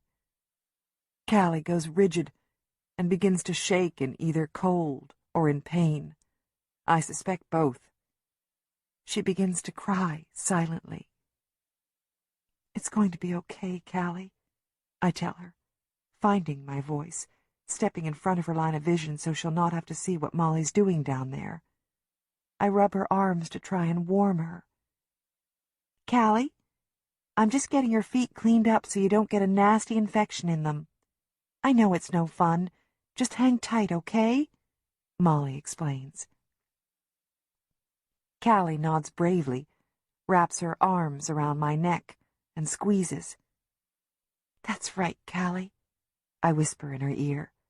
"Hold tight. I'm right here." Callie's back arches and she begins kicking and struggling to pull away from Molly. "Whoa, Callie, I need you to try and stay still." "I know it hurts," Molly says soothingly, despite the fact that Callie's foot strikes her in the chin. As much as I like Molly, I feel relief that Callie still has some fight left in her. Dr. Higbee enters the room, comes over to Callie and smiles at her, and moves to ruffle her hair. Callie cowers and buries her head in my chest, and Dr. Higbee pulls his hand back. "That's okay, Callie. I guess I wouldn't want anyone rubbing my head if I felt the way you do right now, either," Dr. Higbee says jovially. He washes his hands in the small sink in the corner of the room and pulls on a pair of latex gloves. "Callie, I'm going to give you a little medicine right now. It'll help your feet take a nap." Callie peeks up at Dr. Higbee doubtfully. "Well, they're not going to start snoring or anything." Callie's mouth twitches at this. "But they will feel numb." Dr. Higbee continues. "You won't feel any pain in them at all in a few minutes." I feel Callie relax slightly in my arms. As Dr. Higby and Molly mend Callie's feet, I speak to my daughter. I whisper to her all the favorite stories she loves to hear, and I love to tell her. I tell her about the night she was born, and the incredible thunderstorm that blew into town the minute I went into labor. It was the strangest storm for October. The day began gray, but warm. You weren't due to arrive for 3 more weeks. But I felt the familiar twinges, the slight pulling across the top of my abdomen, the ache in my back. It was just like it was with Ben, but this time I knew more of what to expect. Daddy was home from Alaska, and he was so excited for you to arrive. He kept fidgeting around the house, trying to find things to do. I swear he oiled every squeaky door in the house, caulked the bathroom floor, and cleaned the leaves out of the gutters. He kept asking me if I was all right, if the baby was coming now, and I would say no, not for a long time, I told him. Finally, I had to shoo him away because he was making me so nervous. He took Ben over to the park to play catch with the football, and I went in the bedroom to lie down. It wasn't 10 minutes later when I saw the flash of lightning and heard the enormous boom of thunder. And at the very same moment that it began to rain, not just rain, but pour, torrential rain, my water broke, and I knew you were on your way. Callie smiles slightly at the story. I've told her so many times. Her limbs have relaxed completely in my arms, but her eyes are still alert, as if she's ready to leap from the table if need be. I didn't know what to do. Your daddy had left with Ben in the car. I had told him it would be hours before we'd need to go to the hospital. The rain began pouring down in buckets. I could hear it pounding on the roof, and the wind was blowing so hard that the windows rattled. And it seemed that with every clap of thunder, I would have a contraction. Your way of telling me, "Look out, I'm on my way." I called my doctor, and he told me I should get to the hospital as quickly as possible. I threw some clothes in Ben's school backpack, and in your yellow blanket I carefully wrapped the little outfit I was going to take you home from the hospital in, and put that in the backpack, too. I thought about calling Mrs. Norland next door, but I figured she wouldn't want to go out in the storm. So I decided to drive Daddy's truck to the hospital. This very hospital, actually. Problem was, I couldn't find where Daddy left his car keys. He never put them in the same place twice. So I spent 20 minutes looking for them. Finally, I found them in the front pocket of a pair of jeans he'd tossed by the washing machine. I grabbed the backpack and opened the door. The wind caught the screen door and pulled it right off its hinges. I remember feeling sorry for your daddy, because he'd spent so much time that week oiling those hinges to get rid of the squeaks. Now he wouldn't even be able to enjoy the silence of opening and closing it anymore. I hoped that Daddy and Ben were on their way back home, and just as I hoisted myself up into the truck, not any easy thing to do when you're pregnant, even tougher when you're in labor, I remembered I hadn't left Daddy and Ben a note. So I got back out of the truck, waddled in the house like a duck, and wrote a quick note. All it said was, "Baby," in big letters. Then I went back out into the storm and got into the truck. Now, I'd driven a stick shift only, 2 times, and both times Daddy was with me, helping me along. Somehow, I don't know how, I got that thing started and off onto the road. It was raining so hard that the windshield wipers couldn't keep up, and I had to drive slowly just to make sure I was staying on the road. I prayed that another car wouldn't suddenly come up behind and rear-end me, because I was moving like a snail. But thankfully I didn't see one other car until I got into town. Every few minutes or so, I'd have to pull over to the side of the road when a contraction overtook me, and I'd have to keep my feet pressed down on the clutch and the brake so I wouldn't stall the truck. I was determined to get to that hospital. I said right out loud, even though you were the only one who could have possibly heard me, "I am not going to have my baby in this rusted-out old truck." I just slowly kept on creeping forward until I finally made it to the hospital, and I left the truck parked right in front of the emergency room entrance. I didn't find out until later that I'd left the door open, the lights on, and the keys in the ignition. I wasn't thinking so much about those details at the time, though, was I? The nurse barely got me onto a bed, and the doctor just stepped into the room when you came. In 3 pushes, you were there, giving this mighty cry.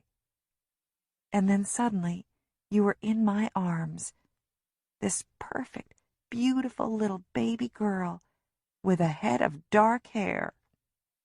I apologized to you first thing. I said, "I usually don't look like a drowned rat. I hope I didn't frighten you too much." You just kept crying and crying. You sounded like a little lamb bleeding. Callie smiles at this part of the story, just as she always has. When she was 3, before she stopped talking, she'd chime in with a high-pitched "Bah!" and I'd laugh, because it was just what she sounded like. She makes no noise now, though. I was hoping that Callie would come in on her part. Molly and Dr. Higbee are still working on Callie's poor feet. I hear words like antibiotics and tetanus, but I try to ignore them for now. The nurse took you from me for a few moments, and she weighed and measured you. 6 pounds, 2 ounces, and 19 inches long. You were perfect. When she handed you back to me, you were wiped clean and wrapped in a blanket. The nurse had pulled a little pink hat over your ears, and you were still crying. Oh, you had so much to say to me. I look at Callie carefully, worried that my last sentence may have bothered her, but she gives no indication that this is so. After a while, you sort of just cried yourself out and fell asleep. I just looked and looked at you. Your face was so peaceful. Then Daddy and Ben burst into the room. They were both completely soaked from the rain. Their hair was matted down, and water dripped off their noses. I could hear their feet squelching on the hospital floor. "Did I miss it?" Daddy asked. It was pretty funny, because there I was, holding what was clearly a newborn in my arms. "It's a girl," Ben observed, seeing the pink hat on your head. "A girl," Daddy breathed, as if it was the most amazing thing in the world. And he and Ben walked hand in hand up to us and looked at the new beautiful girl in their lives. Daddy looked down at Ben and said, "Benny, you have a sister, a little sister. You're the big brother now, and you have to look after her when I'm not around." And Ben nodded. He looked so serious. Ben reached out one finger to touch your cheek. "Soft," he said. And then you opened your eyes, and I swear, though no one who wasn't there to see it believes me, I swear you smiled at him. Here, in the cold, white hospital examining room, Callie smiles a true smile. Later, when Daddy and Ben were all dried off, they took turns holding you.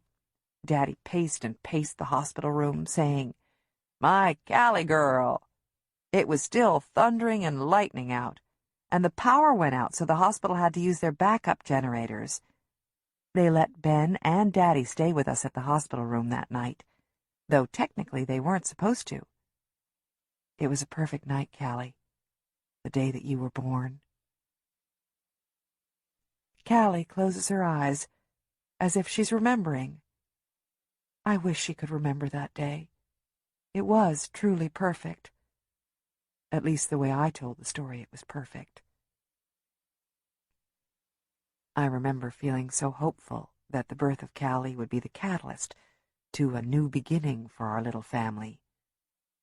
But of course it wasn't.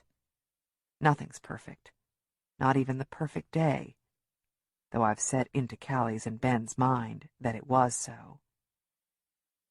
What I've left out from the story was that while Griff was carrying around Callie, singing softly to her, his hands were shaking so badly that I feared he would drop her. I remember being ready to leap from the bed to catch her if she fell. I remember asking Griff to hand her back to me, making every excuse as to why I needed her back in my arms. She needed to try nursing. She was tired. He looked tired. He wasn't fooled, though. I could see it in his eyes, a flash of hurt in the fact I didn't quite trust him holding our baby. He hadn't taken one drink in the week that he'd been home before Callie was born. Before he'd left for Alaska the last time, it had been bad. So very bad. He'd crossed a line. One of many that I had drawn out for him through the years. That first night he'd come home before Callie was born, he had lain by my side in our bed, his hand on top of my huge belly, and had promised to change. He had cried softly into my shoulder, and I'd cried along with him. I'd believed him. Again. He could do it. He could stop drinking with my help. He had promised. But the night that Callie was born, with his hands trembling so fiercely as he held my baby, I knew that was a promise he couldn't keep. Not yet, anyway. He left the hospital in the dark corners of the morning while Ben and I were sleeping, and Callie slept in the nursery. He left and came back hours later. There was a glassiness in his eyes that couldn't quite focus, and I could smell the liquor on his breath as he kissed my cheek. He held Callie firmly and capably that morning, and his hands had stopped shaking. "There you are, Callie," Dr. Higbee tells Callie. "All done. The worst is over. Now we'll just finish getting you all cleaned up. You, Callie, are a very lucky little girl." I see Callie's tranquil face freeze for a moment. Then it changes. Her eyes begin to bulge, and her skin fades to a sickly chalk color. Dr. Higbee looks back at Molly, and she lifts her hands and shoulders. She hadn't been touching Callie's feet. Callie's mouth twists into an ugly grimace, as if she's screaming. She's shaking not from cold or pain, but from complete terror.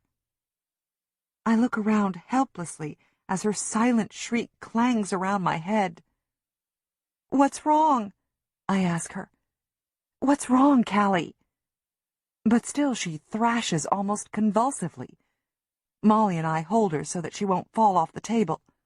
"What's wrong?" I whimper as tears collect behind my own eyes. I notice that Molly's and Dr. Higbee's eyes aren't focused on Callie, but are settled on a spot just over my shoulder. Keeping my grip firmly on Callie, who's kicking and writhing, I turn to see what they're looking at. There stands my Benny, beaten so badly, his clothes bloody and ripped. My knees go weak at the sight. He's looking at Callie with fear in his eyes. "What's wrong with her?" he asks me over Callie's head. His voice sounds so young. I don't answer him. I want so badly to go to him and draw him close to me. I wave him toward me with one hand, but he stands rooted to his spot. "I'm going to give her a sedative, Mrs. Clark," Dr. Higbee says. It takes several moments for the shot to have any effect on Callie. But soon she calms, and her shaking subsides, and her eyes begin to close. She still clutches at my shirt, pulling me close to her. She seems to be trying to speak to me, but her lips are slack and can't form the words. What, Callie? What is it? Please tell me, I whisper into her ear. But she's fallen asleep, and whatever has frightened her so badly has crawled back into its hole and sleeps too, at least for now.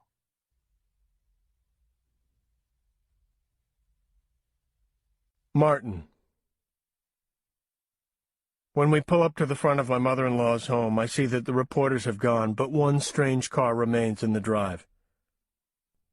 I thank the officer, and he offers to stay until we're ready to travel to Iowa City.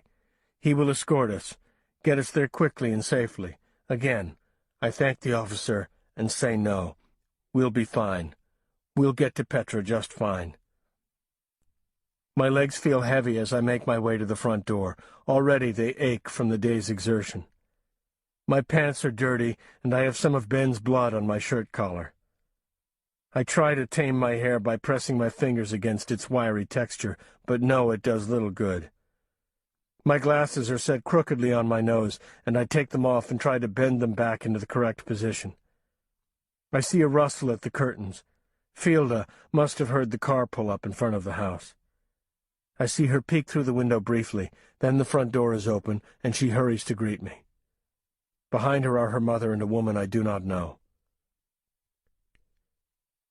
"Did you find her, Martin? Did you find Petra?" She seizes my arm, and her voice has the same hysterical tone that I heard her use with Agent Fitzgerald. I wonder what has happened to him. I've not seen or heard from him in hours. I gather Fielda in my arms and hold her tightly to me.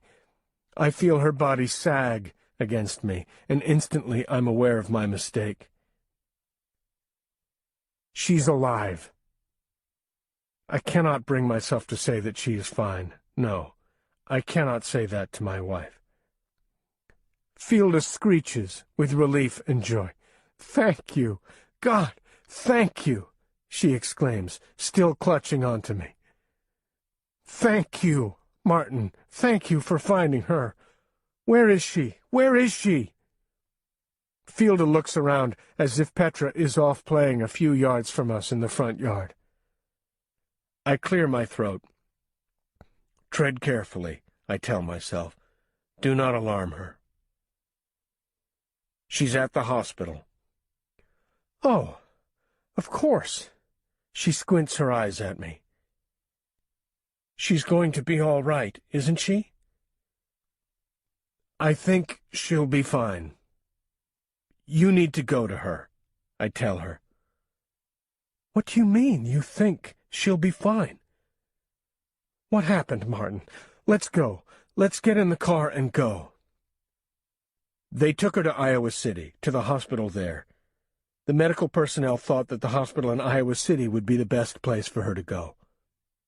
"Iowa City? What's going on?" Fielda steps away from me and crosses her arms in front of her. The woman I do not know makes her way toward us and rests a hand protectively on Fielda's shoulder. "Fielda," the woman says. "Fielda, is everything okay?" she asks. "I don't know," Fielda says, in a voice too loud for the quiet of the night. The cicadas have even stopped chirping. "I don't know," Fielda says again. "Martin?" I take Fielda's hand and pull her along with me, leaving the woman behind. "You tell me what's happening right now."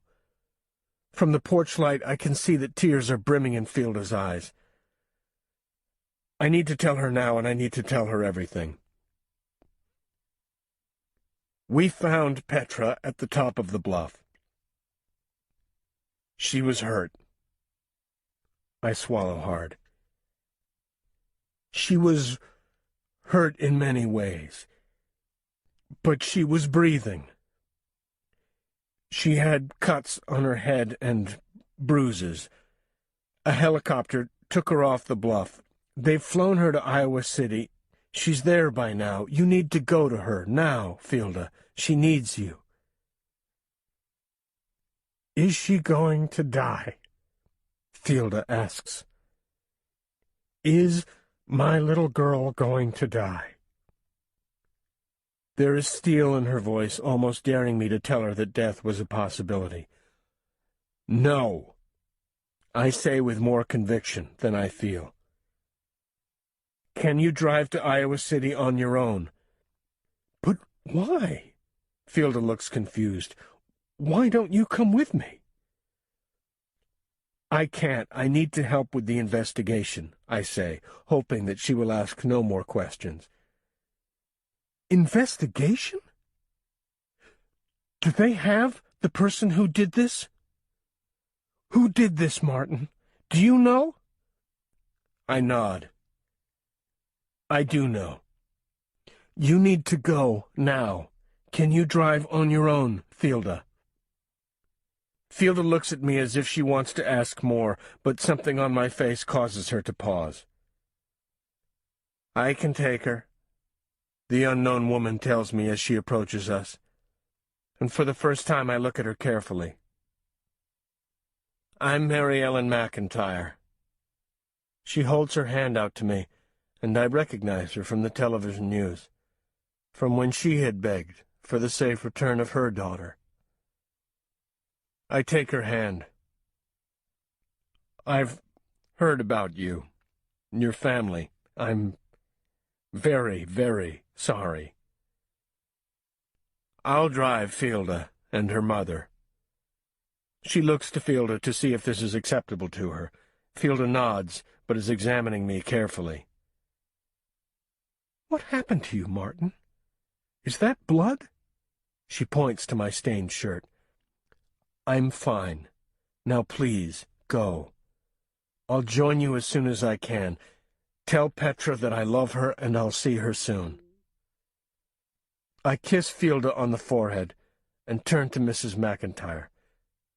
Thank you for looking after my wife. I am grateful. I'm glad to help. Fielda and I have become fast friends. I'll go get my purse. Oh, and Snuffy, Fielda says, as she hurries into the house.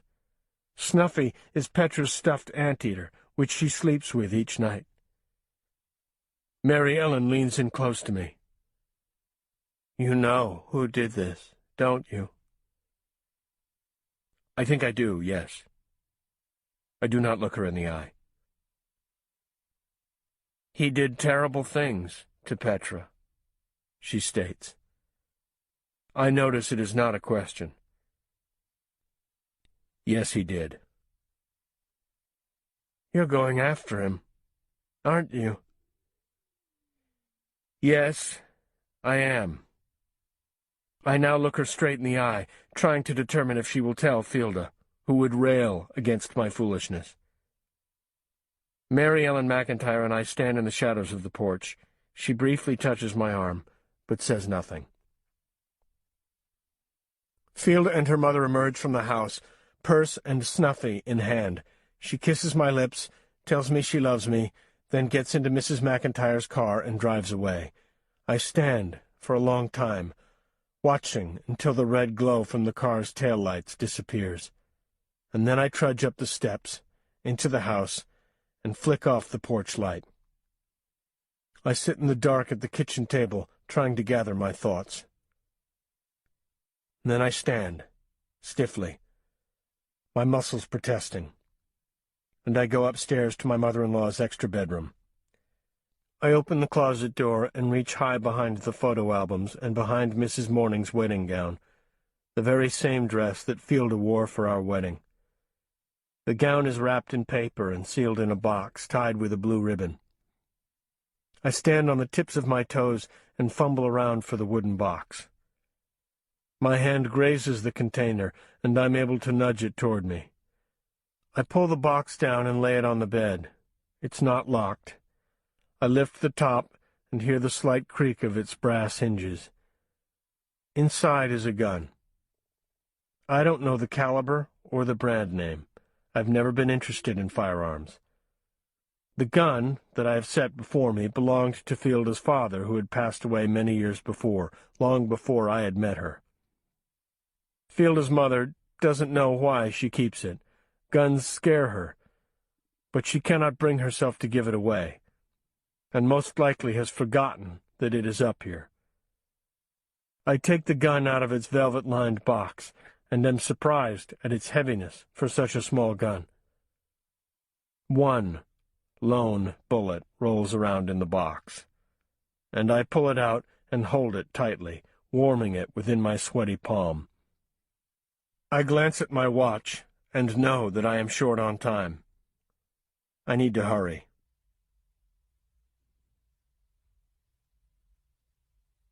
Antonia.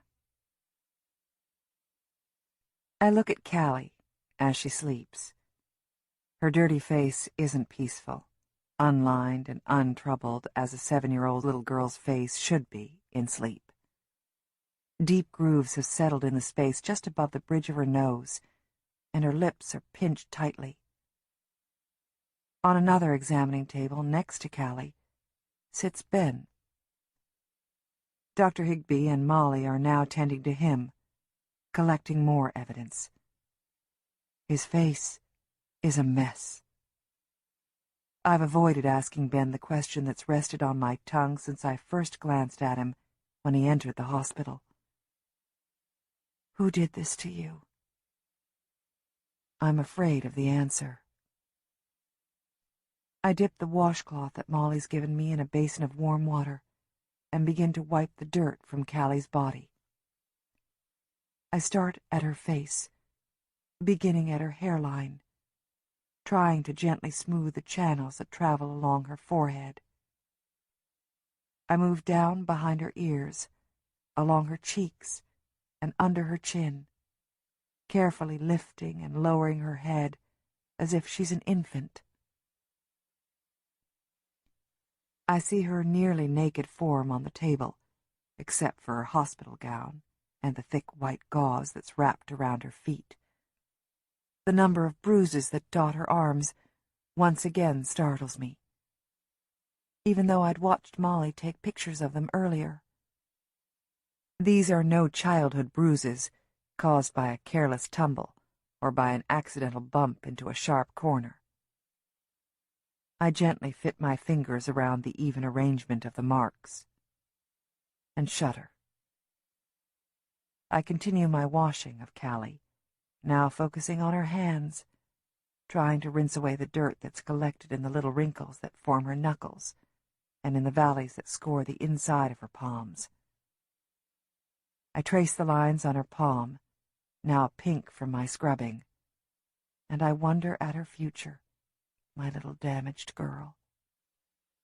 And I wonder about Griff. Where is he?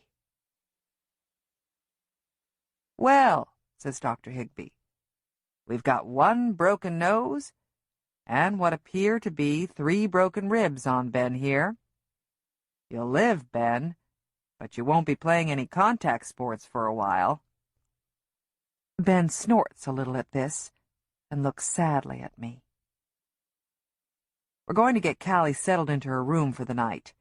You two are welcome to stay with Callie tonight, or you're free to go home, Dr. Higbee tells us. Stay, Ben and I say at the same time, and we smile at each other. We both know we need to be with Callie. I'd like to run home and get a few things, some clean clothes, Callie's blanket, and stuffed monkey, I tell Dr. Higbee. That's probably a good idea, Dr. Higbee says. Callie's going to need all the comfort she can get in the next few days. And Ben, no offense, but you could use a shower and a clean shirt. Ben laughs, and I'm glad. Whatever happened up there wasn't enough to take Ben's laugh away. Do you have a way to get back to your house? Molly asks. I frown. No, I don't. My car is back at the house. I'm stranded at the hospital. I very much want Callie to wake up with her yellow blanket and monkey. I think of Rose, the nice paramedic, and her offer to help out in any way that she was able.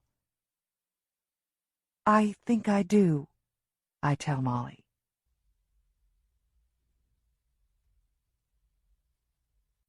Deputy Sheriff Lewis. Tucci, Dunn, and I retraced the path that Ben and I came down on the four-wheeler. We paused for a moment at the carcass of the dog that Martin Gregory and I had found earlier in the evening. I wonder if the dog had anything to do with the events of the day, and make a mental note to suggest that the forensic team investigate. Did Charles Wilson, the school counselor, ever find his dog? I ask. Don't know, Tucci answers. We had nothing to hold him on. His wife said she woke up at about 7 this morning and that he left some time before then to walk the dog on the trails. Do we know where Wilson is right now? I ask, wondering if we hadn't let Wilson go prematurely. From the glow of my flashlight, I see Tucci shrug his shoulders. Call it into dispatch and check on it. We need to cover all bases. Suddenly I feel foolish tracking some unseen being in the forest in the dead of night. I don't know what made me think that I would be able to find whomever I had seen crouched among the trees. I guiltily admit to myself that perhaps I hoped that I, the fearless hero, Antonia's hero, would bring Griff in. Ben had told me that it was Griff up there on top of the bluff. It was Griff who beat him.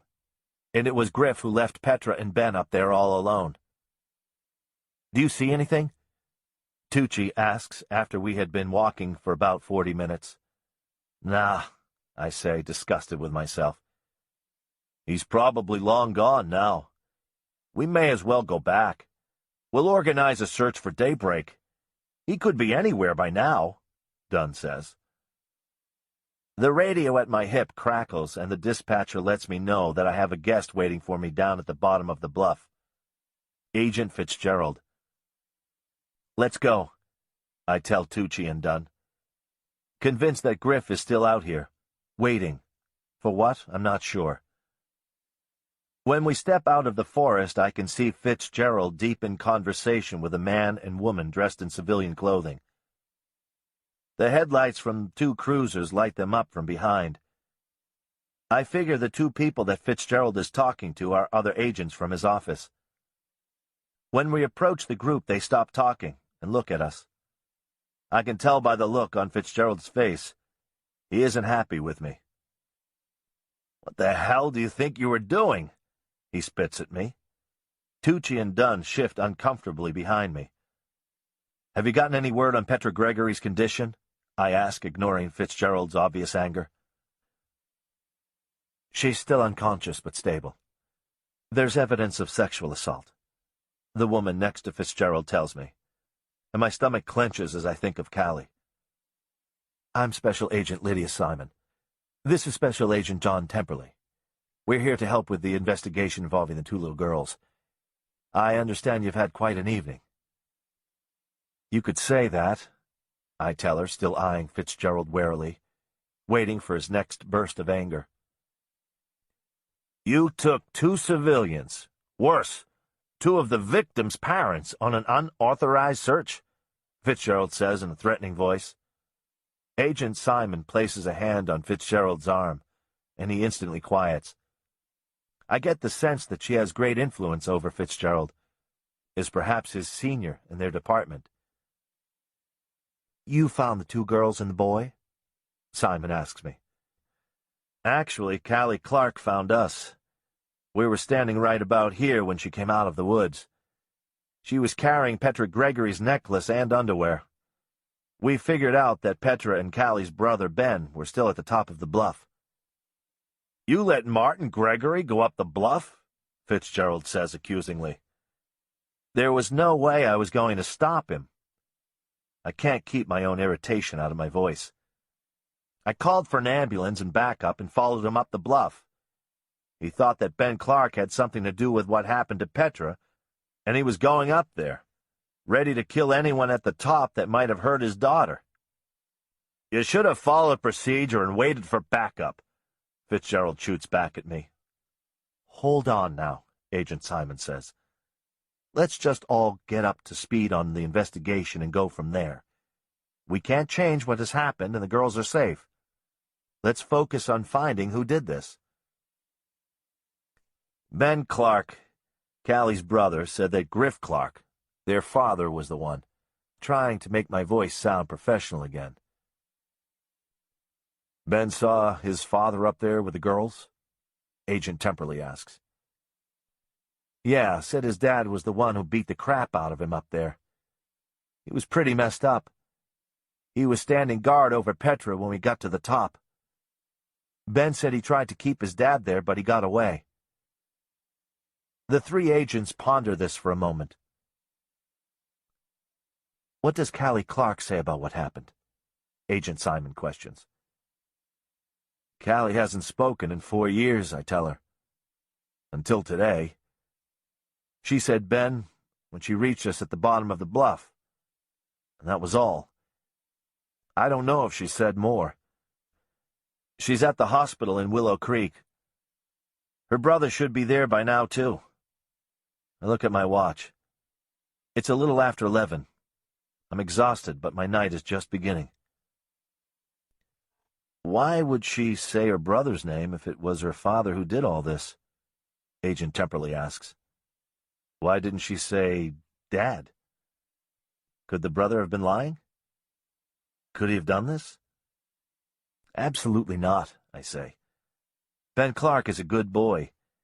He did nothing but spend the day looking for his sister and Petra. Well, you tend to have a soft spot when it comes to the Clark family, don't you? Fitzgerald says snidely. Does Antonia Clark know that her husband is now the major suspect in this case? I don't know. The reality that the man my Tony had married has done some truly horrific things hits me hard. I don't want to be the one to tell her. We need to talk to that little girl, Agent Simon says with finality. We need her to tell us what she saw up there on that bluff. Let's go on over to the hospital and see if we can speak with her.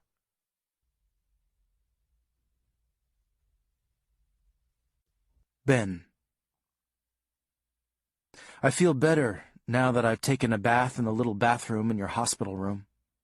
I had to be real careful not to get the tape that was wrapped around my ribs wet. Not too easy. Dr. Higbee gave me some green scrubs to put on. I'm also feeling a little lightheaded from the medicine that the nurse gave me for the pain in my nose and ribs. Mom just left to go back to the house to get some stuff. I asked her if she could bring back my Green Bay Packers pillow. Not that I needed it to sleep, but when my face hurts as much as mine does, a guy needs something extra soft to lay his head on. Mom borrowed the car of some lady named Rose, and asked her if she would keep an eye on us while she was gone, and Rose promised she would.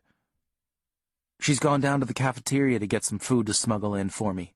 I requested chips and a Mountain Dew, but Rose said I wouldn't want anything too salty or too sweet with the cuts I had all around my lips. I had to agree with that, I guess.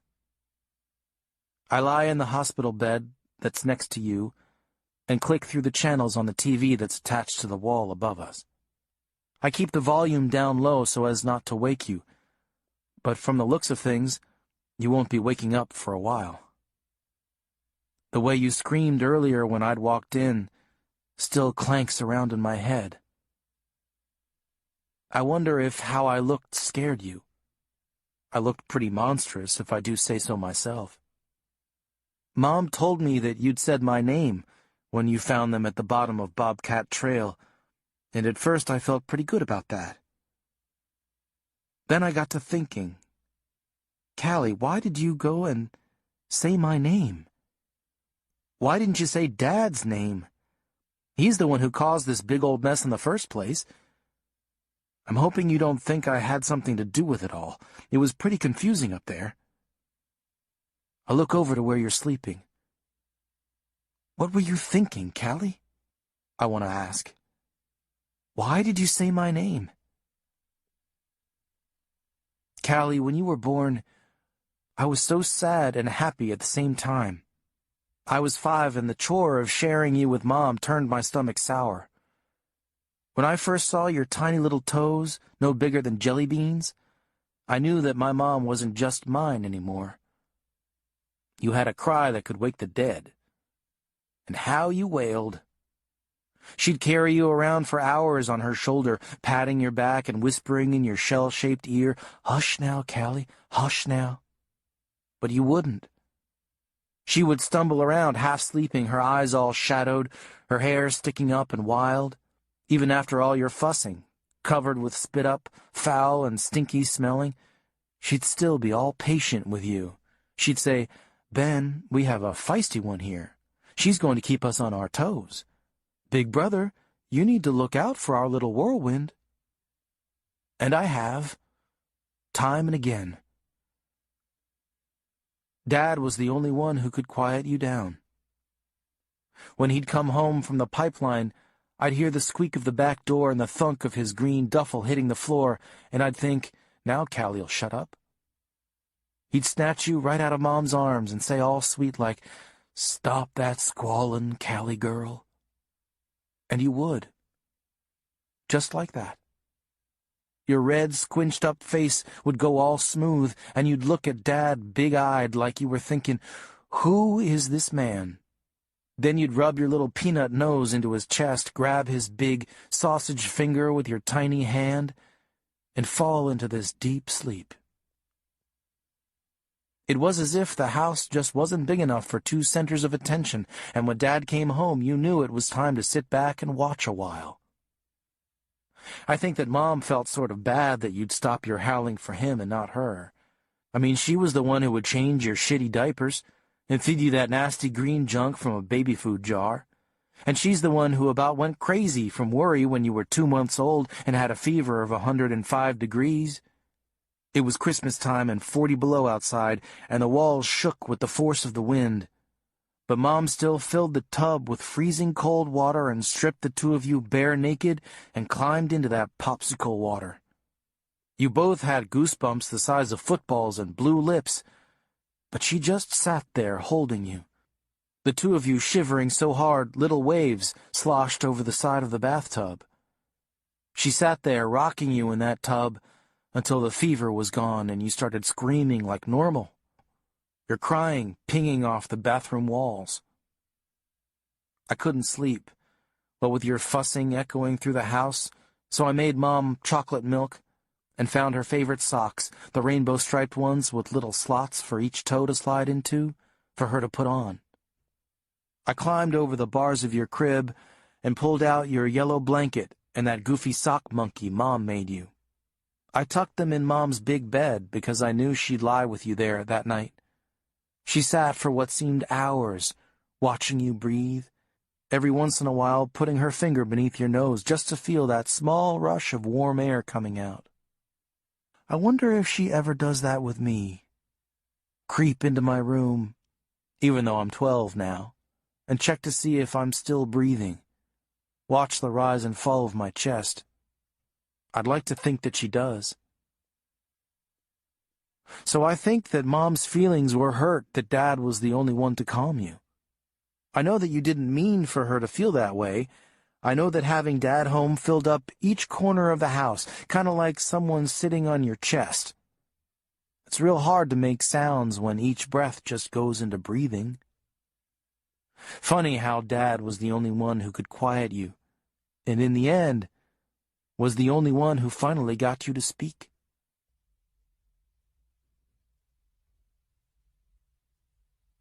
Antonia. I hurry down the hallway into the elevator. Rose Callahan is so kind to let me borrow her car. I'm not sure of how I'm going to thank her, but I'll certainly find a way when this is all over. I jangle her keys in my hand as I wait for the elevator door to open. Ben and I still haven't had the conversation that's needed. I haven't asked him who'd beaten him so badly. Once again, my lack of proper mothering skills is shining through. Wouldn't most mothers exclaim, "Who did this to you?" I'm not ready to ask that question yet. I'm not prepared to hear that Ben's own father has been responsible for this, and so much worse. My stomach churns at the prospect of all the devastation Griff doled out this day. But maybe not, though. No one had come right out and said Griff did all this. He could be off in some bar somewhere for all I know. I just want to go home and get my children some clean clothes and items of comfort. The elevator door opens and I step in, push the buttons for the main floor, and lean back against the wall. I close my eyes and try not to think. The doors open again and I step out. Then I have the urge to retreat into them, given the scene unfolding before me. There seems to be a half a dozen police officers. I see Agent Fitzgerald talking with two people I've never seen before. A few reporters occupy a corner of the main entrance waiting area, and Lewis looks to be in a heated discussion with Logan Roper, Griff's old high school friend. Then I see the doors to the main entrance open, and in stomps Christine Lewis, Lewis's wife. Great, I think. She doesn't look so happy. I look around for an exit to take unseen, but it's too late. Christine spots me, gives me a searing look, and goes over to her husband. "Christine," Lewis says, looking off behind her. "Where's Tanner?" "He's out in the car, Loris," she says shortly. She's the only person I know who ever calls Lewis by his first name. "He's sleeping." "You left him out in the car alone?" Lewis says in disbelief. "Christine, there's a kidnapper out there somewhere. You just can't leave a child unattended in a car." "You," she pokes a finger at him, "gave up any say in what I do with my son, the minute you decided that her children were more important than Tanner." "What the hell are you talking about?" Lewis says, taking Christine by the arm and pulling her out of earshot. I take that opportunity to exit quickly through the hospital doors, searching for the red Civic that is Rose's car. As I unlock the car door and start to climb in, Agent Fitzgerald and the two strangers he was speaking with surround me. "Mrs. Clark," says Agent Fitzgerald, "I'm pleased to hear that your children have been found and are safe and sound." "Yes, me too," I say brusquely. I want to get out of there before Christine tries to pull me into her argument with Lewis. Agent Fitzgerald introduces me to the two as his colleagues, Agents Temperley and Simon. I smile at them in greeting and settle myself behind the wheel. "We need to talk to your children, Mrs. Clark," Agent Simon says to me. "I know you do. Should we set up a time for sometime tomorrow?" "You don't understand," says Agent Temperley. "We need to speak with Callie now." "No, you don't understand. Callie's had a horrible day. She's sleeping right now. No one's asking her any questions tonight," I declare firmly. "We don't need your permission to speak with a witness, Mrs. Clark," Fitzgerald informs me. I wonder whatever made me trust this man. "No, but you do need the doctor's permission to speak with her. And if he says my children aren't ready, then you will not speak to them." I climb out of the car again and march right back into the hospital to let Dr. Higbee know that under no circumstances is anyone to talk to my children until I get back.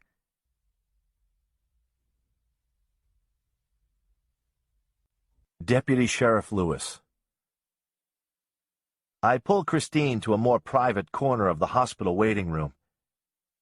Here we go again. Christine threw her little public fits about twice a year.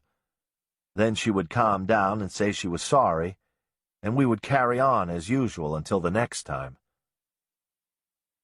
"What is going on?" I ask her through clenched teeth.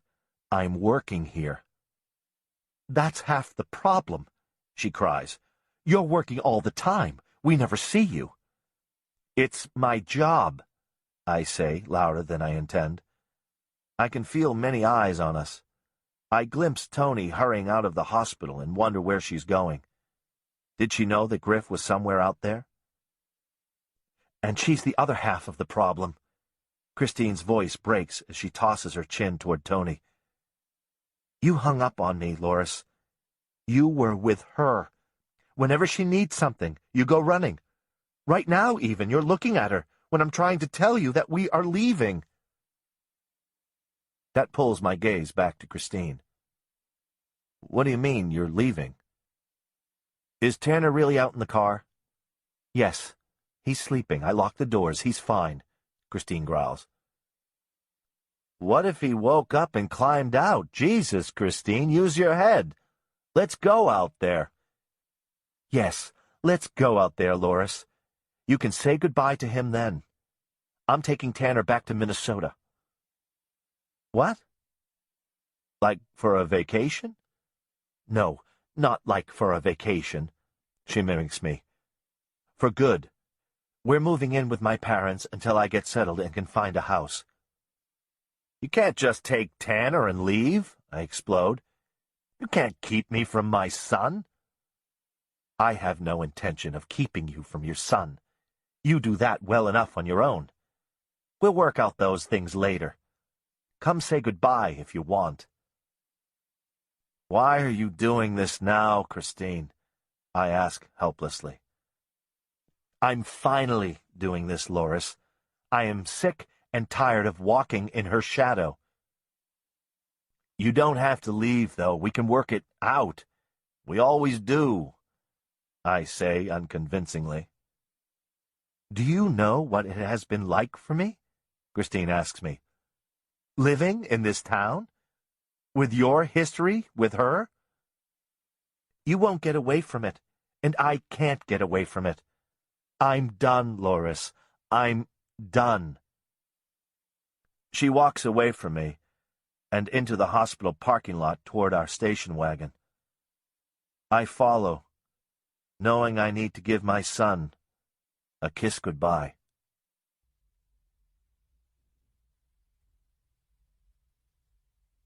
Martin. As I creep from my car, which I have parked well down the road, I can see a police officer sitting in a squad car. He's a reservist, a man from my own church. The interior light from the car casts shadows on his face. He's sipping from a coffee cup, reading. I steal past him unnoticed and move to the back of the Clark home to wait.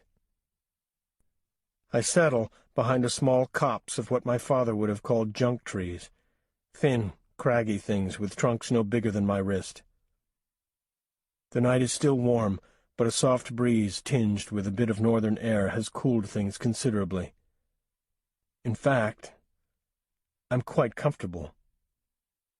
Under any other circumstances I would be apt to doze off, but the weight of the gun in my lap is a hard enough reminder of why I'm here. In the daylight hours I would be easily seen, but in the dark of night I've become an extension of the Clarks' backyard. At least, that is my hope. I have a good view of Antonia's and Griff's vehicles, both parked in the driveway near the back door. From my vantage point, I also see into the Clarks' kitchen. The house is black. If the reservist discovers me, I can just say that I thought I saw a prowler and I came to investigate. A weak excuse, I know. I am also waiting for my good sense to return, but as of yet, it hasn't. I'm a logical man. I know that it makes no sense for me to be stalking my child's kidnapper and abuser by hiding outside his home with a gun. I'm waiting for my good judgment to return to me, that I will suddenly realize that this is not how college-educated, reasonable men behave. But for the moment, it doesn't matter that I am the head of the economics department at St. Julianus, nor does it matter that for the past 57 years I've been firmly ensconced in the conviction that capital punishment is inherently wrong. Anger rests in my belly like a buzzing colony of bees, scraping at my skin from the inside out. So I wait, and I do not have to be patient for long. From where I sit, I see a figure emerge from the woods, broad, but moving in a stilted, uncoordinated manner. Should I go forward, confront the skulking being? Should I slink away, back to my mother-in-law's, place Fielda's father's gun back into its velvet-lined box, and hide it behind dusty old treasures? I paused too long for any of those scenarios to be an option. Because just as I am going to make the choice, a choice that would surely change my life forever, a car appears, and pulls in right behind the other two vehicles, and out steps Antonia Clark. The shadow that came from the woods suddenly stops, then quickly retreats. Antonia steps from the car and moves to the front of the house. I hear soft murmurs of a conversation, and then silence. I sit for what seems an eternity, listening to my own heart pounding, watching, my eyes darting from the woods to the house, back and forth, waiting. I startle as the light above the back door comes on. The door opens and I see Antonia step out into the backyard, a bag on her shoulder. In her hands, a green pillow and a stuffed animal. I watch as she squints into the darkness and then walks to the area where hours earlier the state crime unit was so intent. I expect Tony to turn and leave, but she doesn't.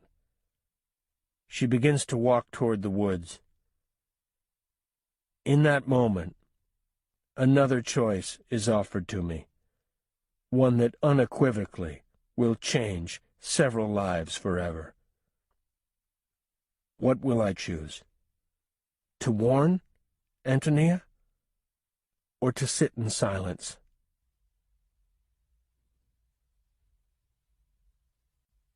Antonia. I drive the familiar road back to the house. Our neighborhood looks abandoned, what with the press and all but one police car gone. We have no streetlights along our road, and no lights burn in the Gregory home, or mine for that matter. Hadn't I turned a light on before I left this afternoon with Martin and Lewis? Maybe one of the police officers switched off the lights when they left. I send a silent wish of good fortune on to the Gregory family. I hope that Fielda and Martin are sitting next to Petra right now, holding her hand. I'm so fortunate to have my two back safely, damaged for sure, but physically whole. I'm still hopeful that a long string of sentences will soon accompany Callie's one word. I sit for a moment behind the wheel of Rose's car and look upon my home as if I'm a stranger, an outsider. It is so dark, I can see little, so I close my eyes and visualize the home that had been mine in childhood, and now, as a wife and mother, as if it's daytime. It's a narrow, two-story structure, simple, but with good bones. I picture the peeling white paint that bubbles and blisters on the outside and that lay in crispy shards on the lawn. The flower beds are beautiful. Those look well tended. I love my home, no matter the dark days I've had here. It is my home. I wonder what Ben and Callie think of this house. Are all their memories sad? Surely they must have good thoughts, too. I'll have to ask them when this is all over. Do they want to start fresh, somewhere new, or stay put? I slide out of the driver's seat and begin to make my way toward the police car. The officer steps from his car and greets me. "I'm so glad to hear that your kids are safe, Mrs. Clark," he tells me. "Me too," I say. "And thank you for all you've done. Is it all right if I go in the house now to get a few things for the kids?" "Sure," he replies. "We've gotten everything that we need from the house. Do you want me to go in with you?" "No, thanks. I'm fine. I'll be out in just a few minutes." The officer smiles at me and climbs back into his car. I trudge up the front steps. I am so tired. I open the door and quickly go upstairs. I stop first at Callie's room and switch on her light. It's hard for me to imagine that just hours earlier, strangers had been tromping through this room, gathering evidence, looking for traces of violence, dusting for fingerprints. I'm surprised at how undisturbed her room looks. The crime scene officers were very conscientious, cleaning up after themselves, replacing toys and books to their proper spots. Only Callie's bed looks wrong, stripped of bedding, naked. I grab some clothes, shove them into Callie's backpack, and pick up her stuffed monkey and yellow blanket. I do the same in Ben's room and hurry down the steps. As I put my hand on the knob of the front door, I pause. I turn and head back to the kitchen. I flick on the outside light over the back door, open the door, and step out into my backyard. Looking out across my large, beautiful yard, visions of the day swim in front of my eyes. Would I ever look at these woods in the same way? Would I ever be able to find comfort in a place that swallowed up my children and spit them back out at me, damaged and broken? I walk closer to the dark, towering trees until I feel a strong hand clamp onto my arm, and my heart stops in alarm. But just as quickly I recognize Martin's smooth, cultured voice hushed to a whisper. "Antonia, quiet. Someone's in the woods. Come on." And he pulls me silently to the side of the yard, next to the shed behind a snowball bush where we're well hidden. "Martin," I murmur, "what are you doing?" "Shh," he orders and points toward the woods. I see nothing. "What is it?" I whisper. "Griff, I think," Martin says. I can't help but notice how lifeless his voice sounds. "Good," I respond in a normal voice. "I need to ask him a few questions about where he's been today." I begin to step from the bush toward the woods. Martin yanks me roughly back. "No," he demands. "Stay here. Listen to me."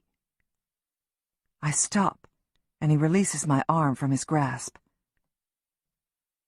"Have you talked to Ben about what happened up there?" Martin speaks again in a low, hoarse whisper. "No," I admit. "We really haven't had the chance. I'm just so glad they're okay. What about Ben?" "He was up there when we found Petra. He told us what happened, who hurt Petra and Callie. It was Griff." "Ben said this?" I ask. "He did. Ben said that Griff was up there when he got to the top of the bluff. That Griff was standing over Petra and was going after Callie." Martin's voice breaks when he says his daughter's name. For the first time, I notice that Martin holds something tightly within one hand. "What's that?" I ask, and reach out to it, my hand brushing against the cool metal. My God! Is that a gun? "Martin, what are you doing?" "I don't know," he says in a small voice. "I don't know. I thought... You thought you would come over here and shoot the man who you think hurt your daughter? Without even speaking with him first? Without the police questioning him? Martin, I know Griff has troubles, but he wouldn't have hurt Petra."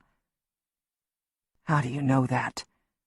What about the bruises your son has?" "Your son was up there, Antonia."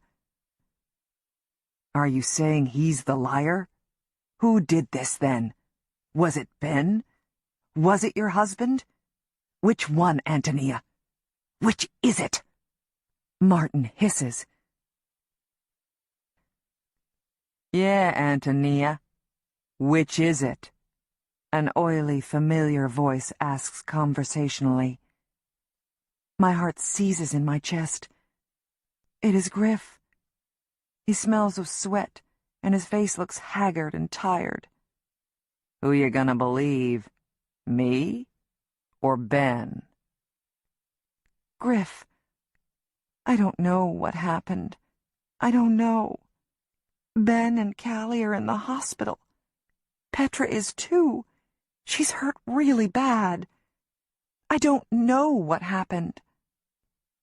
But you think I could have done something, don't you? You'll believe that little bastard, but you won't believe your own husband. Griff, the man who sent me sweet notes every year on the anniversary of my mother's death, steps toward me. Get away! Martin yells. What the hell? Griff shouts. You've got a gun? You've got a goddamn gun? What, you two come here to shoot me? Jesus, Tony. In one powerful movement, Griff slaps the gun from Martin's hand toward me.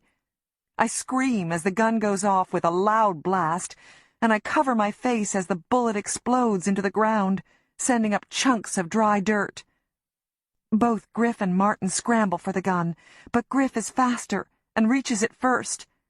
With one hand he picks the revolver off the ground and swings it with a sickening thud against Martin's skull. He crumples immediately to the ground, clutching his head. Griff, don't! I scream. Please don't! I cry as I kneel down by Martin. He was gonna shoot me, Griff says in a dazed voice. You were here to shoot me. No, I didn't know he was here. I didn't know, I sob. I was here to get some pajamas for Callie, to get her monkey. I point to the sock monkey on the ground. It's smiling up at us. Griff has the gun aimed shakily at me, but he glances down at the toy, and then at Martin's now motionless form. I don't believe you. His hands continue to tremble, whether from nerves or lack of drink, I don't know. Please, let's talk about it. Please, I beg. Tell me what happened, Griff. Tell me. Where was that police officer, I wonder, looking through the darkness for him? I didn't do it. His voice is full of emotion. I know it looks like I did, but I didn't. I didn't hurt that girl. But why were you up there? Why were you in the woods with Callie? I don't know. It was stupid. I took her into the woods. We got lost. And then Callie was gone, and Petra was there, all bloody. And Ben, Jesus, Ben, he kept coming at me, and I hit him. God, and her underwear. I feel as if I'd been socked in the stomach. My husband had taken Callie into the forest. He had hurt Ben and Petra. Poor little Petra. I force the bile that has crept into my throat back down. God, my head hurts. He presses his fingers to his eyes, and in that instant, I run. I duck behind the shed and run for the woods. If I could just get to the woods, then I could hide. I know these woods. I keep expecting gunfire, but none comes. But despite the pain in his head and his trembling hands, Griff is still quicker than I am. Before I can step into the safety of the trees, he is here, his arms around me in a crushing bear hug. I try to kick him away from me, but he holds on tightly. We hear the sirens at the same time. We both freeze mid-struggle for a brief moment. Then, before I can scream or break away, Griff drags me into the forest.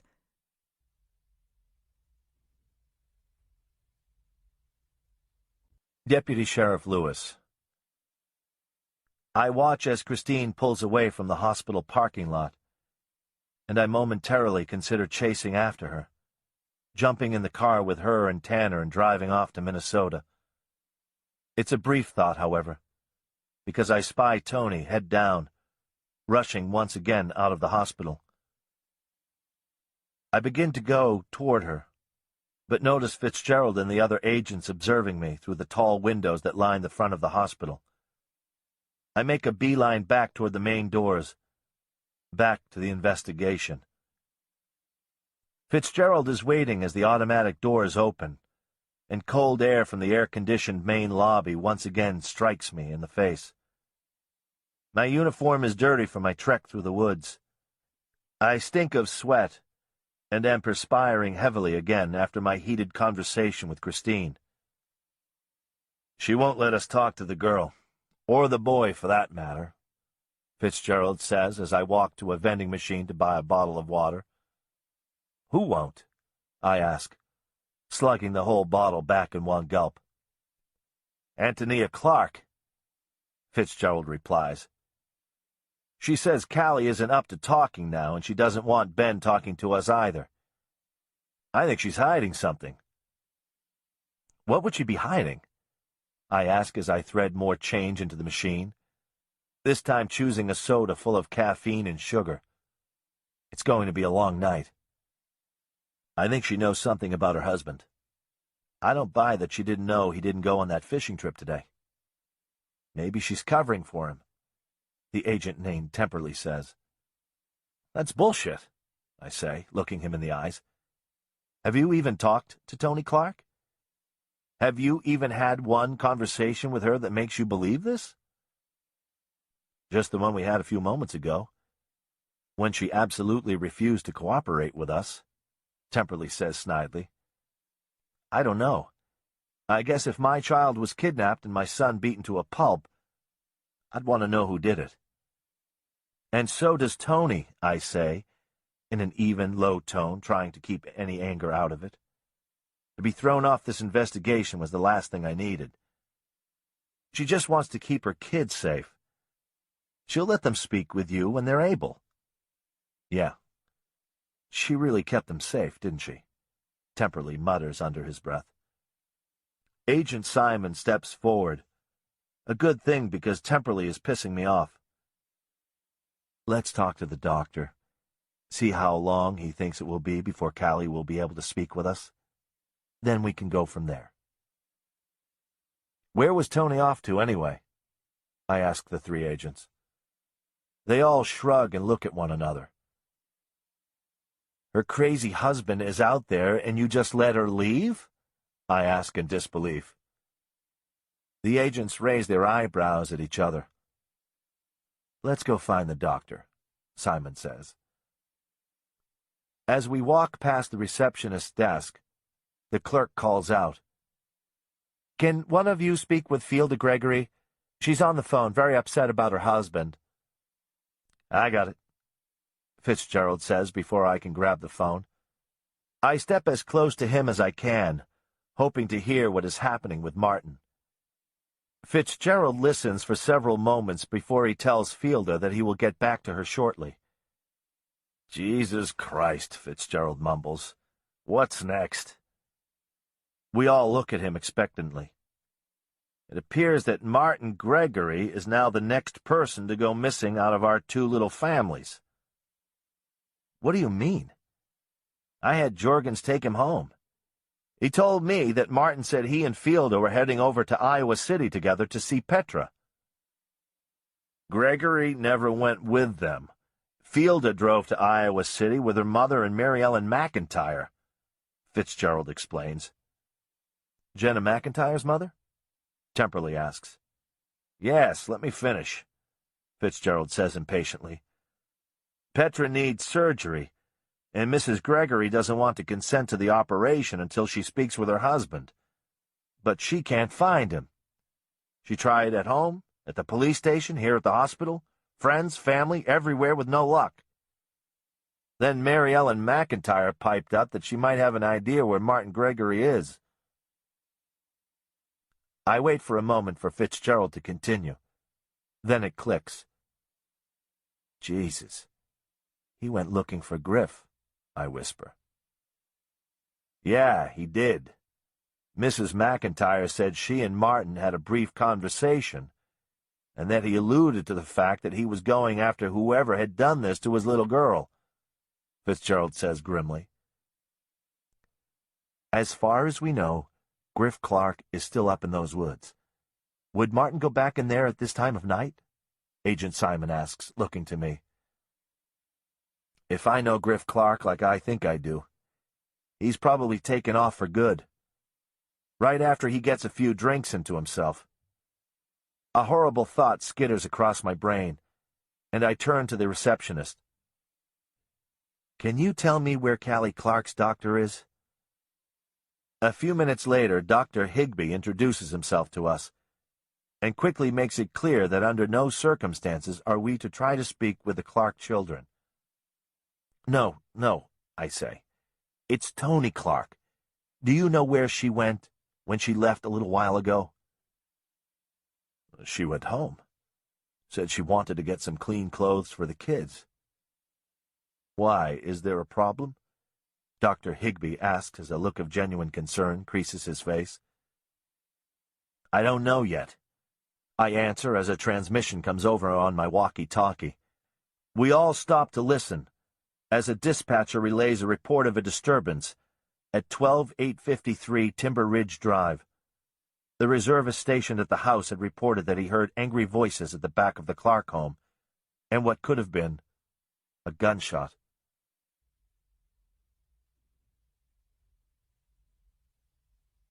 Ben. Rose has come back with a tray full of food. Pudding, jello, soup, ginger ale. All soft food, she says, so I won't hurt my face chewing. I have to smile at that. She's a nice old lady. She leaves me alone so I can eat. She says she'll be sitting out in the waiting area if we need her. Says she knows I probably don't want some strange lady sitting in our room watching us. She's right. I just want to lie in bed, eat my mushy food, and watch TV. Callie, you're still sleeping. I keep looking over at you, wishing you'd wake up. Because even though I don't want Rose sitting in here with me, I'm still pretty lonely, and it seems like it's just taking Mom forever to get back here. Your nurse stopped in a few times to check on you, taking your pulse, checking your IV, feeling your forehead. I try not to think of Dad. I'm beginning to feel a little bit guilty about what happened up on the bluff. But what was I supposed to think, with Petra all hurt and you looking so scared? I don't think that I can ever look him in the eyes again after what happened. I hope Mom understands. I couldn't even tell her that Dad was the one to break my nose. But I think she knows, deep down. I remember, Callie, before you stopped talking, you'd lie at the end of my bed, waiting for when I'd come home from school. Every day, I knew that you'd be up there. I didn't mind so much. You always left my stuff alone. You did like to play with my rock collection, but you couldn't hurt a rock collection, could you? I'd open up my bedroom door and you'd be sitting there sorting out the rocks. You'd have a pile of black ones, of shiny metallic-looking ones, of pink feldspar, and of yellowish calcite. You didn't call them by their scientific names, though. You had your own names for each one. This is magic cat's eye, you'd say about my black obsidian. Or you'd hold up my shiny quartz. This is ice rock. If you bury it in the backyard, everything will turn to ice. Sometimes I thought you'd never shut up. And now that you haven't talked for so long, I can hardly believe that you ever will again. I miss it now. I never would tell anyone this, but I still talk to you. And in my mind, you talk back. Of course, I'm still the older one, smart one, and you're still my little sister, who couldn't possibly know as much as me. In my head, you'd say, Ben, do you think that Daddy will ever... As the notes fade gently, let your mind feel lighter, ready to re-enter the world of the story.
stop drinking? And I'd say back, I just don't know, Callie, but I suppose anything's possible. Or we just talk about stupid everyday stuff, like what we're having for supper, or what we're going to watch on TV. I wish you'd wake up right now and say, Ben, I want to watch Channel 7, give me the remote. But you don't.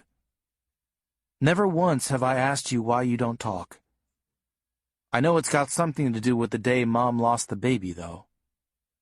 I came home from Ray's house, and there Mom was on the couch. Someone had put a blanket over her. Was it you? Someone had put a blanket over her, but the blood was seeping through. I asked you what happened over and over, but you didn't say a word. You just sat on the floor by Mom, rocking back and forth, holding on to your stuffed monkey. And I called Lewis, and he called an ambulance. I thought for a minute you might say something when the baby came out. For the life of me, I still don't know why they let us two kids watch that. When the baby came out of Mom, and they wiped her clean, and you reached out to touch her red hair, I thought you were going to say something. But you didn't. You just held your monkey a little tighter, rocked a little faster, until someone noticed us and called Mrs. Norland over to take care of us. At first I thought it was because it must have been so scary seeing Mom fall down the stairs, but I watched you. I watched you real close after it all. I watched you when you were around Mom and when you were around me, and I watched you when you were around Dad, and I could see it real clear then.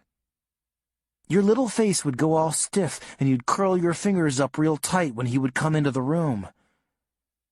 It wasn't real obvious, but I knew something was up. I think Mom did too, but she never said anything. Sometimes I think that's what's wrong with Mom. She doesn't say what she should when she should. I think you might be waking up. You are kind of wiggling around, trying to open your eyes, but you can't. You're so tired. I'm half afraid that when you do finally open them up, you're going to start hollering like you did when you first saw me. I start to go for the nurse's buzzer, thinking maybe you're hurting somewhere, but then you stop moving around and fall back asleep. I finish eating my chocolate pudding and keep flicking through the channels, and when I look back at you, you are awake, just staring at me, like you can't quite believe I'm here. Then you smile just a little bit, but it's a smile anyway. I climb out of my bed and come over to your side. You okay? I ask, and you nod yes. That's good, I say. You look at me kind of funny, and I hurry up to say that I'm okay too. Then you do something that surprises me. You pull your bed covers and pat the space right next to you. I climb in next to you, being careful of the tube stuck in your arm. It's a tight fit in your little hospital bed, but I squeeze in. At home, at night, sometimes you'd climb into my bed with me if you couldn't get to sleep, and I'd tell you some story. Lots of times I'd tell you the regular fairy tales, Red Riding Hood, the Three Little Pigs, but sometimes I just made something up, like you and Petra being princesses and going on these great adventures. You like them, though, those lame stories. And I figure you want me to tell you one now. I don't know where to begin. It seems stupid to tell you a story about the gingerbread man after what happened today. Then I get an idea. Probably a really dumb idea, and if Mom had known I was going to start telling you this story, I'm sure she probably would ground me for life. But it just sort of begins to spill out of me. Once upon a time, there were two princesses. One named Callie, and one named Petra. These princesses were both beautiful and smart, and they were best friends. They didn't really care about being beautiful, though. They thought it was more important to be smart and brave. And they had many wonderful adventures together, fighting dragons and witches and trolls. The thing was, Princess Callie didn't talk. No one knew why she didn't talk, but she didn't. She was still smart and brave. Plus, she had Princess Petra to talk for her. They were quite a team, the two of them. Petra would say the magic words, and Callie would wave her magic hands, and the fire-breathing dragon would fall over dead, and the mean old witch would be turned into a slug. You smiled up at me at this part. That is one of your favorite stories, the one about the witch being turned into a slug. One day, though, Princess Callie and Princess Petra got lost in the woods. I stop and look over at you during this part. You look up at me like you aren't sure what I'm doing, but you don't act like I should stop, so I don't. The door opens and the doctor comes in, the one with the crazy tie. I think maybe I should stop telling the story, but he tells me to keep on going, that he's just going to check you and me over quick. So Princess Callie and Princess Petra were lost in the woods, and the thing was, they didn't go into the woods on their own. Princess Callie's dad took them there. I look at you again, and you're frowning, like what I'm saying is all wrong. So I try again. Princess Petra and Princess Callie went into the woods by themselves? Again you shake your head no. I try again. Some stranger took Princess Callie and Princess Petra into the woods? Again no. My idea isn't working so good, and I look at Dr. Higby, who sits down in a chair in the corner of the room, in a spot where you can't see him. He gives me a nod, like he wants me to keep trying. Only Princess Callie was taken into the woods by her father, who was under the spell of some nasty potion? Callie nods hard at this, and I sigh. Now I'm getting somewhere.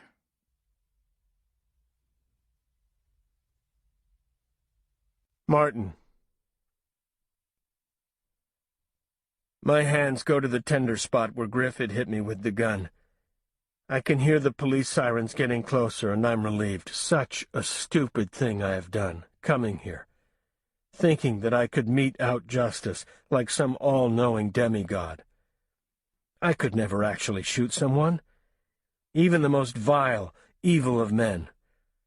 I'm just an angry, silly, weak man who once again has let things get beyond his control. I scan the ground before me, looking for the gun that Griff knocked from my hand. It's gone, and so is Antonia. I have failed her, too.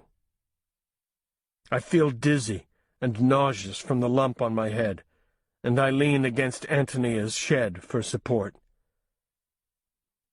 When the sirens are upon me, and I see a number of officers spill from their cars, I call out to them, not wanting to be mistaken for a criminal. Actually, that is exactly what I am, an inept vigilante. Within seconds, I'm surrounded by police officers, one of them being, to my relief, Deputy Sheriff Lewis. "Where's Tony?" he asks me immediately. "Where did he take her?" "The woods," I say, pointing in the general direction I'd seen her run. "She tried to get away, but he was too quick. They went into the forest." Without another word, Deputy Lewis is gone, and behind him a gaggle of officers follows him, including Agent Fitzgerald. A woman in a blue suit, much too formal for the situation, I absurdly think, steadies me by holding my arm. A man takes my other arm, and they gently settle me to the ground. "An ambulance is on the way," the woman assures me. "Are you Martin Gregory?" she asks. "I am," I say weakly, still holding my throbbing head. "Let me see." She shines her penlight on my head and winces at what must have been an awful gash. Her companion fishes a handkerchief from his suit jacket and presses it into my hand. "I'm Agent Simon, and this is Agent Temperley. We're assisting in the investigation of your daughter's abduction. Can you tell us what happened?" "I made a mistake. I made a big mistake," I say, feeling very sleepy. This must have been how Petra felt, I thought, with the gash that I had seen on her head. I'm in pain. This is certain. I have an incredible urge to just sleep. But what Petra has to be going through is so much worse. What happened?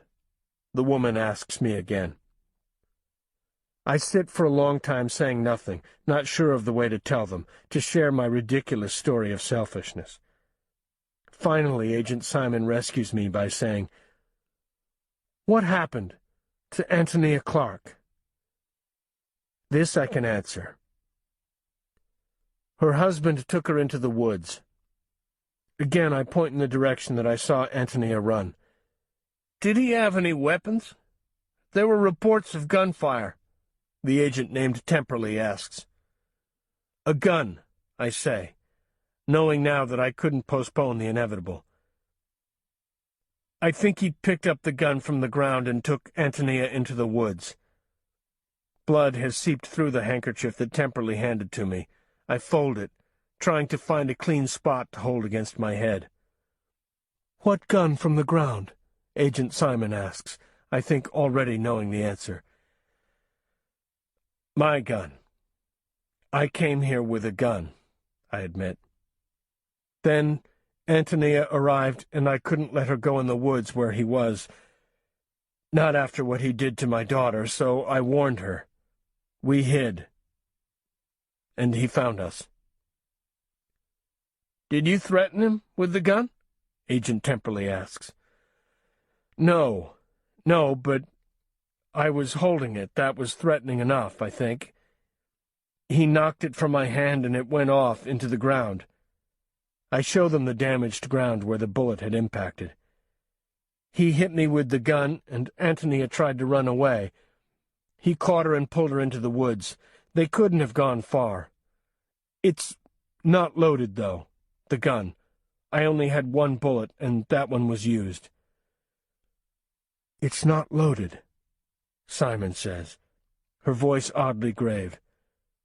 "That's a good thing." I look at her in confusion.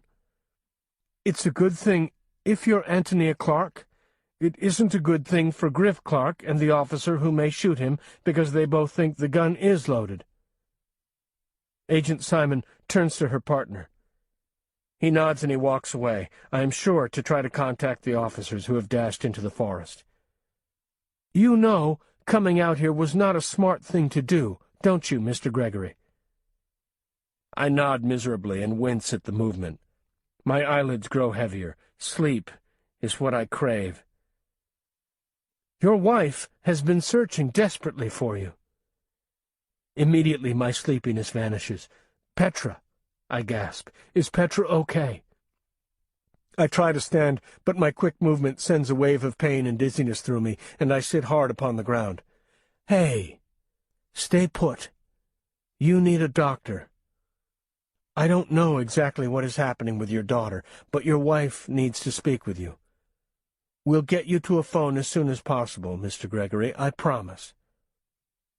Once again, the piercing sound of a siren fills my ears. An ambulance. For me, I suppose. Hopefully, just for me, and not Antonia. Surprising myself, I think, hopefully not for Griff Clark, either.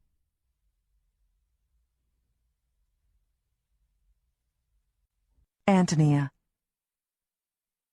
Griff is dragging me through the woods, and I am screaming at him to stop, to please stop. Finally, he does. "I'm not gonna hurt you, Tony. Jesus, do you really think I'd do those things to Petra? Do you?" He looks so pathetic and sad that I almost feel sorry for him. I've known Griff long enough for me to know how to handle him. I reach out to him with my other hand, slowly, no sudden movements, and gently remove a leaf that is stuck in his hair. "No, Griff. I don't think you would have done anything to hurt Petra. I'm just trying to understand what happened." I let my hand rest on his shoulder. In one hand, he still holds the gun. With the other, he holds tightly to my upper arm, and I think I know where Callie got her bruises. He drops his head onto my shoulder and coughs out a dry sob. Callie was up early this morning. We went for a walk in the woods and got lost. We got separated. I bite back a response to Griff's obvious omission of important details, like why Callie was only wearing her nightgown and no shoes on this walk, and why he hadn't left a note telling us where they were. I swear, I never even saw Petra until I found Callie on top of the bluff. Then Ben came up and saw Petra. She looked so bad, but I didn't hurt her. I was trying to help her. God, I swear, Tony, I didn't do anything to her. I can feel Griff's tears on my neck. I wonder if they're real as I pat his shoulder. We'll just tell everyone that. We'll tell everyone that you didn't do it, Griff. I cup his face in my hands and make him look at me. Griff, they have tests to see if someone really committed a crime. They do DNA testing.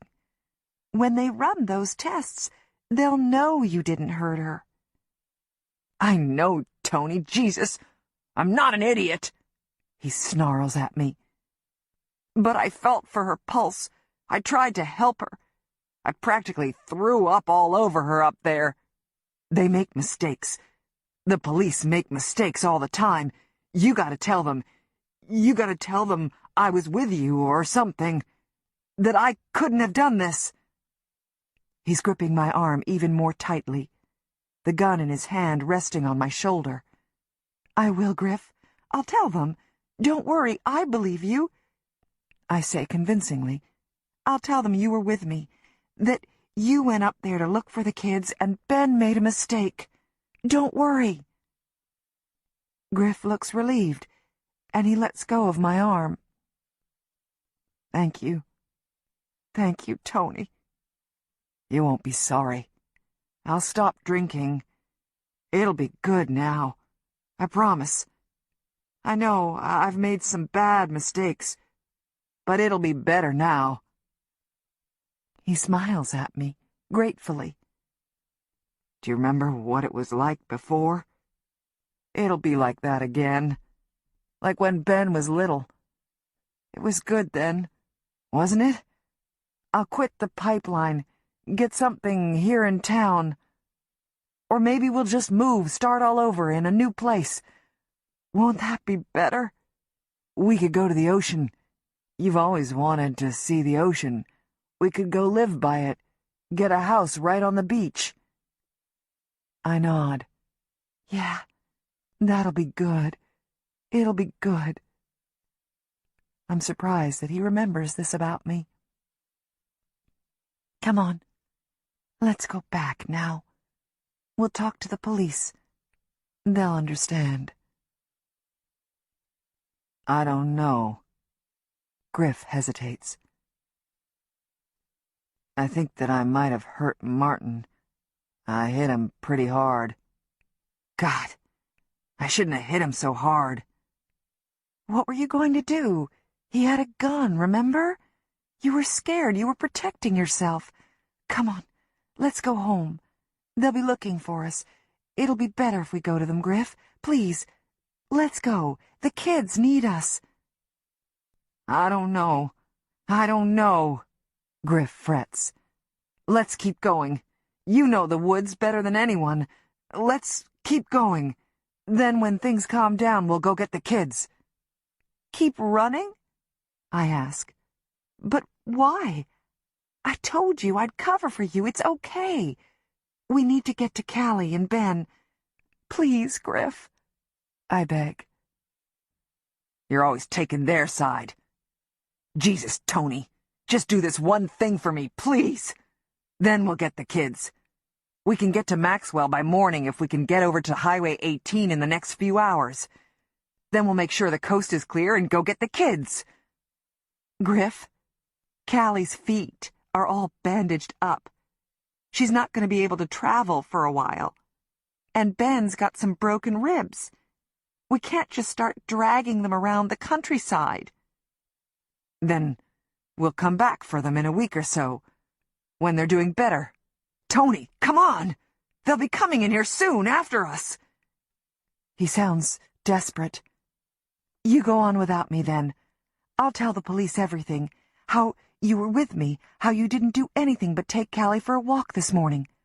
I'll tell them that you just want them to know the truth before you come home. They'll understand that.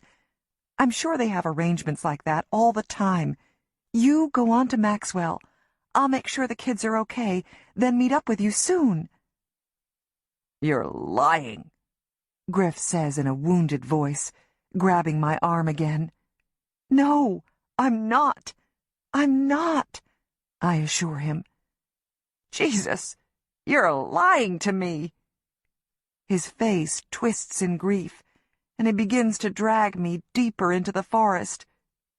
Griff, you're hurting me. Please stop. Please. I try to pull away from him, but he waves the gun in my direction. You're coming with me. We'll get to Maxwell, then we'll get the kids. I begin to cry, noisily, and brace my feet against the dry earth. He easily tows me along behind him like a child's pull-string toy. Shut up, he orders. I can't stop my sobbing. My cries come forth in loud, broken-hearted jags. Shut up, he bellows. God damn it, Tony. They're gonna hear you. Shut up. Panic has overtaken me, and I can't catch my breath. I begin hyperventilating. My fingers are tingly, and I have a strange, numb sensation around my mouth. I look up at Griff helplessly. I can't breathe, I try to tell him.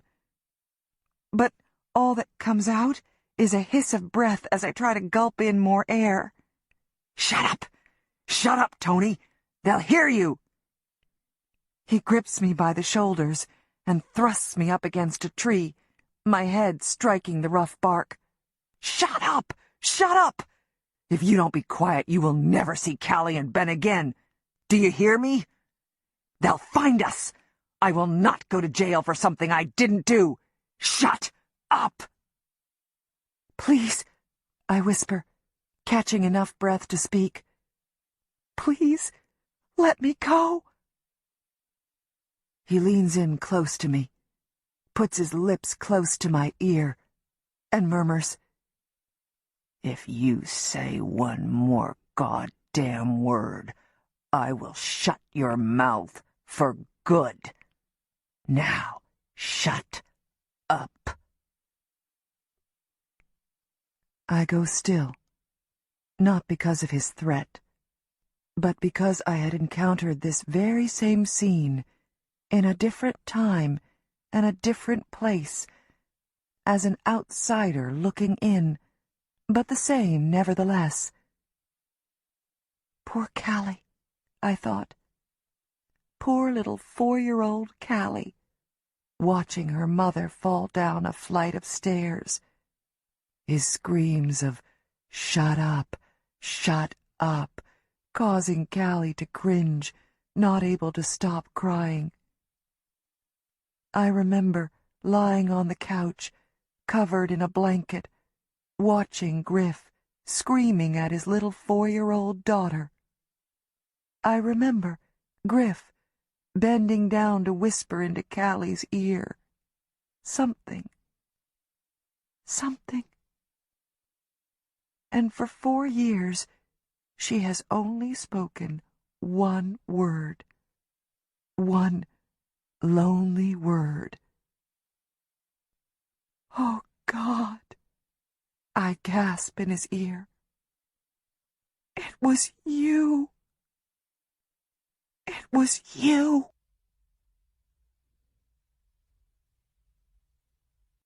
Ben.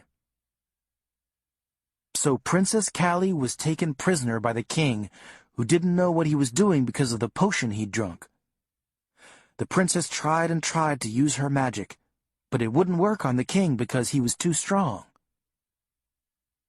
I look over at Dr. Higbee, who's sitting all quiet in the chair. Standing right beside him is that nice nurse, Molly. She puts a finger to her lips and looks at you, Callie. You are only looking at me, looking up at me like you want me to keep on going. Princess Callie and the king became lost in the big, dark woods, and Callie's feet hurt because she didn't have any shoes on, but still they kept walking through the woods together. She was hot and thirsty. She wanted her mother, the queen, and her brother, the prince, but she didn't know where they were. She couldn't figure out why they weren't coming for her. She thought maybe they forgot about her. But they didn't. They spent all day trying to find her. Her brother looked, and the soldiers of the kingdom started to look for her, too. And finally, her brother found her, on top of the bluff with the king and her friend Petra. Only Princess Petra was hurt real bad. The king had done a really bad thing, and hurt her so bad that now Petra was the one who wasn't able to talk. I feel Callie go all stiff next to me, and I look down at her. Isn't that how it goes, Callie? Isn't that how it went? I ask her. She sits, stock still, her face serious as if she's thinking real hard. Slowly, she shakes her head from side to side. I see Dr. Higbee lean forward in his chair. What happened, Callie? I ask her. You finish the story. I can't. I wasn't there. Not for all of it. You finish the story.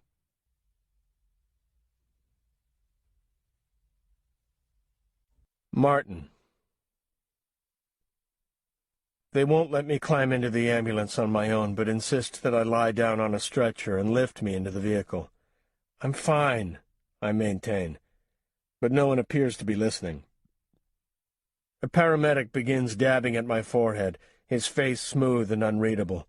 Very professional, I think. I know I'll need stitches, but before that happens, I need to get to a phone. Please. I need to use a phone. I need to call my wife, I say. Someone from the hospital will contact your family, sir. Don't worry. No. Please. My daughter is the one who was airlifted to Iowa City. My wife has been trying to contact me. Please, I must talk to her. I have to find out how my daughter is doing. I struggle to sit up, but the paramedic firmly presses on my chest to keep me in a prone position. I must have looked amply distressed, because suddenly I have a cell phone in my hand, and a few moments later I'm speaking with Fielda, who breaks down upon hearing my voice. Martin, where have you been? Are you all right? She weeps. Yes, I'm fine. I will tell her about my shabby stab at heroics later. How is Petra? Is Petra okay? They told me that you said she needs surgery. She's in surgery right now. I'm sorry, Martin. I couldn't wait any longer for you. I had to make a decision. They needed to relieve pressure that was on her brain. I said yes. Of course you did, Fielda. That was exactly what you should have done. I'll be there soon.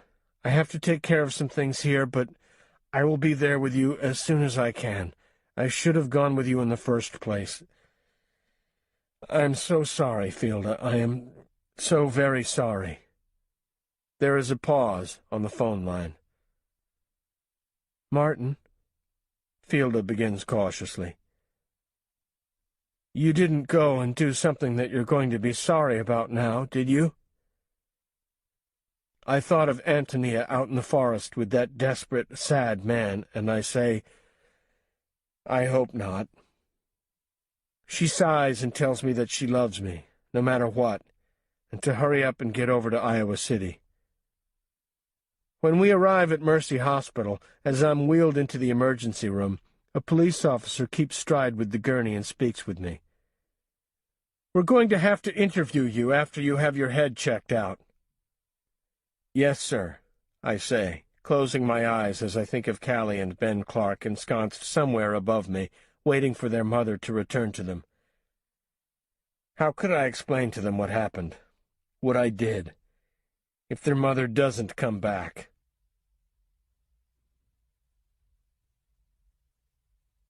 Deputy Sheriff Lewis. Fitzgerald and I crashed through the brush, trying to move silently but failing miserably. It's black as tar. The quarter moon and the stars are swallowed up by the night, and do little to light our way. Jesus, Fitzgerald curses. We'll never find them in here. We will. Griff doesn't know his way around in here, but Tony does. She'll make sure they stay on a path. God, I hope so, he mutters. I lead Fitzgerald through the brush slowly, cautiously. I don't want to stumble upon Griff and Tony and cause him to panic. Shortly we come to a thinning of the trees, where the forest intersects with the path, and we both look out onto the trail, squinting into the darkness. Nothing. We creep as quietly as we can up the path. Occasionally, Fitzgerald or I step on a twig, and the snap of wood causes us to stop and tensely look around. I'm ashamed to realize that Fitzgerald is in better shape than I am, and I have to work hard in order to keep in front of him. After several minutes of hiking, I'm only aware of my own breathing, and Fitzgerald stops me by yanking on my sleeve. "Listen," he orders. Gradually the voices become clear to me. One male, one female. One angry, and one full of anguish. It's them. I nod to Fitzgerald to let him know that I hear it too, and we proceed slowly, silently.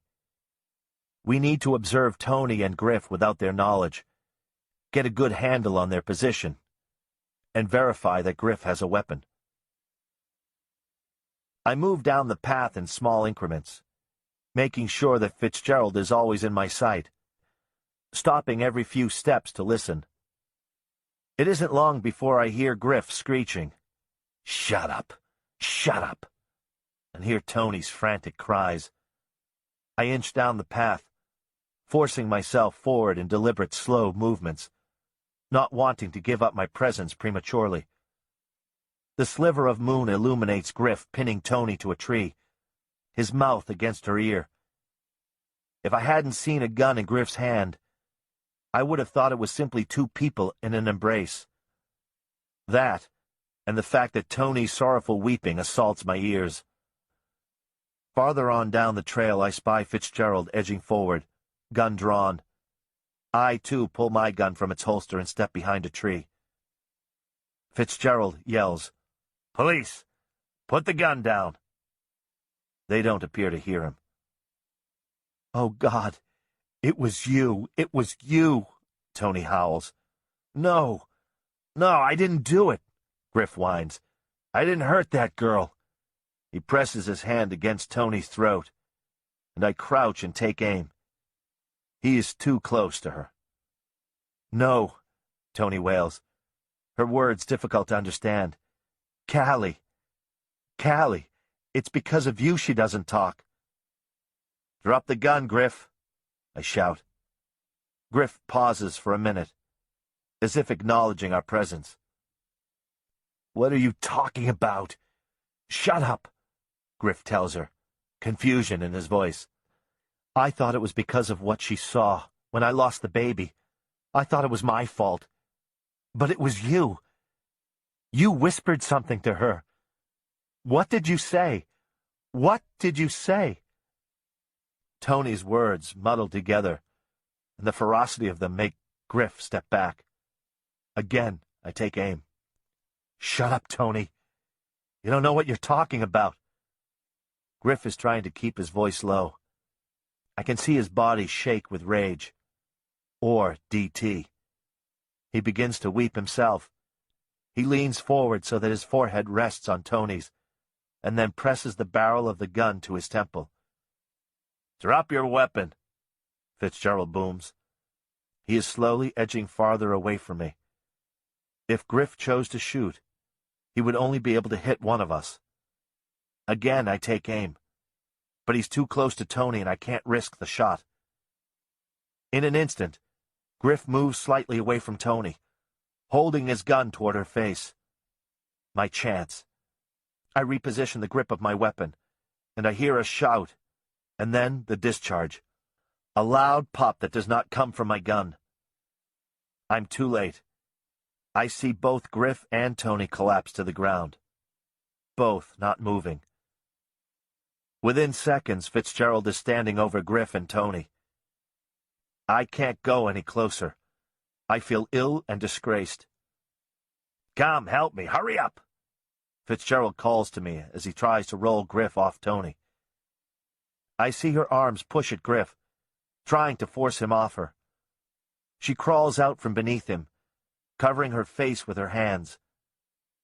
I stand above her, not equipped to comfort her, not there, not then. I call for backup and an ambulance, even though it is plain that Griff is dead. Fitzgerald is the one to kneel down beside her and whisper reassuring words to her. I don't believe that she even knows I'm here. She clutches onto Fitzgerald and will not let him go. Even as he leads her down the trail, she leans heavily on him, while I stay behind to wait for the coroner and the forensic team. Hours later, I receive word that the gun that Griff was holding wasn't loaded. I console myself by telling myself that I was not the one to shoot him. Given the chance, though, I would have. Gladly.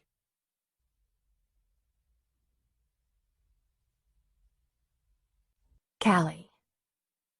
Her brother's words washed over her, the story he is telling her. She tries to ignore the many eyes staring at her expectantly. She thinks back to that moment on top of the bluff, to when she saw him and then saw Petra. She was bent down to pick up the necklace, Petra's necklace. She sensed his presence before she saw him, could feel the weight of his gaze upon her. Fear, cold and black, sidled into her chest. Still bent over, she slowly raised her eyes and saw his mucky, thick-soled hiking boots that led into mud-splattered olive trousers. And this was where Callie's gaze stilled. He was standing above her on a broad, flat rock the color of sand. She saw, hanging limply, a hand, small and pale, lightly grazing the drab of his pants, level with his knee. Callie straightened, the necklace gripped in her fist, to see her friend bundled in his arms. Petra's eyes were closed as if sleeping, an angry 2-inch gash resting above her left eyebrow. A collage of purple-smudged bruises traveled along her cheek to her lips that were cracked and bloodied, down to her neck, which lolled helplessly as he readjusted her in his arms. Her blue pajamas were filthy, caked with a deep brown substance. Her grungy, once white tennis shoes were untied, the dirty laces hanging flaccid around her ankles. "Help me," he pleaded. "She's hurt. I can't get her down the bluff on my own." He stared levelly into Callie's eyes, his wounded voice not matching the resolve she saw in his hard eyes. She knew him. He was perched on the highest point on the bluff, where the trees cast long, sullen shadows, and every few moments a breeze swept across his sunburned forehead, lifting his hair briefly.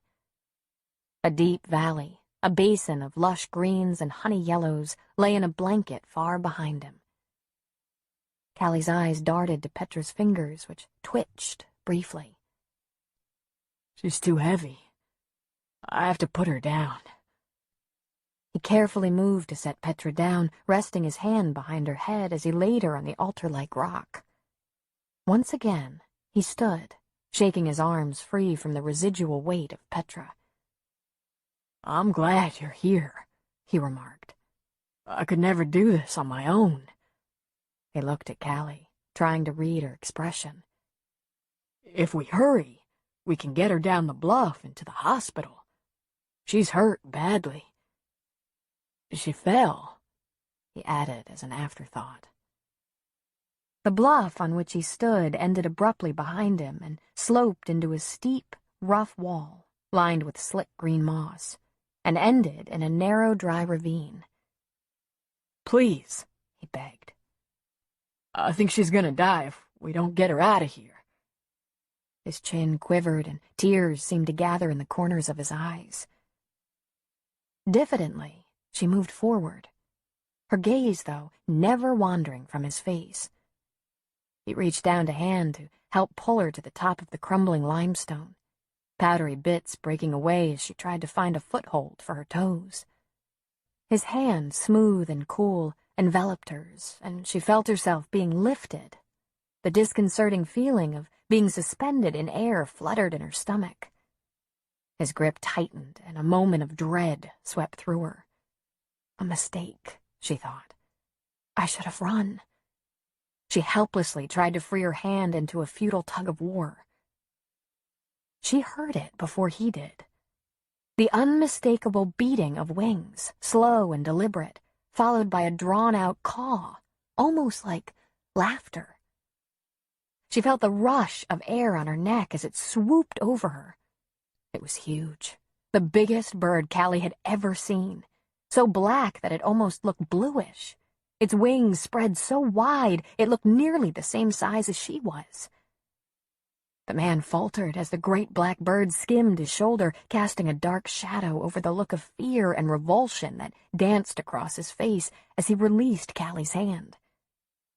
She fell backward and struck the ground, finding herself dazed, looking up into a muted blue sky brushed in shades of pink found on the underbelly of clumps of spring beauty that bloomed in early spring. When she sat up and carefully looked around, she didn't see him. She scurried up the rock where Petra was and peered over the side to the rift below. Then Callie crawled over to Petra, and she stirred. Her eyes fluttered open, and she looked at Callie. "Mommy," Petra moaned. Callie placed a dirty hand on Petra's forehead, nodded to her, and patted her arm. She turned in every direction, looking for him. He was gone. But she had seen him before. She knew him. He had a funny name and a dog. He was out there, maybe watching her. She scuttled backward into the brush and hid. Callie blinked her eyes and returned to the present.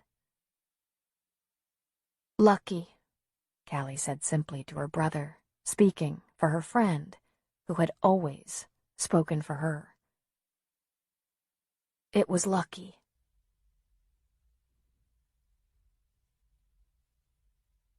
Ben.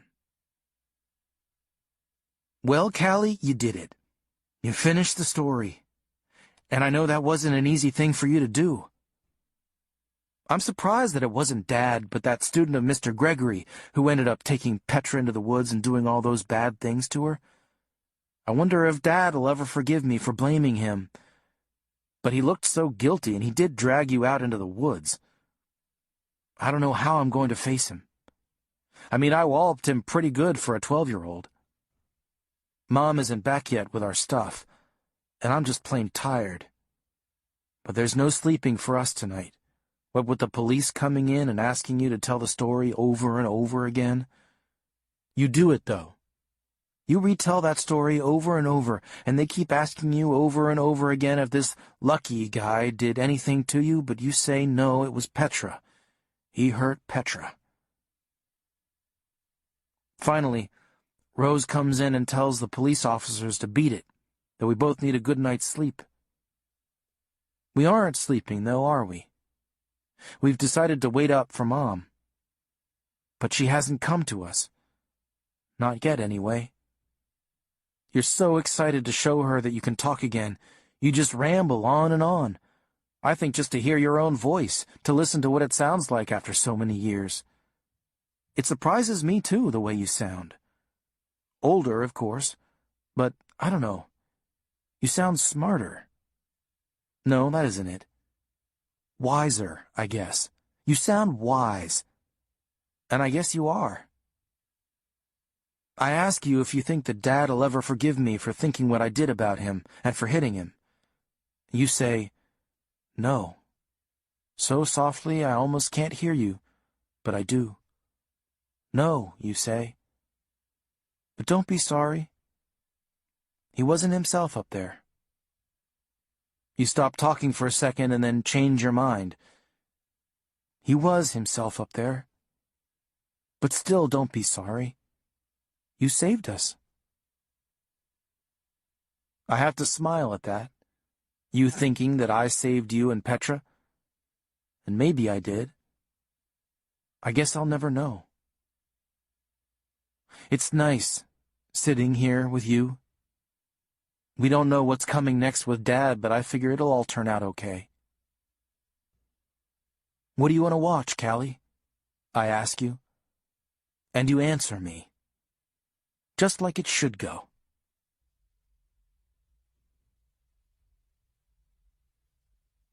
Deputy Sheriff Lewis.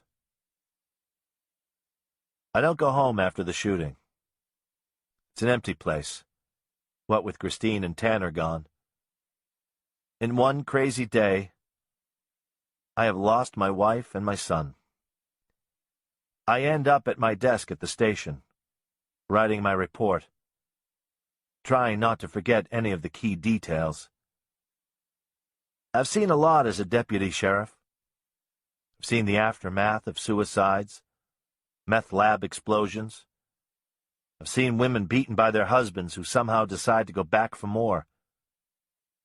That makes me think of Tony, staying with Griff, who was obviously a mess and didn't take good care of her.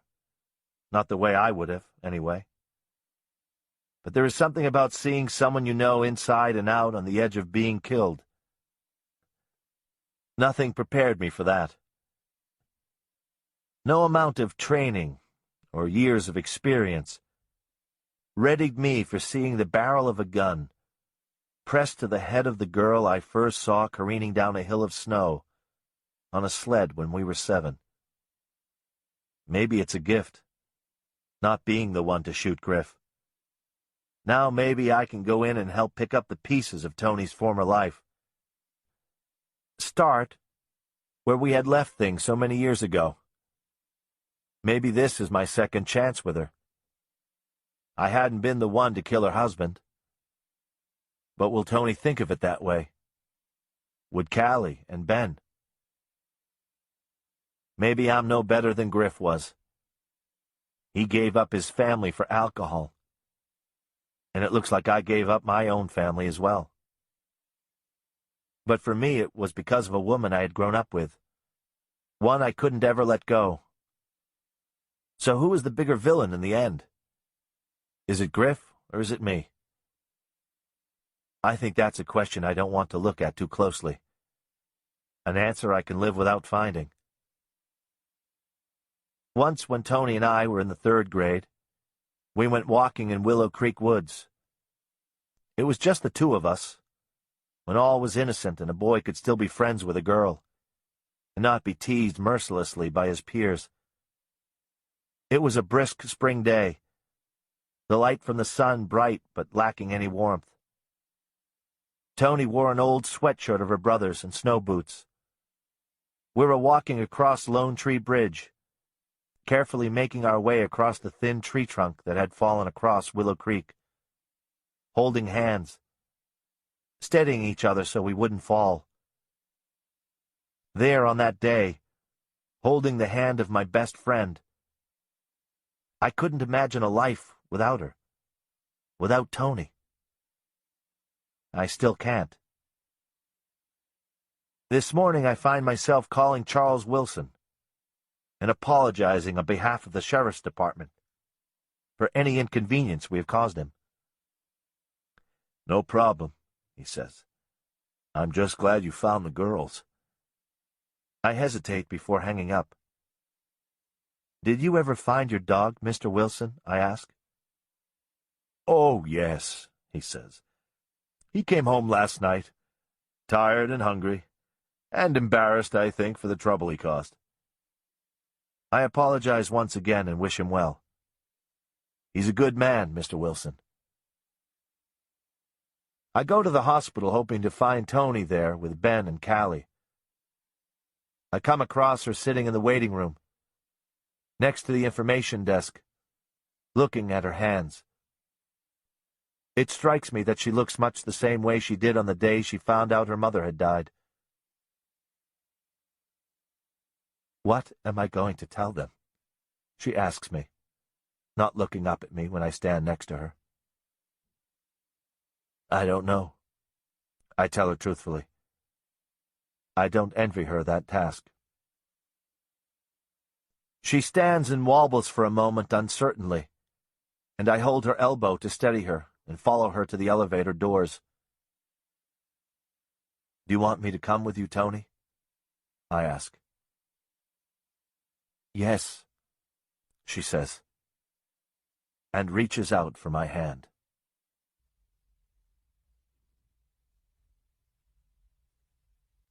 Antonia. Lewis helps me tell the children that Griff is dead. These are the hardest words that I have ever had to say. Your father has died. It's strange, though. They don't ask how. They don't ask why. Ben and Callie just accept the fact. No tears, no anger, just acceptance. Not for the first time. I wonder what in the world have I done to these poor children. I think that perhaps they're just numb.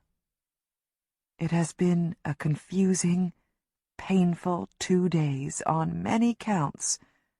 One more piece of horrific news probably weighs the same as all the other pieces of bad news that are being piled on them. Do I cry over Griff's death? A good wife would say yes. But I'm not a good wife. How many times did I wish that I'd get the call that Griff was injured so badly on the pipeline that there was no chance for recovery? Or that he was in a terrible auto accident and had died? Too many to count. Notice that these scenarios are all accidental deaths. I'm too civilized to wish that someone would shoot my husband. But do I feel relief? Yes. I felt relief when his body slumped against mine. Shot. I am relieved that it was not me who was shot.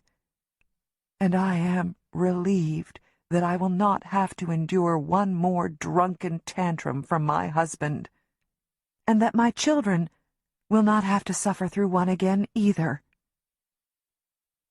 I was not a good mother.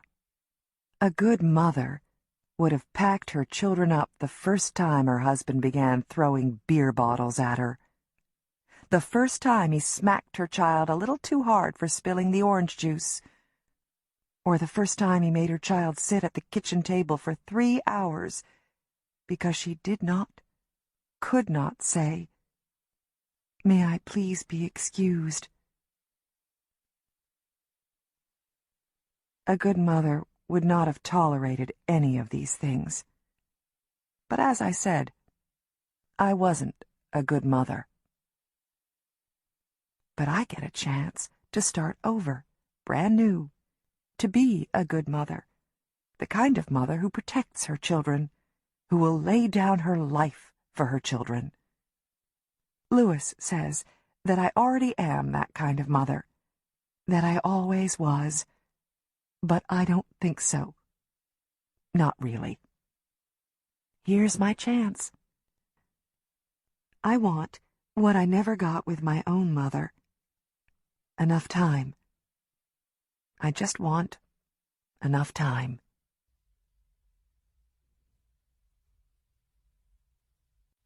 Martin. It takes 11 stitches to sew up the damage that Griff Clark did to my head when he hit me with the gun. As a result, I've got a concussion and have to spend the night in the hospital away from Petra and Fielda. This morning my head aches terribly. But I know that my daughter is in so much more pain, and I'm quickly preparing to leave, to make the trip to the hospital in Iowa City to be with my girls. Just as I finish tying my shoes, Antonia Clark comes into my hospital room. She sits on the edge of a chair while I wait for the doctor to sign my discharge papers. "I should be coming to see you," I say, apologetically. "How are Callie and Ben doing?" I ask. "They're going to be fine," she tells me. "How is Petra?" "She's out of surgery. She's still asleep, but it appears the surgeon was able to relieve some of the pressure on her brain from the injury." We sit in silence for some time until I'm finally able to choke out the words that need to be said.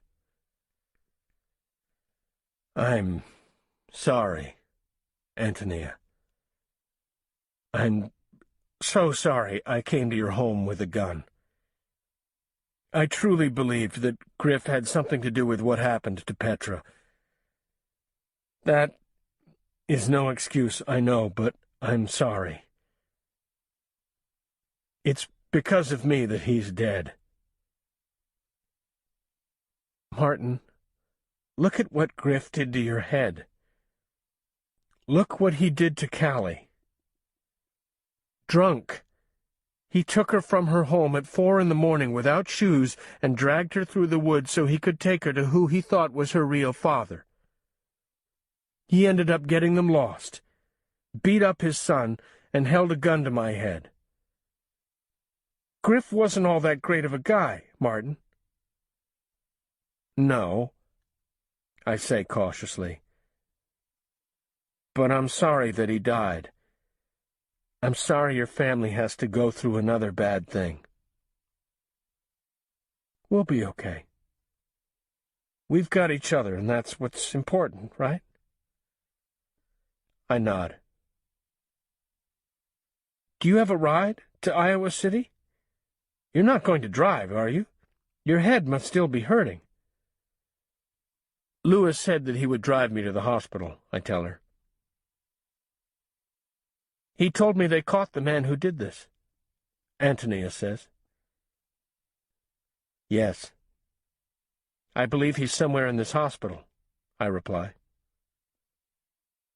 "You're not going to go after him, are you?" "No. I learned my lesson the first time. And besides, it sounds like Lucky managed to hurt himself all on his own by falling down the bluff." "I remember him. I met him at your house that one time with his dog," Antonia says gently. "Yes. I thought I knew him well," I respond. She reaches out and touches my arm. "It's not your fault," she says kindly. That will be the question that I ask myself for a very long time. If a father cannot keep his child safe, who can? You're a wonderful father, Martin. I've seen the way you are with Petra. Fielder chose you well.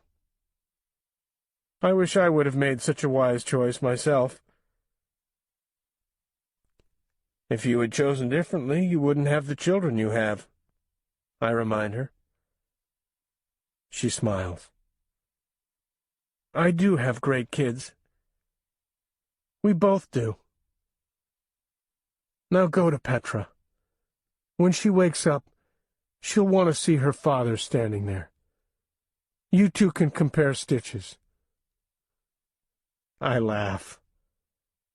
I've not done that in such a long time. It feels good. It feels like things one day could go back to normal. I stand, shakily, my head still aching, and go off in search of my doctor. I'm leaving. I need to get to my daughter and my wife.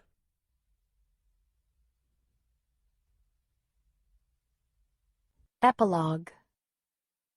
Callie. 6 years later.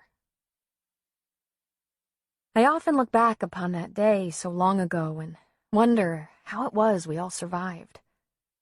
For each one of us, it was a dark, sad day. Especially for my mother, I think. As she always says, it was good in some ways. You found your voice that day, Callie. That made it a good day. I have never thought of it as finding my voice because it wasn't really lost. It was more like a bottle with a cork pushed deeply into the opening. I picture it that way often, my voice like some sweet-smelling perfume, sitting in some expensive-looking bottle with a beautifully curved handle, tall and slender, made of glass as blue as the bodies of the dragonflies I see down in Willow Creek woods. My voice was just waiting for the right moment to be let go from that bottle. No, it was never lost. I just needed permission to use it again.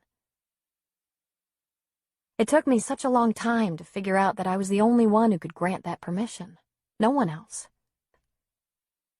I wish my mother would understand this. She still blames herself for everything. And isn't that a heavy weight to carry around? This I know firsthand. I, for a long time, had thought it was my fault that my baby sister, Poppy, died when I was 4. Silly, you think. How could a 4-year-old be responsible for a baby's death? Now imagine this. That same 4-year-old watching her mother and father arguing at the top of the stairs, and that 4-year-old seeing her pregnant mother tumble down the steps backward, reaching out for her with her outstretched hands. Now, picture that 4-year-old crying and crying, not being able to stop. Understandable. Now see the 4-year-old's daddy, trying to get her to quiet down. Not with hugs or soft kisses, but other whispered words. Shut up, Callie. If you don't be quiet, the baby will die. You want that to happen? Do you want the baby to die? If you don't shut up, your mother will die. Over and over and over, whispered in that 4-year-old's ear. And the baby died. My little sister, who had hair as red as poppies, whose skin was as soft as a flower's petals. I ate my words that day. Actually bit down, chewed them, swallowed them, and felt them slide down my throat like glass until they were so broken and damaged that there was no possible way that the words could rearrange and repair themselves enough to be spoken. So I know what it feels like to feel responsible for something I really had no control over. And that's how it is for my mother. Petra never did return to school the year after this happened. She was in the hospital for a very long time. She had several surgeries and spent nearly 2 months in Iowa City, then another month at our local hospital. My mother would take me to the hospital to see Petra once a week, when she was well enough to have visitors. It's funny. We didn't talk much during those visits, even though I was able to talk then. We just didn't need to. To talk, that is. We could just be. Petra and her family moved away about a 1.5 years after she was hurt. She was never quite the same after it all. She walked differently, and school was a lot harder for her because of her head injury. I don't think anyone made fun of her. They didn't when I was around, anyway. I think that everyone, kids and adults, just felt so bad for her that no matter what, they couldn't let her be the same girl she was before. Kids our age didn't know what to say to her, and adults would get this sad, concerned look on their faces. All Petra really wanted was to be like everyone else. I think, though, that it was the trial and all that went with it that really made the Gregory family want to leave. Her father felt the worst. He was the one who had welcomed Lucky into his home, hired him to do odd jobs around the house, and who had got him a job at the Morning Glory. The morning that Petra disappeared, it was Lucky and his dog Sergeant who she saw through her bedroom window. She went after them to say hello, and he grabbed her when they were well into the woods. I found out later that Lucky worked really hard trying to get Petra to trust and like him. He would give her little presents when he came over to their home or when Petra went to the Morning Glory. He even told her that he went walking through the woods in her backyard all the time with Sargent, and that he would love if she came with them sometime. Lucky killed his dog, too. It seems Sargent actually tried to protect Petra when Lucky was hurting her. Sargent bit Lucky, and he ended up strangling the poor dog with his own leash. The entire Gregory family had to testify, and so did my whole family. It was a long, tiring, confusing ordeal, what with lawyers asking questions, reporters asking questions, and friends and neighbors asking questions. I think the prosecuting attorney was terrified that I would stop talking again. He would call our house every night during the trial to talk with me, just to make sure. Lucky was found guilty on all counts: kidnapping, attempted murder, and sexual abuse.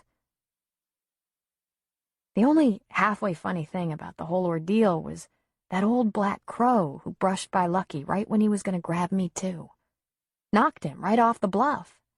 He fell about 50 feet, broke his leg and his collarbone. They didn't find him until late that next afternoon. As far as I know, he's still in prison and will be forever. It was never proven that Lucky had anything to do with Jenna McIntyre's death. Petra and I still write letters back and forth to each other. She lives in another state. Her father is retired from teaching. They live on a farm now, renting their land for the actual farming part, but they have a few animals: lambs, chickens, a pig, some dogs. Petra has invited me to visit a time or two, but it's never quite worked out. She never wants to come back to Willow Creek, which I can understand. My brother turned 18 this year and has been working, saving up for college. He's leaving in the fall, and my mother and I are already crying about it. He is big and tall and looks just like my dad, but softer, if you get what I mean. He wants to be a police officer, and he'll be very good at it, I think. I don't know what I'll do without him when he goes away.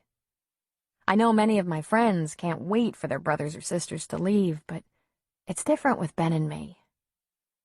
It makes me just so sad to think of him leaving that I can't. Lewis is still a deputy sheriff, but my mom and Ben think he should run for sheriff next year, when the old sheriff finally retires. Lewis comes over for dinner a lot and went to all of Ben's football games throughout high school. Ben and Lewis are very close, and I'm sure this is why Ben is going to become a police officer. I wonder at times if my mother and Lewis will end up together. I know he got divorced a while back, and I think it's about time my mom had some fun for herself. I asked her the other day why she and Lewis didn't just get married. It's so obvious that they love one another. Her face went all sad, and she said it was complicated. So I let it go. At least for now. She still has these horrible nightmares, my mother does.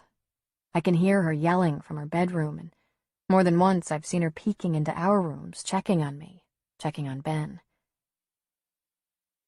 Lewis's 10-year-old son, Tanner, comes to Willow Creek most weekends and on some holidays. His ex-wife ended up moving to Cedar Rapids, about an hour from here. Tanner is a funny little guy, quiet with serious eyes. Lewis is crazy about the kid and gets all sad and depressed when he has to take him back to Cedar Rapids. I still don't talk much, and that scares my mother. I can go for days and not say anything. I won't ignore anyone or refuse to answer, but I just go quiet. Sometimes my mom will get this very worried look on her face that lets me know she's afraid I've gone mute again. When I see that, I make a point to talk to her. It makes her feel better anyway. My mom got herself a job at the hospital as an aide, working on the skilled care floor. She works with old people, changing their sheets, helping them eat, giving them baths, helping the nurses. Not the most glamorous of jobs, she says. But she's always coming home telling us stories about who did what and who said what. She complains about the grouchy, persnickety ones, but actually, I think those are her favorites. I have a picture of my dad that I keep in my treasure box. It's faded and curled around the edges, but it's my favorite picture of him ever. It was taken before I was born, before Ben was even born. My dad is sitting in his favorite chair, and he has the biggest smile on his face. His face looks young, and it's as pale as milk, except for the freckles that are on his nose. He looks healthy, and his eyes are a bright green. They don't have that yellowish color to them that he had later. He's wearing a faded pair of jeans and a Willow Creek Wolverines football jersey. But best of all, the very best of all, is what he's holding in his hand. It isn't a beer bottle, but a can of pop, and he's holding it out toward the camera like he's toasting whoever is snapping the picture. Cheers, he seems to be saying. Cheers. I don't hate my dad. I think I did for a while, but not anymore. I don't hate him, but I certainly don't miss him either. After the funeral, my mother took us into town, and we bought as many gallons of yellow paint that we could put in our car. We painted the house, the three of us. Now it's a happy, soft yellow color, warm and cozy. And anyway, that whole entire week was just incredibly hard for all of us. We needed something to look forward to, some hope, and having a yellow house was a start, anyway. That's what Mom said. I told her that if my father hadn't been drinking that morning and dragged me out into the woods, I never would have come across Petra. She would have died. So in a way, he actually saved the day. She just looked at me for a long time, not sure of what to say. Finally, she said, "Don't go making your father into a hero. He wasn't a hero. He was a lonely man with a bad disease." We do go to my father's grave once a year on his birthday. Ben grumbles about it, but Mom insists. She says we don't have to like the things he did, but he was still a part of our family, and wouldn't he be sad knowing that not one of his children came to visit him once in a while? Last year, Ben laughed when Mom said this and answered her all sassy. The only way Dad would be glad to see us was if we brought a six-pack with us.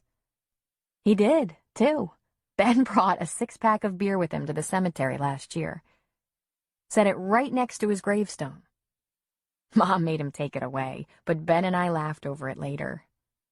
It was kind of funny, in a sick sort of way. As for me, I'm pretty much a regular kid. I go to school and do okay. I have friends and even run track and cross country for my school. I like to run. I always have. I feel like I could run forever some days. And I like that I don't have to talk when I'm out for a run. No one expects you to chat while you're running 5 miles. I don't go into the woods anymore very often, and definitely not alone. That makes me about as sad as anything. I loved the woods once. It was my special spot. But when I'm in there, surrounded by trees, I'm always looking behind me to see if anything is creeping up on me. Silly, I guess. Mom asked Ben and me if we wanted to move, to go into town, away from the woods. We both said no. Our home was our home, and there are a lot more good memories there than bad. Mom smiled at this, and I was glad that we could make her feel better. The woods are still Mom's favorite place, and she and Louis go walking there quite a bit. I asked her if she ever got scared while walking, afraid. She said no, that the forest was in her blood, that she couldn't be scared of something that had actually been so good to her. "It sent you back to me, didn't it?" she asked. I nodded. Maybe one day I would feel the same way about the woods, but not now. Not for a long time.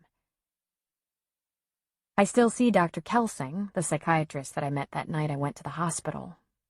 It's nice to have someone to talk to who wasn't in the middle of the whole mess. She lets me know that I'm not crazy. She says I was very brave and very strong to do what I did on that day. I don't know if that's true, but I'd like to think so. I even kept on seeing my guidance counselor, Mr. Wilson, all the way through elementary school. I learned about a year ago that Mr. Wilson was actually brought in for questioning while Petra and I were missing. I bet that was totally embarrassing for him. But not once did he mention it to me. I would meet with him once a week, and I'd still write in the beautiful journals that he gave me. On our last meeting together during my last week of being a sixth grader at Willow Creek Elementary School, we sat at the round table, and he asked what I would like to talk about on that day. I shrugged my shoulders, and he stood. He was still incredibly tall, even though I had grown several inches since first grade. He dug into his old gray file cabinet and pulled out 5 journals, all with black covers and all decorated with my artwork. I told him then about the dream I had when I fell asleep out in the woods the day my dad had taken me. The one where I was flying through the air and everyone was grabbing at me, trying to get me to come down. I told him that he was in my dream holding my journal in his hands, pointing at something. I told him I wondered what he was pointing at. He pulled the very first journal I had written in from the bottom of the pile and handed it to me. "Let's look for it and see if we can find out what it was," he said. For the next half hour, I looked through that journal, the one that said Callie's Talking Journal on the front and was decorated with a dragonfly. I flipped through pages, laughing about my terrible spelling and my stick figure pictures. But then I found it. The entry I was sure Mr. Wilson was pointing to in my dream. There were no words on the page, just a picture that I had drawn of my family. My mom was drawn really big right in the center of the page. She had on a dress and high heels, which was kind of funny because my mom never wore dresses or high heels.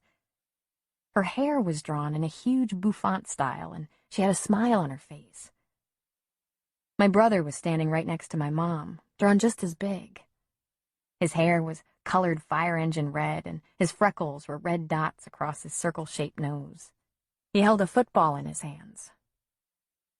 At first glance, one might think that the picture of Ben was actually my father, but it wasn't. My father was in the picture drawn a little smaller and set back from the rest of us. He was smiling, just like everyone else in my picture, but in his hand was a can of what was clearly beer. The brand name of the beer was written in fancy blue letters, just like it is on the real can. But the drawings of those 3 weren't what caught my eye that day in Mr. Wilson's office. It wasn't even the drawing of me, dressed in pink, my hair pulled back in a ponytail. No. It was what I drew sitting on a table next to me in the picture. A beautiful blue perfume bottle with its lid set on the ground right next to it. And rising out of the bottle were these tiny musical notes. Whole notes, quarter notes, and half notes flying right up into the air around my stick figure head. "This is the picture," I told Mr. Wilson, jabbing my finger at the page. "This is what you were showing me in my dream. My voice." "Of course it was, Callie," he said. "Of course it was. You had it with you the entire time."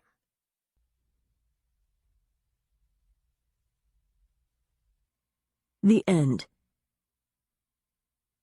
You've been listening to The Weight of Silence by Heather Gudenkauf, narrated by Eliza Foss as the voice of Antonia, Therese Plummer as Callie, Cassandra Morris as Petra, Tony Ward as Martin, Andy Paris as Ben, and Jim Colby as Lewis.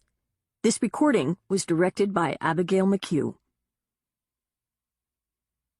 This book is copyrighted 2009 by Heather Gudenkauf. This recording is copyrighted 2009 by Recorded Books. If you've enjoyed this book and this performance, Recorded Books recommends Songs of the Humpback Whale, A Novel in 5 Voices, by Jodi Picoult, narrated by actors from the Recorded Books Repertory Company. Jodi Picoult's powerful novel portrays an emotionally charged marriage that changes course in one explosive moment. For years, Jane Jones has lived in the shadow of her husband, renowned San Diego oceanographer Oliver Jones. But during an escalating argument, Jane turns on him with alarming volatility. In anger and fear, she abruptly leaves with their teenage daughter, Rebecca, and embarks on a cross-country odyssey which comes to be charted by letters from her brother Jolie, guiding them to his Massachusetts apple farm, where surprising self-discoveries await. When Oliver, an expert at tracking humpback whales across vast oceans, searches for his wife across a vast continent, he finds a new way to see the world, his family, and himself. Through her eyes. You'll find a wide selection of titles in the Recorded Books catalog, including bestsellers, mysteries, classics, histories, and more. Call us toll-free or log on to recordedbooks.com to learn about our latest releases and special offers, order another recorded book, or to read author interviews and narrator profiles. Don't forget to ask about easy 30-day rentals by mail. And thank you for being a Recorded Books reader.